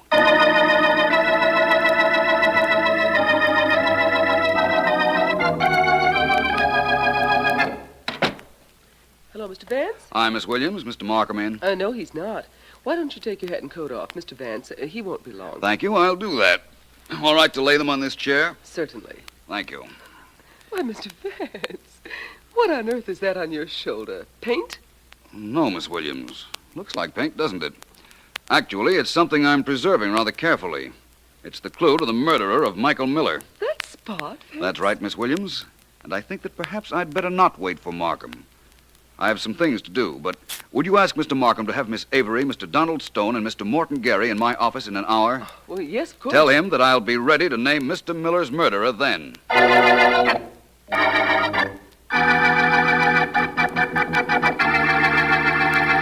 All three of our suspects are in my outer office, Markham? Yes. Good. Would you ask them to come in, please? Of course, Vance. Miss Avery, Mr. Gary. Yes? Donald. Yes, sir. Mr. Vance would like you all to come in now. Oh, very well. This way. Thank you all for being here. I thought you'd all like to know who killed Michael Miller. You, Donald Stone. No, Vance, it wasn't me. I swear it wasn't. I didn't say it was. I think, though, that it was you who fired those shots at Mr. Gary here and myself this morning before you realized that I knew you were Miller's secretary. You think I shot at you? I know you did, and I know why. You wanted to kill Mr. Gary because he could identify you as working for Mr. Miller. According to Miss Avery, you have a prison record. Why, you didn't want to be linked with this case. So she told you, did she, about me? Yes. Well, I'll tell you a couple of things about her. Nothing I don't know already, believe me, Mr. Stone. Mr. Gary. Yes? This is the young man who shot at you. What do you think we ought to do with him? Lock him up. He's dangerous, Vance. By all means, lock him up. He's dangerous because he shot at you and me and missed. What would you do with someone who didn't miss, Mr. Gary? I'd see that he went to the chair. That's what I'd do. Well, in that case, I hope you are reconciled to it. Mr. You killed Michael Miller, Mr. Gary. What? I? Why should I kill him? When you found out he was running a racket using your name, you were so blinded by rage that you attacked him. He knocked you down. While you were on the floor, you shot. All right. I did. But he was going to hit me with a chair while I was lying on the floor. He would have killed me. Perhaps. That, of course, we'll never know. Vance, there's something I'd like to know. Yes, Markham? How did you know it was Gary here who killed Miller? I'll tell you, Markham, later.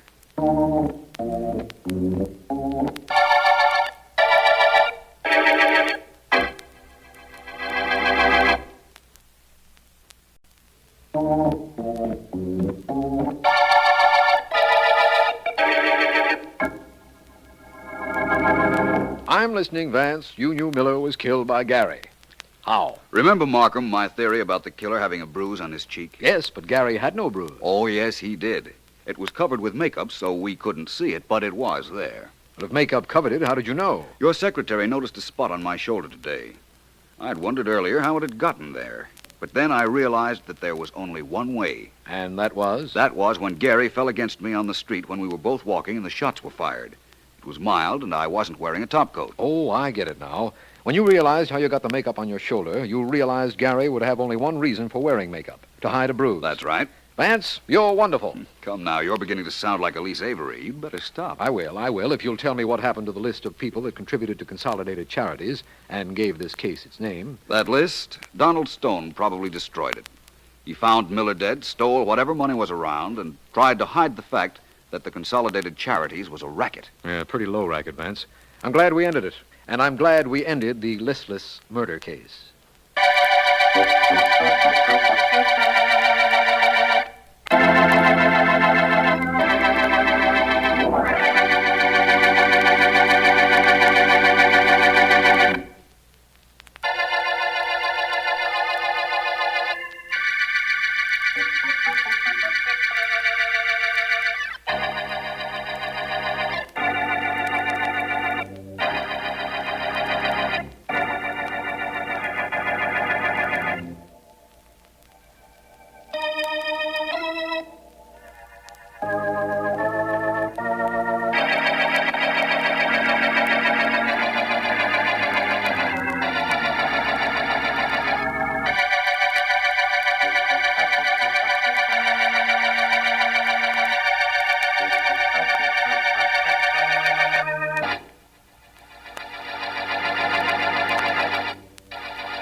Sit down, Vance. Sit down. Nice of you to drop in. Well, thank you, Markham. Well, I'm glad that being district attorney gives you the same privilege of working late that my chosen profession affords me. Haven't seen you in a week, Vance. Don't tell me that the public has taken over my favorite private investigator. Oh, I've been busy, but mostly routine cases. Then, this evening, I was driving by this way, saw the light in your office, and thought I'd take a chance that it was you up here and not a cleaning woman. I'm glad you're not disappointed. Or are you? If the cleaning woman had a murder case for me to work on, or if you don't, I will be.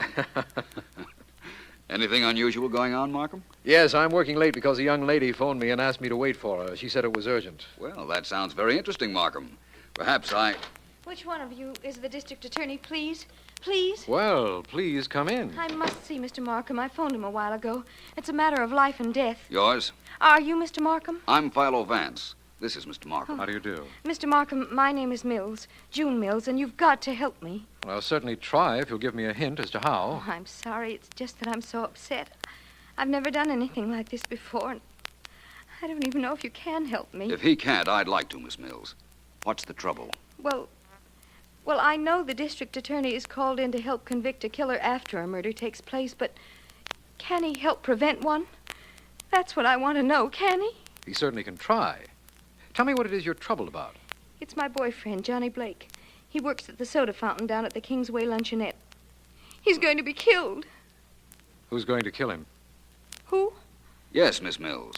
Who? Well, I can't tell you. I can't tell you that. I don't dare tell you. Why not? Because they'll kill me, too, if I do. And you won't be able to stop them. They might kill me if they knew that I came here. Oh, I just thought of that. You've got to forget that I was here. Promise me that you will. What about your boyfriend, Johnny Blake? I'll think of something else. I'll have to. Nobody must know about this. Promise me, both of you, that you'll do nothing about it. Please, please, promise me. I'm frightened. You've given us no alternative, Miss Mills. We have nothing to work on. Yes, I know. I'm sorry I came up here. When I heard about... Oh, no, I can't tell you. I mustn't. Remember, you promised that you'd forget what I said. Please forget that I was here tonight. Please. Well, what do you think of that, Vance? I don't know yet. That girl was terrified. Something tells me I ought to see her boyfriend, and I will, first thing in the morning.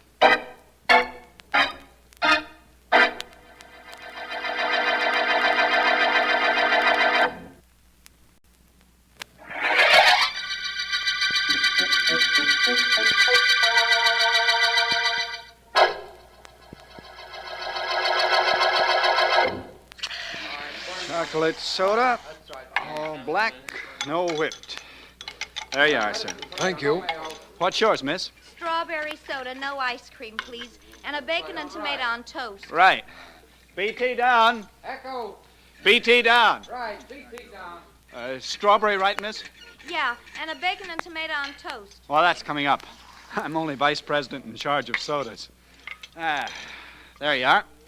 Your sandwich will be right up. Thank you very much, I'm sure. Yes, sir. What'll you... Oh. Finish it, Johnny. You want to know what I wanted? How do you know, kid? I know. Tony, I've got to talk to you. Nothing says I gotta listen. Only one thing talks with me, kid. Dough. Wait a minute. Hey, Dick, take the counter for me for a minute, will you? Yeah, sure, Johnny. Tony, I haven't got what I promised you I'd have. Oh, Johnny? Not too bad. I'll take a plate of vanilla. Oh, sure, Tony. Coming up. You're not sore, Tony. There. Sore? No, I ain't sore. Only I'm disappointed in you, Johnny. Here you are. White. That's right. It's good ice cream. You, promised me something, you don't keep that promise. That ain't right. Next Saturday, I'll have it for you, Tony. The whole $50. Johnny, let me show you how I work. You borrowed $50 from me a month ago. Supposed to be for 1 week. Next week, you were supposed to pay me $55. I know, but I couldn't that week. Okay, so you paid me the interest, $5. But the next week, and the week after, and the week after that, nothing. Now you say next week you'll pay me the $50. Nothing doing, Johnny. But I haven't got it, and I can't get it, Tony. Don't you understand that? I don't understand anything, except if you don't pay me, I gotta take it out on you. Nothing personal, Johnny. Just that guys like me, we don't ask for security when we lend you guys dough. If I let you get away with it, other guys will get the same idea. That's good ice cream. Look, Tony, there must be some way I can make a deal, will you? There must be something you'll take. Sure, kid. My money. You better run around tonight and get it, Sonny, or tomorrow maybe you won't even be able to walk. It's good ice cream you got here, you know?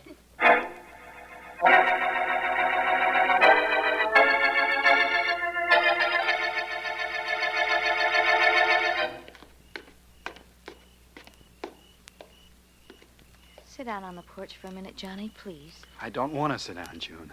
I brought you home. I've got to leave now. All I need is for your old man to catch me here. Good night. Johnny, wait. What is it? He did come to the store tonight, didn't he? Tony? Yeah, he came in. June, I got to get out of here. Your father... Johnny, the rate of interest Tony charges isn't legal. You could go to the police. Forget that, and quick. That'll only mean more trouble. Hey, where did you disappear to before? Where'd you go, the cops? I went to the district attorney's office. Oh, Junie, you little fool. If you told anything to the DA, I'm cooked. Don't you realize that? You didn't go to the police. You didn't. Johnny, it was for your own good. I know you don't have the money. I knew what Tony would do. I Oh. had to go. But I didn't tell him anything. Honest, I didn't. You little dope. Why I told you anything, I don't know. If a cop shows up at that store, Tony will take care of me, sure. June, who's that with you? It's me, Mr. Mills. Johnny Blake. Daddy only took me home. That's all, Dad. That's all. Johnny, you listen to me. I've told you to keep away from June.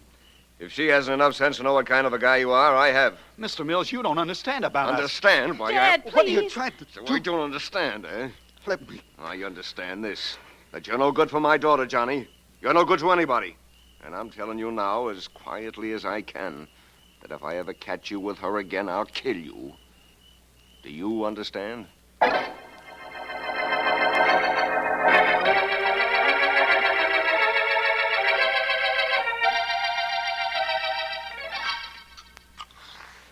Yes, sir. What do you have? Oh, good morning, young man. My name is Vance. If you're selling anything, Vance, you better see the manager, Mr. Kelly. He'll be in about a half an hour. My name is Philo Vance. Oh, I'm sorry. I can't do a thing. Philo Vance? The private detective? Well, I'm really a private investigator, but the difference is so subtle we'll skip it.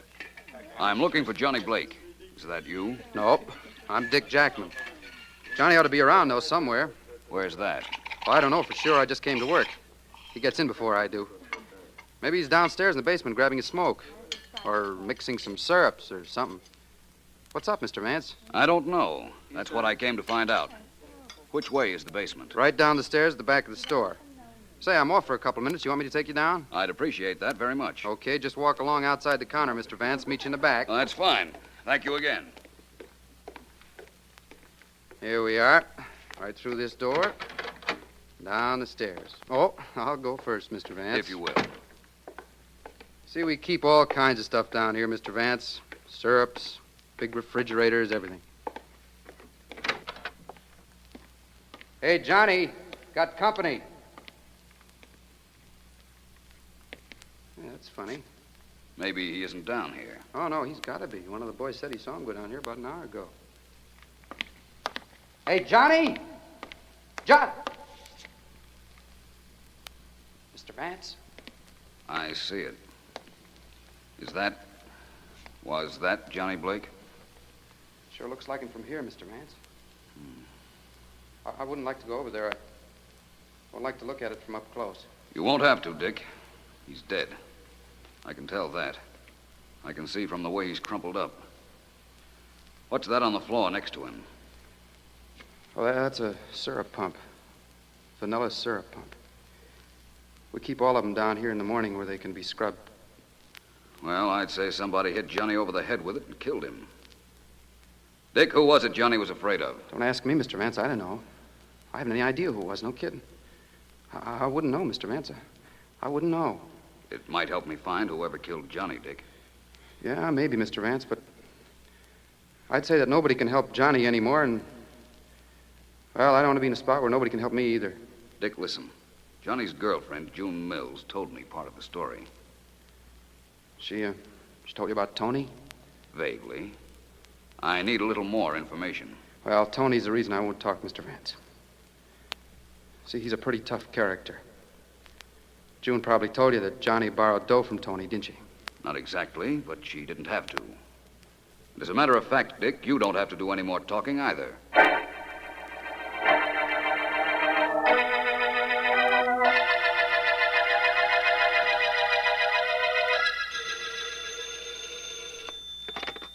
Hello, Markham speaking. Markham, this is Vance. Hello, Vance. I'm down at the Kingsway Luncheonette. You remember the girl who came to see you last night? Yes, very well. Why? I should have come down here last night, only she begged so hard I postponed it until this morning. What she was afraid of has happened. Her boyfriend, Johnny Blake, has been murdered. What? That's right. He was hit over the head with a syrup pump. A vanilla syrup pump. And his body was tossed in a corner. You'd better get Sergeant Heath and some men down here right away. Yes, I will, of course. So, Vance, it's finally happened. You found a murder and called me in. Well, I hope that's as far as precedent-breaking goes on this case, Markham. I'd like to solve this case. Incidentally, I have something to work on. you have? What's that, Vance? Johnny Blake's soda fountain partner, Dick Jackman, told me what it was that Johnny's girl was afraid of. He'd borrowed money from one of those small-time gangsters who lend money to soda clerks and barbers and small salaried office workers who have no security. Yes, we call them Shylocks, Vance. They're usually pretty hard customers. Are they, Markham?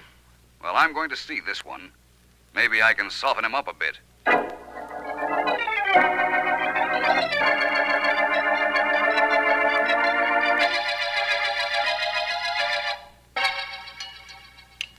Good ice cream, Vance. Sure you don't want any? Quite sure, Tony. You seem to be enjoying that quite a bit. Why not? I like it. I get ice cream sent up here to my office every day. If I like something, I enjoy it. It's very hard for me to find fault with that logic. Let's talk about Johnny Blake, though. Nothing to talk about. You told me he got murdered.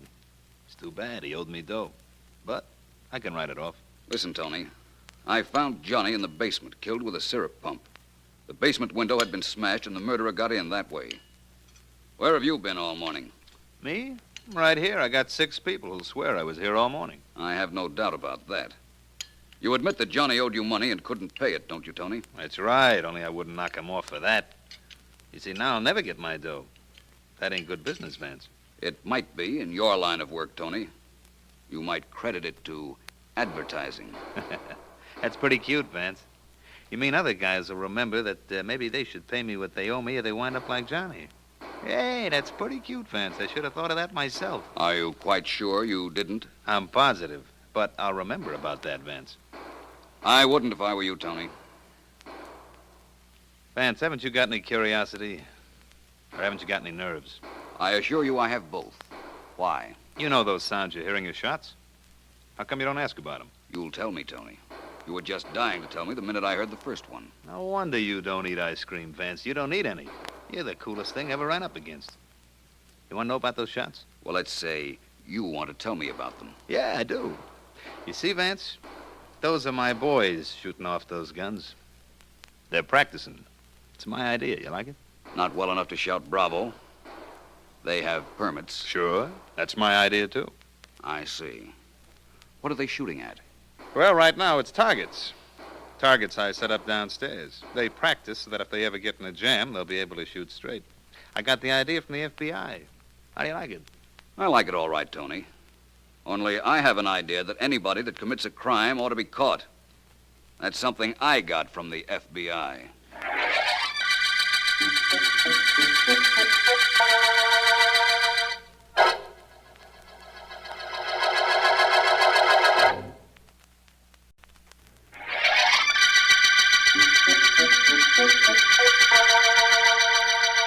This is District Attorney Markham. The vanilla murder case began when Johnny Blake, a soda dispenser, was found dead in the basement of the store where he worked. Vance and Dick Jackman, another soda clerk, discovered the body, and beside it, a syrup pump which Vance found to be marked vanilla. Vance has found out that Tony Amrotti, a loan shark, had threatened Johnny.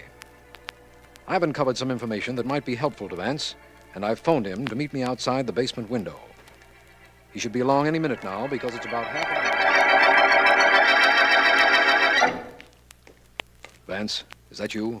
Yes. Hello, Markham. What's going on that you couldn't tell me on the telephone? I could have told you then, I suppose, but I thought I'd like to have a private chat with you, Vance. First, though, here's the news. You sound like a radio commentator, Markham. No analysis, Vance. That's your department. I'll stick to the facts. You can tell me what they mean. You remember the girl who came to my office last night? June Mills, of course. Well, I've talked to her. And she admits to me that her father threatened Johnny. Oh? He's not too involved. He didn't like Johnny. In fact, he threatened to kill him if he found him with his daughter again. Is that so? Definitely. Well, this little piece of information of mine gives you another suspect, Vance, right? No question about it. Where is Mr. Mills now? June and her father are at home. Sergeant Heath is keeping them there temporarily.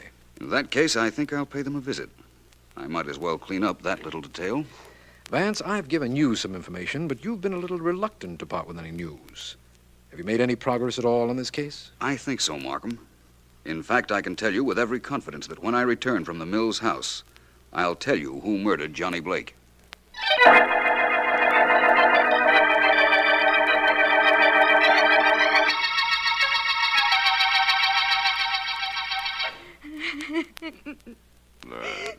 No, stop crying, baby. There's nothing that crying will do that'll help. Let her cry if she likes, Mr. Mills. No. Surprising as it may seem to you, an expression of grief does offer a measure of consolation. Thank you, Mr. Vance. Not at all. Mr. Mills, I'm not going to do any routine questioning about your threatening Johnny Blake. That isn't important at the moment. The only thing that is important is who killed him. Well, it wasn't me. I hardly expected you to sign a full confession just because I decided not to question you, Mr. Mills. But on the other hand, saying it wasn't you doesn't absolve you either. Mr. Vance, I want to tell you now what Johnny was worried about. What I couldn't tell you last night. I don't care what happens to me now. I want you to know the truth. I think I know the truth, Miss Mills. And after this little talk I've had with you two, I think I know something even more important. I think I know the killer.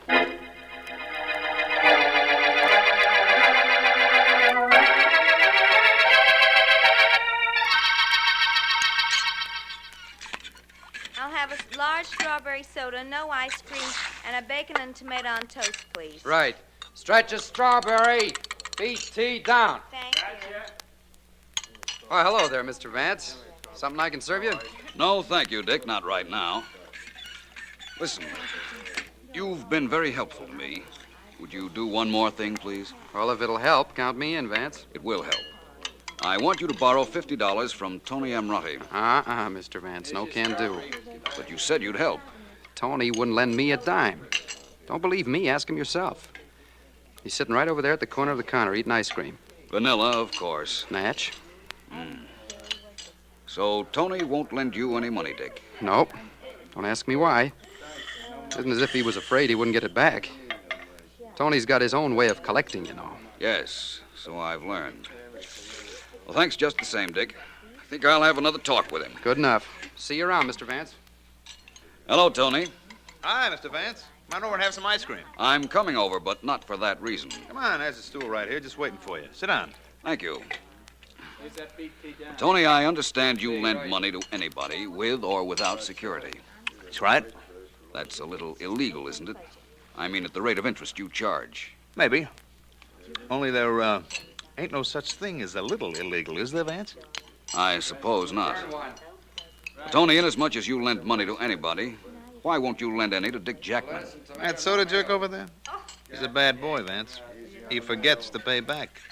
And if you start putting any pressure on him, he'll yell for the cops. And you don't like that, eh, Tony? Look, if you was in my line of work with you, that's the only risk we take in this racket. The guy don't scare, we're sunk. If you've never lent Dick any money, Tony, how do you know he's a bad risk? Information. I got information about 6 months ago on that guy. He owed a bookie half a C for 5 months and only paid him a month ago. Half a C? Half a century. Century's $100. I know. Let me understand something. Dick paid your bookmaking friend $50 a month ago, just a little after Johnny borrowed $50 from you. I guess that's right. Coincidence, huh? Perhaps not. Well, thanks, Tony. I hope you enjoyed your ice cream as much as I've enjoyed this little chat. I'm only starting on my ice cream, only one portion so far. Hey, Dick, another plate of vanilla, huh? Right, coming up, Tony. Tony, you know where the district attorney's office is. Sure. Somebody once pointed it out to me. Why? Be there at 6 o'clock tonight. Unless you'd rather I had an escort sent to invite you down. I see what you mean. What do you want me there for, Vance? Oh, a lot of reasons. And you won't be alone.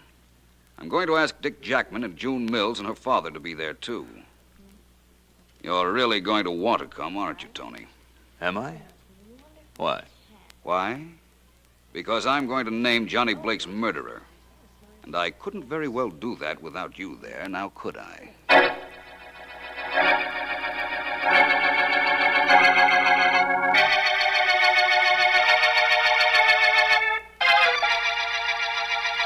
I'm sorry you all are being kept waiting, but Mr. Vance is due here in a moment.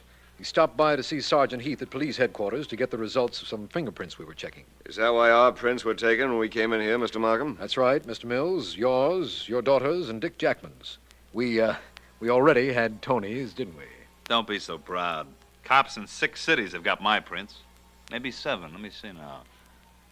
Yeah, it's 7. Hey, Mr. Markham, can I send down for some ice cream? No, not at the moment, Tony. Ice cream. All I hear all day is ice cream. I'd like to forget that for a while if it's all right with everybody. Listen to him. The kid's getting nerves. Right, Miss Mills? I don't know. I don't know anything anymore. Good evening, all. Oh, here's Vance now. Hi, Vance.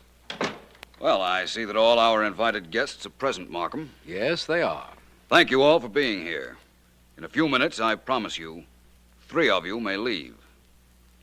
Now let me bring you all up to date on some details, please. Any way we could stop you? No, Tony, I think not. To begin with, when Dick Jackman and I found Johnny's body, it was lying in the corner of the basement, quite a distance from the stairs. So far, in fact, that Dick wasn't quite sure it was Johnny at first. That's right, Mr. Vance. Dick and I saw the murder weapon at the same time, the vanilla syrup pump. I didn't know what it was at first, but Dick identified it for me. That's right, too. What he didn't know, and what I didn't know then, was that there were fingerprints on that pump. Fingerprints of the murderer. All I know is they ain't mine, unless this is a trick.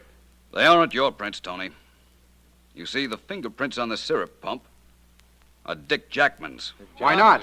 I handle that pump a lot. Isn't that reasonable? Yes, but you didn't handle it this morning. You had just come to work, remember? And the pumps were downstairs in the basement to be scrubbed. You got your fingerprints on it when you hit your friend Johnny Blake on the head. Oh, no. You can take him, Markham. Oh, no, he can't. Nobody takes me. Nobody gets me. Quite a wallop you have, Tony. Yeah. Tell that to your friends, will you, Vance? It's good advertising. What a chump this Dick Jackman was. Left fingerprints. I'm sorry to have wasted your time in this case, Vance. Inasmuch as there were fingerprints, it actually was nothing but a routine police case. That would be true, Markham, except that there were no fingerprints. What? I beg your pardon? I made up the detail of the fingerprints merely to force Dick into making a break. You see, I knew he was our murderer.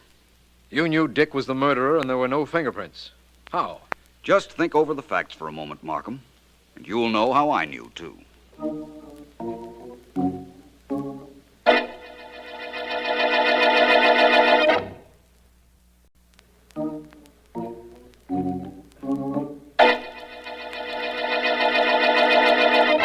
Well, Markham, where do you want me to begin? Now that our 3 other suspects are out of the office and Mr. Dick Jackman is in Sergeant Heath's hands. I like my explanations slowly, Vance. Start with the motive, please. Motive? Money. You see, when Johnny Blake borrowed money from Tony, he actually borrowed it for his friend, Dick Jackman. How did you find that out? It added up. Tony told me that Dick paid a 6-month-old debt shortly after Johnny borrowed money from Tony. I'm beginning to understand. When Tony demanded money from Johnny, Johnny went to Dick and insisted that Dick pay him the $50. Dick couldn't pay it, knew he was in a spot if Johnny talked, and he had to do something desperate. He had to, and he did. Let me see now. On his way to the store the morning of the murder, he passed the basement window and saw Johnny working down there. He broke the window, jumped down, and hit Johnny with the pump Johnny had just finished cleaning. Exactly. Then he climbed out the basement window and came in the front entrance to work. I see. Well, I'm satisfied about the motive. Now tell me about the clue. The clue was there when I found the body, only I didn't realize it at the time. Markham, Dick and I were 15 feet away from Johnny's body and the syrup pump. But Dick knew it was a vanilla syrup pump. The only way he could have known is if he'd used it to kill Johnny. That's right. It was too far away to see the lettering on it, wasn't it? Of course, and in the maze of complicating details, I overlooked it. Temporarily, of course. When I thought back on the case, I realized what an error Dick had made right at the very beginning. I'm glad you did, Vance, because it was an error at the beginning that brought us to the end of the vanilla murder case.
Oh,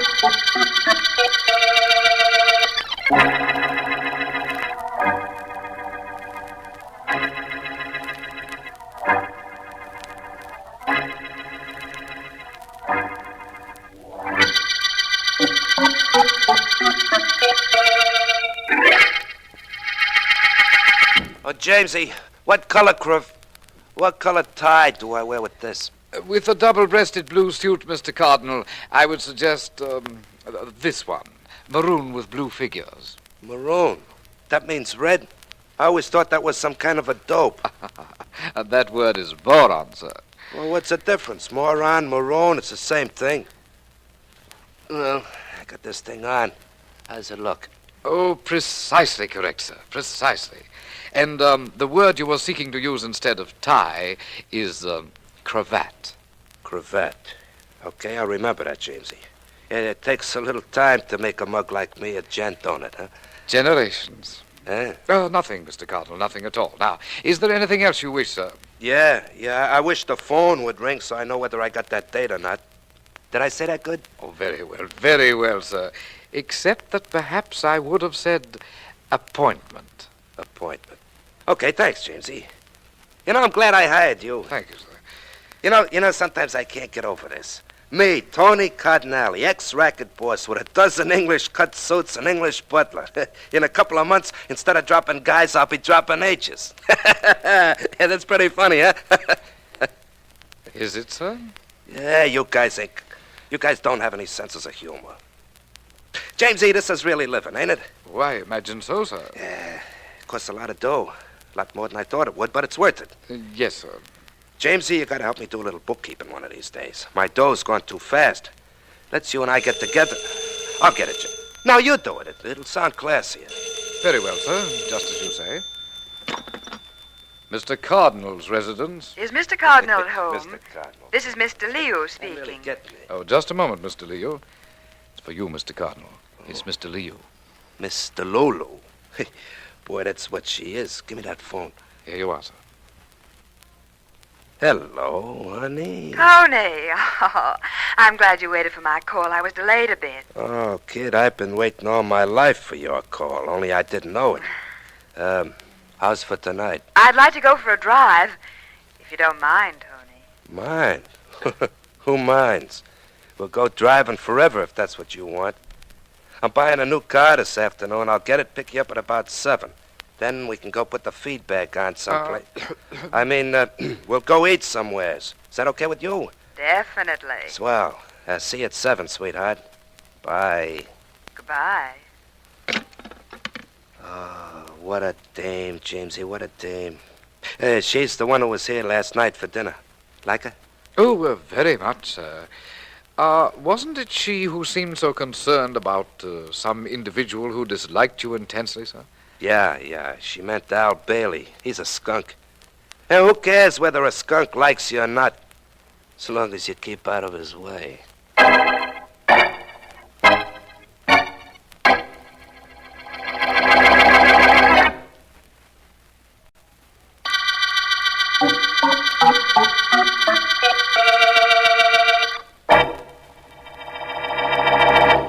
Mike. Yeah, Mr. Bailey? You know what you have to do. I think so. I walk over to the car, start it up, drive past here where you're standing, and start shooting. Huh? That's right, but you start shooting at that target on the other side of the road. Yeah. We're a million miles from nowhere out here, and nobody will see or hear us. And I don't want you to miss, even though this is only practice. I won't miss. When do I get to do this in person? Tonight, maybe. Yeah? Yeah. Tony Cardinale changed his name, but he didn't change his habits any. He took away my rackets, and now he's trying to take away my girl. Only I'm not going to let him. Go ahead now, get moving, Mike. Okay, Mr. Bailey. This is some good idea. Where'd you get it? From the FBI. I saw a newsreel once where they showed the FBI practicing. Okay, now, start the car. Come on. When you get opposite me, start firing at the target. Good enough. Here I come. Atta boy. That's it. Now.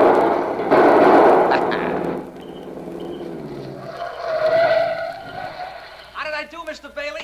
I'm just looking at the target now, Mike. You want to know how you did? Yeah. Well, all I can tell you is I hope you do as well on Tony Cardinale.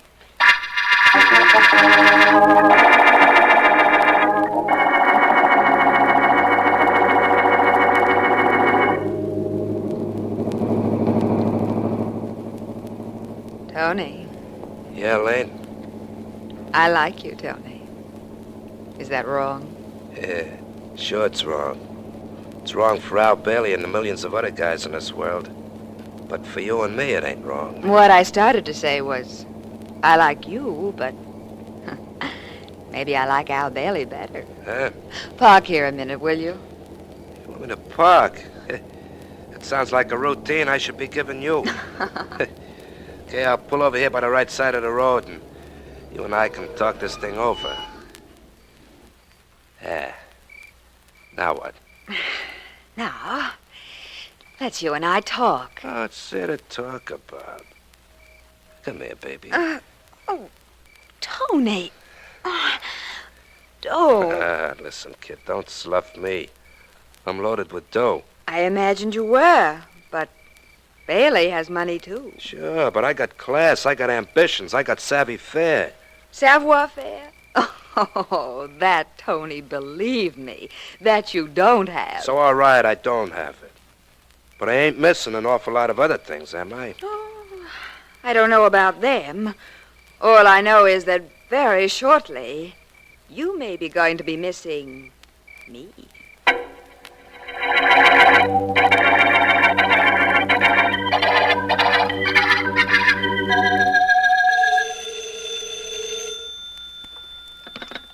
Philo Vance speaking. Vance, this is Markham. I hope I didn't disturb you. You didn't. I was just sitting around reading this evening, Markham.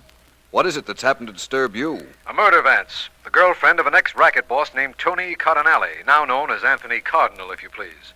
You want to know the details? As district attorney, you wanted to know them. As a private investigator, I'd like to, too. What was the victim's name? Elaine DeLeo. Here's what happened, according to Tony. He was a witness to the murder? Definitely.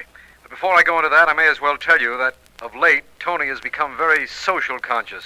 English car, English butler, English clothes, everything very elegant. Including a very elegant murder he was a witness to, apparently. Yes. His story is that he had just bought the car and was driving with the girl and had parked on the right side of the road when another car came by. Somebody in the other car had a gun, started shooting, and that was the end of Elaine. What was Tony doing while all this was happening? He claims that when he heard a shot from the other car, he slipped to the floor of his car and didn't get a look at whoever it was that did the shooting. Well, that sounds reasonable if it were a dark road. It was dark, very. Cardinal told us that Al Bailey, a racketeer, was also a friend of Miss DeLeo's and had objected to her going out with him. Well, isn't that nice? Motive and everything, eh, Markham? That's right. But you seem rather skeptical, Vance. I don't understand why. It is possible that Miss DeLeo was murdered, just as Cardinal said, and for the reason he gave us. Is it, Markham? I think not. You see, Miss DeLeo was killed by mistake. Unless, of course, Cardinal killed her, which is possible. Vance, you knew nothing of this case until I telephoned you just now. And yet you can make a statement like that? Yes, with great confidence that I'm correct. Where are you now, Markham? I'm with Cardinal at his apartment. Are you coming up? Of course. Don't go away, Markham, and don't let Mr. Cardinal go away either.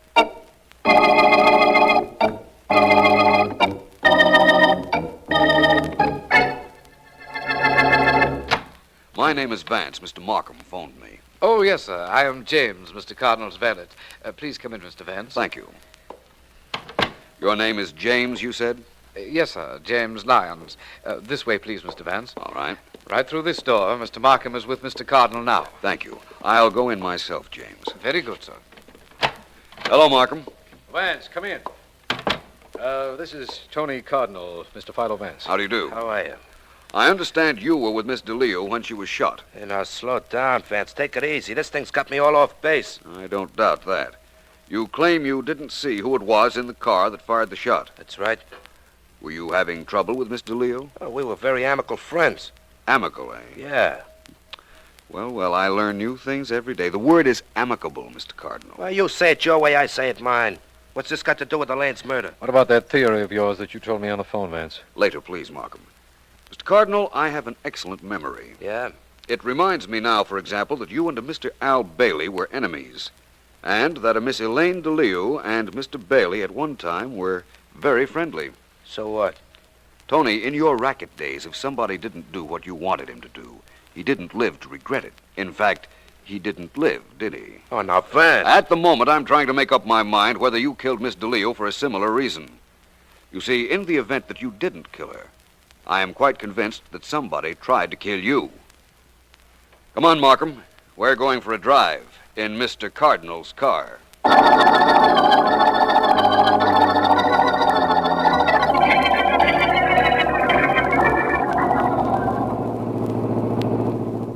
Where are we driving, Vance? Out to where Mr. Cardinal was parked when the shot that killed Miss DeLeo was fired. It's right down the road a bit, I understand. Yes, it is. And using his car is going to prove something to me? Undoubtedly. Took me a little while to get used to this car, but it handles very nicely now. Now, let me see. He was supposed to have been parked just about here at the right side of the road. Oh, here we go. Vance, I want more than anything else to hear why you knew that the girl was killed by accident. That is, if Tony didn't kill her. You'll be able to tell me the answer to that yourself, Markham. This is an English car. The steering wheel is on the right-hand side of the car, not on the left, as in American cars. Yes, I know that. Everyone in Europe drives on the left side of the roads. That's custom. Of course. Now, if a car came in back of this one while we were parked, and if it were dark, where would he assume the driver would be? Oh, I see. He would naturally think that the driver would be nearest him, in the left-hand seat, that is. And so when the murderer fired, he fired at the figure in the left-hand seat under the impression that that was Tony Cardinal. That's right. When you mentioned an English car to me on the telephone, that's what I thought of immediately. Vance, I know you better than anyone in the world, but you continue to amaze me. Dr. Watson, during his association with Sherlock Holmes, must have felt something like I feel right now. Kindly save those feelings for the time I accomplish something on this case, if I accomplish anything. Well, I think the first thing that ought to be done is to find out how many people wanted Mr. Cardinal dead. Then to find which one of them killed Miss DeLeo in error.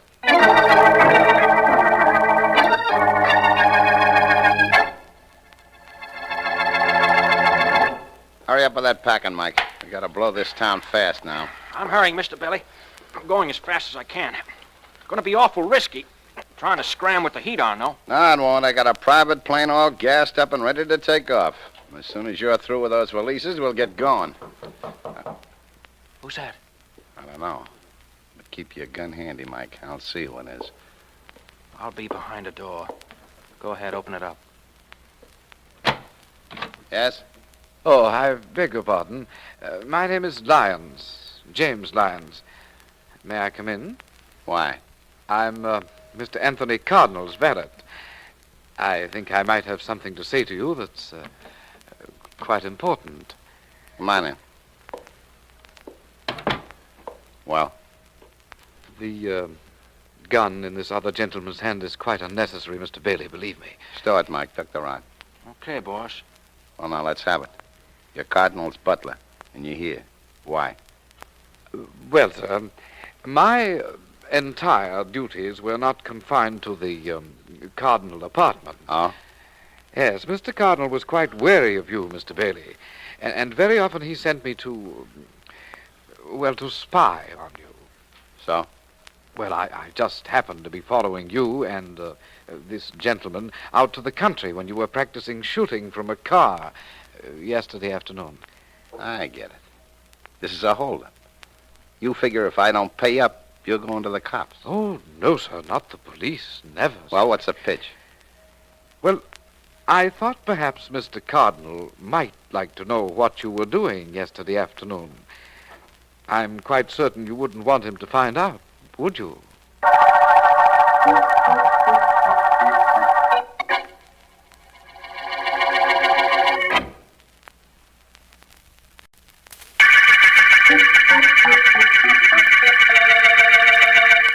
This is District Attorney Markham.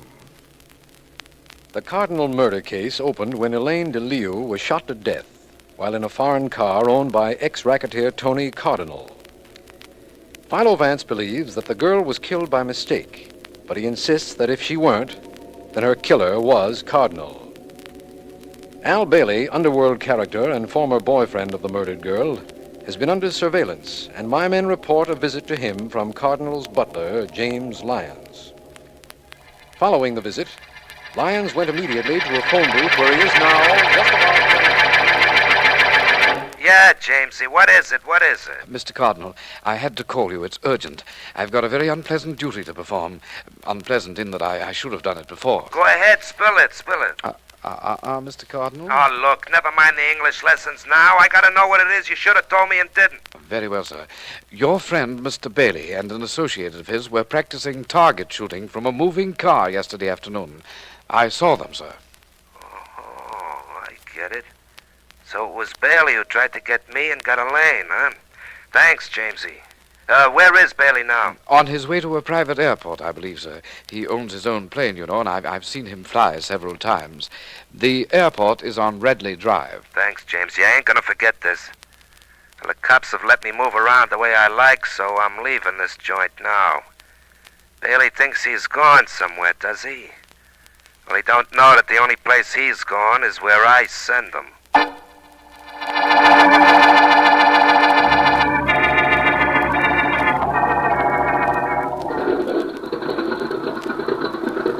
Okay, Mr. Bailey. Baggage is all stowed away. Wait till I climb in now, and then let's go. Hurry up, Mike. Come on in so I can roll this window up and we can get going. Where do you think you're going, Bailey? You can't come in here. Mike is dragging me out of the plane. Yeah, Bailey, I sure am. And I'm doing it myself. Me, Tony Cardinal. Hey, look out what you're doing. Hey, Mike. So, Tony, you come around looking for trouble, huh? Well, you're gonna get it. Let him have it, Mike. Let him have it. I'm coming to help you. That's what you think. Go. Okay, Bailey, I'm ready for you now. So you were practicing up on shooting from a car, huh? Well, I don't need no practice for this. You never saw the day you could take me in anything, Tony. Well, excellent work, Mr. Cardinal. Oh, it's you, Vance. Where'd you come from? I followed you here. I wanted to see where you were going in such a hurry. Now I understand. Yeah? What do you understand? A lot of things. Unfortunately, one of them is not who killed Elaine DeLeo.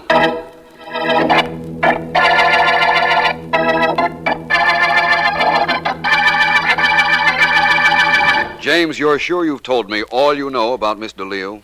Well, there isn't much I could have told you, Mr. Vance. I haven't been working for Mr. Cardinal very long, and she was here only once. Where did you come from? Well, I've been in the States for some time, sir. London before. And before that? Well, my grandfather came from Holland. Is that important, sir? At the moment, no. In fact, there's only one thing that is important, James. That is to find out who killed Miss DeLeo. Oh, yes, sir. I'm quite sure that's so, Mr. Vance. Vance? Oh, Vance, where are you? In the library, Markham. You may go, James. Thank you, sir. I'll be where you can reach me, sir. I was hoping you'd come back here, Vance. Where were you? I just watched a very excellent demonstration of street fighting. Only this street fighting was done at an airport. Really? Yes, Tony Cardinal caught up with Al Bailey and a friend named Mike and did quite a job of convincing them they ought not leave town. Where's Cardinal now? You won't have any trouble picking him up, Markham. In fact, he's probably on his way back here. But Vance, he's still a suspect. There still is the possibility that he killed the girl in his car. No question about that possibility. But he's too smart to run away and make us believe what we only think now. You know, come to think of it, this whole thing could have been an act. What whole thing? If Tony were really smart, and he is shrewd, Markham, he might have figured I'd follow him to the airport. And he put on a very convincing display of righteous anger against Mr. Bailey. Perhaps that was done for my benefit.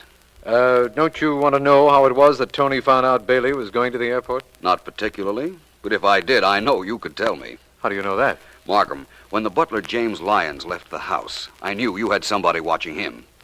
I know you had somebody watching Bailey's apartment, too. Oh? And when Lyons saw Bailey and then went into a phone booth, and shortly after Tony Cardinal left his apartment, I knew you'd know how Tony knew about Bailey.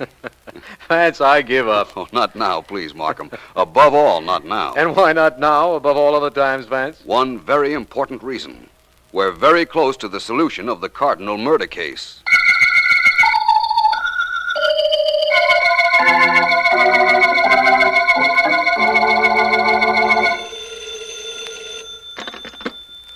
Yes?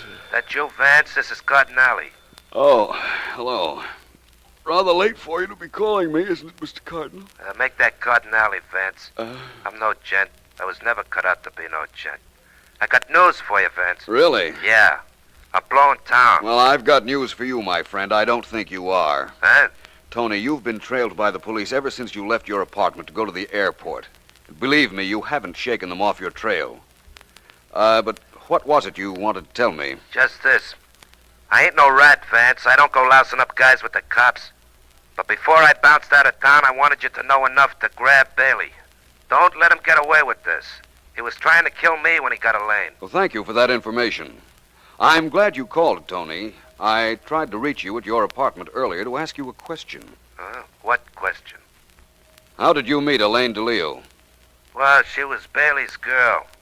I used to see her around with him, and I got to know her. And how did you happen to get James Lyons, your butler? Elaine got him. She went down to one of those swanky employment joints and got him. Why? Why? Well, Tony, after you're through talking to me and you find that there is a police officer waiting for you, as I said there'd be, ask him to bring you here to my apartment. I'm going to ask Mr. Markham over and have him bring Al Bailey and your butler, too. What's the idea? The idea is to clean up the Cardinal murder case. Pretty good idea, don't you think?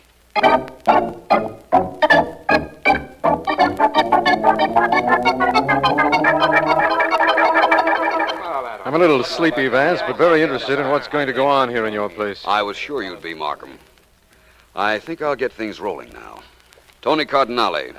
About time you got started, Vance. What's going on? Tony, I was never convinced that it wasn't you who killed Elaine DeLeo. No? No. But then again, I wasn't sure you did do it either. Oh? Al Bailey. Well?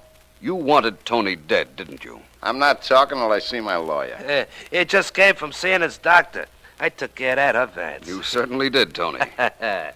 Now you, James. Yes, sir? You were hired by Miss DeLeo, but you told me you had only seen her once when she came up to Tony's apartment. Why? No reason, sir. I just didn't think to mention that she had hired me. You also went to Mr. Bailey's place and tried to blackmail him into paying you to keep quiet about seeing him and his assistant target practicing from an automobile. Didn't you know you'd be followed to Mr. Bailey's?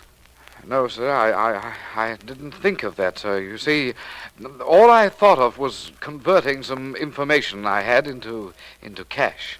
That wasn't it at all, Lyons. You knew you were being followed. You wanted the story of Bailey's target practicing to be brought to the attention of the police. You wanted him to be arrested for murder. I, sir? Why would I want that? Why not? Inasmuch as you killed Elaine DeLeo.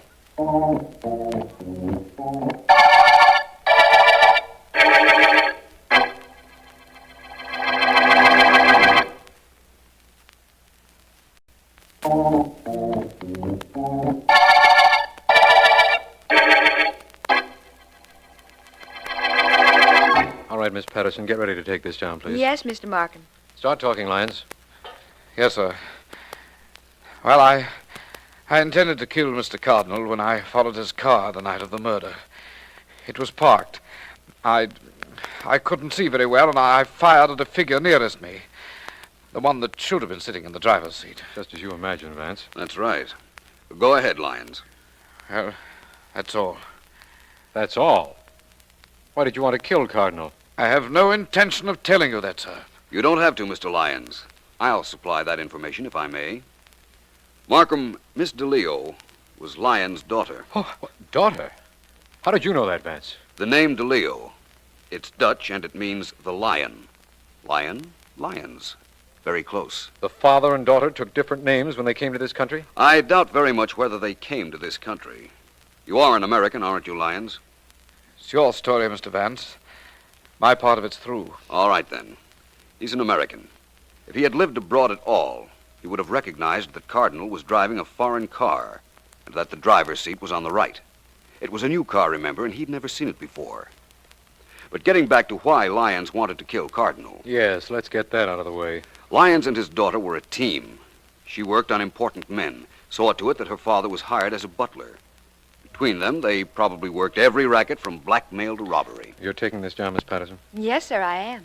The motive for killing Cardinal was simple. Lyons here was stealing from his employer. Cardinal was beginning to become suspicious, I believe. I'll need confirmation on that, Mr. Lyons. All right, that's true. Just the way you said it. I never meant to kill my daughter. Never. And when I found the mistake I'd made, I tried to get enough money from Bailey to get out of town. I also wanted the police to find out that he and his assistant had been target practicing from a moving car. But what led you to me, Vance? Just tell me that. The discrepancies in your stories, Lyons. Your name and Mr. Leo's. And your very obvious attempt to have the police know about Bailey. All of those things added up. I'm inclined to believe, Mr. Lyons, that you may consider your career at an end. No doubt about that, Vance. His career and the Cardinal murder case, both.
You know, I was just thinking, Colonel Tim. Yeah? If I get a few more little people to work with you in the act, it might be better entertainment. Whatever you say, Mr. Edwards. Say, I know someone who might do. A young lady. A lady midget? How tall is she, Tim? Oh, about my size, 33 inches. That's not bad. We could bill you two as the smallest Mr. and Mrs. in the world. Sure. I'll think it over. But right now, let's get on with our rehearsal. Okay. Take your song from the middle. I'll give you a pickup. Here. You've seen our little village, and I guess you all have learned that it really is a small world as far as we're concerned. I've taken you through Shiny Town, my eeny, meeny, miny town. Now we say to Tiny Town, goodbye. Ah, that's swell, Colonel Tim. Billy Edwards and Company. I like the sound of that. You, La Belle Louise and her trapeze, Andy Anderson, the human giant, and Duke Miller and his magic. Not bad, not bad. Sounds good to me. Think of it, Tim. 2 more weeks of rehearsal, then 6 months in theaters booked solid. If all goes well, we could go on the road 2 weeks from Tuesday. Yes, Mr. Edwards, but that is, if all goes well.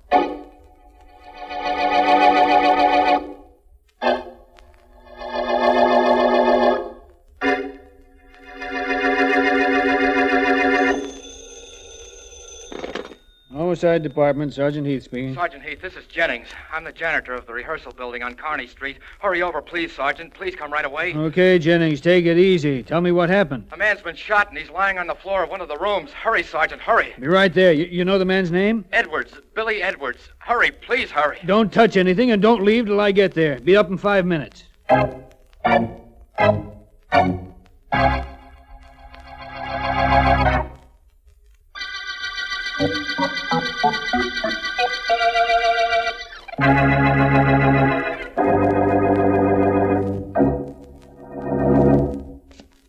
Our friend, the district attorney, should either not have an office on the 8th floor or else see to it that the elevators in this building run all night. Oh, right, Vance. I'll suggest that to Mr. Markham, Ellen. Stairs a little wearying for you? I'm allergic to them. Whew. 8th floor. At last. Mr. Markham's office. Finally. That's you, Vance? Right. And it's me, Ellen. Hello, you two. Hello. Sorry to get you down here at this hour, Vance, but I thought you'd be sorrier if I hadn't. I'm fairly certain I would be. What is this, Markham? What did you mean when you told me on the phone that there hadn't been a murder yet? I meant there still hasn't been one. But there has been a shooting. A theatrical manager and pianist named Billy Edwards had been shot when I called you. He's at the hospital, unconscious and in pretty bad shape. Just a shooting? I don't see why you called Vance. You'd never have forgiven me if I hadn't, Ellen. Vance, Edwards was rehearsing a vaudeville act featuring a midget, Colonel Tim. Mm-hmm. And he was shot with a midget gun. We found the gun. It's no more than 2 inches long. Could a gun that size mortally wound a man? Very possibly, Ellen. That type of weapon was invented in France. It uses a tiny pellet quite capable of killing a man if fired at close range and into a vulnerable spot. I imagine if Edwards recovers, Markham, he'll be able to tell you who shot him. Unquestionably, if he recovers. I see what you mean. Who else was in the act Edwards was preparing? In addition to the midget, there was a trapeze performer named Louise, a giant named Anderson, and a magician named Miller. A modified circus troupe, eh, Markham? Yes. Well, it does sound different. What was found on Edwards? Anything interesting? The usual things, except for money. Edwards had more than $700 in cash in his pocket. Really? Markham, I want to thank you. For bringing you in on this case, Vance? Yes, of course. And I'd also like to thank you to see that no word of Mr. Edwards' condition gets into the newspapers. Still time to do that? Yes, Vance. You see, I'm beginning to understand how you work. I specifically asked Heath not to release any information. Thank you. Now, if you'll tell me where I can find the people who are supposed to be in Mr. Edwards' act, I'll replace our talking with some action.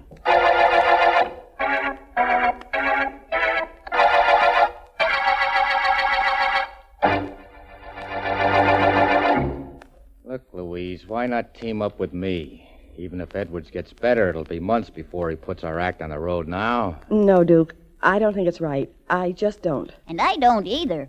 The least we can do is wait for Mr. Edwards to get better. Maybe he ain't gonna get better. And what happens? We lay off for months. The way I see it, Louise, you and me and the midget here, we got the same act. I'm sorry, Duke, but Don't give me no buts, pretty one. I've been nice and quiet, and I've been trying to show you it'd be smart to send the act out without Edwards. But if you're gonna make me get tough, where you going, runt? Out. Just out. Hey, wait a minute. You know, I think he worshipped you, Louise. He didn't like the way I was talking to you. Now, let's get back to what you were saying. You were going to get tough. How tough? Not the way you think, baby doll. This way. Suppose the cops were to know Bill Edwards was in love with you when they found out there was a Mrs. Edwards. You're pretty low, Duke. You'd tell them, wouldn't you? I don't know. I don't know anything, except all of us ought to team up and take over those booking Edwards got. Now, I ain't a bad guy, baby, if I'm treated right. Try me out and see. I always had a yen for you. Get away from me, Duke. Keep away from me. Oh, so that's the way you want it. All right, maybe I can... There, that Andy. midget brought the giant with That's him. why I went for you. Don't let him do anything to Louise. Mix you up. What is this here? He bother you, Louise? Well, look, Andy, I was just kind of talking. He bother you, Louise? He bother you, Louise? I break him in half. No, Andy, please. Please, it's all right. She told you, Andy. I didn't do nothing. She told you that. You heard her. Now, keep away from me. Don't, Andy. Don't. You Don't, fella, Andy. you open Andy, door. let go of me. Now I throw skunk outdoor. Now, get your hands off me. You Well, me. this is a very pretty picture. Do you mind if I interrupted a moment? Who are you? My name is Vance, Philo Vance. I want to see all of you about the shooting of Bill Edwards. I throw him out, Louise. No, Andy, no. Don't throw anybody out. Mr. Vance, we've already answered all the questions the police asked us. I know, but I wanted to meet all of you socially before I uncovered evidence that will send one of you to prison for a long, long time.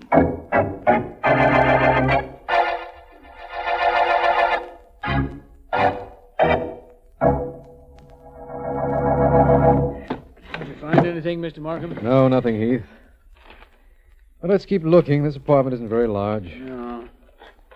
I'm sure there's something here that'll give us a lead on who shot Edwards.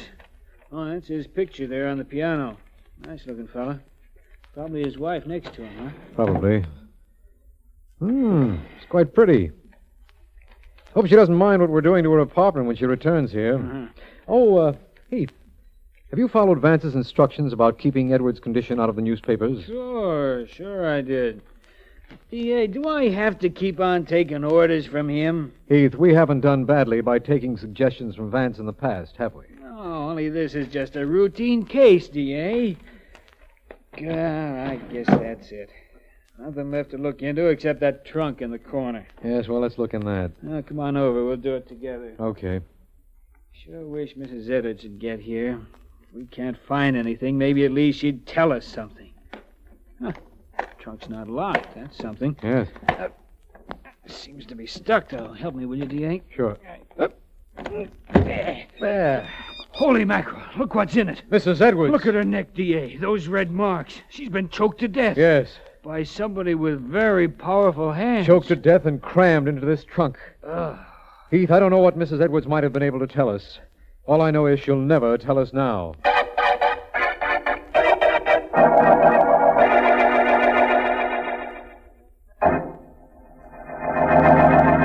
No, I'm sorry. I can't connect you with Mr. Vance's private office. He gave me instructions that he wasn't to be disturbed. Well, I'll have him call you just as soon as he's free. Goodbye. Now, let's see.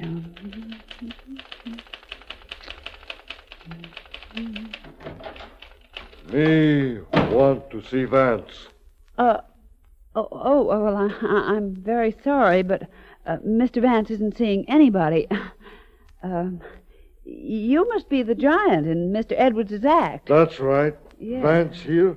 Yes, as a matter of fact, he is. He's in that office there. He's talking to Colonel Tim, the midget. If you'd care to wait, I'm sure he'll be glad to see you when he's through. Me no wait. Me go in now. Hey, wait a minute. You can't do that. That door's locked, and besides, you can't see him, I said. Me don't care what you say. Me take care of locked door like this. Well, really, What do you think, Andy? What well, are you doing here? Mr. Anderson, nice of you to break in to see me. Van, shall I call the police? I think not, Ellen. Better go back to your office. Andy, you shouldn't have come here. You broke Mr. Vance's door. Me break lots things maybe. He bother you, Tim? No, Andy, not at all. He's our friend. Our friend, Andy. You see, Ellen, I'm their friend. Now, please go on back while I find out what other reason Mr. Anderson had for breaking in on me. Okay, Vance.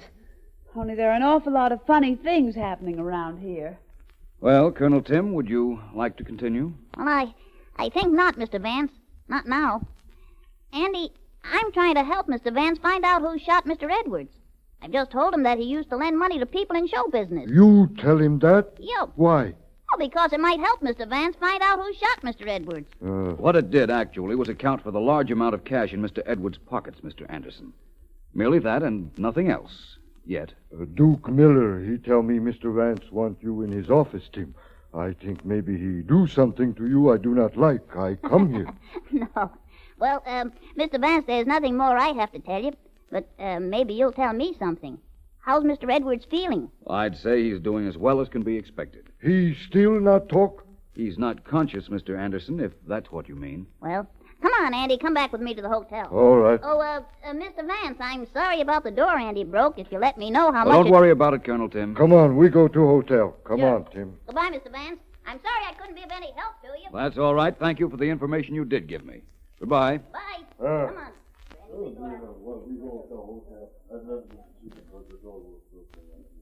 Ellen. Oh, coming, Vance. Well, that was quite a little party you had here. Oh, it was nothing, really. Quite an informal gathering, I assure you. They've gone? Very much so.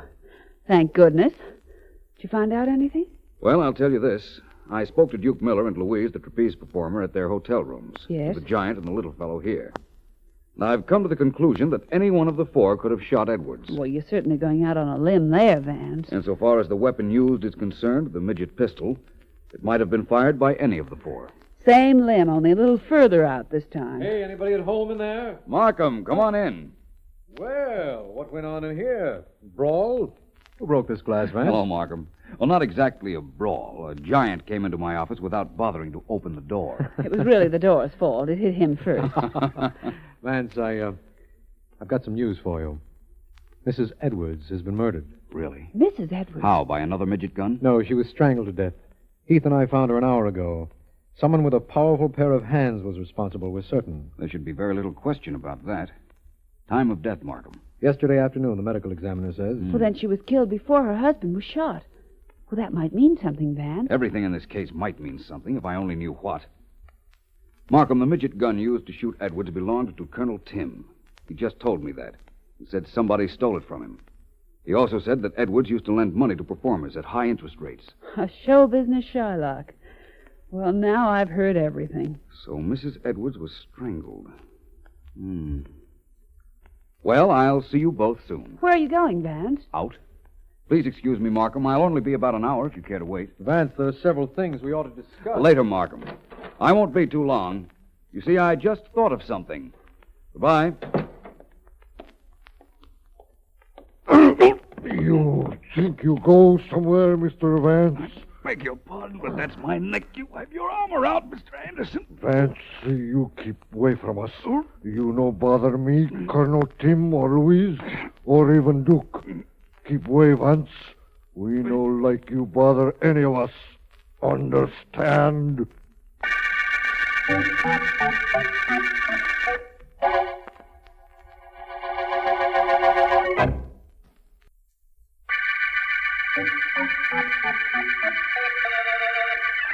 This is District Attorney Markham. When Billy Edwards, theatrical manager, was found shot by a midget pistol, Philo Vance uncovered 4 suspects: a midget, a giant, a trapeze performer, and a magician. Then Edwards' wife was found dead, strangled. None of the suspects knows what condition Billy Edwards is in because at Vance's request, all information other than the fact that he has as yet not talked has been withheld. I have been informed that Sergeant Heath has picked up Andy Anderson, the giant, and is questioning him at this moment. They are having a bit of... Look, how many of you guys does it take to hold him down? That's better. Okay, Anderson, you're a big guy, a giant. But you could also be a murderer. Me no murderer. Now, this is the way I figure it. Edwards, the guy who was shot, was married. All right, maybe he isn't dead, but his wife is. I figure you strangled her with those big hands of yours because you were going to kill Edwards and she knew you'd threatened him in the past. Why I kill anybody? You try make fool of me. I not let you. Hold him in that chair. Don't let him get up. You want to know why you tried to kill Edwards? I'll tell you. You were in love with Louise, the trapeze performer. You knew Edwards was playing around with her, so you tried to knock him off. All right, I know a way to get you to talk. Murphy. Yes? Bring in that girl, Louise. She's in the next office. Right. Come on in here, Miss La Belle Louise. Okay. Sit right down there. That's right. Well, what do you want with me? You're the reason this giant won't talk. Make him open up. Make him confess he killed Mrs. Edwards and tried to kill Edwards. Andy. Me say nothing. Please, Andy, if you know anything to help the police, tell them. I keep quiet because of you. Yes, I know, Andy. You want me to talk? I talk. Yes. This what I see. Yes, Andy. Night before Mr. Edwards is shot, I see you with little gun. Same kind as what killed Mr. Edwards.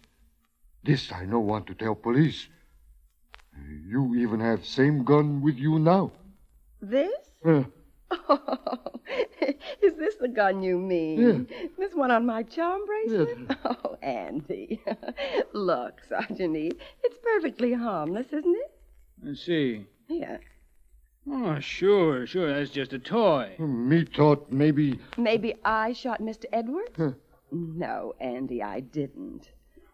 Sergeant Heath, how is Mr. Edwards, and when can we see him? He's still unconscious. All this questioning may mean nothing if he's ever able to tell us who shot him. You can go, Louise. Oh, thank you. And, Andy? I want him here for a little while. Some more questions I just dreamed up. I see you later, Louise. Yes, of course. Goodbye. Louise. What? Oh. Did I startle you, Louise? I'm very sorry. My nerves are a little on edge, Mr. Vance. Louise, I've got to know something. I'm pretty certain, as Sergeant Heath is, that our giant friend, Andy Anderson, is in love with you. And that Colonel Tim, the midget, worships you. I like them both, Mr. Vance. They're really wonderful people. I'm sure they are. And I'm sure that our magician, Duke Miller, was very eager to become a very good friend of yours, too. I gathered that from outside your apartment yesterday when I met all of you for the first time. Oh, I see what you mean. You think that because they all like me and I like Mr. Edwards that they might have tried to kill him and had some other reason for murdering Mrs. Edwards. Is that right? Yes. All of them apparently wanted something from you. Your affection. Now, I want something too, Louise. I want your help in finding which one shot Edwards.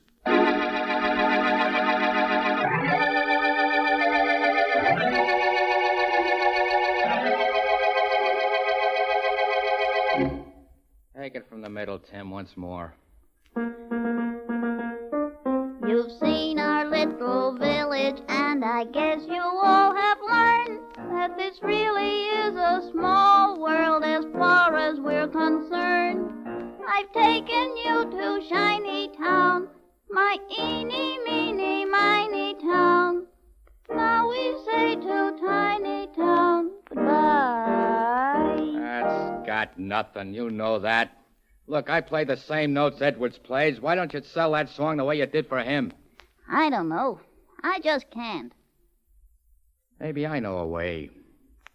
Tim, how much money did you borrow from Edwards? I didn't borrow from him. Don't give me that. I got to look at his notebook the last time I paid him some of the dough I owe him. He kept track of all the dough he loaned guys. Your name was right above mine. I just don't remember the amount. How much was it? A few $100. I was going to pay him back when we started to work. You don't have to pay him back if he kicks off, do you? I don't want him to die.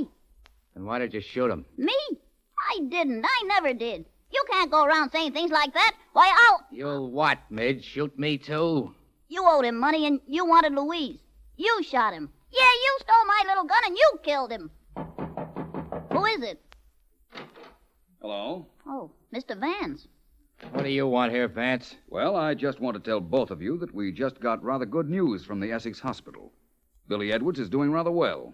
He's expected to regain consciousness sometime tonight. I've already told Andy Anderson and Louise, so you don't have to bother. And you won't have to worry about any more questioning. Because when Edwards comes to, he'll tell us who shot him.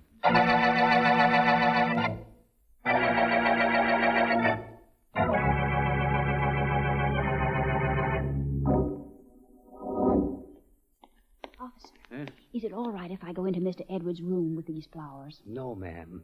Nobody gets into this hospital room. Them's my orders. But I'm a nurse. I know you're a nurse.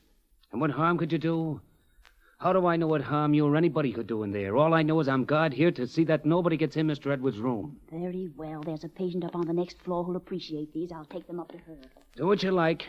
You could save me one of them, though. How you take it home to the wife.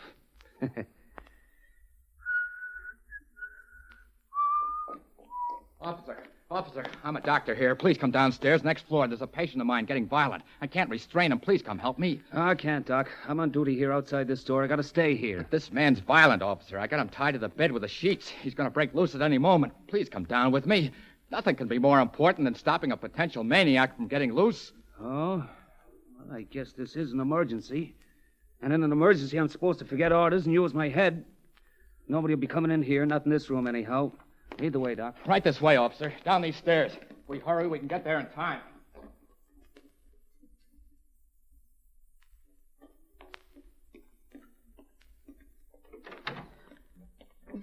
I mustn't put on the light. No, I mustn't. That figure on the bed, that must be Billy. He mustn't recover consciousness. This knife will make sure that he never does. All right, Heath, put that light switch on. Right. Oh, Hello, Louise. Completing some unfinished business. Mr. Vance. And Sergeant Heath, whom you've met, of course, but not exactly in this manner. Well, that was quite a cute way you got rid of the officer outside in order to fall for this plan of mine. Who was it helped you, Duke? Sure it was Duke. I had him turning cartwheels. He'd do anything for me. Just as you'd do anything for Billy Edwards, including murder. What? My guess is you killed his wife. He wouldn't marry you in spite of that. He turned you down. So you borrowed the little gun that Colonel Tim carried and used it on Edwards. You're too smart, Vance. Do you forget that I still have this knife? Now I'm going to use it on you. Oh, no, you don't. Yes, I am. Come He on can't now. get Out away the with door. double murder. All right, open it up, will you, Vance? Got a cop right outside. Oh, pleasure. Die, you she-devil. Get out that door, Wildcat, out. All right, boys, take her away. All right, I got it. Okay, Vance, we got her. You can shut that door in this case any time you like now.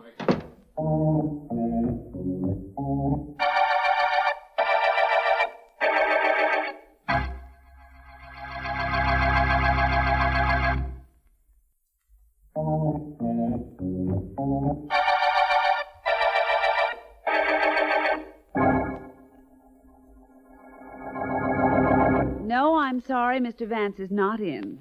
Goodbye. See what I'm doing for you now, Vance? Becoming a prevaricator. Is that good? Well, it isn't bad when I tell people you're not in so that you can have a little relaxation. Vance, what gave you the idea that La Belle Louise was the murderer in the midget murder case? She did. My investigations proved that each of the 4 suspects involved had motive and opportunity. And the girl actually made no mistakes that pointed the finger at her. Oh, so you had to let her convict herself. Something like that. I had an idea we might run into a stalemate on this case. That's why I asked Markham at the beginning not to make any announcement of Billy Edwards' physical condition. How is he, by the way? And incidentally, you took quite a chance on Edwards' life, letting Louise loose in his room with a knife just to prove she tried to kill him once before, didn't you? There was nobody in that room, Ellen. Edwards has been dead for 2 days. Huh? He died soon after he was brought to the hospital. But that was something I didn't want the murderer to know. Or me either, apparently. Mm-hmm. You know something, Vance? You know what threw me off? The strangling of Mrs. Edwards. I knew it had to be somebody with a powerful pair of hands, and I thought of the giant right away. Louise was an aerial performer, Ellen, remember? She hung by her hands, did tricks with her hands and arms. They were very well developed. Too bad her imagination wasn't. Of course, I know why she went to the hospital with that knife. She thought Edwards was still alive and that she had to kill him before he recovered consciousness and told the police that it was she who'd shot him. I hoped that's what she would think. I didn't know she'd get Duke to help her, but I imagined she'd need, and could get, some assistance. Well, the midget murder case was simply another example of the fury that lies within a woman scorned. That's something you might remember, oh brilliant one. Any time you begin some other romance, I mean. At the moment, I'm not concerned with beginning anything. Right now, Ellen, I'm serene, content, and quite pleased with the end of the midget murder case.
So, ladies and gentlemen, I have tried to show in my brief lecture just how factual are the case histories on applied psychology contained in my newest book. Are there any questions? Mr. Merry? Oh, yes? Mr. Merry, if, as you say, the subconscious is the stronger of our two minds, why doesn't it dominate us most of the time? A very good question. In my opinion, the subconscious is held in check by a controlling band, a band that keeps it under the conscious mind. Were it possible to remove that controlling influence, I am of the opinion that the subconscious would dominate our motivations. Well, if there are no other questions, ladies and gentlemen, I have been informed I have a phone call in my office. Should any of you care to speak to me there, I assure you I shall be delighted. Thank you very much.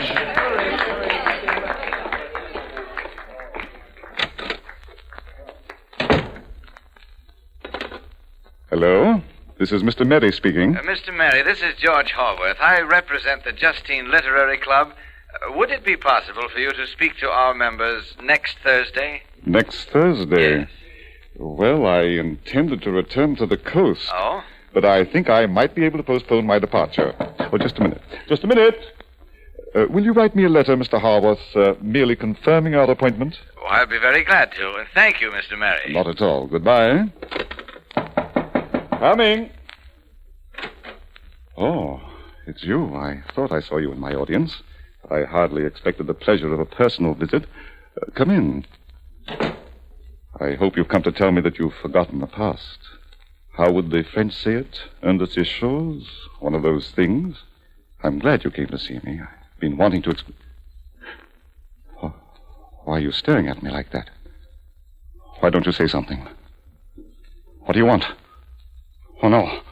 No! No! No. I think yes.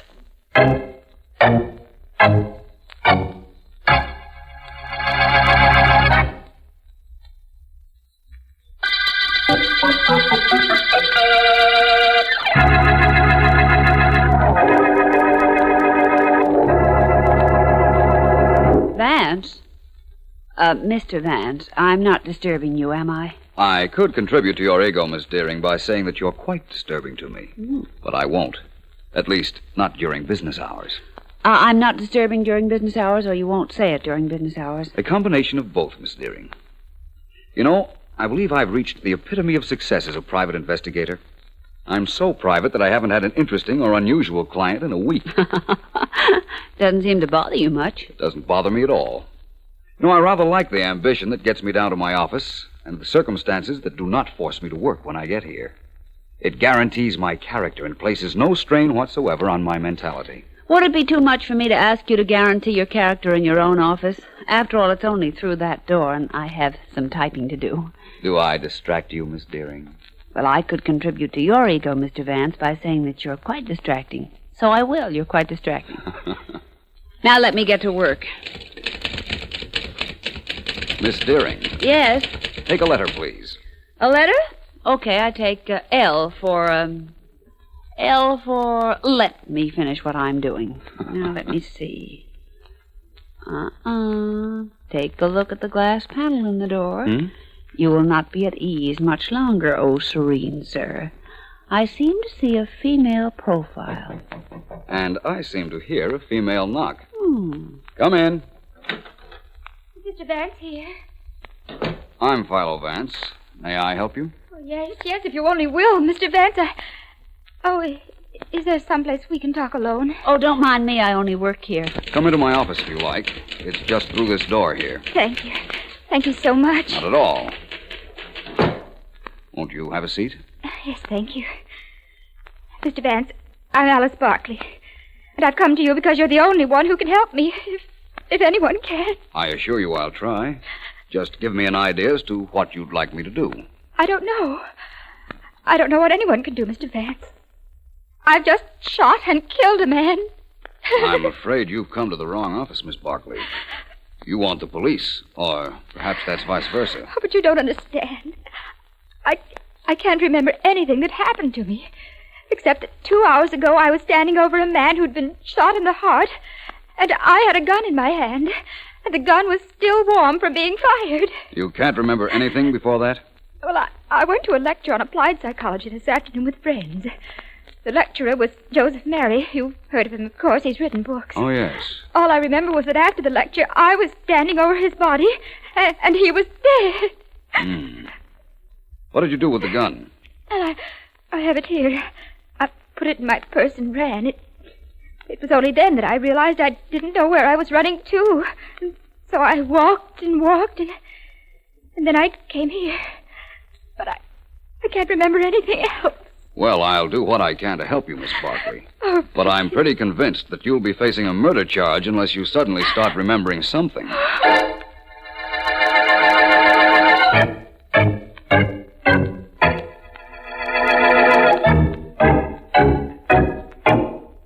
Well, Mrs. Anderson, how do you think your husband looks in his new tuxedo? Pretty nifty, eh? Please. Please, darling, I'd like to lie down for a while. What's the trouble, Joan? Come home rather late from the lecture and you're all upset. Here, wait, sit down for a minute. Thank you. That's it. I'll get you a glass of water. Here, let me have your hat and your handbag. I'm so sorry. I guess I don't know what's come over me. Joan, your handbag's terribly heavy. What's in it? Well, you might as well look. Joan, it's my gun. Yes. What were you doing with my gun? And one of the bullets has been fired. Joan! Please, darling, I don't know. I don't remember. You don't remember? All I know is that I had to take it to the lecture. Don't ask me why. And I shot a man with it. You what? I shot Joseph Mary.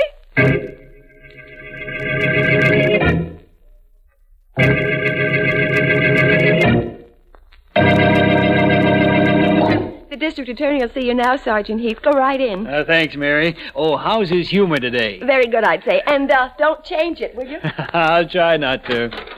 Hi, Mr. Markham. Hello, Heath. What do I owe the honor of the homicide department's call? This, D.A. You've always been griping about the cases I hand you. There's always something missing, you always say, right? Go ahead.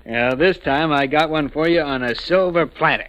Man named Joe Mary was killed in his office this afternoon. This afternoon, mind you. He was shot. There was a gun lying next to his body. We traced the gun, found its owner, and I'm holding her. Name is Frances Adams. How's that?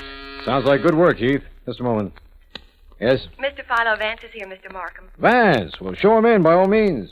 Oh, so your friend is here, eh, D.A.? Well, I'm glad. He'll find out that the police don't need him on every case.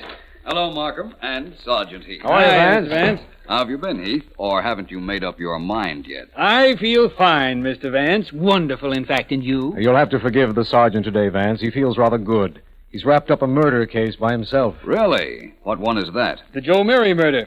Girl named Frances Adams shot him. Is that so? Well, I came up here to tell Markham that a girl named Alice Barkley came to my office a little while ago, and she was under the impression that she killed Joe Mary. Huh? Had the gun she did it with, too. Here it is. Well, Sergeant Heath, this rather complicates things, doesn't it? Any time your friend Vance arrives, there's complications, D.A. My advice is... We'll have to wait for your advice, Sergeant. Hello? Yes? Yes. Yes, of course. Would you bring her right down, please? Thank you. I'll be here. Goodbye. Now, I was saying that my We're going advice... to still have to wait for that, Sergeant. You see, you've arrested a girl for killing Joe Mary. Vance here has a young lady who says she killed him. And that phone call was from a man named Anderson. He says his wife shot and killed Mary, and he's bringing her down here right away.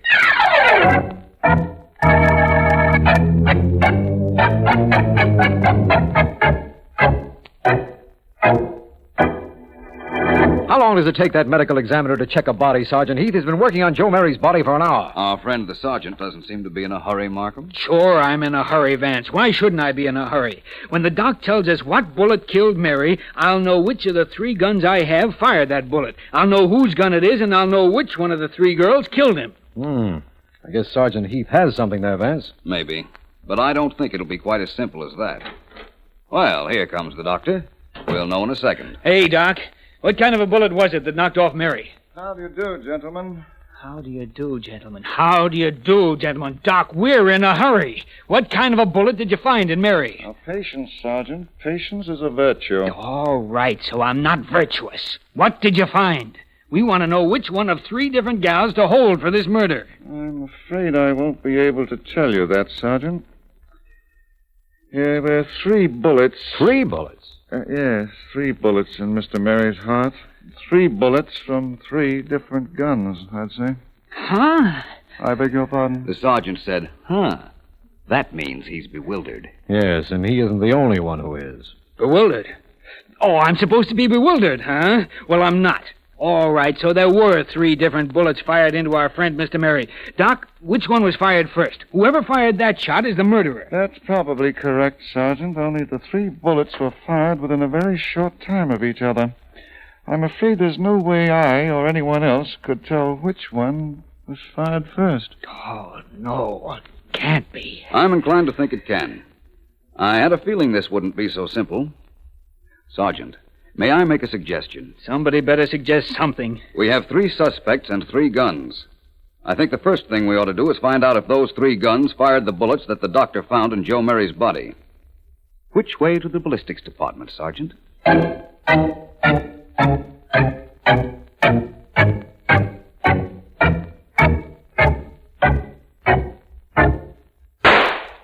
Well, you have quite a good eye, Sergeant. You hit the bale of cotton without any trouble. I got trouble, all right, but it's not because of the way I shoot. Okay, Daniels, get that bullet out and check it with the 3rd one we took out of Joe Mary's body. Right.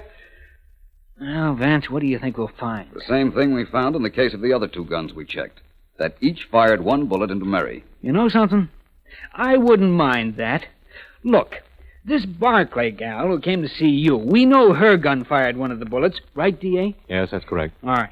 The Anderson gal whose husband phoned us, we know her gun fired one of them. The Adams woman that I picked up, this is her gun we just tested now. Why, this case is a snap. All 3 of them were in on it. They're all murderers. I doubt that, Heath. In fact, even if it were right, you could never put all 3 of them on trial. No, why not? Vance is right, Heath. Only one of those women is a murderer, the first one that fired the first bullet into Mary. She killed him. Supposing the other 2 did fire their guns into his body. If he were already dead, what crime did they commit? See what I meant, Heath? We don't know and can never find out which was the first bullet that killed him. Of course, we've got to hold all 3 of those women. We've got to. Vance, do me a favor. Say that you're a little confused by all of this, too. All right, Heath, if it'll give you any satisfaction. I'm confused. Okay, you solved the Canary murder case and the Green murder case, and only last week the Eagle murder case. The DA keeps reminding me that I didn't, but you did. Well, I'd like to see you solve this one. I'd be glad to wind up this case for you, Sergeant. Very glad. And I'd gladly close it for you if only knew where to start.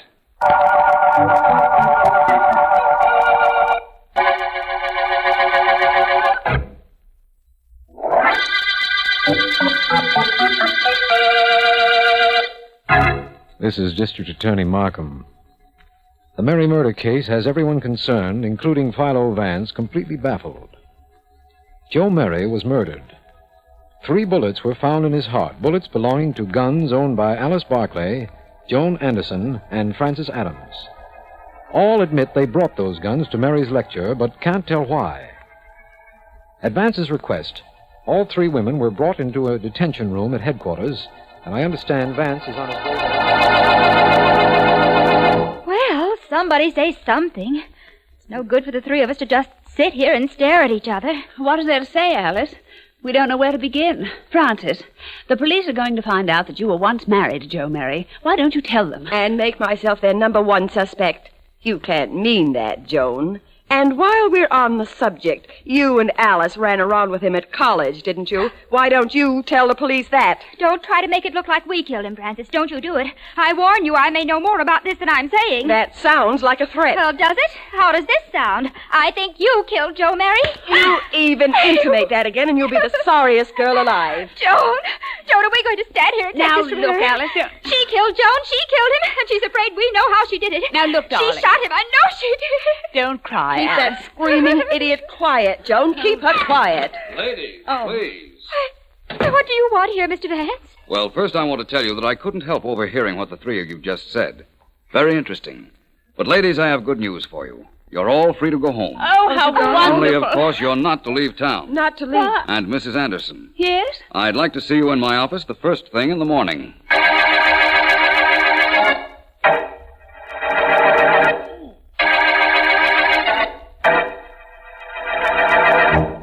I'd prefer it, Joan, if you'd get out of here and let me finish packing. You can't leave me now, darling. You just can't. Oh, no? Just you wait and see. I'm not going to be known as the husband of the girl who murdered Joe Mary, believe me.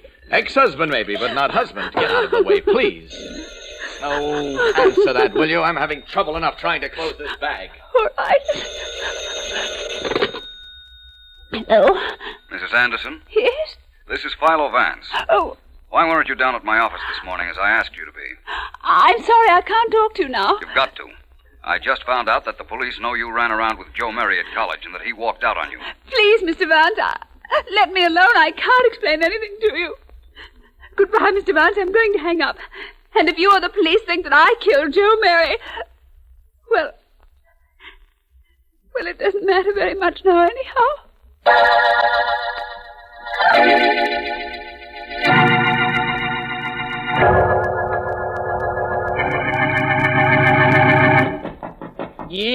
Yes, come in. Come in. Don't keep knocking like an infernal idiot. Good afternoon, Professor Colby. Remember me? Huh?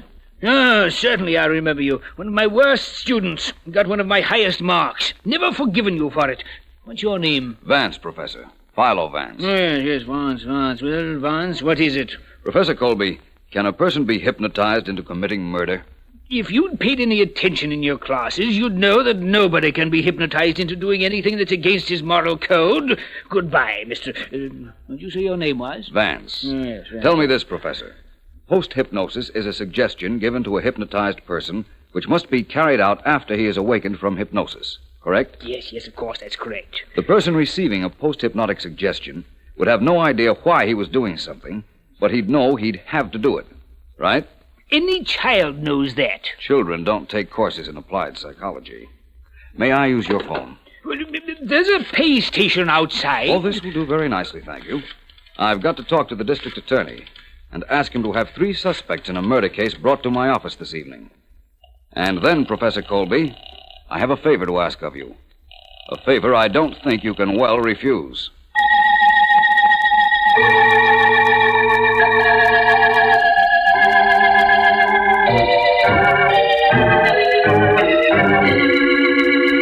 Miss Barclay, Mrs. Anderson, and Miss Adams. Yes. Let me start by saying I'm glad you were willing to come to my office. Oh, not at all. I appreciate that. Well, Vance, I got them here. Where's this great experiment you promised? Please, Markham. Ladies, I'm going to attempt an experiment in mass hypnosis. Does any of the 3 of you object to being hypnotized? Well, I don't object. No, I don't either. You know as well as I that if you fight against it, you couldn't possibly be hypnotized. So thanks again for your cooperation. Now I'd like to present one of our eminent authorities on hypnotism, Professor Colby. How do you do, Professor Colby? Well, turn out all the lights except this one on the desk, please, Vance. You do it, William Markham. You're nearer to it. Well, somebody do it. I haven't got all night, you know. Very well. Good. Now, ladies, I want you all to sit back in your chairs. Please make yourselves comfortable and think of nothing at all. And if you feel yourselves getting drowsy, close your eyes and sleep. Sleep.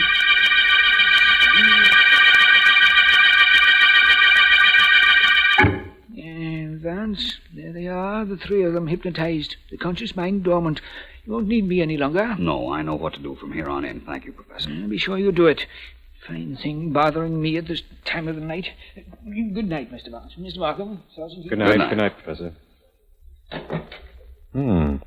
He certainly is a strange sort of gentleman, isn't he, Vance? Professor Colby is wonderful. You know, it's his theory and mine that under hypnosis, if hypnotism was used once before, the subconscious mind will recall what was done at that time. I have one of my secretary's hat pins in my hand, Markham. Observe closely.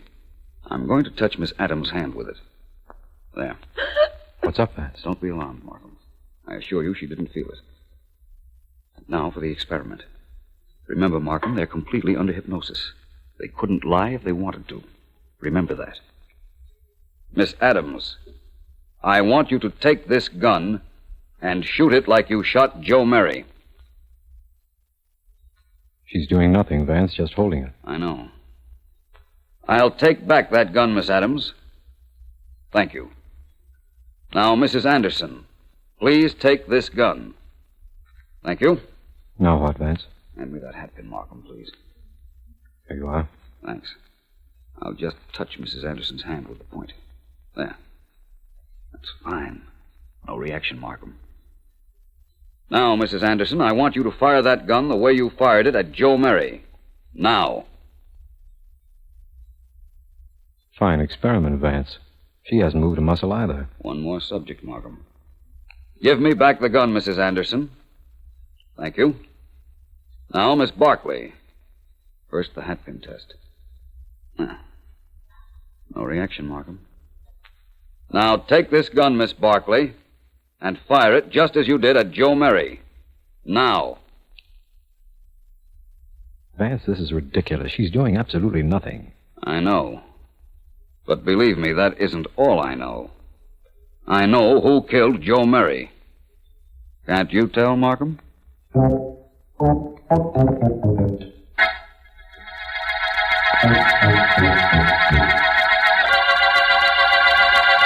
Miss Barkley. Yes? You've got to help me. I know you were hypnotized the day Joe Murray was murdered. I know who hypnotized you. The real murderer gave herself away in my office a little while ago. But I can't prove anything without your help. In the interest of society and to help trap a clever murderer, Miss Barkley, will you please? Will I be in danger, Mr. Markham? Mr. Vance and I will try to see that the danger is as slight as possible. Very well, gentlemen. I'll do it.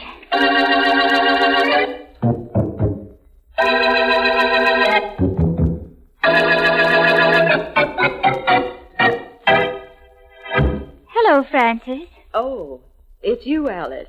Come in. Yeah. Sit down. Thank you. Tea? Yes, please. Francis, we're quite alone, aren't we? Why, yes, of course. Why? Cream? Yes, please. I just wanted to tell you that as long as the police have apparently given up on us, you and I ought to have an understanding. Really? What sort of an understanding? Sugar? Yes, two, thank you. Well, for one thing, when you hypnotized Joan and me several weeks ago and gave us a post-hypnotic suggestion to bring guns to Joe Mary's lecture, I wasn't hypnotized. I don't know what you mean. Is the tea strong enough? Yes, quite. I saw you shoot Joe Mary with your own gun, then with mine, and then with Joan. You're dreaming, child. Oh, no, I'm very much awake. I let you go through with your plans because, you see, I could use some money. Oh, well, that's too bad. But you won't need money very shortly. You'll never leave here alive. You were clever enough to figure out what I had done. Very well. But if you think that you can blackmail me, you're mistaken. I'll kill you with my hands. It'll make no noise. You'll never feel anything. Just my hands on your neck like this. A little while. No pain. No knowledge. No fear. All right, Miss Adams, take your hands off Miss Barkley. Arrest her, Markham. All right, Vance. She's all yours. Yours and the state's.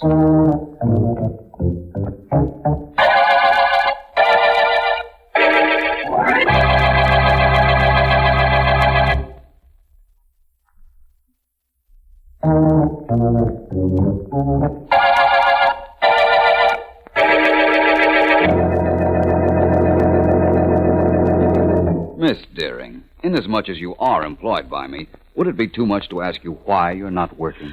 I'm only hired between the hours of 9 and 5, Vance. It's 5:30 now. How about breaking down and telling me how you solved the Murray murder case? All right. To begin with, when Professor Colby hypnotized the three ladies, only two of them were really hypnotized. Oh. The actual murderer, Frances Adams, fought against it, knowing her subconscious mind, which she could not control, might reveal something to us. Mm-hmm. That was the whole purpose of the experiment, to find which girl would be afraid to be hypnotized. But how did you know Miss Adams was faking? Your hatpin told me. Well, how do you like that? I've been using it for months, and I never knew it could open its mouth. I touched the point of it to all three of the ladies. One of them, Frances Adams, jumped a little. That was enough to prove she wasn't hypnotized, and indicated she was the murderer, but didn't prove it. So we framed a little scene between her and Alice Barkley, and we got our proof. Well, and why did Miss Adams become a murderer? She'd once been married to Joe Murray. When he left town with his divorce, he also stole most of her jewelry and ready cash. And there you are. Oh, really? Where am I? With me, Ellen. Right at the end of the Murray murder case.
It fits beautifully, Mrs. Wentworth. Perhaps a little sleeve alteration, but... Miss Collins, could I see you a moment, please? Of course, Miss Payne. Oh, excuse me, please, Mrs. Wentworth. I won't be long. You wanted to see me, Miss Payne? Yes, I do. Would you please come into my office with me? Of course. I just saw the sales figures for last week, Miss Payne. They're up from the same week last year and the year before. Yes, I imagined they would be. The year before was the year you came with me, wasn't it? Yes, that's right. I'll be here 2 years this month. Yes, that's what I thought. Come in, Claire. Thank you. You may sit down if you like. Thank you. Now then, you were saying something about sales figures, Claire. About the fact that they're up. Yes, and I imagine profits are up accordingly. How much would they be up if you hadn't been stealing from the shop? Miss Payne. Now, let's stop the pretense. I know all about your declaring yourself in on the profits, Claire. Well, The only thing I don't know is how you're going to pay back what you've stolen. According to these records, the amount is $12,465. I needed the money, Miss Payne, and I had to have it. I'll pay you back. Will you? Then there isn't any more to be said, is there? $12,465 by Saturday of this week. That is all, Claire.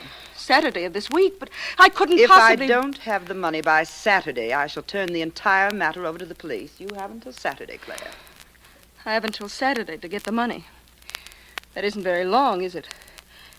But perhaps it does give me time enough to find another way out.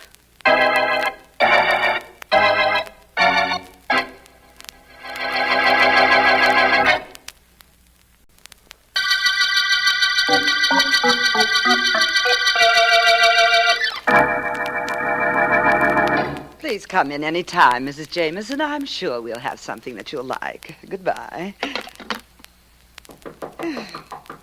Come. Hello, Edith. Sidney, what do you want here? A job in the store, Edith. I need a job pretty bad. How the mighty have fallen. What do you think you could do around here? Anything. Anything at all. Stock clerk, maybe? Shipping room? Anything you wanted me to do. You know, Sidney, if I ever needed any assurance of my success, your being here, asking for a job, would do the trick. What about the job, Edith? You'd better get used to calling me Miss Payne. You remember my last name, don't you? I remember everything about you. How you came to my shop, this same shop, 5 years ago, and asked me for a job. And how I gave it to you. Yes, you did. As a stock clerk. $12 a week. With a chance for advancement. You certainly advanced. And quickly. Before I knew it, I was depending on you for everything. And then one day I found you had control of my business. That won't happen again, Sidney. The other way around, I mean. All right, you start as a stock clerk for $12 a week. And no chance for advancement. Want the job? Edith! Nobody can say I don't remember my friends. Oh, excuse me, friend. Miss Payne speaking. This is Tom Henderson, Miss Payne. Oh, yes, Mr. Henderson. I own the Paris Import Dress Shop on Fifth Avenue. I know. What can I do for you? I'll tell you what you can do. You can stop sending those snoopers of yours over to my store to sketch my imports so you can make them up cheaper. That's what you can do. So far as I've been able to find out, there are no copyrights on designs, Mr. Henderson. And besides, my designers just happen to think of the same models that you go to the expense of importing. Is that all? No, it isn't all. My business has been cut in half. I'm on the verge of bankruptcy because of your unethical tactics. But you're going to have to stop, Miss Payne, or I'll find a way to stop you. That is all. Very excitable man. Now, where were we, Sidney? You were offering me a job at $12 a week. The same job under the same circumstances that I offered you 5 years ago. Not exactly the same circumstances, Sidney. You see, I was smarter than you are. And I still am. You want a job. You've got it. Now, go on. Get out and tell the bookkeeper. Only leave me alone right now. I have troubles. Have you, Edith? I mean, Miss Payne. I don't doubt it. You can't push little people around without having worries. Yes, my dear. One little person can see to it that you have one big trouble.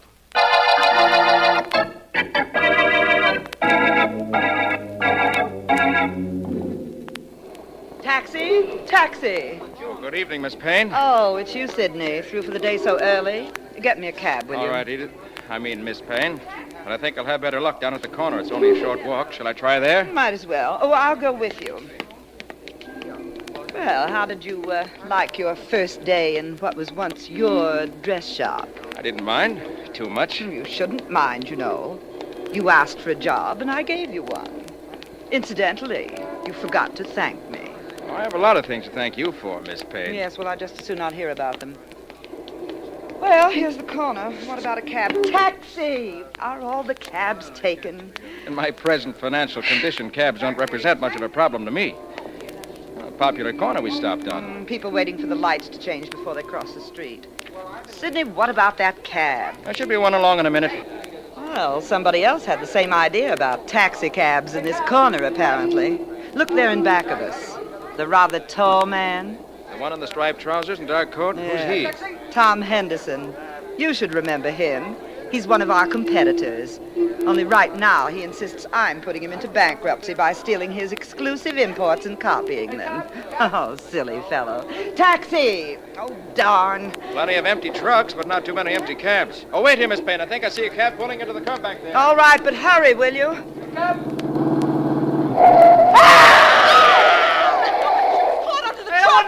Somebody pushed her. Let me through. Oh. Look at her. Lying there dead. And I was with her only a moment ago. Poor Edith Payne.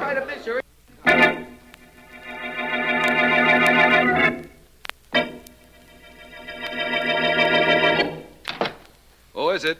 Markham Vance. Well, come right into my private office, Markham. You alone? Yes, Miss Deering's out to lunch and my other secretary's on an errand, so I'm holding down the fort all by myself. How are you, Vance? Well, thank you. And my favorite district attorney? All right, thanks.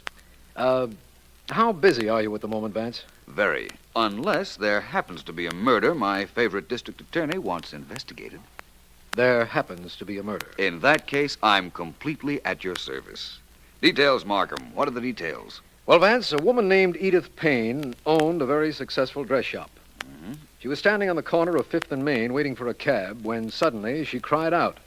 And an instant later, she was dead under the wheels of a truck. Well, I follow that, Markham. We got one break on the case, Vance. A newspaper photographer happened to be in the crowd.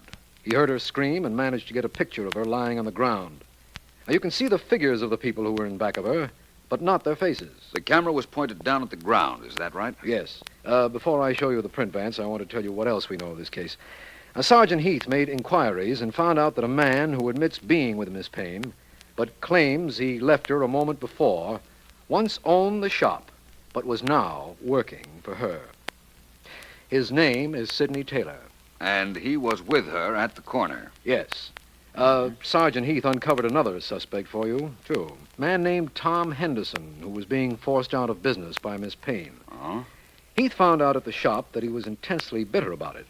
And, well, that's all I can tell you. And now is the picture of the body of Miss Payne in the crowd. Doesn't seem to tell us much, does it? People are pretty hard to identify when their faces aren't shown. But it can be done. It can? How? Clothes, posture, some idiosyncrasy of dress peculiar to a particular individual. Oh, I see. Yes, it can be done, Markham, and in this case, I'd say it had better be done. What's this? What's what? This figure in the front row of the crowd. The man wearing the double-breasted herringbone suit? Yeah. And what about him? I don't know. But there's something peculiar about this suit. What's wrong with it, Markham? I'm sure I don't know. It doesn't fit very well. No, that isn't it. It's something else. May not be important, though. Markham, what kind of a man is this Tom Henderson? Well, from what I've learned, very stately, well turned out, and his store had quite a society clientele. Really? Then this conceivably might be his picture right here. Where? You see the cutaway trousers in the front row? Oh, yes. Henderson might well be wearing a cutaway in view of his ultra dress shop. Well, we can check that, of course. That herringbone suit still puzzle you, Vance? Very much. Wish I could figure what was wrong with it. Well, Markham, I think we've spent enough time here. Let's go down to Miss Payne's dress shop and see what we can find out there.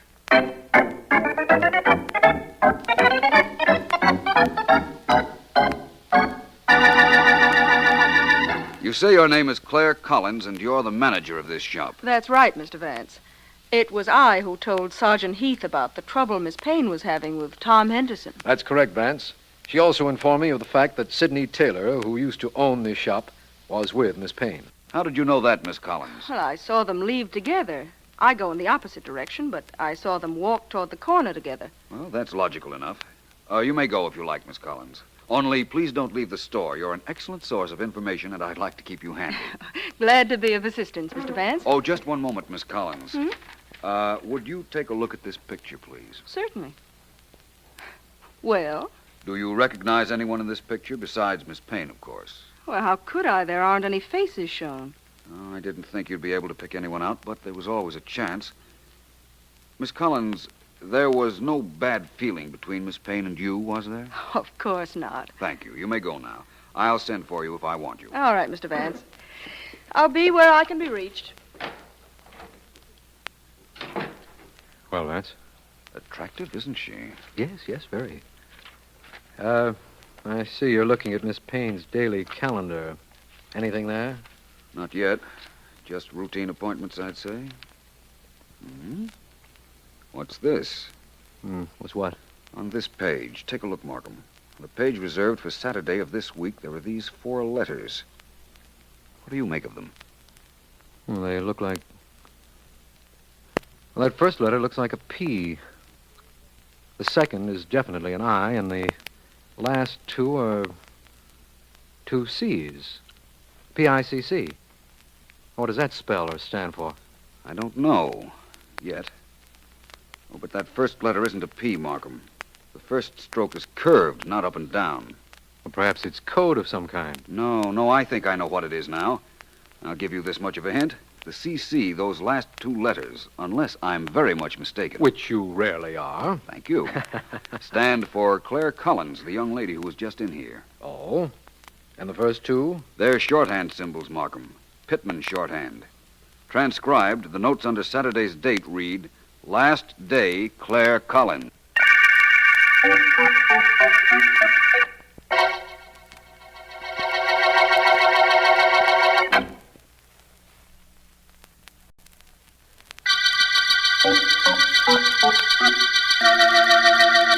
This is District Attorney Markham.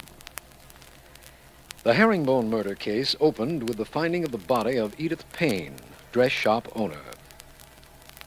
She had apparently been pushed under the wheels of a truck, and a newspaper photographer passing by had snapped a picture almost immediately after the accident.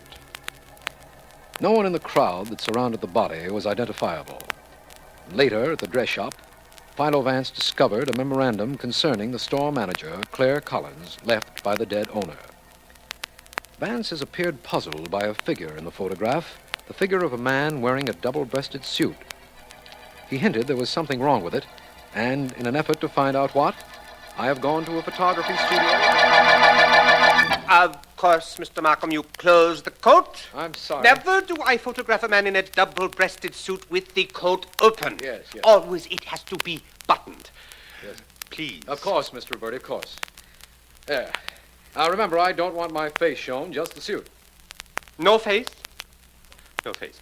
40 years I have been taking pictures. This I never heard of before, except perhaps if this is to be a fashion picture. Oh, no, hardly.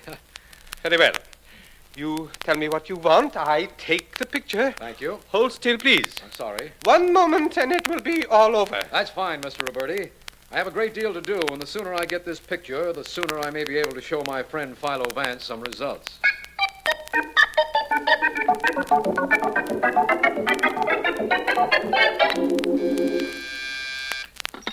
Yes? Mr. Henderson, there's a gentleman in the outer office who wishes to see you. He says his name is Sidney Taylor. Taylor, huh? Fine. Send him in, please. Sidney Taylor coming to see me. I wonder if... Mr. Henderson? Come in, Mr. Taylor. Sit down. Thank you. You know me, Mr. Henderson? I know about you. You once owned the dress shop Edith Payne was running. That's right. I had no love for her, Mr. Henderson. I have no feeling of remorse now that she's gone. Remorse? You mean you killed her? Mr. Henderson, how much do you think the police would like to know that you were on the corner in back of us when Edith Payne was murdered? If they knew that she was ruining my business, I imagine they would be very interested. If I were there. Oh, you were there, all right. I saw you. Only I have no intention of telling that to the police. No? No. And this isn't blackmail or a threat of any kind, Mr. Henderson. I just would like a job in your store. I know the business very well, and I could be valuable. It isn't blackmail, but you want a job or you'll talk. That's right. Sorry, Mr. Taylor. If you'd come here an hour ago, I might have listened to your proposition. An hour ago? Yes. You see, Philo Vance was here. He seemed to know I was on that corner. Something he figured out from a picture. There's nothing you can do to me or for me, Mr. Taylor. I'm in this thing right up to my neck.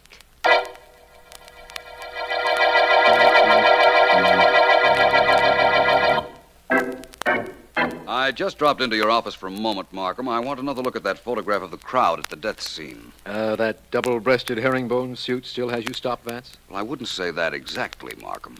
What about that mysterious memorandum you deciphered from Miss Payne's calendar? The one that read, "Last day, Claire Collins." I'll get to that in due time. Vance, I'm quite convinced that you know more about the solution of this case than you're admitting. Why the reticence? I'm not holding back because I want to be secretive, Markham. It's true I have a definite idea as to who killed Miss Payne. But you're the district attorney, and you're liable to become prejudiced against the person who I think is guilty. If you think he's guilty, Vance, I guarantee he is. That's just what I meant. I'd rather wait until I had proof. Just as you say. But I felt a little unhappy about that herringbone-suited figure.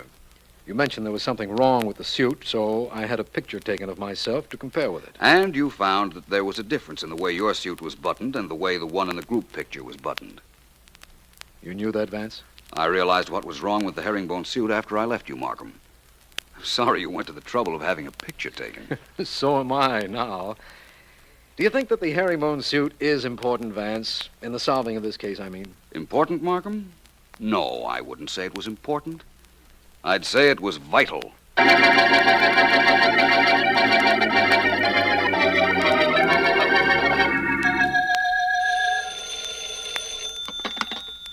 Officer Philo Vance, private investigator. Miss Gorham speaking. Miss Gorham, this is Mr. Vance. Is Miss Deering there? No, she's not. She's doing some research at the library. Can I help? Yes, you can, Miss Gorham. I'm going to give you the home addresses of two people, Sidney Taylor and Thomas Henderson. I want you to use some pretext or other and get into their homes. I want to know whether either of them owns a double-breasted herringbone suit. I'll try to find out, sir. Good. Oh, give me the addresses, Mr. Vance, and I hope I find the herringbone suit for you. Frankly, I hope you don't. Oh? You see, I'm going to see a man whom I don't know, who doesn't know me, but who I think can supply the ending to the herringbone murder case.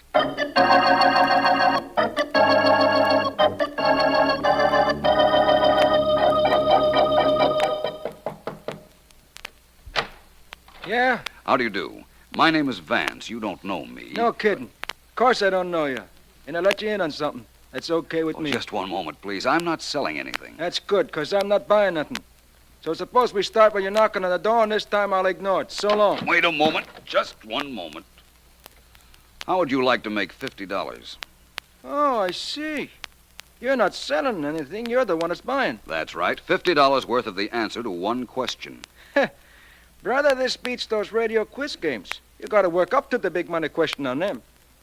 Well, what is it? Do you own a double-breasted herringbone suit, and did you let somebody else wear it yesterday? That's really two questions, but I'll let it go on account of there's only one answer to both of them. The answer is yeah. Thank you. Here's your money. You've earned it. I have. Well, what do you know about that? Hey, call again, will you, Mr. Vance? Call again.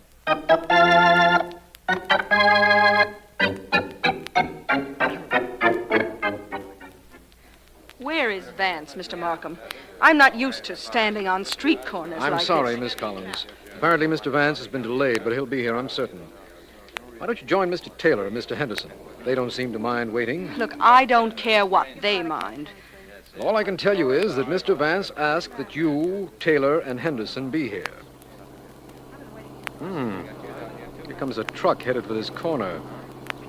I thought I left orders for no traffic to come through here. Maybe the truck is getting restless, too. That isn't the reason. Look who's riding with the driver. It's Vance. What happened, Vance? Couldn't you get a cab? Hello, Markham. Miss Collins. Sorry I was delayed a bit. Well, I see you have Mr. Taylor and Mr. Henderson waiting. Yes, Vance, I have. What's this outdoor meeting for? Well, you should know by now, Markham. You mean this is the payoff? You know who killed Edith Payne, and you're going to prove it. Make that I hope to prove it, and you'll be right. Call our two friends over here, will you, Markham, please? Of course, Vance. I'll go get them personally. I hope you have a good reason for all of this, Vance. I have, I assure you. Now, you all want to know why you were brought here, don't you? Of course we do. You're entitled to that information, Mr. Henderson. This is the corner where Miss Payne was pushed under the wheels of a truck. I know you were in the crowd, Mr. Henderson, so please stand where you were at the time. Well, I'm not sure exactly where I was. I am. I studied the photograph taken at the scene a dozen times. You were immediately in back of where Miss Payne had been standing. Right there, please. All right. Thank you. Yes, but what am I doing here, Vance? You, Miss Collins? Yes, me. I told you I wasn't here when Miss Payne was killed. I'd gone the other way, to the subway. Yes, you did tell me that, didn't you? It must have slipped my mind. Mr. Taylor, you were right alongside of Miss Payne a moment before she was pushed, right? Yes. I was standing right about here before I went for a cab. Vance, what about our mysterious man in the double-breasted herringbone suit? Where does he fit in this? I'll show you in a moment. I brought a double-breasted suit coat with me on the truck. Mac, would you hand me that coat, please? Right. Thanks. Now, Miss Collins, will you put this on over your dress and stand right about there? All right, but I never heard anything so ridiculous in my life. Perhaps not. Oh, button the coat, will you, Miss Collins? Certainly. There. Now what? Now, Miss Collins, I'm sure you won't give Mr. Markham any trouble when he takes you to headquarters. You see, you've just convinced me that you are the murderer of Edith Payne.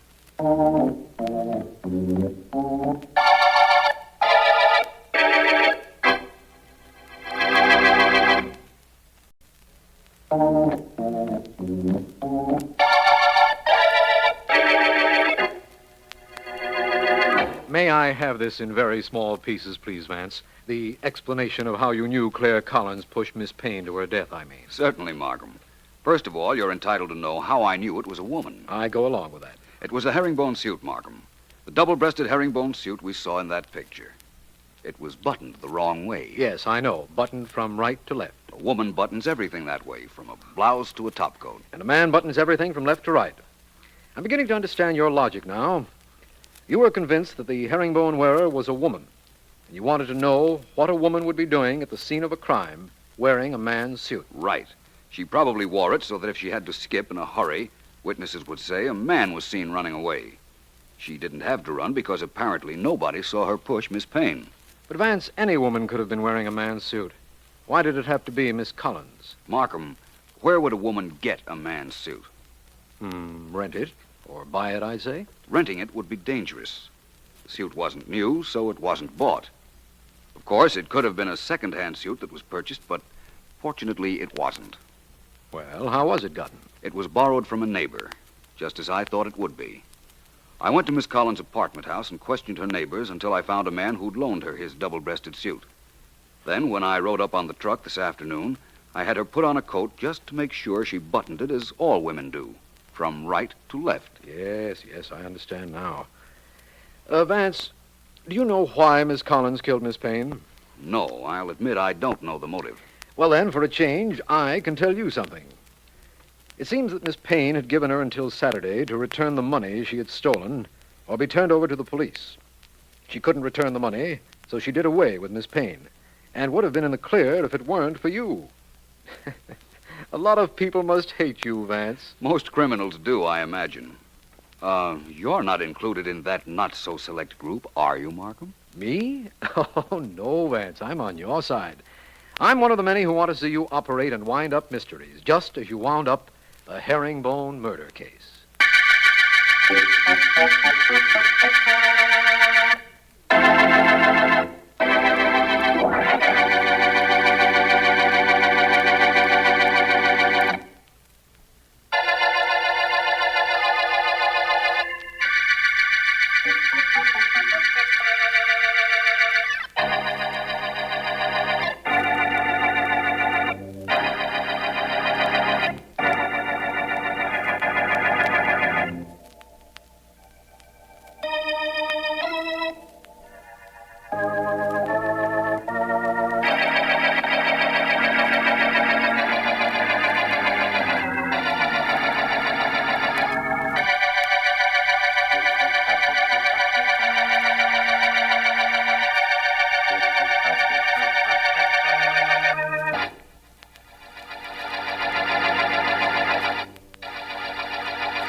Okay, Pinky, climb down off her back and throw a blanket over her. How'd she do? Well, she went a little slow in her turn, Mr. Burke. But she sure opened up plenty good when I got her into the stretch. Plenty good. She's a winner, this horse is. Miss Murdoch will be glad to hear that. I sure wish she was my horse, Mr. Burke. Sure wish she was. I sure wish I was riding her in a race, too. Oh, you'll ride someday, Pinky. Yeah. All jockeys have to be exercise boys to start. Well, take the filly over to her stall and rub her down, will you? I sure will, Mr. Burke. Sure like this here horse. Come on, Princess. Come on, at it, girl. Gotta get you over to your stall and fix you up some nice, clean straw to sleep on. At least you can get some sleep. What's so funny, Burke? Oh, hello, Billy. Didn't hear you come into the stable. Yeah, I don't make much noise. I'm so small you can hardly hear me. Fact is, when I was in school, I had to keep yelling or I'd be marked absent. Nobody could see me. Well, why aren't you laughing at that? It's not terribly funny. Burke, sometime you're gonna learn that when a star jockey tells a gag, it's a good thing if a horse trainer laughs it up. Especially if the star jockey happens to be friendly with the trainer's boss, like I am with Miss Murdoch. How long do you think you'd be friendly with Miss Murdoch if she knew as much about you as I do? Oh, not long. Only there's a couple of ifs you want to remember. One of them is if she believed you, and the other one is if you had nerve enough to rat on me. Don't be the talking type, Burke. Open that mouth of yours out of turn sometime, pal, and I'm telling you now, I'll close it for you. Permanently.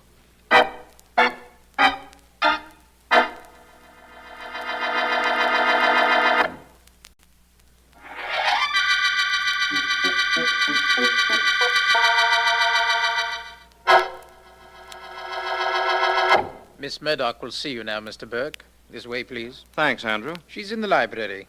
Seemed a bit disturbed that you were calling, sir. Most people are disturbed when you come over to tell them things for their own good. I wouldn't know about that, sir. Please go in. Thanks. Very good, sir. Miss Murdoch. Well, what is it, Burke? What is it? Oh, I thought perhaps you hadn't heard me come in. The butler announced you, opened the door for you. I heard you say my name, and you thought I didn't know you were there. You seem so occupied in that book, I If didn't... the book were interesting, I wouldn't have seen you at all. Well, what is it? Miss Murdoch, it's about Billy Albert, your jockey. What about him? He isn't honest, Miss Murdoch. I know that for a fact. I thought perhaps you wouldn't want him riding for you if you knew about him. Oh, you thought that, did you? Mr. Burke, what is it that you're paid to do? Train your horses, breed them, run your training farm. Not to question my judgment of people? Well, hardly, Miss Murdoch. I never intended to do that. All I wanted to do was tell you something you didn't know. What makes you think I didn't know? I'm a little surprised that you knew, but that isn't too difficult a situation to remedy. After all, you do work for me. Yes, Miss Murdoch. So you won't talk. Not as long as you're in my employ, you won't. And if you ever leave my employ, well, perhaps it might be arranged that you won't talk anyhow.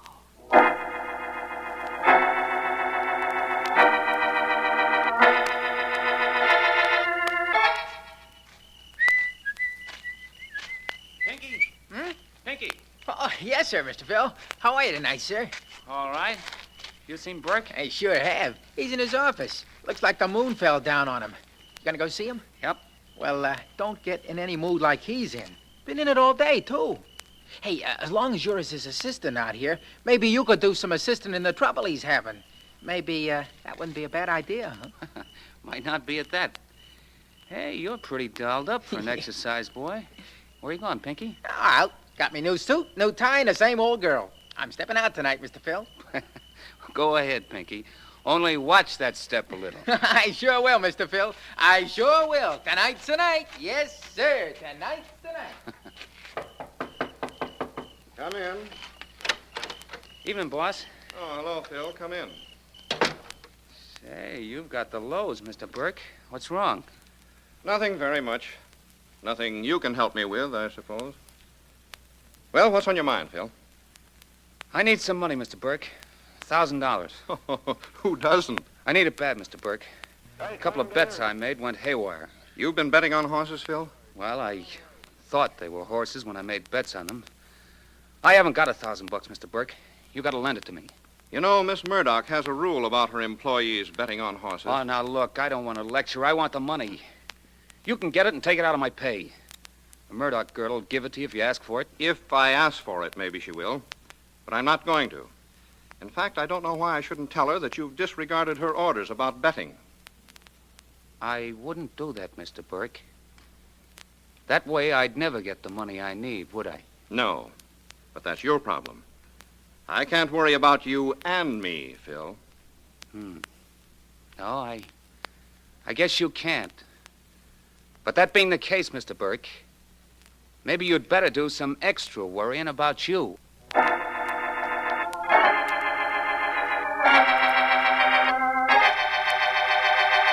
Sit down, Markham, sit down. Nice to have you drop in on me this evening. Thank you, Vance.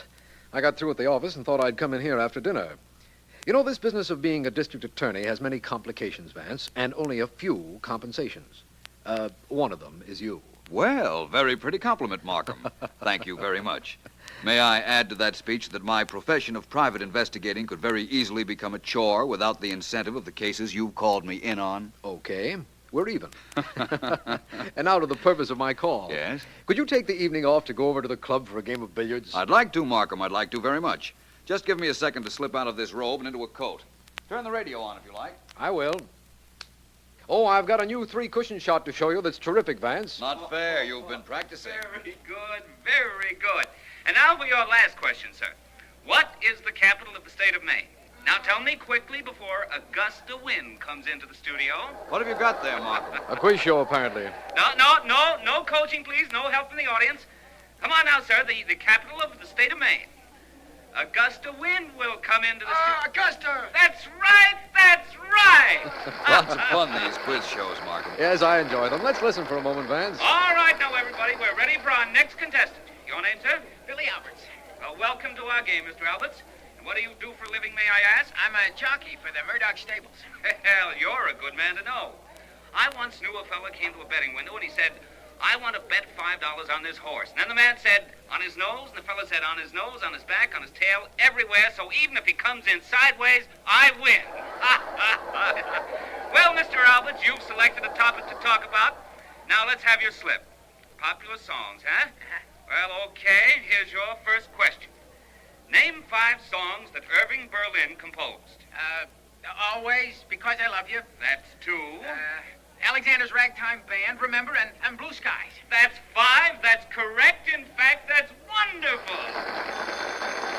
Well, turn that off, will you please, Markham? I'll get the phone. Sure, Vance. Hello? Mr. Vance, this is Sally Henderson, Mr. Markham's secretary. Is he there? Why, yes, Miss Henderson, just a moment. For you, Markham, your secretary. Uh-oh. Bye-bye billiards. Here. Thanks, Vance.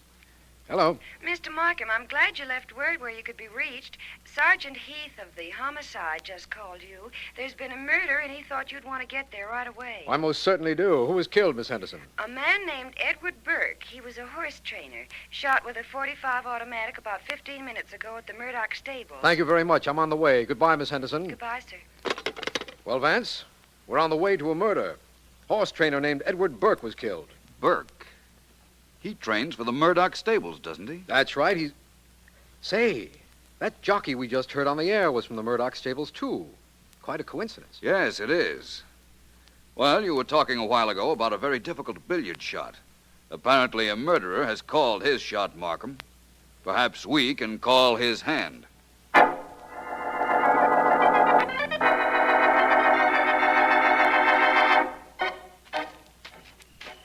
Vance, the Murdoch stables where the body was found are miles from here.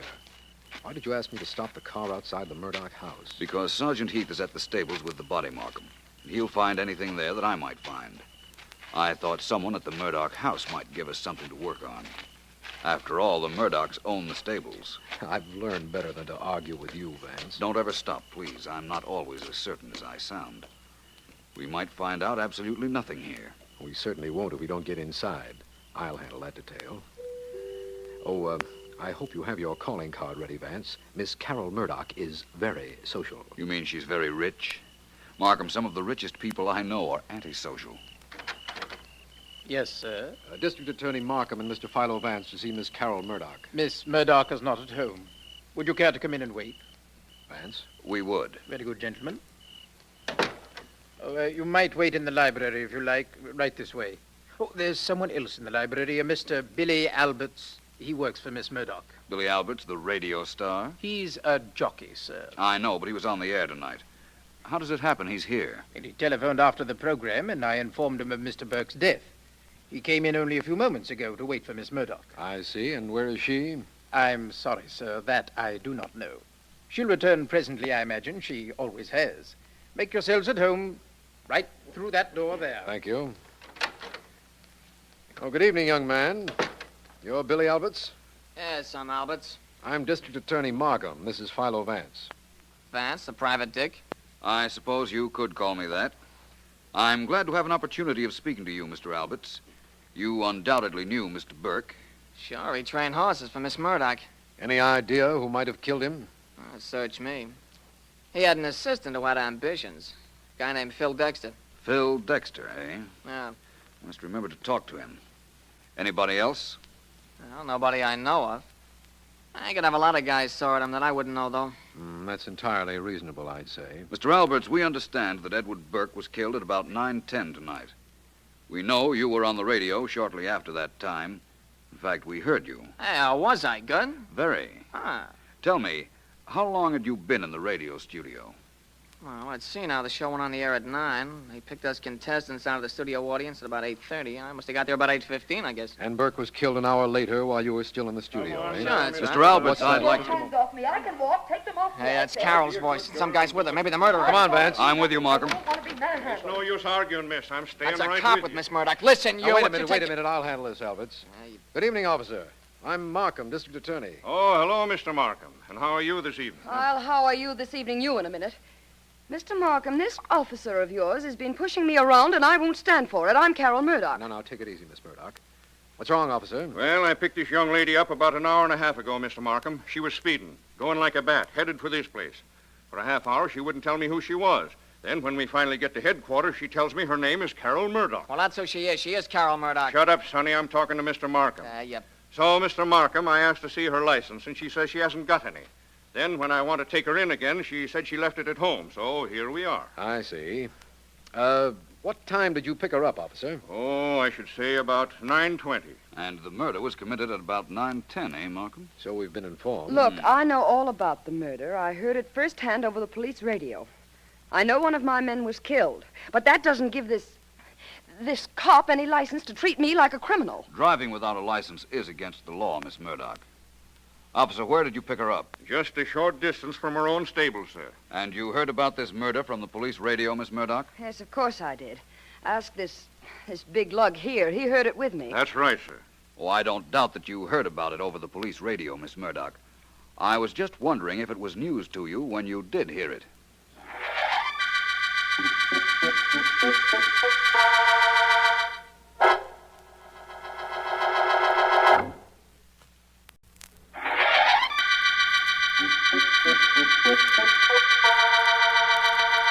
This is District Attorney Markham.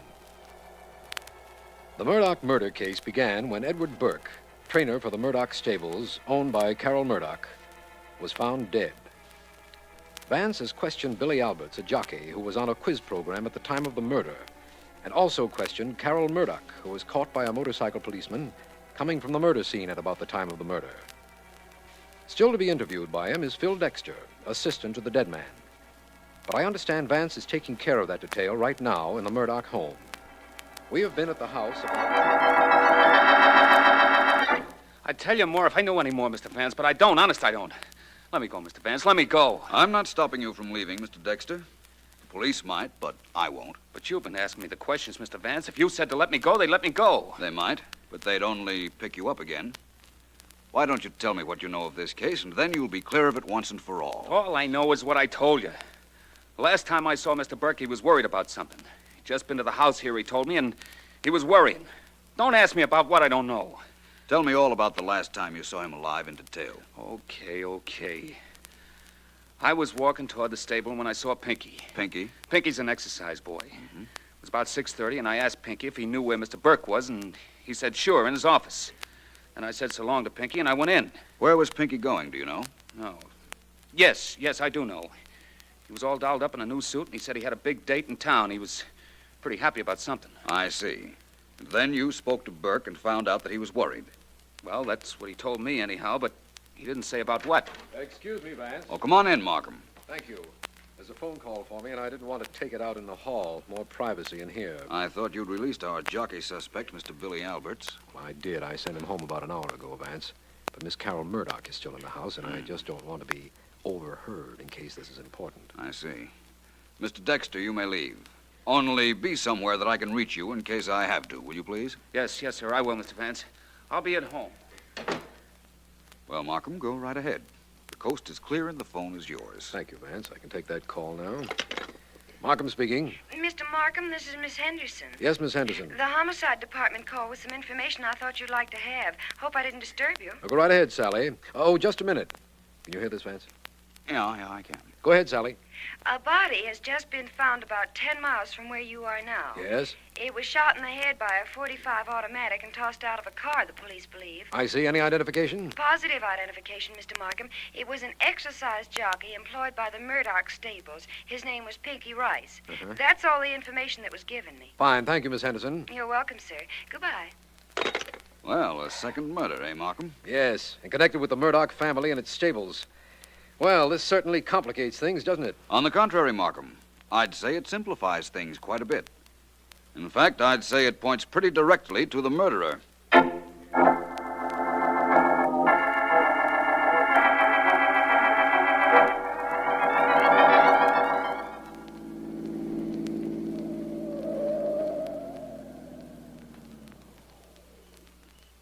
Billy? Is that you, Carol? Yes, where are you? Right here. I've been waiting for you over the side of the road where I wouldn't be seen. Well, all right, I'm here. What's all the mystery? Why did you call and ask me to meet you here? Take it easy. I thought you'd like to know what I think about the murder of your trainer, Burke. And of Pinky, the exercise boy. Oh, so that's what it is, hmm? Mm-hmm. What's there to talk about that you couldn't say on the phone? Oh, I had no reason for privacy. I thought maybe you might want it, though. You see, I know you had a battle with Burke. Your butler told me. I pay him for services rendered. Apparently you did, too. That's right. As I understand it, you threatened Burke. You want to know why I did? To protect you, you fool. He knew something about you. Did you kill him to protect me, too? No. That's not saying I might not have if I thought it would stop him from talking, though. You see, that's the way I feel about you, Billy. Yeah, you've been trying to convince me of that for quite some time now. You'd get tired of me, though. Probably. I got tired of everything else in my life. But what has that to do with what you called me about? Oh, everything. Now, take me. I'm a good jockey. I make good money. In a couple of years, I'm a little too old to ride. I don't make such good money. Carol, how much is it worth if the police don't know about your threats to Burke? You're not that low. I wouldn't be so sure. You can't prove I killed Burke. Oh, maybe not. But according to the cop who picked you up, you were near enough to the stables to have done it. Billy. Where were you when Burke was killed? Me? I was on the radio being a genius. I was practically talking on the air when Burke got his. And when Pinky was killed? Where were you then? Home. Kid, there's no heat on me. Now, let's get back to the important reason for this little meeting. How much is your life worth? Quite a bit, Billy.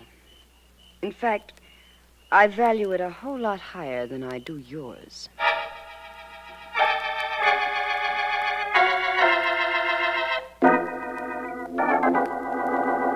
Is everybody in the next room, Markham? Everybody you asked for, Vance. Billy Alberts, the jockey, Carol Murdoch, and the young man who found Burke's body, Phil Dexter. Good. We'll go in a moment. I'm pretty sure one of those three is our murderer, Markham. Well, if you are, I am too. I think, of course, that Pinky, the exercise boy, was killed by the same person that murdered Burke. The connection may not be terribly apparent to you at the moment, but I imagine it will be shortly. All I can say is I hope you're right, Vance. All I can say is I hope your hope comes true. Well, come on, let's go in. There you are. I'm sorry to have kept the three of you here so long, but it couldn't be helped. And I promise that two of you will be able to leave this room very shortly. Mr. Vance, I found somebody who saw me away from the Murdoch stables at the time Mr. Burke was shot. You see, that's why I wanted you to let me out, so I could find somebody. That's very convenient, Mr. Dexter. Did you find someone to alibi for you, Miss Murdoch? I don't need any alibi, Mr. Vance. I didn't do anything, and you can't prove that I did. That's right, I can't, as yet. Mr. Alberts? You don't want anything to do with me, Vance. I was on the radio when Burke was killed, and I was home when Pinky got knocked off. That's quite according to what I've been led to understand. Well, I don't want to appear overly dramatic, but one of you three killed two men. I have some questions I want to ask each of you. Answer, I don't know, if you don't know. That will be all right.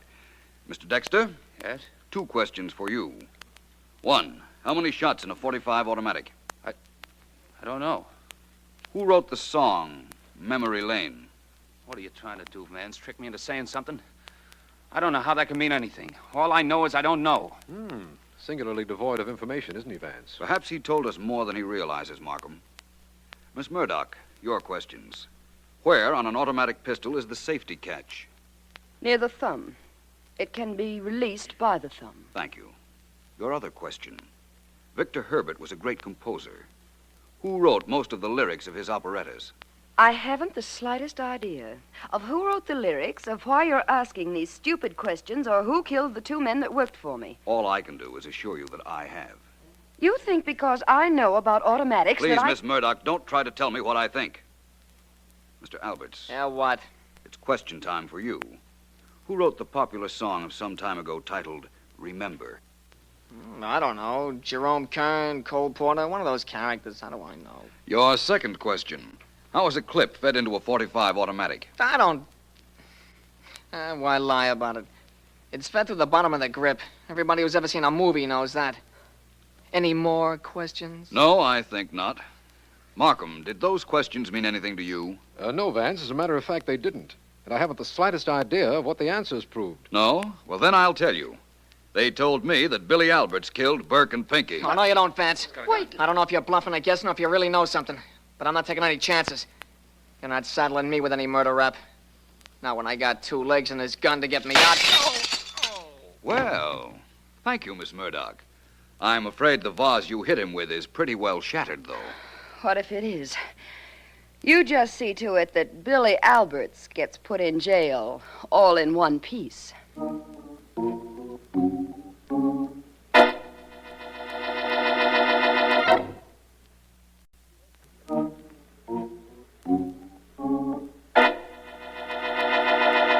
I'm waiting, Vance. I'm not playing games, Markham. I just wanted to finish these notes. That's all there. Now, what is it you're waiting for? An explanation, of course, as to how you knew it was Billy Alberts who killed Burke and Pinky. All I knew was that Alberts was on the radio when Burke was killed. Well, that wasn't Alberts at all. It was Pinky, establishing an alibi for Billy Alberts. That's the reason Alberts had to kill him, to avoid any possible future blackmail. You knew that? Of course. Remember when we heard that quiz program together, the master of ceremonies asked the contestant who was supposed to be Billy Alberts to name 5 songs by Irving Berlin. Yes, and he named them. One of the songs was titled Remember. Remember? Yes, and the contestant included it. Right. But when I asked Billy Alberts who wrote the song Remember, he didn't know.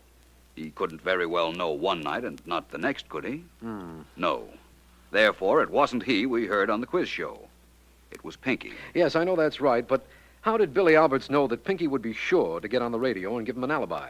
After all, contestants at radio shows are selected at random. All Pinky had to do was bribe somebody who was supposed to be on the program, or in other words, buy that person's ticket. No problem there. No, I can't argue against that either. You know, Vance, Miss Murdoch was very helpful to us. She told us why Alberts killed Burke, and she really hit the lad with that vase when he tried to break away, didn't she? That she did. That little smack on the head was the end of Billy Alberts' escape plan. And also, Vance, the end of the Murdoch murder case.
Yes, senorita, we guarantee to teach you the latest South American dances in 10 lessons, or we refund your money. I'll buy that, Miss Ortega. There's something about the samba that I just can't get. Samba and rumba are included, of course.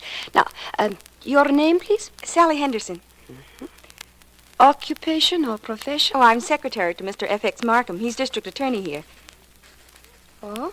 Well, why? What's wrong? Oh, nothing. Miss Henderson, we will not be able to start your lessons for several weeks. Will that be all right? Well, no, not especially all right. Well, you know how it is with these things. You make up your mind to do them, and then, well, once you do, you'd like to do them right away. If you are in a hurry, you might try somewhere else. I'm very busy. I have many people to give lessons to. Well, one more shouldn't make any difference. Excuse me. Hello? Rosita? Yes, this is Senorita Ortega. Look, don't hi-hat me, Rosita. It's Ronaldo. Yes, what is it? This connection must be bad or something. Rosita, this is Ronaldo, remember? What is it you want? To see you for one thing, to get my job back for another. I'm sorry, there is no position open here now. Goodbye. Now, wait a minute, Rosita. Take it easy. Maybe if there isn't a job open, you wouldn't mind making a small loan to a friend? Absolutely not. We have nothing further to discuss, Ronaldo. Oh, yes, we have. We have a lot to talk about. I gave you a week to cool off after you fired me. But nobody's hiring male dancing teachers much. I'm not doing too good. I'm sorry. That's all you can say, I'm sorry? Rosita, you've got no idea how sorry you're going to be. Now, where were we, Miss Henderson? You had just decided not to give me dancing lessons, Senorita. But after what I just overheard, I've decided perhaps I'd better get in touch with my boss, the district attorney, right away.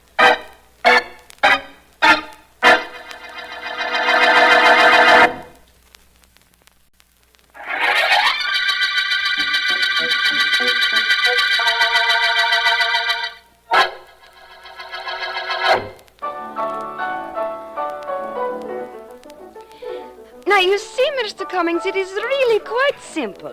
Now, listen, watch. Just 1, 2, 3. 1, 2, 3. 1, 2, 3. You see, the entire rumba is built on the 1, 2, 3 rhythm, just like your American waltz. Is it, Rosita? Please, Mr. Cummings, pay attention to what I'm trying to teach you. Head up. No movement from the waist up. With the feet, 1, 2, 3. Come, we try it again. 1, 2, 3. You do it. I like watching you. You can do it if you try, Mr. Cummings. Come, try, eh? No. I'm a little too clumsy for that kind of thing. I realize that this is my 10th lesson and I haven't learned to dance. But I've learned something that's worth a whole lot more. I've learned about you. That's come to mean something to me. Stop playing, Manuel. I'll call you when I want you. Okay. Oh, this is what I like. You and I alone, Rosita. Of course, it isn't exactly an ideal setting, but it will do. And, the ideal setting, what is that?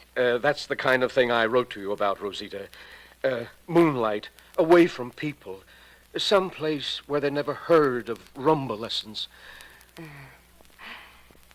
You are quite romantic, Mr. Cummings. Your letters are very dear to me. Are they, Rosita? Yes. Mrs. Cummings must be a charming woman, Mr. Cummings.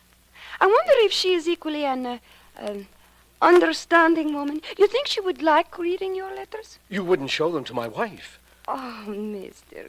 Cummings, how could you even think such a thing? No. In fact, I might even be willing to part with them, despite their great sentimental value to me. How much would you say they were worth? Oh, so that's it, blackmail. Blackmail, Mr. Cummings? Oh, no, I merely asked for a friendly estimate. How much would you say those letters are worth? Is that blackmail? You know it is. And you want to know what those letters are worth to me? They're worth a whole lot more than your life is.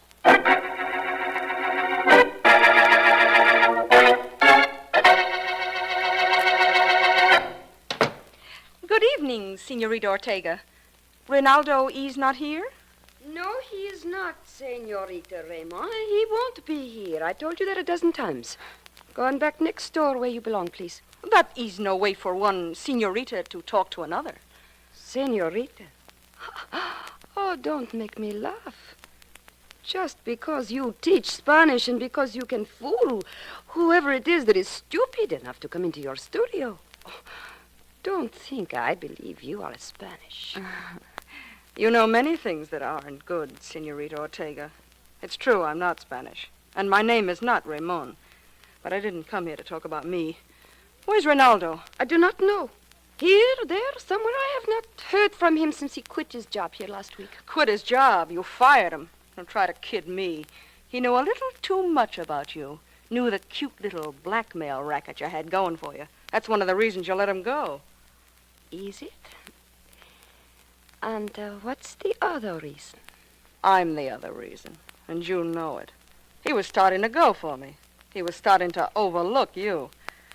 You're getting a little old, Ortega. A little tired looking. You can't blame a man. Get out of here. You, whatever your name really is, go on, get out. Get out or I throw you out. Better get somebody to help you. Help me? I need nothing to help me. I'll push you right out. Get your hands off my child. Come on. You asked for this. Oh, a knife you carry, do you? Well, you won't use it on me. I'll get that from you. I will.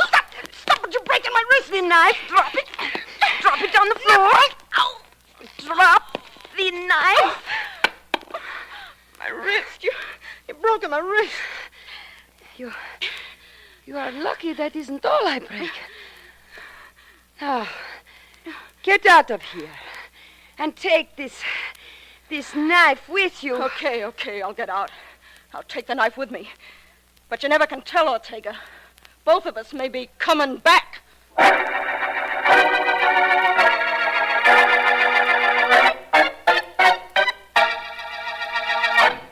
It may be something, and it may be nothing, Mr. Markham, but I thought I'd tell you about it. I'm glad you did, Sally.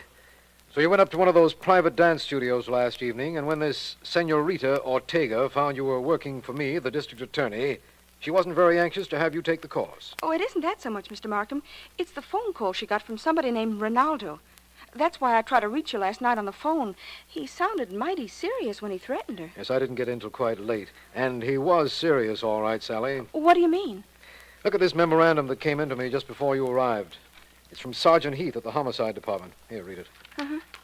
Rosita Ortega, private dance instructress, stabbed to death in her studio midnight last night. Mr. Markham, she's dead. Mm-hmm. Apparently. And I was about to go up to the dance studio to meet Philo Vance there. I'd called him. You mean that maybe I gave you a clue to the murderer? A clue to the suspect, undoubtedly. Somehow, clues to a murderer are never this easy to find.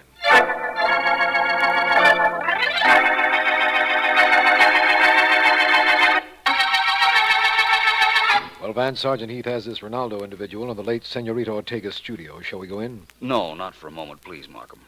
Let's stay here in the outer office a minute. It was quick work on Sergeant Heath's part. Apprehended Ronaldo? Yes, it was.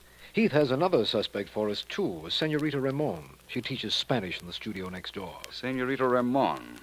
That's right. I noticed her sign as we came down the hall. Well, Markham, I'm about ready to go to work.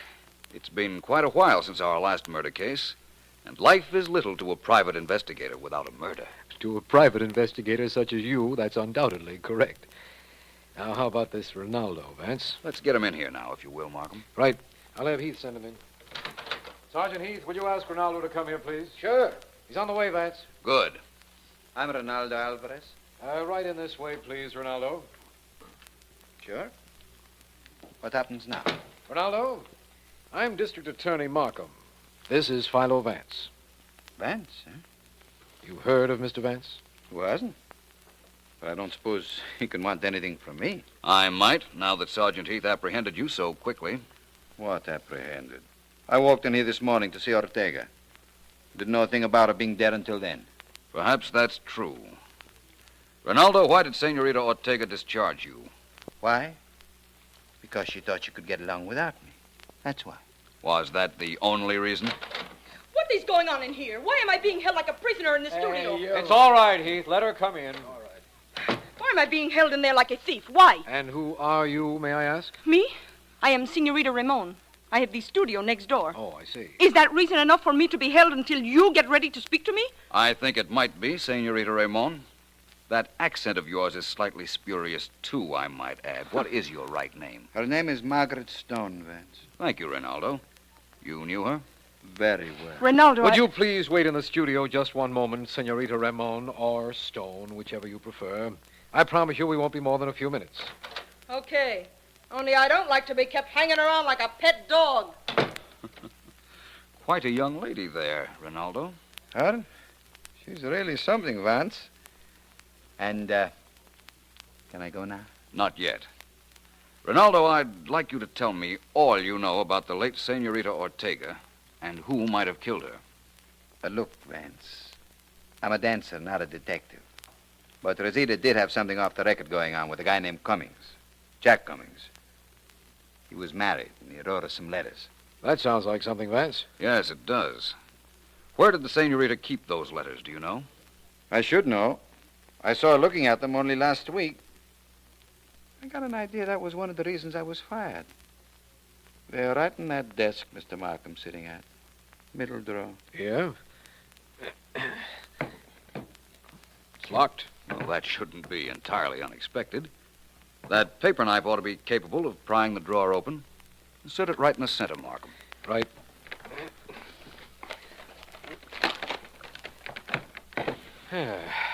Well? No letters. Nothing that even looks like a letter. Really? It's like I told you then. Cummings killed Rosita for those letters. That sounds logical. And very pat. Where were you at midnight last night, Ronaldo? Midnight? I can tell you. I won a Rumba contest over at the Shadowland Dance Palace a little after midnight. I was there all night. Mary Morgan, she's my dancing partner. Maybe we're going to do an act together. I'd like to know a little more about this Cummings man you mentioned, Ronaldo. What's his first name? As far as I know, it was Jack. He took lessons from Rosita. You know the name, Vance? Jack Cummings. No, I don't think I do. There is a quite wealthy merchant in this city named John H. Cummings. Ronaldo, was Cummings rather big, about 45, gray hair parted on the side? That's about right. You do know him then, Vance? Yes, I know of him, that is. I attended an exhibition of his wood carvings about a year ago. Wood carving's his hobby. He's quite good at it, too, as I remember. Vance, listen, the Ortega girl was killed by a knife. Cummings carves wood as a pastime. Certainly. And they had a motive. Those letters. If I know Rosita, she was using those letters, too. It adds up, Vance. I'm going to have Heath pick up Cummings at once. What we found out this morning practically proves it was he that killed Rosita Ortega. Does it, Markham? Personally, I'm of the opinion that what we found practically proves that he didn't.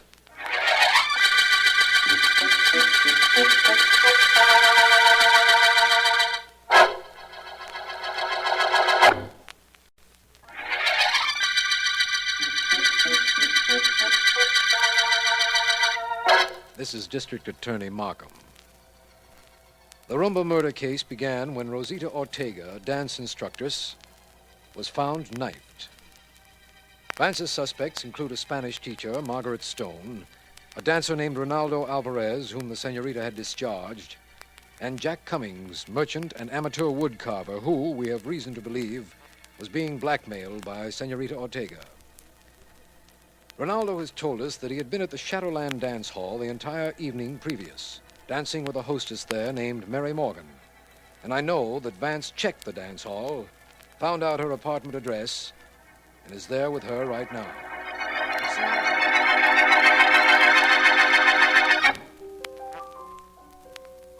I'd like you to know something, Miss Morgan.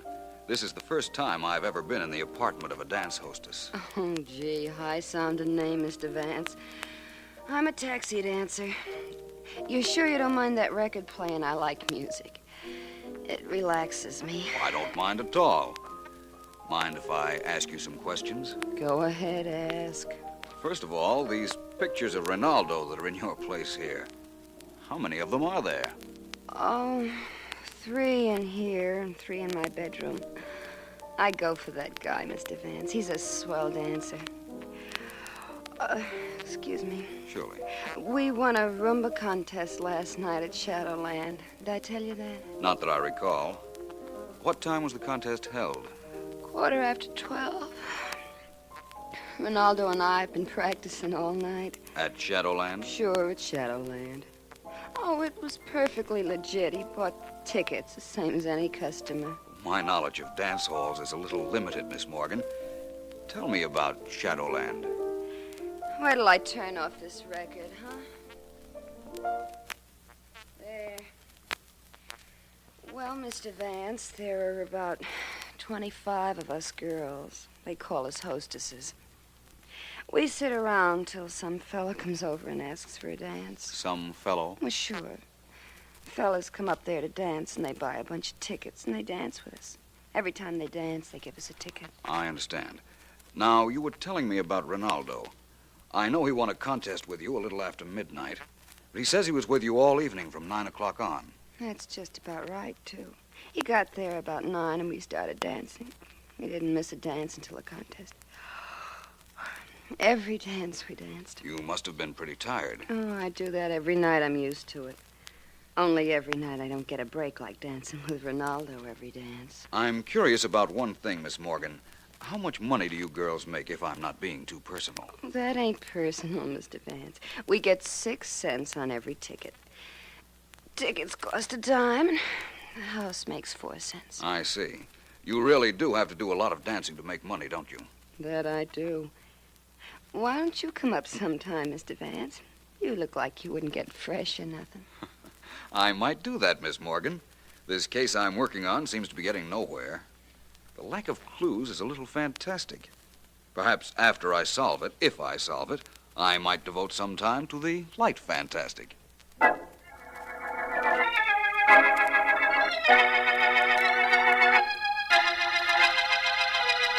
Yes, I know you. You teach Spanish in a studio next door to Senorita Ortega's. That's right, Mr. Cummings. Only I'm not Spanish. And that has nothing to do with why I came to your apartment. We are alone. Yes, but what has that to do with what you're going to say? Plenty. I just came from a little interview with Mr. Markham and Philo Vance. They wanted to know what I knew about Ortega's murder. What did you tell them? Nothing. Cops don't pay for information. What are you driving at? This. Ortega was murdered about midnight last night. You were at a studio at about that time. I saw you.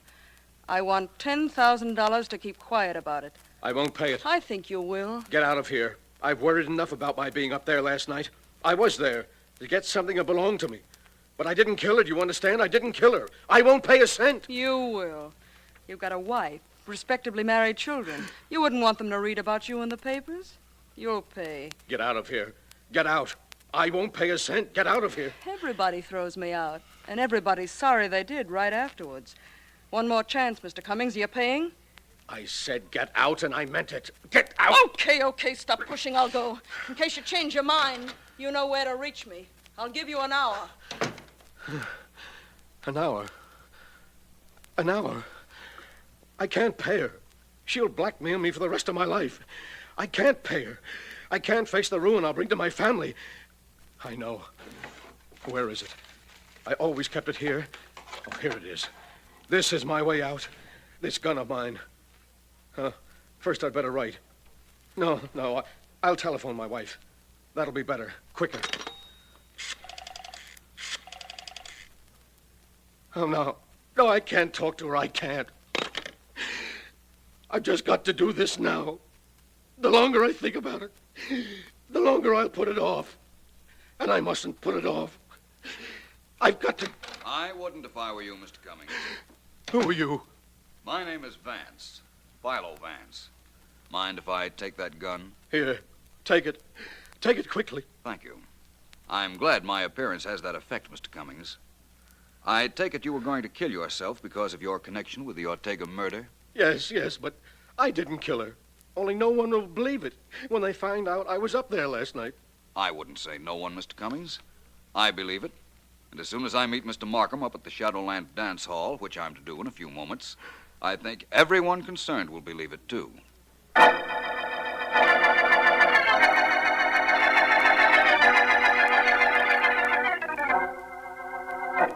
There's nothing quite so desolate looking as a dance hall during the day, is there, Markham? Oh, I don't know, Vance. An empty stadium at night, an office building on Sunday.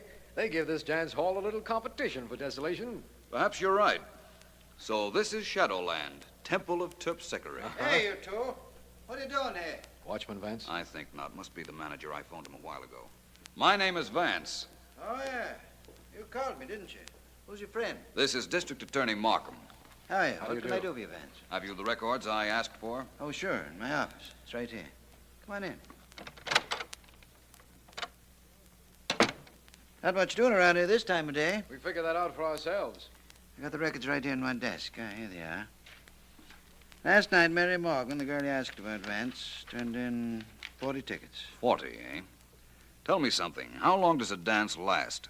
All lasts the same time, and the music is continuous. We got 2 bands. Every dance lasts exactly 2 minutes. We do a minute break between dances to collect tickets and let people on and off the floor. What's that information for, Vance? Just general knowledge, Markham.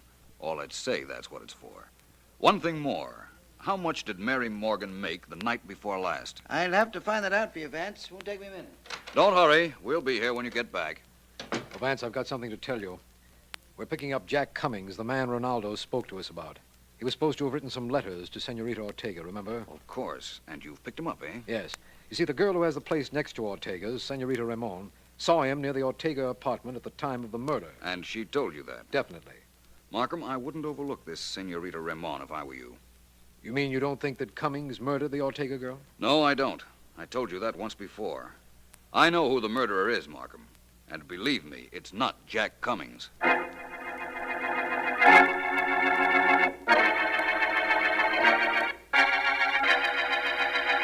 Just leave me here in your office for a few minutes with Ronaldo, Markham, and I'll be with you. Right, Vance. Well, Vance, what's eating you? Not a great deal. I've been over to see your girlfriend, Mary Morgan. Have you now? Great girl, huh? Terribly loyal. She's in love with you, apparently. Because my pictures are all over her apartment? She's a picture patsy. Before me, there was a shipping clerk. I'm doing a little better than him, though. One more picture. He only had 5. Well, congratulations. Ronaldo, what made you think you could get away with murdering Senorita Ortega? Me? You think I killed her? No. I know you did. And I'm supposed to say, oh, no, please, please, don't turn me in. I did it. I admit it. But don't turn me in. Nuts, Vance. You don't know a thing. Don't I, though? I wouldn't be quite so sure. I'm listening, but I'm not paying too much attention. Might be an idea if you did. Sure. If I couldn't prove where I was last night, maybe. But I can't. 500 people saw me win that rumba contest at 12:15 last night in Shadowland. I don't doubt that at all. Well? Senorita Ortega was killed at midnight. Shadowland is near enough to the Ortega studio for you to have killed her and then gone over to the dance hall. Oh, it is it? Look, Vance. I was at Shadowland all night, from 9 o'clock on. I didn't leave the joint. Mary Morgan can tell you that. Yes, I know. In fact, she did tell me that. So you claim you couldn't have killed Senorita Ortega because you were at Shadowland all evening. Of course. You stick to that story, my boy. It's a perfect alibi. Perfect for me.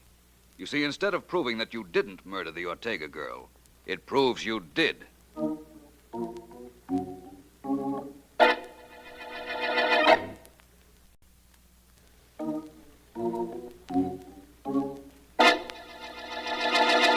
Well, Markham, what you want to know then is how I knew Ronaldo killed Ortega. It's a matter of mathematics. Sit down and listen. Very well. I'm doing both. Good. Ronaldo said he danced every dance from 9 o'clock to midnight with Mary Morgan. That's 3 hours. That's right. Now, the Shadowland dance hall manager told me that each dance lasted 2 minutes with 1-minute intermissions between each dance. In other words, there were 20 actual dances per hour. Can't argue with that either. All right, let's take it from there. 20 dances per hour for 3 hours makes 60 dances. In other words, if Mary Morgan had danced every dance with Ronaldo, as she claimed, she would have turned in 60 tickets. Mm-hmm. But she didn't. The manager told me she turned in only 40 tickets. So she only danced with Ronaldo 2 hours and not 3. Of course. That gave him an hour off to murder the Ortega girl. He thought he had a foolproof alibi because he knew Mary Morgan would lie for him. But they overlooked the detail of the tickets. Yes, they did. Silly of them, wasn't it? Our friend Jack Cummings was silly, too, going to a studio like Senorita Ortega's to learn to dance. There are hundreds of legitimate dance studios, recognized, licensed places. You're almost looking for trouble when you go visit someone like the Senorita. Fortunately, there are no others we know of, Vance. Well, Ronaldo has confessed in view of the way you broke his alibi, and it looks like the end of his career to me. To me, too. But Markham, it also looks like the end of the Rumba murder case.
All right, you know what you have to do now, Art. After the fall from the balcony, we stop the camera and we pan into you lying on the floor, right? Just go ahead and shoot the scene. I'll be where I'm supposed to be. Okay. Now, Joe, those lights. How do you like that guy, Joyce? I've only been in 70 Western movies. In every one of them, there's a scene like this. I don't think Mr. Haley would tell you anything if he wasn't sure there was a reason. You are a little unreliable, you know, Art, despite what the kids think of you and those 70 Westerns. Well, I'm with friends. I can see that. All right, cut it out, Art. We want to shoot this scene. All right, you two up on the balcony. You start slugging, you wrestle, and both of you fall over the balcony, right? Right. Got it. All right. Quiet, everybody. Quiet. Quiet. All right, now. We can pick both of you guys up on a microphone, so make this good and real. All right, let's make this. Sound. Sound's ready. Quiet, everybody. Roll 'em. Production number 11254. Scene 6. Take away. Action. All right, now, all right, Get away from me! Okay, cut. All right, that was good. That was great. Fine. Well, that stuntman we've got doubling for you really can take falls, can't he, Art? That's what he's paid to do, isn't it? Yeah, but everyone doesn't do what he gets paid to do around here. For instance, you're paid to act. Who's writing your dialogue, Ed? Bill Moore? Very funny. Hasn't he got enough trouble with the lines in this picture? This is the worst talk I've ever had to say. Well, I guess this is a typical Art Ingram picture, isn't it? You've griped about everything so far. Your story, your lines, your leading lady. Oh, you're not too bad. Thanks. Tell me, you do think your horse is all right? Sarcasm's catching around this place. What do you say, Ed? Let's get on with the next scene. All right, suits me. All right, places for next scene, everybody. Places. Places. I will run through it once and then shoot it. Let's try to make the first one a take. Joyce, look at the way those extras move when Ed yells at them. What a life. Yeah, what a life that double of mine leads. You realize, Joyce, that I was supposed to take that fall from the balcony. I realize it very well. You have no idea how I wish you had taken it. Maybe you wouldn't have gotten up.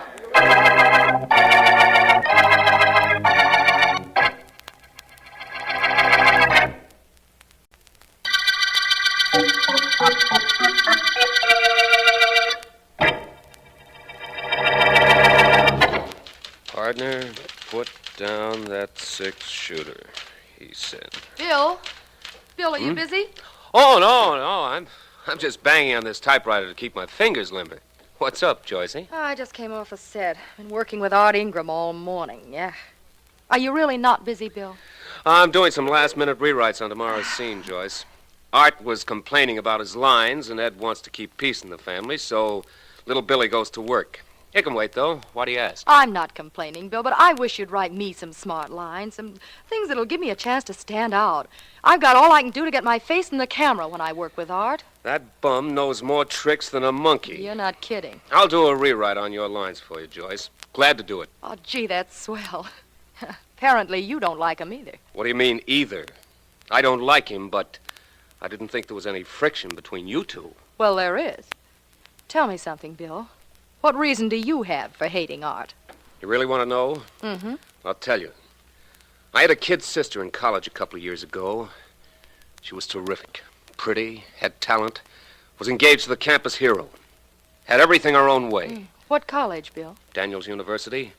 Remember Joe Layton, All-American end? Well... Intercollegiate heavyweight champ, baseball and track star? I know the name. Well, that was the guy Mary was engaged to. And one day, Art Ingram went up to Daniels U to shoot some scenes for a picture, and he met my sister. She didn't have sense enough to tell me she'd met him, but she fell all over herself, falling in love with the guy. She quit school, followed him back to the coast, and 6 months later committed suicide. Oh, no. Oh, huh? Yes, with a capital Y. Someday Ingram and I are going to settle up about Mary. I promised myself that a long time ago. Bill, don't do anything about Art that'll get you in trouble. He isn't worth it. Believe me, he isn't. Don't worry, Joyce. When I do something about Art, it won't get me into any trouble. I guarantee that.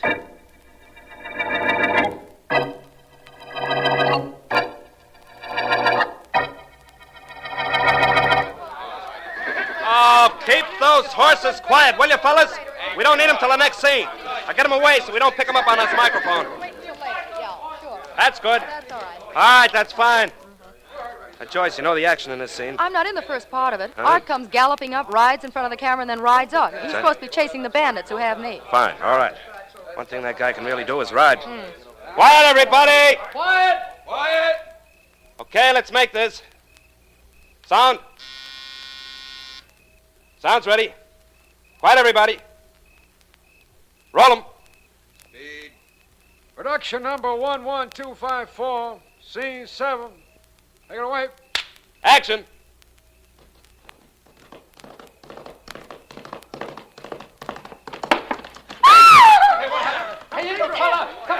Holy mackerel, what a thing to happen to me. Ingram's been thrown. Come on, George. Yeah. All right, get back. Everybody get back. I don't touch him. Nobody's touched him. Look at him. He's not moving. Come on, let us through there. Let us through, will you? Ed. He's lying pretty still. I'll see in a minute if he's hurt Ed. bad. He's dead, Joyce. Looks to me like his neck's broken. Must have landed on it. Ed, look at his hand. What about it? When he rode past us a second ago, that big diamond ring of his was on his finger. I saw it. And so did I. You couldn't miss it. Hey, it's not there. And nobody touched the body before we got here. What happened to the ring, Ed? I don't know. All I know is what happened to Art Ingram.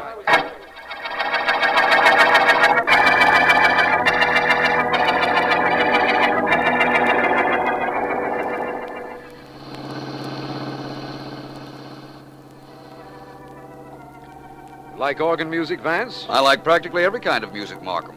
It's very restful. And so's your driving, by the way. For a district attorney, you drive very well. How a district attorney is supposed to drive. Oh, you know, full of fire and fury, always in a hurry to get somewhere. Not on my day off, Vance, and not when accompanied by my favorite of private investigators. Well, thank you. Come to think of it, if I do drive a little faster, we'll make my apartment by dinner time. I have an appointment with Mrs. Markham, and I don't want to be late. Late, Markham. Nothing's either late or early. Time is a convenience that we humans decided upon to facilitate appointments or to make a schedule practical. I never make appointments, and I live by no schedule, so time is relatively meaningless to me. Your remark comes under the same category, my friend. We interrupt this organ concert to bring you a news report. Art Ingram, well-known movie cowboy, was killed in an accident this morning when his horse threw him. Vance, very unfortunate. Witnesses supply a fantastic angle to the accident. His director and co-star insist that when Ingram rode past the camera a few seconds before his death, a diamond ring was seen on his finger. When he was thrown, without ever being out of their sight, the ring was missing. We return you now to... Why turn off the radio, Vance? I thought you enjoyed the organ concert. There's one thing I enjoy more, Markham. Yes, and I know what it is. It's investigating murders. But apparently Art Ingram wasn't murdered. And if he was, you certainly have no way of knowing it. Haven't I? I think otherwise. Now, wait a minute, Vance. Don't tell me that just because that ring is missing, you think Ingram was murdered. The missing ring has nothing to do with it, Markham. They'll find the ring. It probably fell off Mr. Ingram's hand and is in the bushes somewhere. But something proves to me that man was murdered. Markham, your day off is herewith canceled. We're going to work.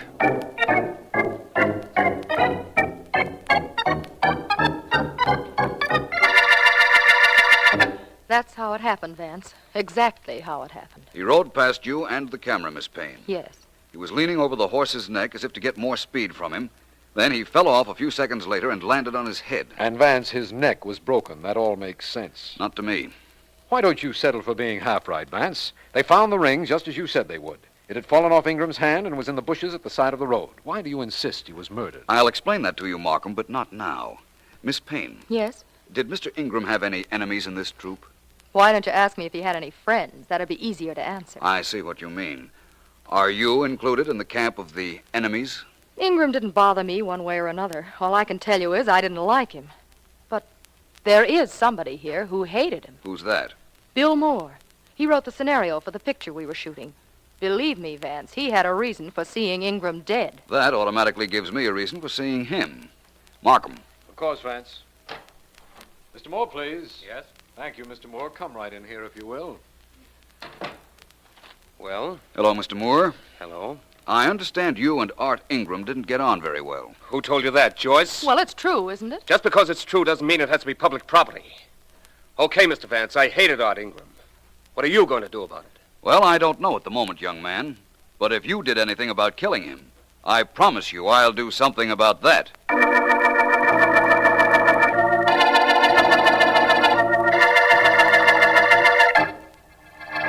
What am I going to do? I'm going to try and finish the picture, of course.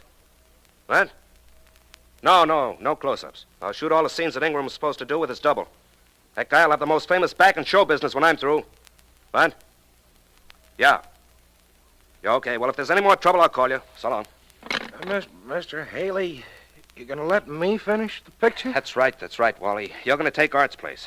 And we only need you for a couple of scenes. Oh, well, gosh, I'm not sure that I can do that, Mr. Haley. Okay, so you're not sure. I am. It's very hard for me to remember more than one thing at a time, Mr. Haley. Yeah, okay. Now, we'll shoot the scenes in pieces. Yeah, but I was... Don't worry, will you, Wally? Haven't I got enough problems? With Vance and Markham and a couple of cops lousing up the studio and me trying to get a picture finished? Am I going to have trouble with you, too? Oh, no, sir, Mr. Haley. I don't give anybody any trouble. Only I'm really a stuntman, not an actor. Yeah, I know. Now, will you stop worrying? Leave that to me. Now, you be on a set ready to work at 9 o'clock tomorrow morning. Oh, this is great. This is fine. I start out shooting a cowboy picture and I wind up making a murder mystery.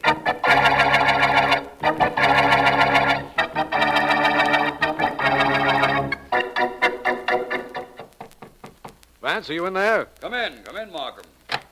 I'm using the director's office for my own temporarily. I need someplace to concentrate while I'm correlating my findings on this movie murder case. And what are your findings, Vance? Well, I've questioned everybody in sight, Markham. That includes the director, Ed Haley, Ingram's co-star, Joyce Payne, the writer, Bill Moore, and Ingram's double, Wally Douglas. But if I add up what I found out from all of them combined, I'd still have nothing. That Douglas interests me, though. Ingram's double? Mm-hmm. Is it your idea that he killed Ingram thinking he could take the star's place? Hardly. He's no actor, and he knows it. He's an ex-pugilist, Markham. Was beaten up pretty badly in the ring, I understand. Of course, that's not unusual. Vance, let's understand each other. Both of us are working on this case. Neither of us, apparently, has made any headway. But you do know something that I don't, so let's start from there, shall we? You want to know how I knew it was murder. Is that it, Markham? It most certainly is. Well, that's reasonably simple. How many Art Ingram pictures have you seen? Oh, few, I guess. I don't know actually why. You remember the scenes where he rides horseback? Of course, he was an excellent rider. Oh, now I get it. You've built a whole murder theory on the premise that a rider as good as Ingram wouldn't slip off his horse. Now, Vance. That reproachful tone would be used correctly if that was what I built my theory on. But it isn't, Markham. I've seen a dozen Ingram pictures. In every one of them, he rode horseback, and in every one of them, he wore gloves when he rode. That's not unusual. Most cowboy stars, maybe all of them, wear gloves when they're riding. That is exactly why I knew Ingram was murdered. His director and co-star saw the ring on his finger when he rode past them, remember? If yes. the ring was seen on his finger, he couldn't have been wearing gloves. Yet he always wore gloves when he got on a horse. Now, what's the answer, Markham? Oh, he didn't get on the horse. He was put on after he was dead. You're right. His killer figured out a way to make it look like an accident. Now I've got to think of a way to figure out the killer.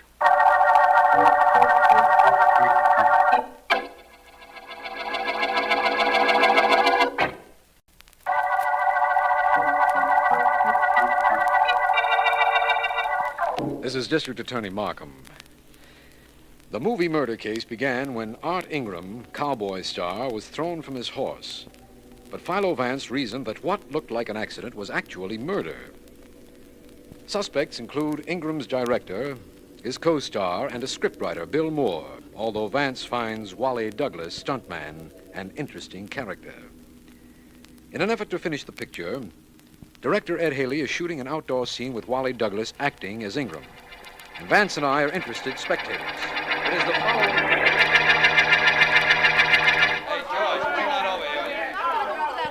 You'll be interested in this, Markham, Vance.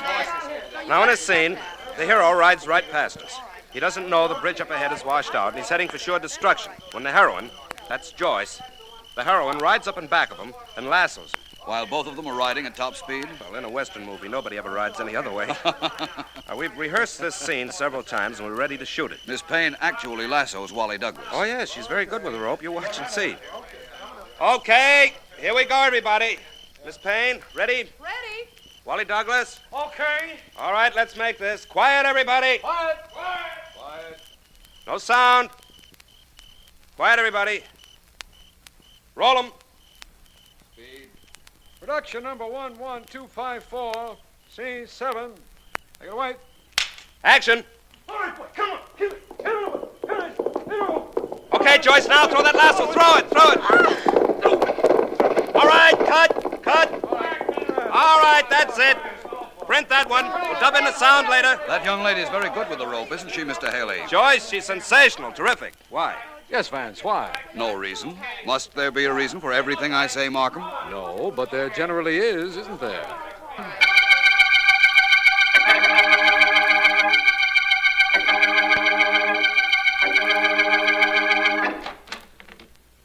Joyce? Bill, what are you doing in my dressing room? I'm here to take care of you, Joyce. That's what I'm here for. I didn't have a chance before this to really show you how I feel about you telling Vance about me and Art Ingram. He'd have found out anyhow, Billy. Vance would have found a way of... That's nothing to what I'm going to do to you, kid. Maybe this will teach you to keep your mouth shut. No, you don't. You don't get away with slapping me, you two-bit no-talent My guy. hair. You think... Let go of my You were going hair. to teach me where you... I'll show you Somebody's what at the they door. do. Let's quit this quick. Who's there? It's I, Philo Vance. May I come in? Come on. Oh, hi, Vance. Joyce and I were just running over a scene. Yes, I heard part of it from outside. Scene is quite the word. You, want to know what happened in here, don't you, Vance? I'd hate to think I couldn't guess. Actually, I came looking for you, Mr. Moore. I've just found out the reason you hated Art Ingram. You found out about my sister? That's right. I could have saved you a lot of trouble, Vance. After the way this guy busted in on me, believe me, I'd have told you all the details myself. Your sister was very young, very pretty, engaged to the campus hero. 4-letter man, is that right, Moore? That's right. She killed herself a few months after she left college to follow the late Mr. Ingram. You didn't want me to know about that, did you, Moore? No, but not for any reason that you think. I didn't want you to know because I didn't want that story dragged out again. Is that wrong? Not if that was the reason. I told you it was. Miss Payne. Yes? I watched you lasso Mr. Ingram's double this morning. You're quite strong. What about it? Well, somebody, whoever killed Ingram, had to boost him up to his saddle after he was dead. To tell you the truth, I didn't suspect you at first because you're a girl. Well? To continue telling you the truth, that fact doesn't continue to keep you off my list of suspects.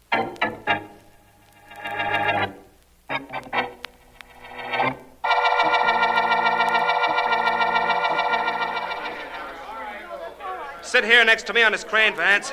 And when we begin shooting, it'll swing up and out and come right over the action. This is very interesting, Mr. Haley. Thank you very much. What happens in this scene? Well, it's a mountain cabin, see? Well, the hero walks in, finds one of the cattle rustlers guarding the girl, and knocks him out. We'll use Wally Douglas, of course, but he's been instructed to keep his back to the camera. I hope he can remember a simple thing like that. Douglas has approximately the same build as the late Mr. Ingram. Just about. Okay, everybody. Quiet. Quiet. Okay, let's make this. Sound. Sound's ready. Quiet, everybody. Roll 'em. Speed. Production 11254, scene 47. Take it away. Action. So, Look out, Art. He's got a gun. if he has, he won't get a chance to use it. Oh, thank goodness you got here, darling. Please put your arms around me. You deserve it, you know. After all, you were the victor. The victor? Well, to the victor? Victor over the verdant field. Cut! Hold it, everybody. What was wrong, Mr. Haley? You'll hear in a second, Vance. Oh, Wally Douglas. Your line is supposed to be, to the victor belongs the spoils. What happened to it, Wally? Oh, gosh. I'm sorry, Mr. Haley. I just couldn't remember it. Where'd you get the line you did remember? I don't know. It just came to me. Well, tell it to go away and not come around anymore. We don't want it. Yes, sir. All right. Let's make the whole scene over again. Places, everybody. Oh, Wally. Yes, Mr. Haley. Will you please remember your lines and keep your back to the camera? Okay. All right, everybody. You, Pete, get off the floor. Well, I have to take another poke in the jaw from Wally. He hits like a mule. Well, fake that punch, will you, Wally? You almost broke Pete's jaw. I'm sorry, Mr. Haley. I forget things. Yeah, I know. Places, everybody. All right, let's do this again. Make it right this time. Excuse me, please, Mr. Haley, but do you mind if I leave? Why, no, not at all. This is getting boring, Vance? On the contrary, it's very interesting. In fact, I might almost say revealing.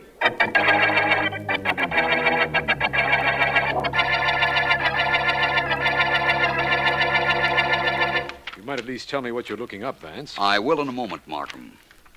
Ah, here it is. The quotation is from Pope. Victor over the verdant field. Whatever that means. It means a great deal to me, Markham. And it's going to mean a great deal more, I believe, after I make a long-distance phone call.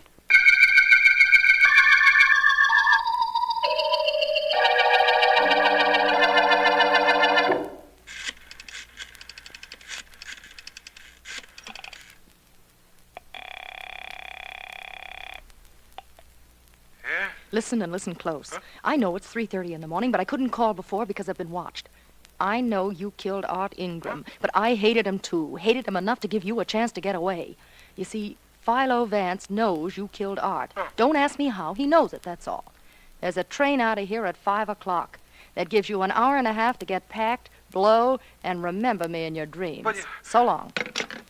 How did I do, Vance? Very well, Miss Payne, very well. You see, I'm quite certain that you just spoke to Mr. Ingram's murderer. Now, Mr. Markham and I are going to get the proof we need. You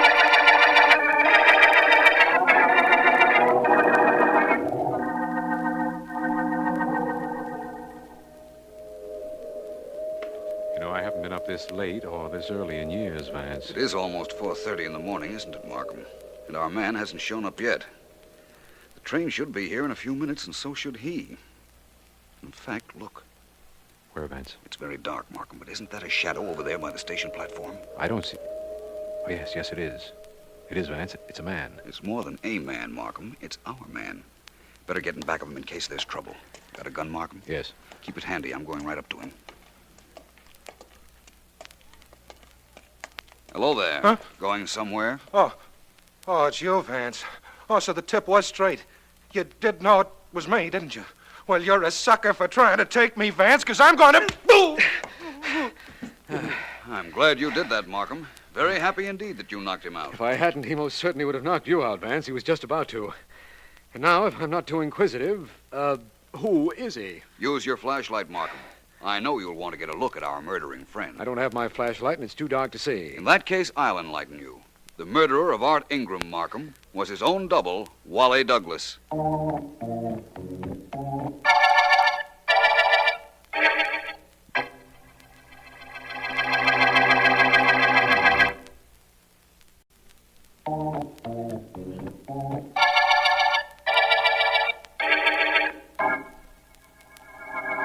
You know, Markham, I've never done anything quite like this before. You mean sitting in a private projection room and seeing yourself on the screen? That's right.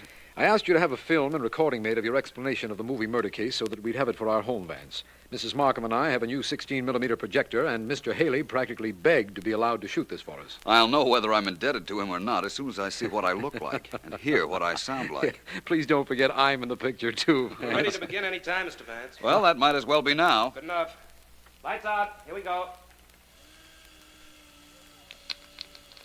Markham, you wanted to know why Wally Douglas killed Art Ingram and how I knew it was he who had done it. That's right, Vance. Well, to begin with, I was watching a fight scene being photographed when I saw Mr. Douglas knock out one of the actors with a powerful right hand. Oh, that's the beginning. His entire appearance indicated he had been a professional fighter, and that blow proved it. That still doesn't tie him up with the Ingram murder. No, but he made a curious speech when he had knocked out the man. He said something about the victor and verdant fields. I remember when that puzzled me. That was a very learned quotation to be used by an ex-pug. In fact, I had to look it up to find that it was written by Alexander Pope. That suggested to you, then, that Wally Douglas, the double, had been well educated. Reasonably well, at any rate. There was no question but that the beatings he had taken in the prize ring had affected his mind a bit. Pathetic but it character, still functioned to an extent where he remembered certain incidents and lines from his past. That long-distance phone call you made. Oh, that really When had was me it made puzzled, to? you know, really. Daniels University. I wanted a description of the four-letter athlete who had been the fiancée of the girl who killed herself over Ingram. You mean the sister of Bill Moore, the writer? Correct. I got the description, Markham, and also found that the fiancée had majored in English and that Alexander Pope was one of his favorite authors. It seems that after his fiancée's death, he left college, went into the ring, and quit after absorbing terrific punishment. After that, he lived only to get revenge on the man who took the girl he loved from him. That's it, Mr. Vance.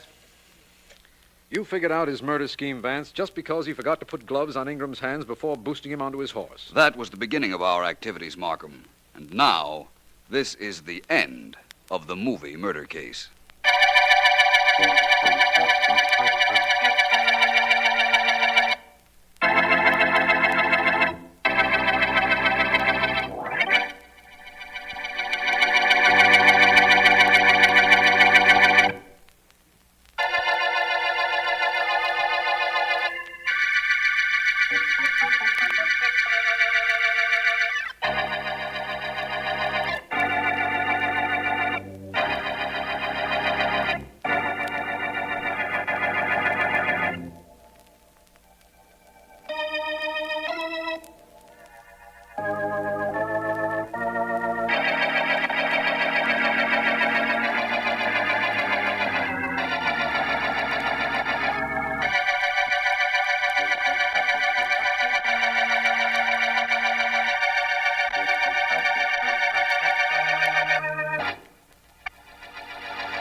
Tell me, Roger, please. There must be something else you see in the crystal ball.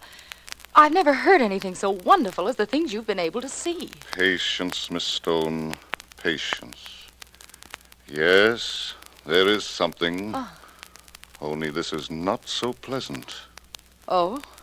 You wish to hear it? Of course. I can't understand how you knew the things you've told me. It's incredible that you should know them, and I want to know what it is you see now. Very well. Attend, if you please. Miss Stone, there is someone whom you trust. Someone very close to you.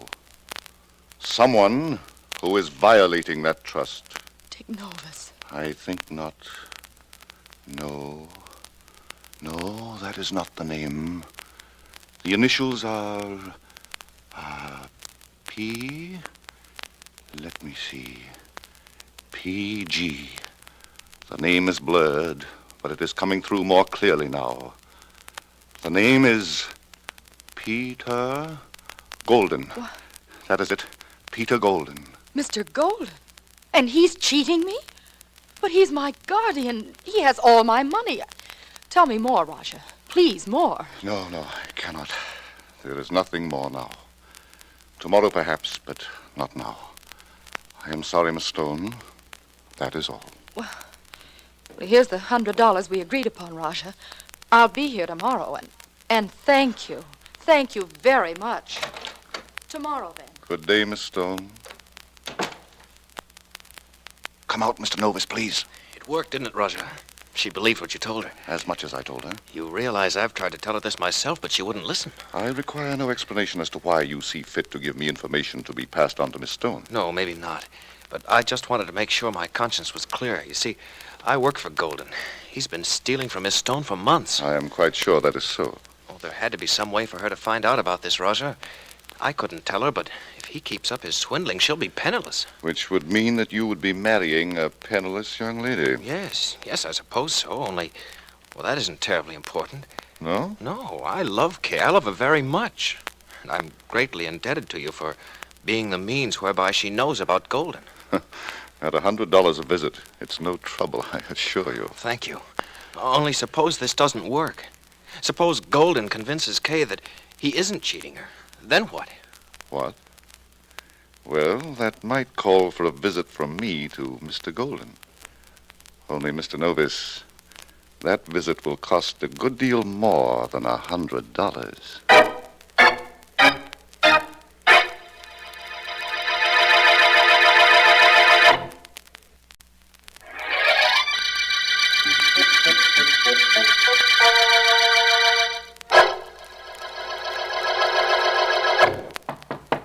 Yes, who is it? It's Dick Novus, Mr. Golden. You asked me to come to your office. Come on in. Hello, Mr. Golden. Sit down, Novus. You know, one of the reasons I put your office at the other end of this floor is that you wouldn't get too close to me. I don't think I understand. You will. The point is that when I hired you, I didn't want you to know everything about my business. But apparently you found out regardless. I still don't know what you mean, sir. No? No. Well, you see, I just received a call from Miss Stone. She said a lot of things nobody would know about. Nobody but me, and apparently you. I haven't told her a thing about your mishandling her money. She found out some way, I guarantee that. She's not sure, mind you, just suspicious. Now, right now, your job is to keep Miss Stone's mind off my business, Dick. Make sure you do. And what if I don't? What if I won't stand by and watch you swindling my fiancée? You will. There are a few things about you that she might like to know. About where you spent the 5 years before you came to this city. You know about that? Certainly. And make no mistake about it. I'd tell her in a minute if you don't do things my way. Why, you low, underhand This rat. little gun makes up for the difference in our age and physical abilities, Novus. It doesn't scare me. I've got to convince you that telling Kay about my past would be a very wrong thing for you to do. A very wrong thing. Don't come any closer to me or I'll shoot. I'll shoot. Yeah, shoot, will you? I think not. I'll just take that gun away from you before you get into trouble with it. There. You'll be sorry about this, Novus. Very sorry. You'll be the sorriest man alive. Just as long as you stay alive.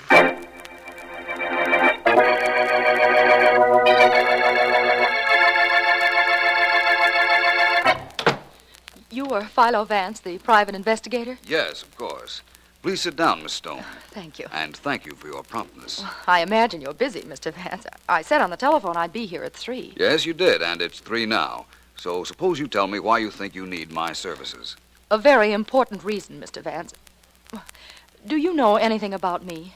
Only that you were left a sizable fortune when your father died, and that the money is being invested for you. Supposed to be invested for me, you mean? Peter Golden is my guardian and the executor of the estate. He's been cheating me. Really? How do you know? A fortune teller told me. Oh, don't laugh, Mr. Vance. I know it sounds silly, but he had facts and amounts and dates. He's fantastically accurate. He is, eh? Who is this great mystic? His name is Raja Ramoy, and I went to see him today for the first time.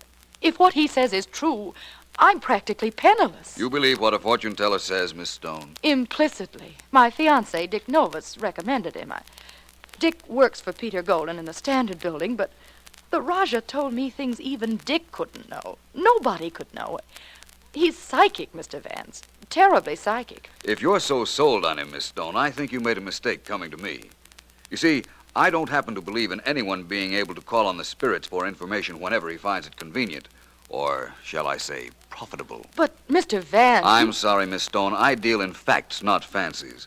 My suggestion would be for you to allow this Rajah to settle your problems. I'm sorry I can't take your case.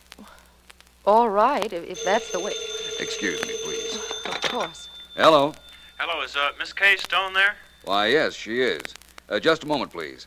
For you, Miss Stone. Oh, that must be Dick. I left a note for him telling him where I'd be.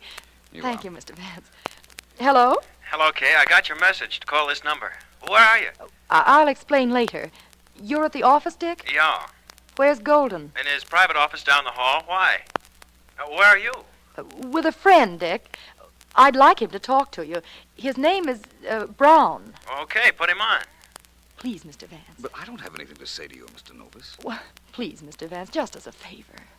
All right. Thanks. Dick, here is Mr. Brown. Mr. Brown, Mr. Novus. Hello, Novus. Hello, Brown. I really don't know what I'm supposed to say to you. I've just told Miss Stone I can... Novus, are you there? Yes, I'm here. That shot came from Golden's private office down the hall. Hold the phone. I'm going to investigate. What happened, Vance? I'm not sure yet. I'll have to wait until Novus gets back. Well, where did he go? Down the hall to Golden's private office. But he was talking to you on the phone. That's right, but you see, there was a shot fired. What? Novus is sure it came from Golden's office. He's gone to find out. A shot? That's right. What? Impotent feeling, isn't it, Miss Stone? To have to stand here and hold the telephone while a murder might have been taking place. You think that... Just a Hello, minute. Brown? Yes? Brown, yeah. I've just come from Golden's office. He's lying face down on the floor, and there's a bullet wound in his head. I think I heard footsteps racing down the stairs, but I was afraid to follow whoever it was. What shall I do? Leave everything just as it is. I'm sending Miss Stone to her home. You meet her there. I'll want to talk to both of you later. Right now, I'm going to call District Attorney Markham and invite him to a murder.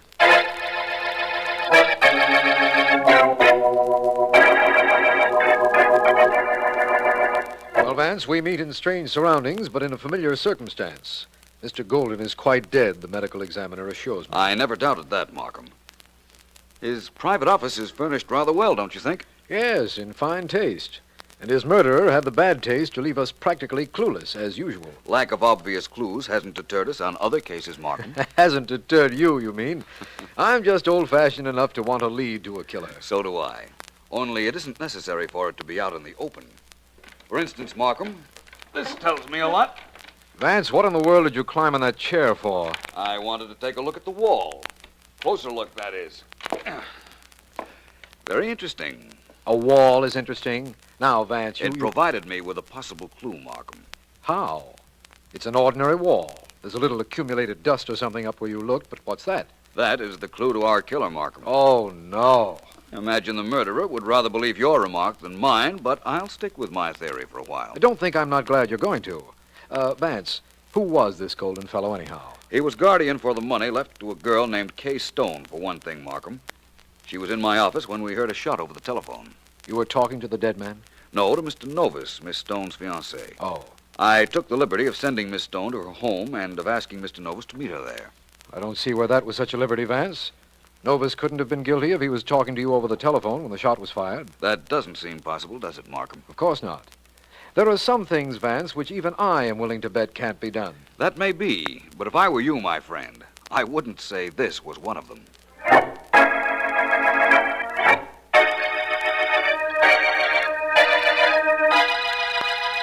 There isn't anything we can do, Dick, except sit tight and wait for the police to get here to question us. You know why I introduced Philo Vance to you over the telephone as Mr. Brown. Well, I understand why you did it, only it was a little ridiculous. Well, maybe, in view of what followed. Oh, excuse me a second. Well, certainly. Hello? Miss Stone, Yes? this is Roger Ramoy.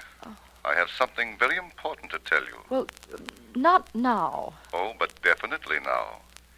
It seems that I have done you quite a favor, and I don't want it to be wasted. What do you mean? Haven't you heard? Peter Golden is dead. Killed. It is important I see you. I'll call you back. Please do. I went to a great deal of trouble. I would rather it were not done for nothing. Goodbye. Goodbye. Who was that? That fortune teller you took me to. He has something to tell me. Okay, listen, that man's a fake. What? Everything he told you, I had told him. I wanted you to know about Golden. You don't have to see the Raja anymore. You don't have to go near him again. I don't know, Dick. He seems to feel that I do. And somehow, so do I.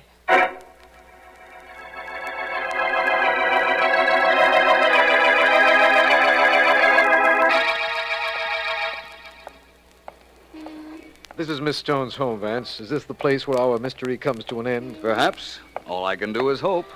There's one thing I don't understand, Vance. Then you're lucky. There are a lot of things that I don't. One thing I do understand, however, is that this is a bell. And if we're going to get in to see Miss Stone and her fiancé, we ought to ring it. There. Vance, I've never known you to be so mysterious before, so reluctant to tell me anything. That could be for an excellent reason, Markham. You mean you don't know anything about this case? Well, let's say I don't know enough. Oh, Miss Stone, may we come in? Hello, Mr. Vance. Please do. Thank you. This is District Attorney Markham. How do you do? How do you do? Oh, Mr. Novus is in the library. You wanted to talk to him, Mr. Vance? I most certainly do. And I wonder if you'd mind waiting out here in the hall with Mr. Markham. I don't think I understand. Neither do I, Miss Stone, but I imagine it might be a good thing for us to do. Thank you, Markham. I won't be long. All right, Vance, we'll be waiting. In here, Miss Stone? Yes. Thank you. How do you do? I'm Philo Vance. Yes, I imagined it would be you. What do you want with me, Vance? A little cooperation, for one thing. Well, now, let's talk straight. You're going to find I have a record that I served time in jail years ago. You know, I was down the hall in my office when Golden was murdered. Now, what do you want with me? You were down the hall, you say? You know I was. I was talking to you over the telephone when we heard the shot. Kay told me you were Mr. Brown. That's quite right. And now, inasmuch as you were on the telephone when the shot was fired, you want to know what I want with you. Is that correct? Yes. It's very simple, Mr. Novus. You see, two people are involved in the murder. You might very well be one of those two.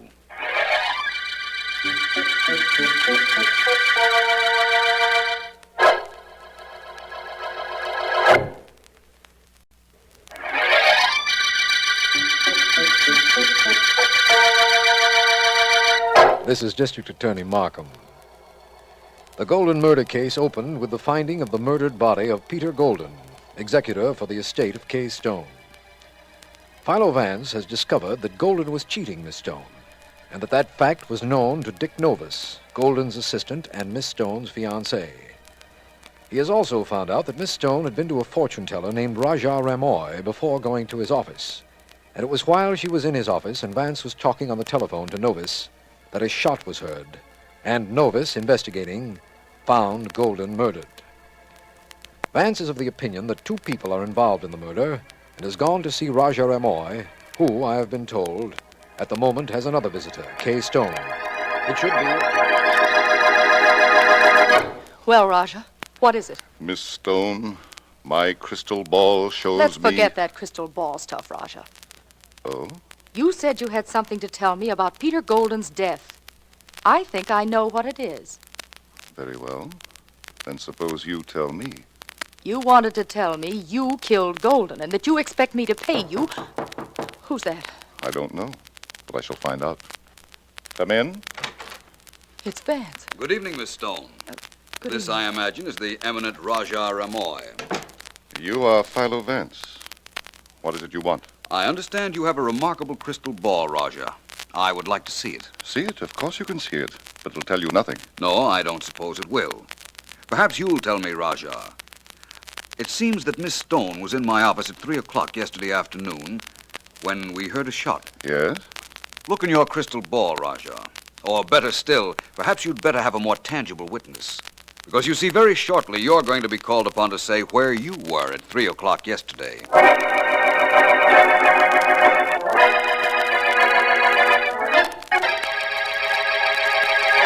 Markham. That's you, Vance. I'm in here in the murder room. Right, Markham.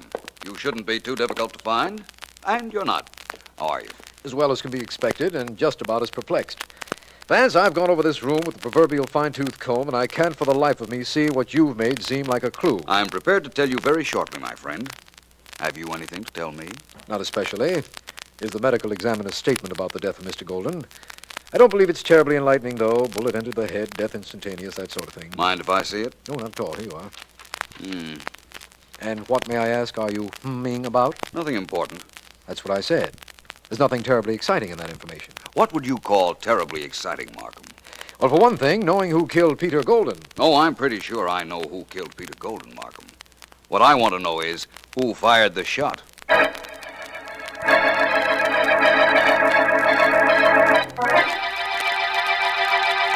You and Miss Stone understand now why it is imperative I came here so we could have this chat, Mr. Novus. Yes. Yes, I suppose so, Raja. What I suggest is very simple, is it not, Miss Stone? Very. Oh, it isn't so simple for the one of us who had nothing to do with the murder. Let us not split hairs, Mr. Novus. Let me put it even more simply than I have done. You came to me originally to have me tell Miss Stone several things about Mr. Golden. Well, that's right. But I've already told her I did that. Yes. Wait, please. You're too hasty, Mr. Novus.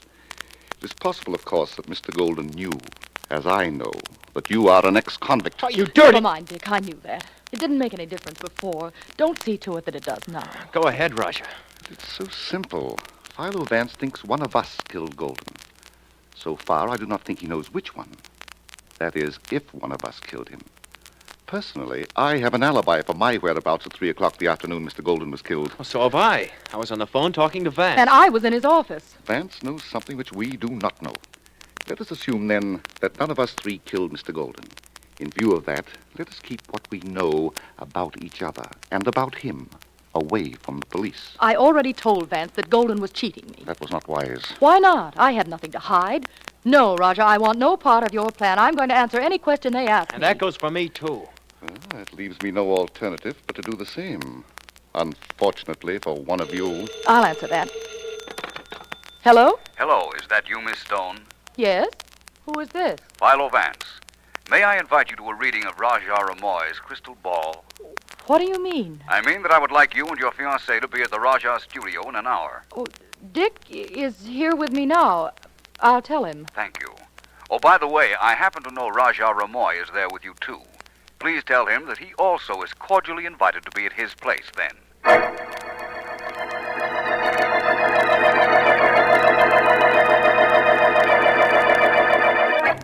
Draw the curtains, please, Markham. I want the room quite dark. Right, Vance. You're going to use my crystal ball, Vance? It works equally well in the light, believe me. Perhaps it won't for amateurs like myself, Raja. What do you expect to see in the crystal, Mr. Vance? The murderer of Peter Golden. Oh.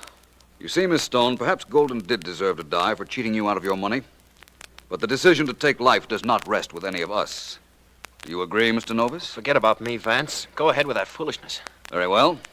Please, everyone, keep very quiet if you don't mind. Of course, we certainly Before I start this experiment, Raja Ramoy, do you have a gun? Why, no. No?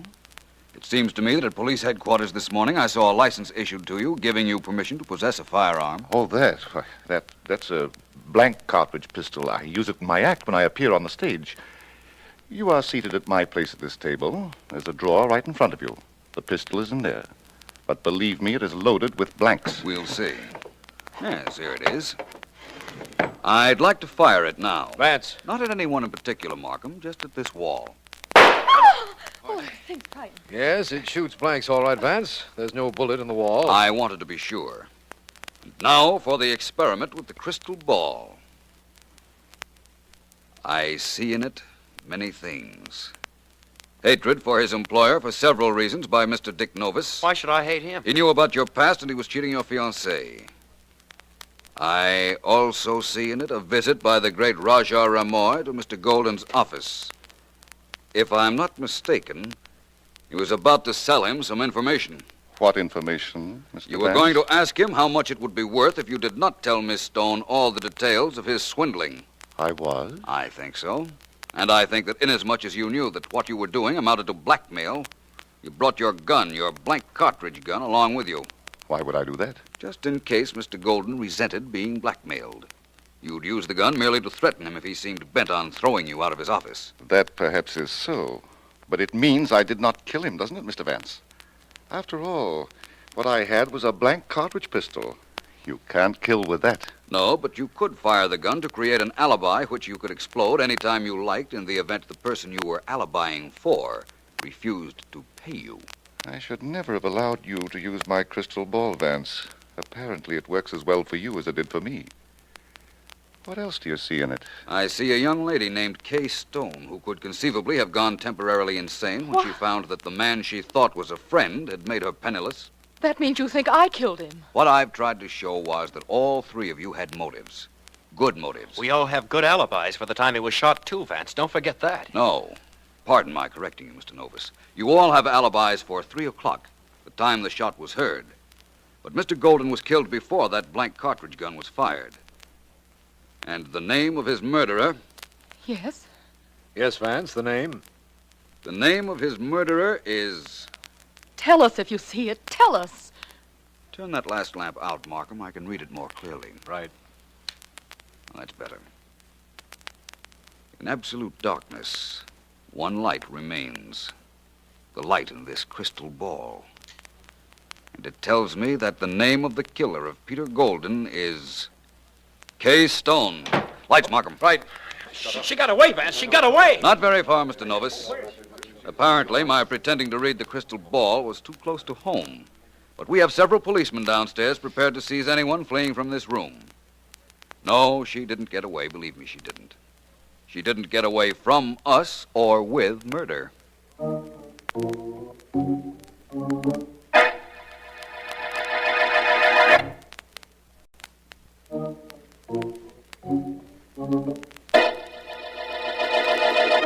I, Kay Stone, of my own free will and volition, confessed to shooting Peter Golden in his office. I shot him and went directly to Philo Vance's office. Have you taken that down, Mr. Pace? Yes, I have, Mr. Markham. You killed him because he stole that money from you, didn't you, Miss Stone? That was the reason, Vance. And you went to Vance's office so that you'd have an alibi, having been there when Vance heard the shot over the telephone. No, I knew nothing about any shot. I went there to ask Vance to investigate Golden and my fiancé. I knew he'd find Golden dead, but would suspect Dick when he found out about his jail record. How little she knew you, Vance. But what about this business of the shot you heard? Didn't she really know about that? Quite possibly not, Markham.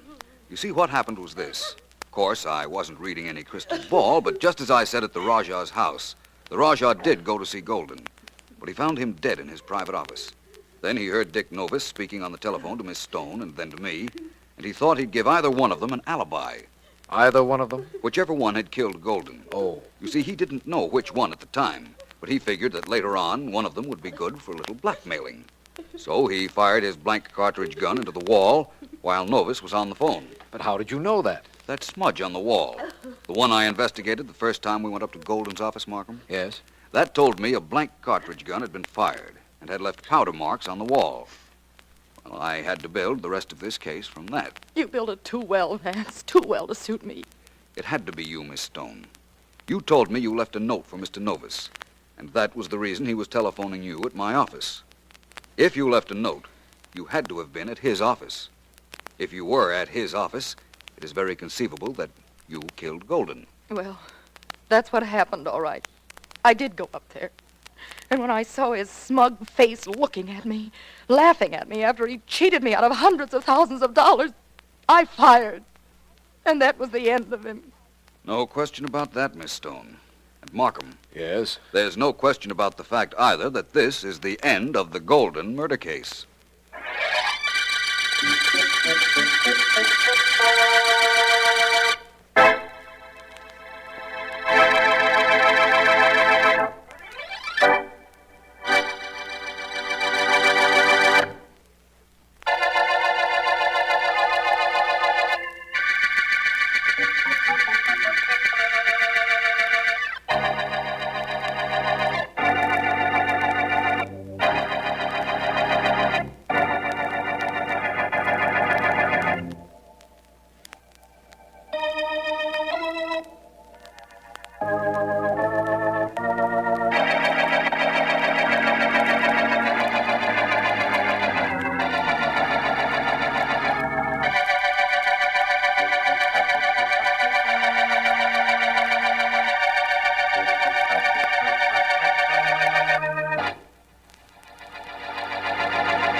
I'm sorry, Miss Westcott. What you ask is impossible. I cannot release your aunt. But there's nothing wrong with her. There's no reason for her to be locked up in your whatever you call this place. It's a rest home, Miss Westcott. The finest in the East.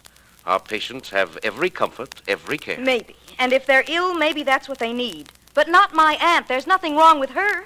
She's a wealthy woman, and her family had her put here so that they could get her money. I'm sorry. Well, that may be so, but your aunt has never said she was unhappy here. Never asked to be released. Apparently, she's quite content. The only person making trouble, as far as I can see, is you. Excuse me. Yes? Yes, I'll see him. Send him right in. I'm sorry, Miss Westcott. I'll have to ask you to leave. To leave this building and these grounds. I have an appointment with my chief assistant. With your chief guard, you mean? I've seen the way he treats Aunt Alice. Mr. Ward, believe me, I'm going to do something about this place and about you. You got company, I see. Miss Westcott was just leaving. Good day, my dear. We'll keep you informed as to your aunt's condition. There'll be an improvement in that condition with her out of here, and I'm going to see to it that she does get out. I promise you that. I promise that to Aunt Alice. And what's just as important, I promise that to myself. She's really got a beef, ain't she, boss? She thinks she has. Durant, I sent for you because there have been complaints about your tactics. You're a little too rough with our guests. Guests? Stop kidding. You know, I've been meaning for you and I to have a talk, Ward, and this is as good a time as any. Oh? You got a good racket here. I want in on it. Racket? Don't raise your eyebrows at me. I work here. That kindly little kisser of yours and your pretty snow-white hair don't fool me. This joint's practically a prison for people whose families want 'em out of the way. You ain't such a nice character as you look, Ward. Well, that does call for a little talk between you and me, Al. Shall we say this evening?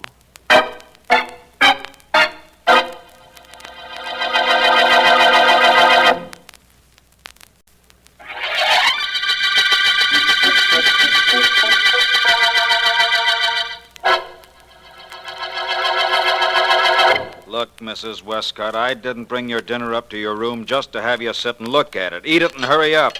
I just don't think I want it right now.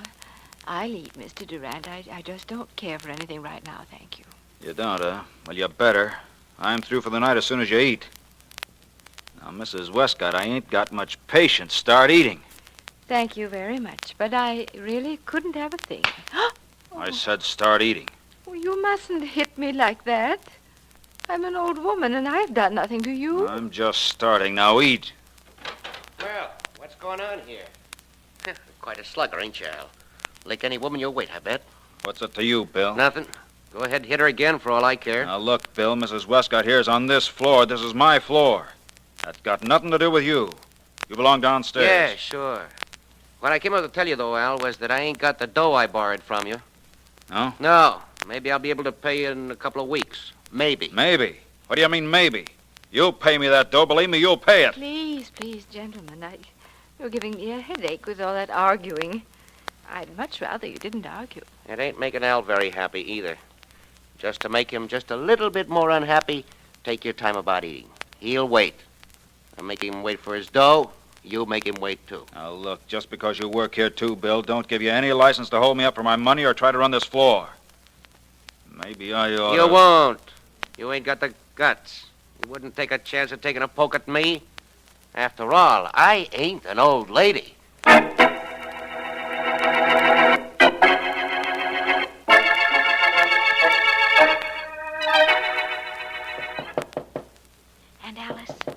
Alice, please wake up. Aunt Alice. Joan, dear, what are you doing here at this time of night? Let me in quickly. Of course. Aunt Alice, get your clothes together. I'm going to get you out of here. But why, dear? I have no place to go. My family doesn't want me at home. You always have a place to go as long as I have an apartment. Now hurry, please. I've been hiding here in this building until everyone went to sleep, and then I came right here. Did you, dear? I wasn't sleeping, you know. I was just lying on the bed and thinking. Just thinking. Aunt Alice, please hurry. Something terrible has happened. But he deserved it. We know he deserved it. You mean that Mr. Durant, who is supposed to look after me? He's lying outside my door, isn't he? And he's quite dead. You know about that? Oh, yes. And I'm not a bit sorry. Not a bit. He was struck down by Providence, you know. No, I don't know.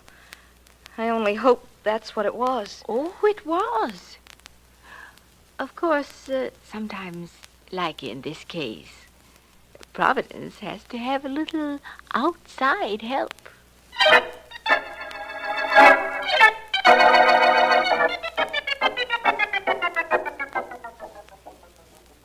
solution of murders lies not so much in the mistake made by a murderer, but in the ability of the investigator to find that mistake.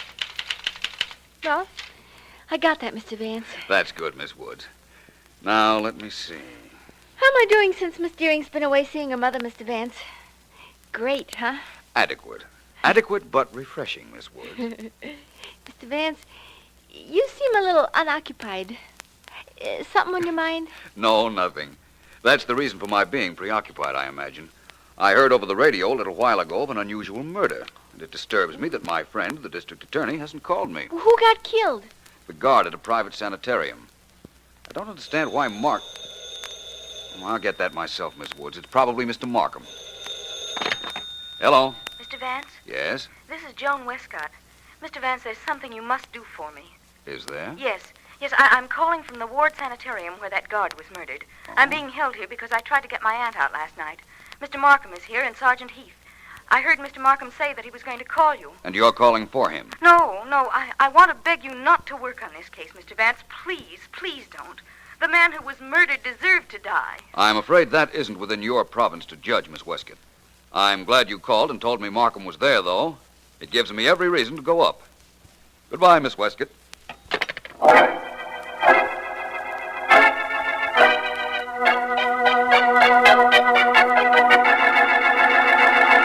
You see now why I didn't want you to call Vance, Mr. Markham? How can I miss solving this case myself? I don't know how you can. I just hope you don't. And I did phone Vance Heath, only he wasn't in. Now, let's see. The dead man was killed by a blunt instrument. Blackjack, probably. And in his hand, you found 3 black hairs. Yeah, D.A. He probably yanked him out of his murderer's head when he was struggling with him. Now, I talked to everybody in this joint that's got any sense. And there are 3 suspects. And all of them got black hair. First, that Joan Westcott, the young dame who got locked in Mr. Ward's private office there. She's a brunette. Quite attractive one, I'd say. Well, it all depends on how old you think she is. On the contrary. It all depends on how old you think you are. Maybe. Well, my second suspect, anyhow, is her aunt. She's a little touched, I think. She's a patient here, and she's old, but her hair is pitch black. Yes, I saw that. And the hair of Bill Williams, the guard you suspect, is black, too. Sure. So, all I have to do is take samples of their hair, send them down to the police lab with the samples taken from the dead guy's hand. Whichever checks, well, that's our killer. Somehow I'm sure that Vance would have another theory. Mr. Markham. Mr. Markham. Yes, what is it, Mr. Ward? There's a Mr. Philo Vance outside. He says you're expecting him, or rather, that you should be expecting him. I'll go out. Well, Heath, Vance is here. Yeah, I know. But am I happy? No. Hey, wait a minute. Sure, I'm happy. Now Vance will have a chance to see how I work. Hey, Mr. Markham, you tell Vance I'm glad he's here. I'm very glad. I'm overjoyed. Please, Heath, don't overdo it.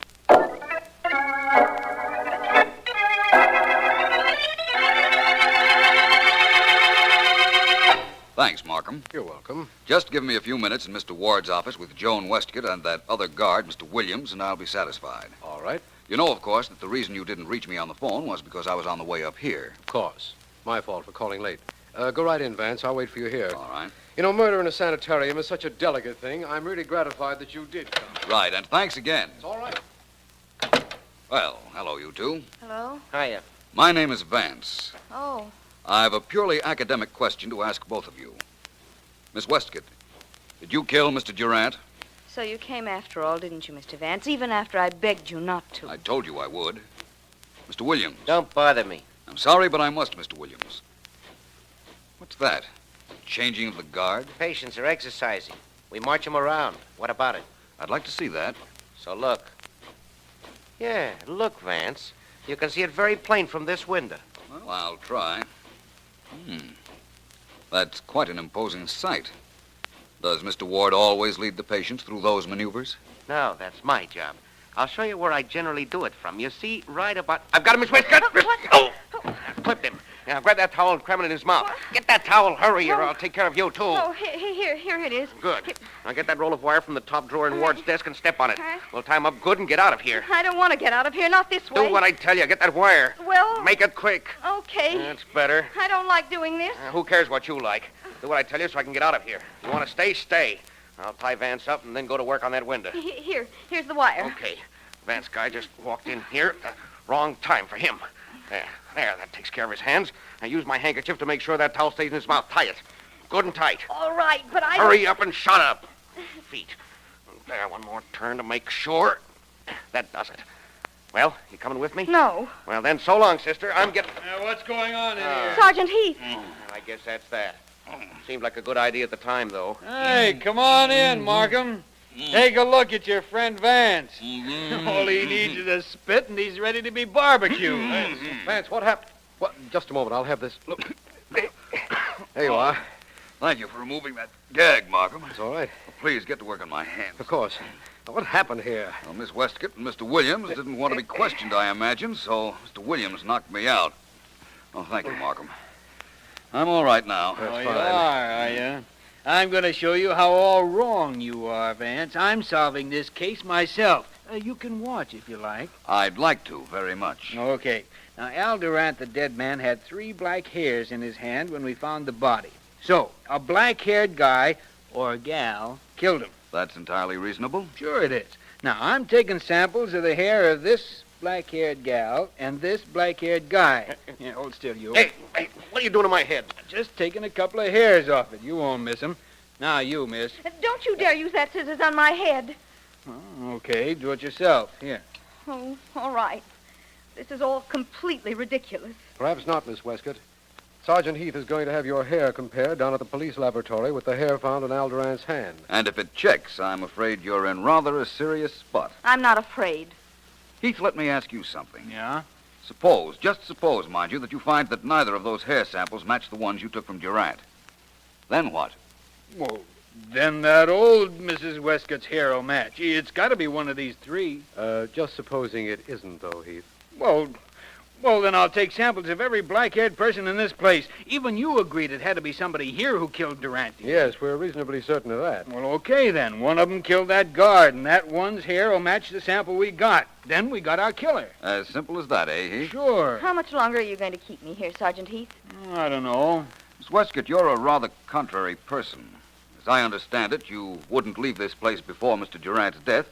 Now you're quite anxious to go. Yes, I am. I want to get out of here and take my aunt with me.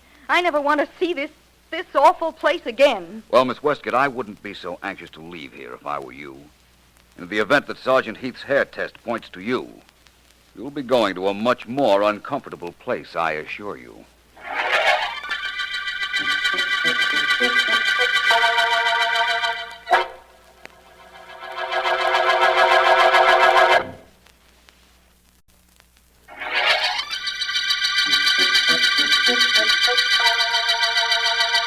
This is District Attorney Markham.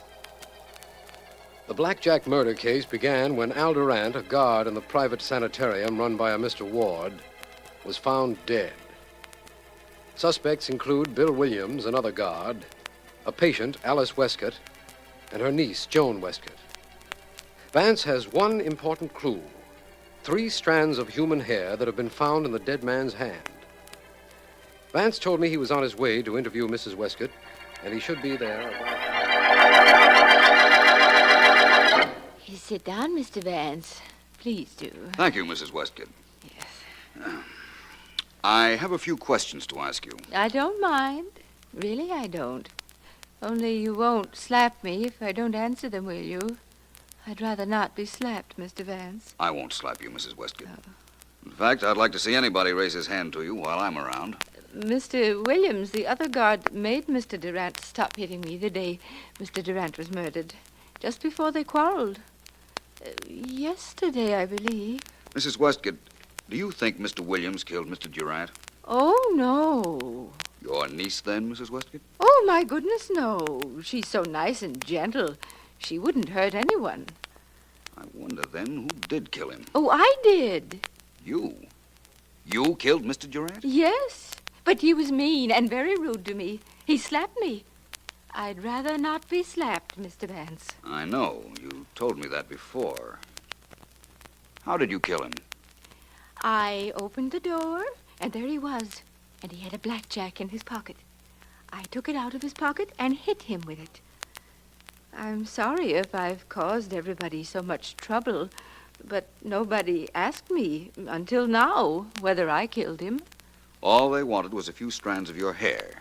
Is that right? Yes, but I don't know why. You're sure of what you just told me, Mrs. Westcott? That you hit Mr. Durant with his own blackjack? Oh, I'm positive.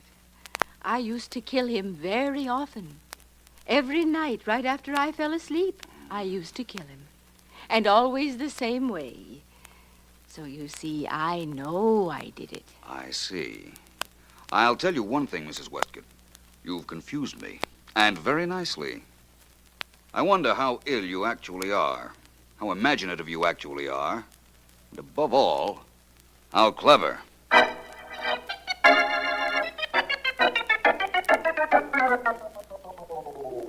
What a case this is, Mr. Markham. The only clue is a couple of hairs, and listen to this report the police laboratory sent me. You can listen to it, Mr. Ward. Well, thank you, Sergeant Heath. Go ahead, Heath. I sent him the hairs we found in Al Durant's hand, and the hairs from our 3 suspects. Now, listen. Sergeant Heath, this is to inform you that there is no similarity between the samples taken from the heads of your suspects and the original hairs found in the dead man's hand. Signed, Morgan,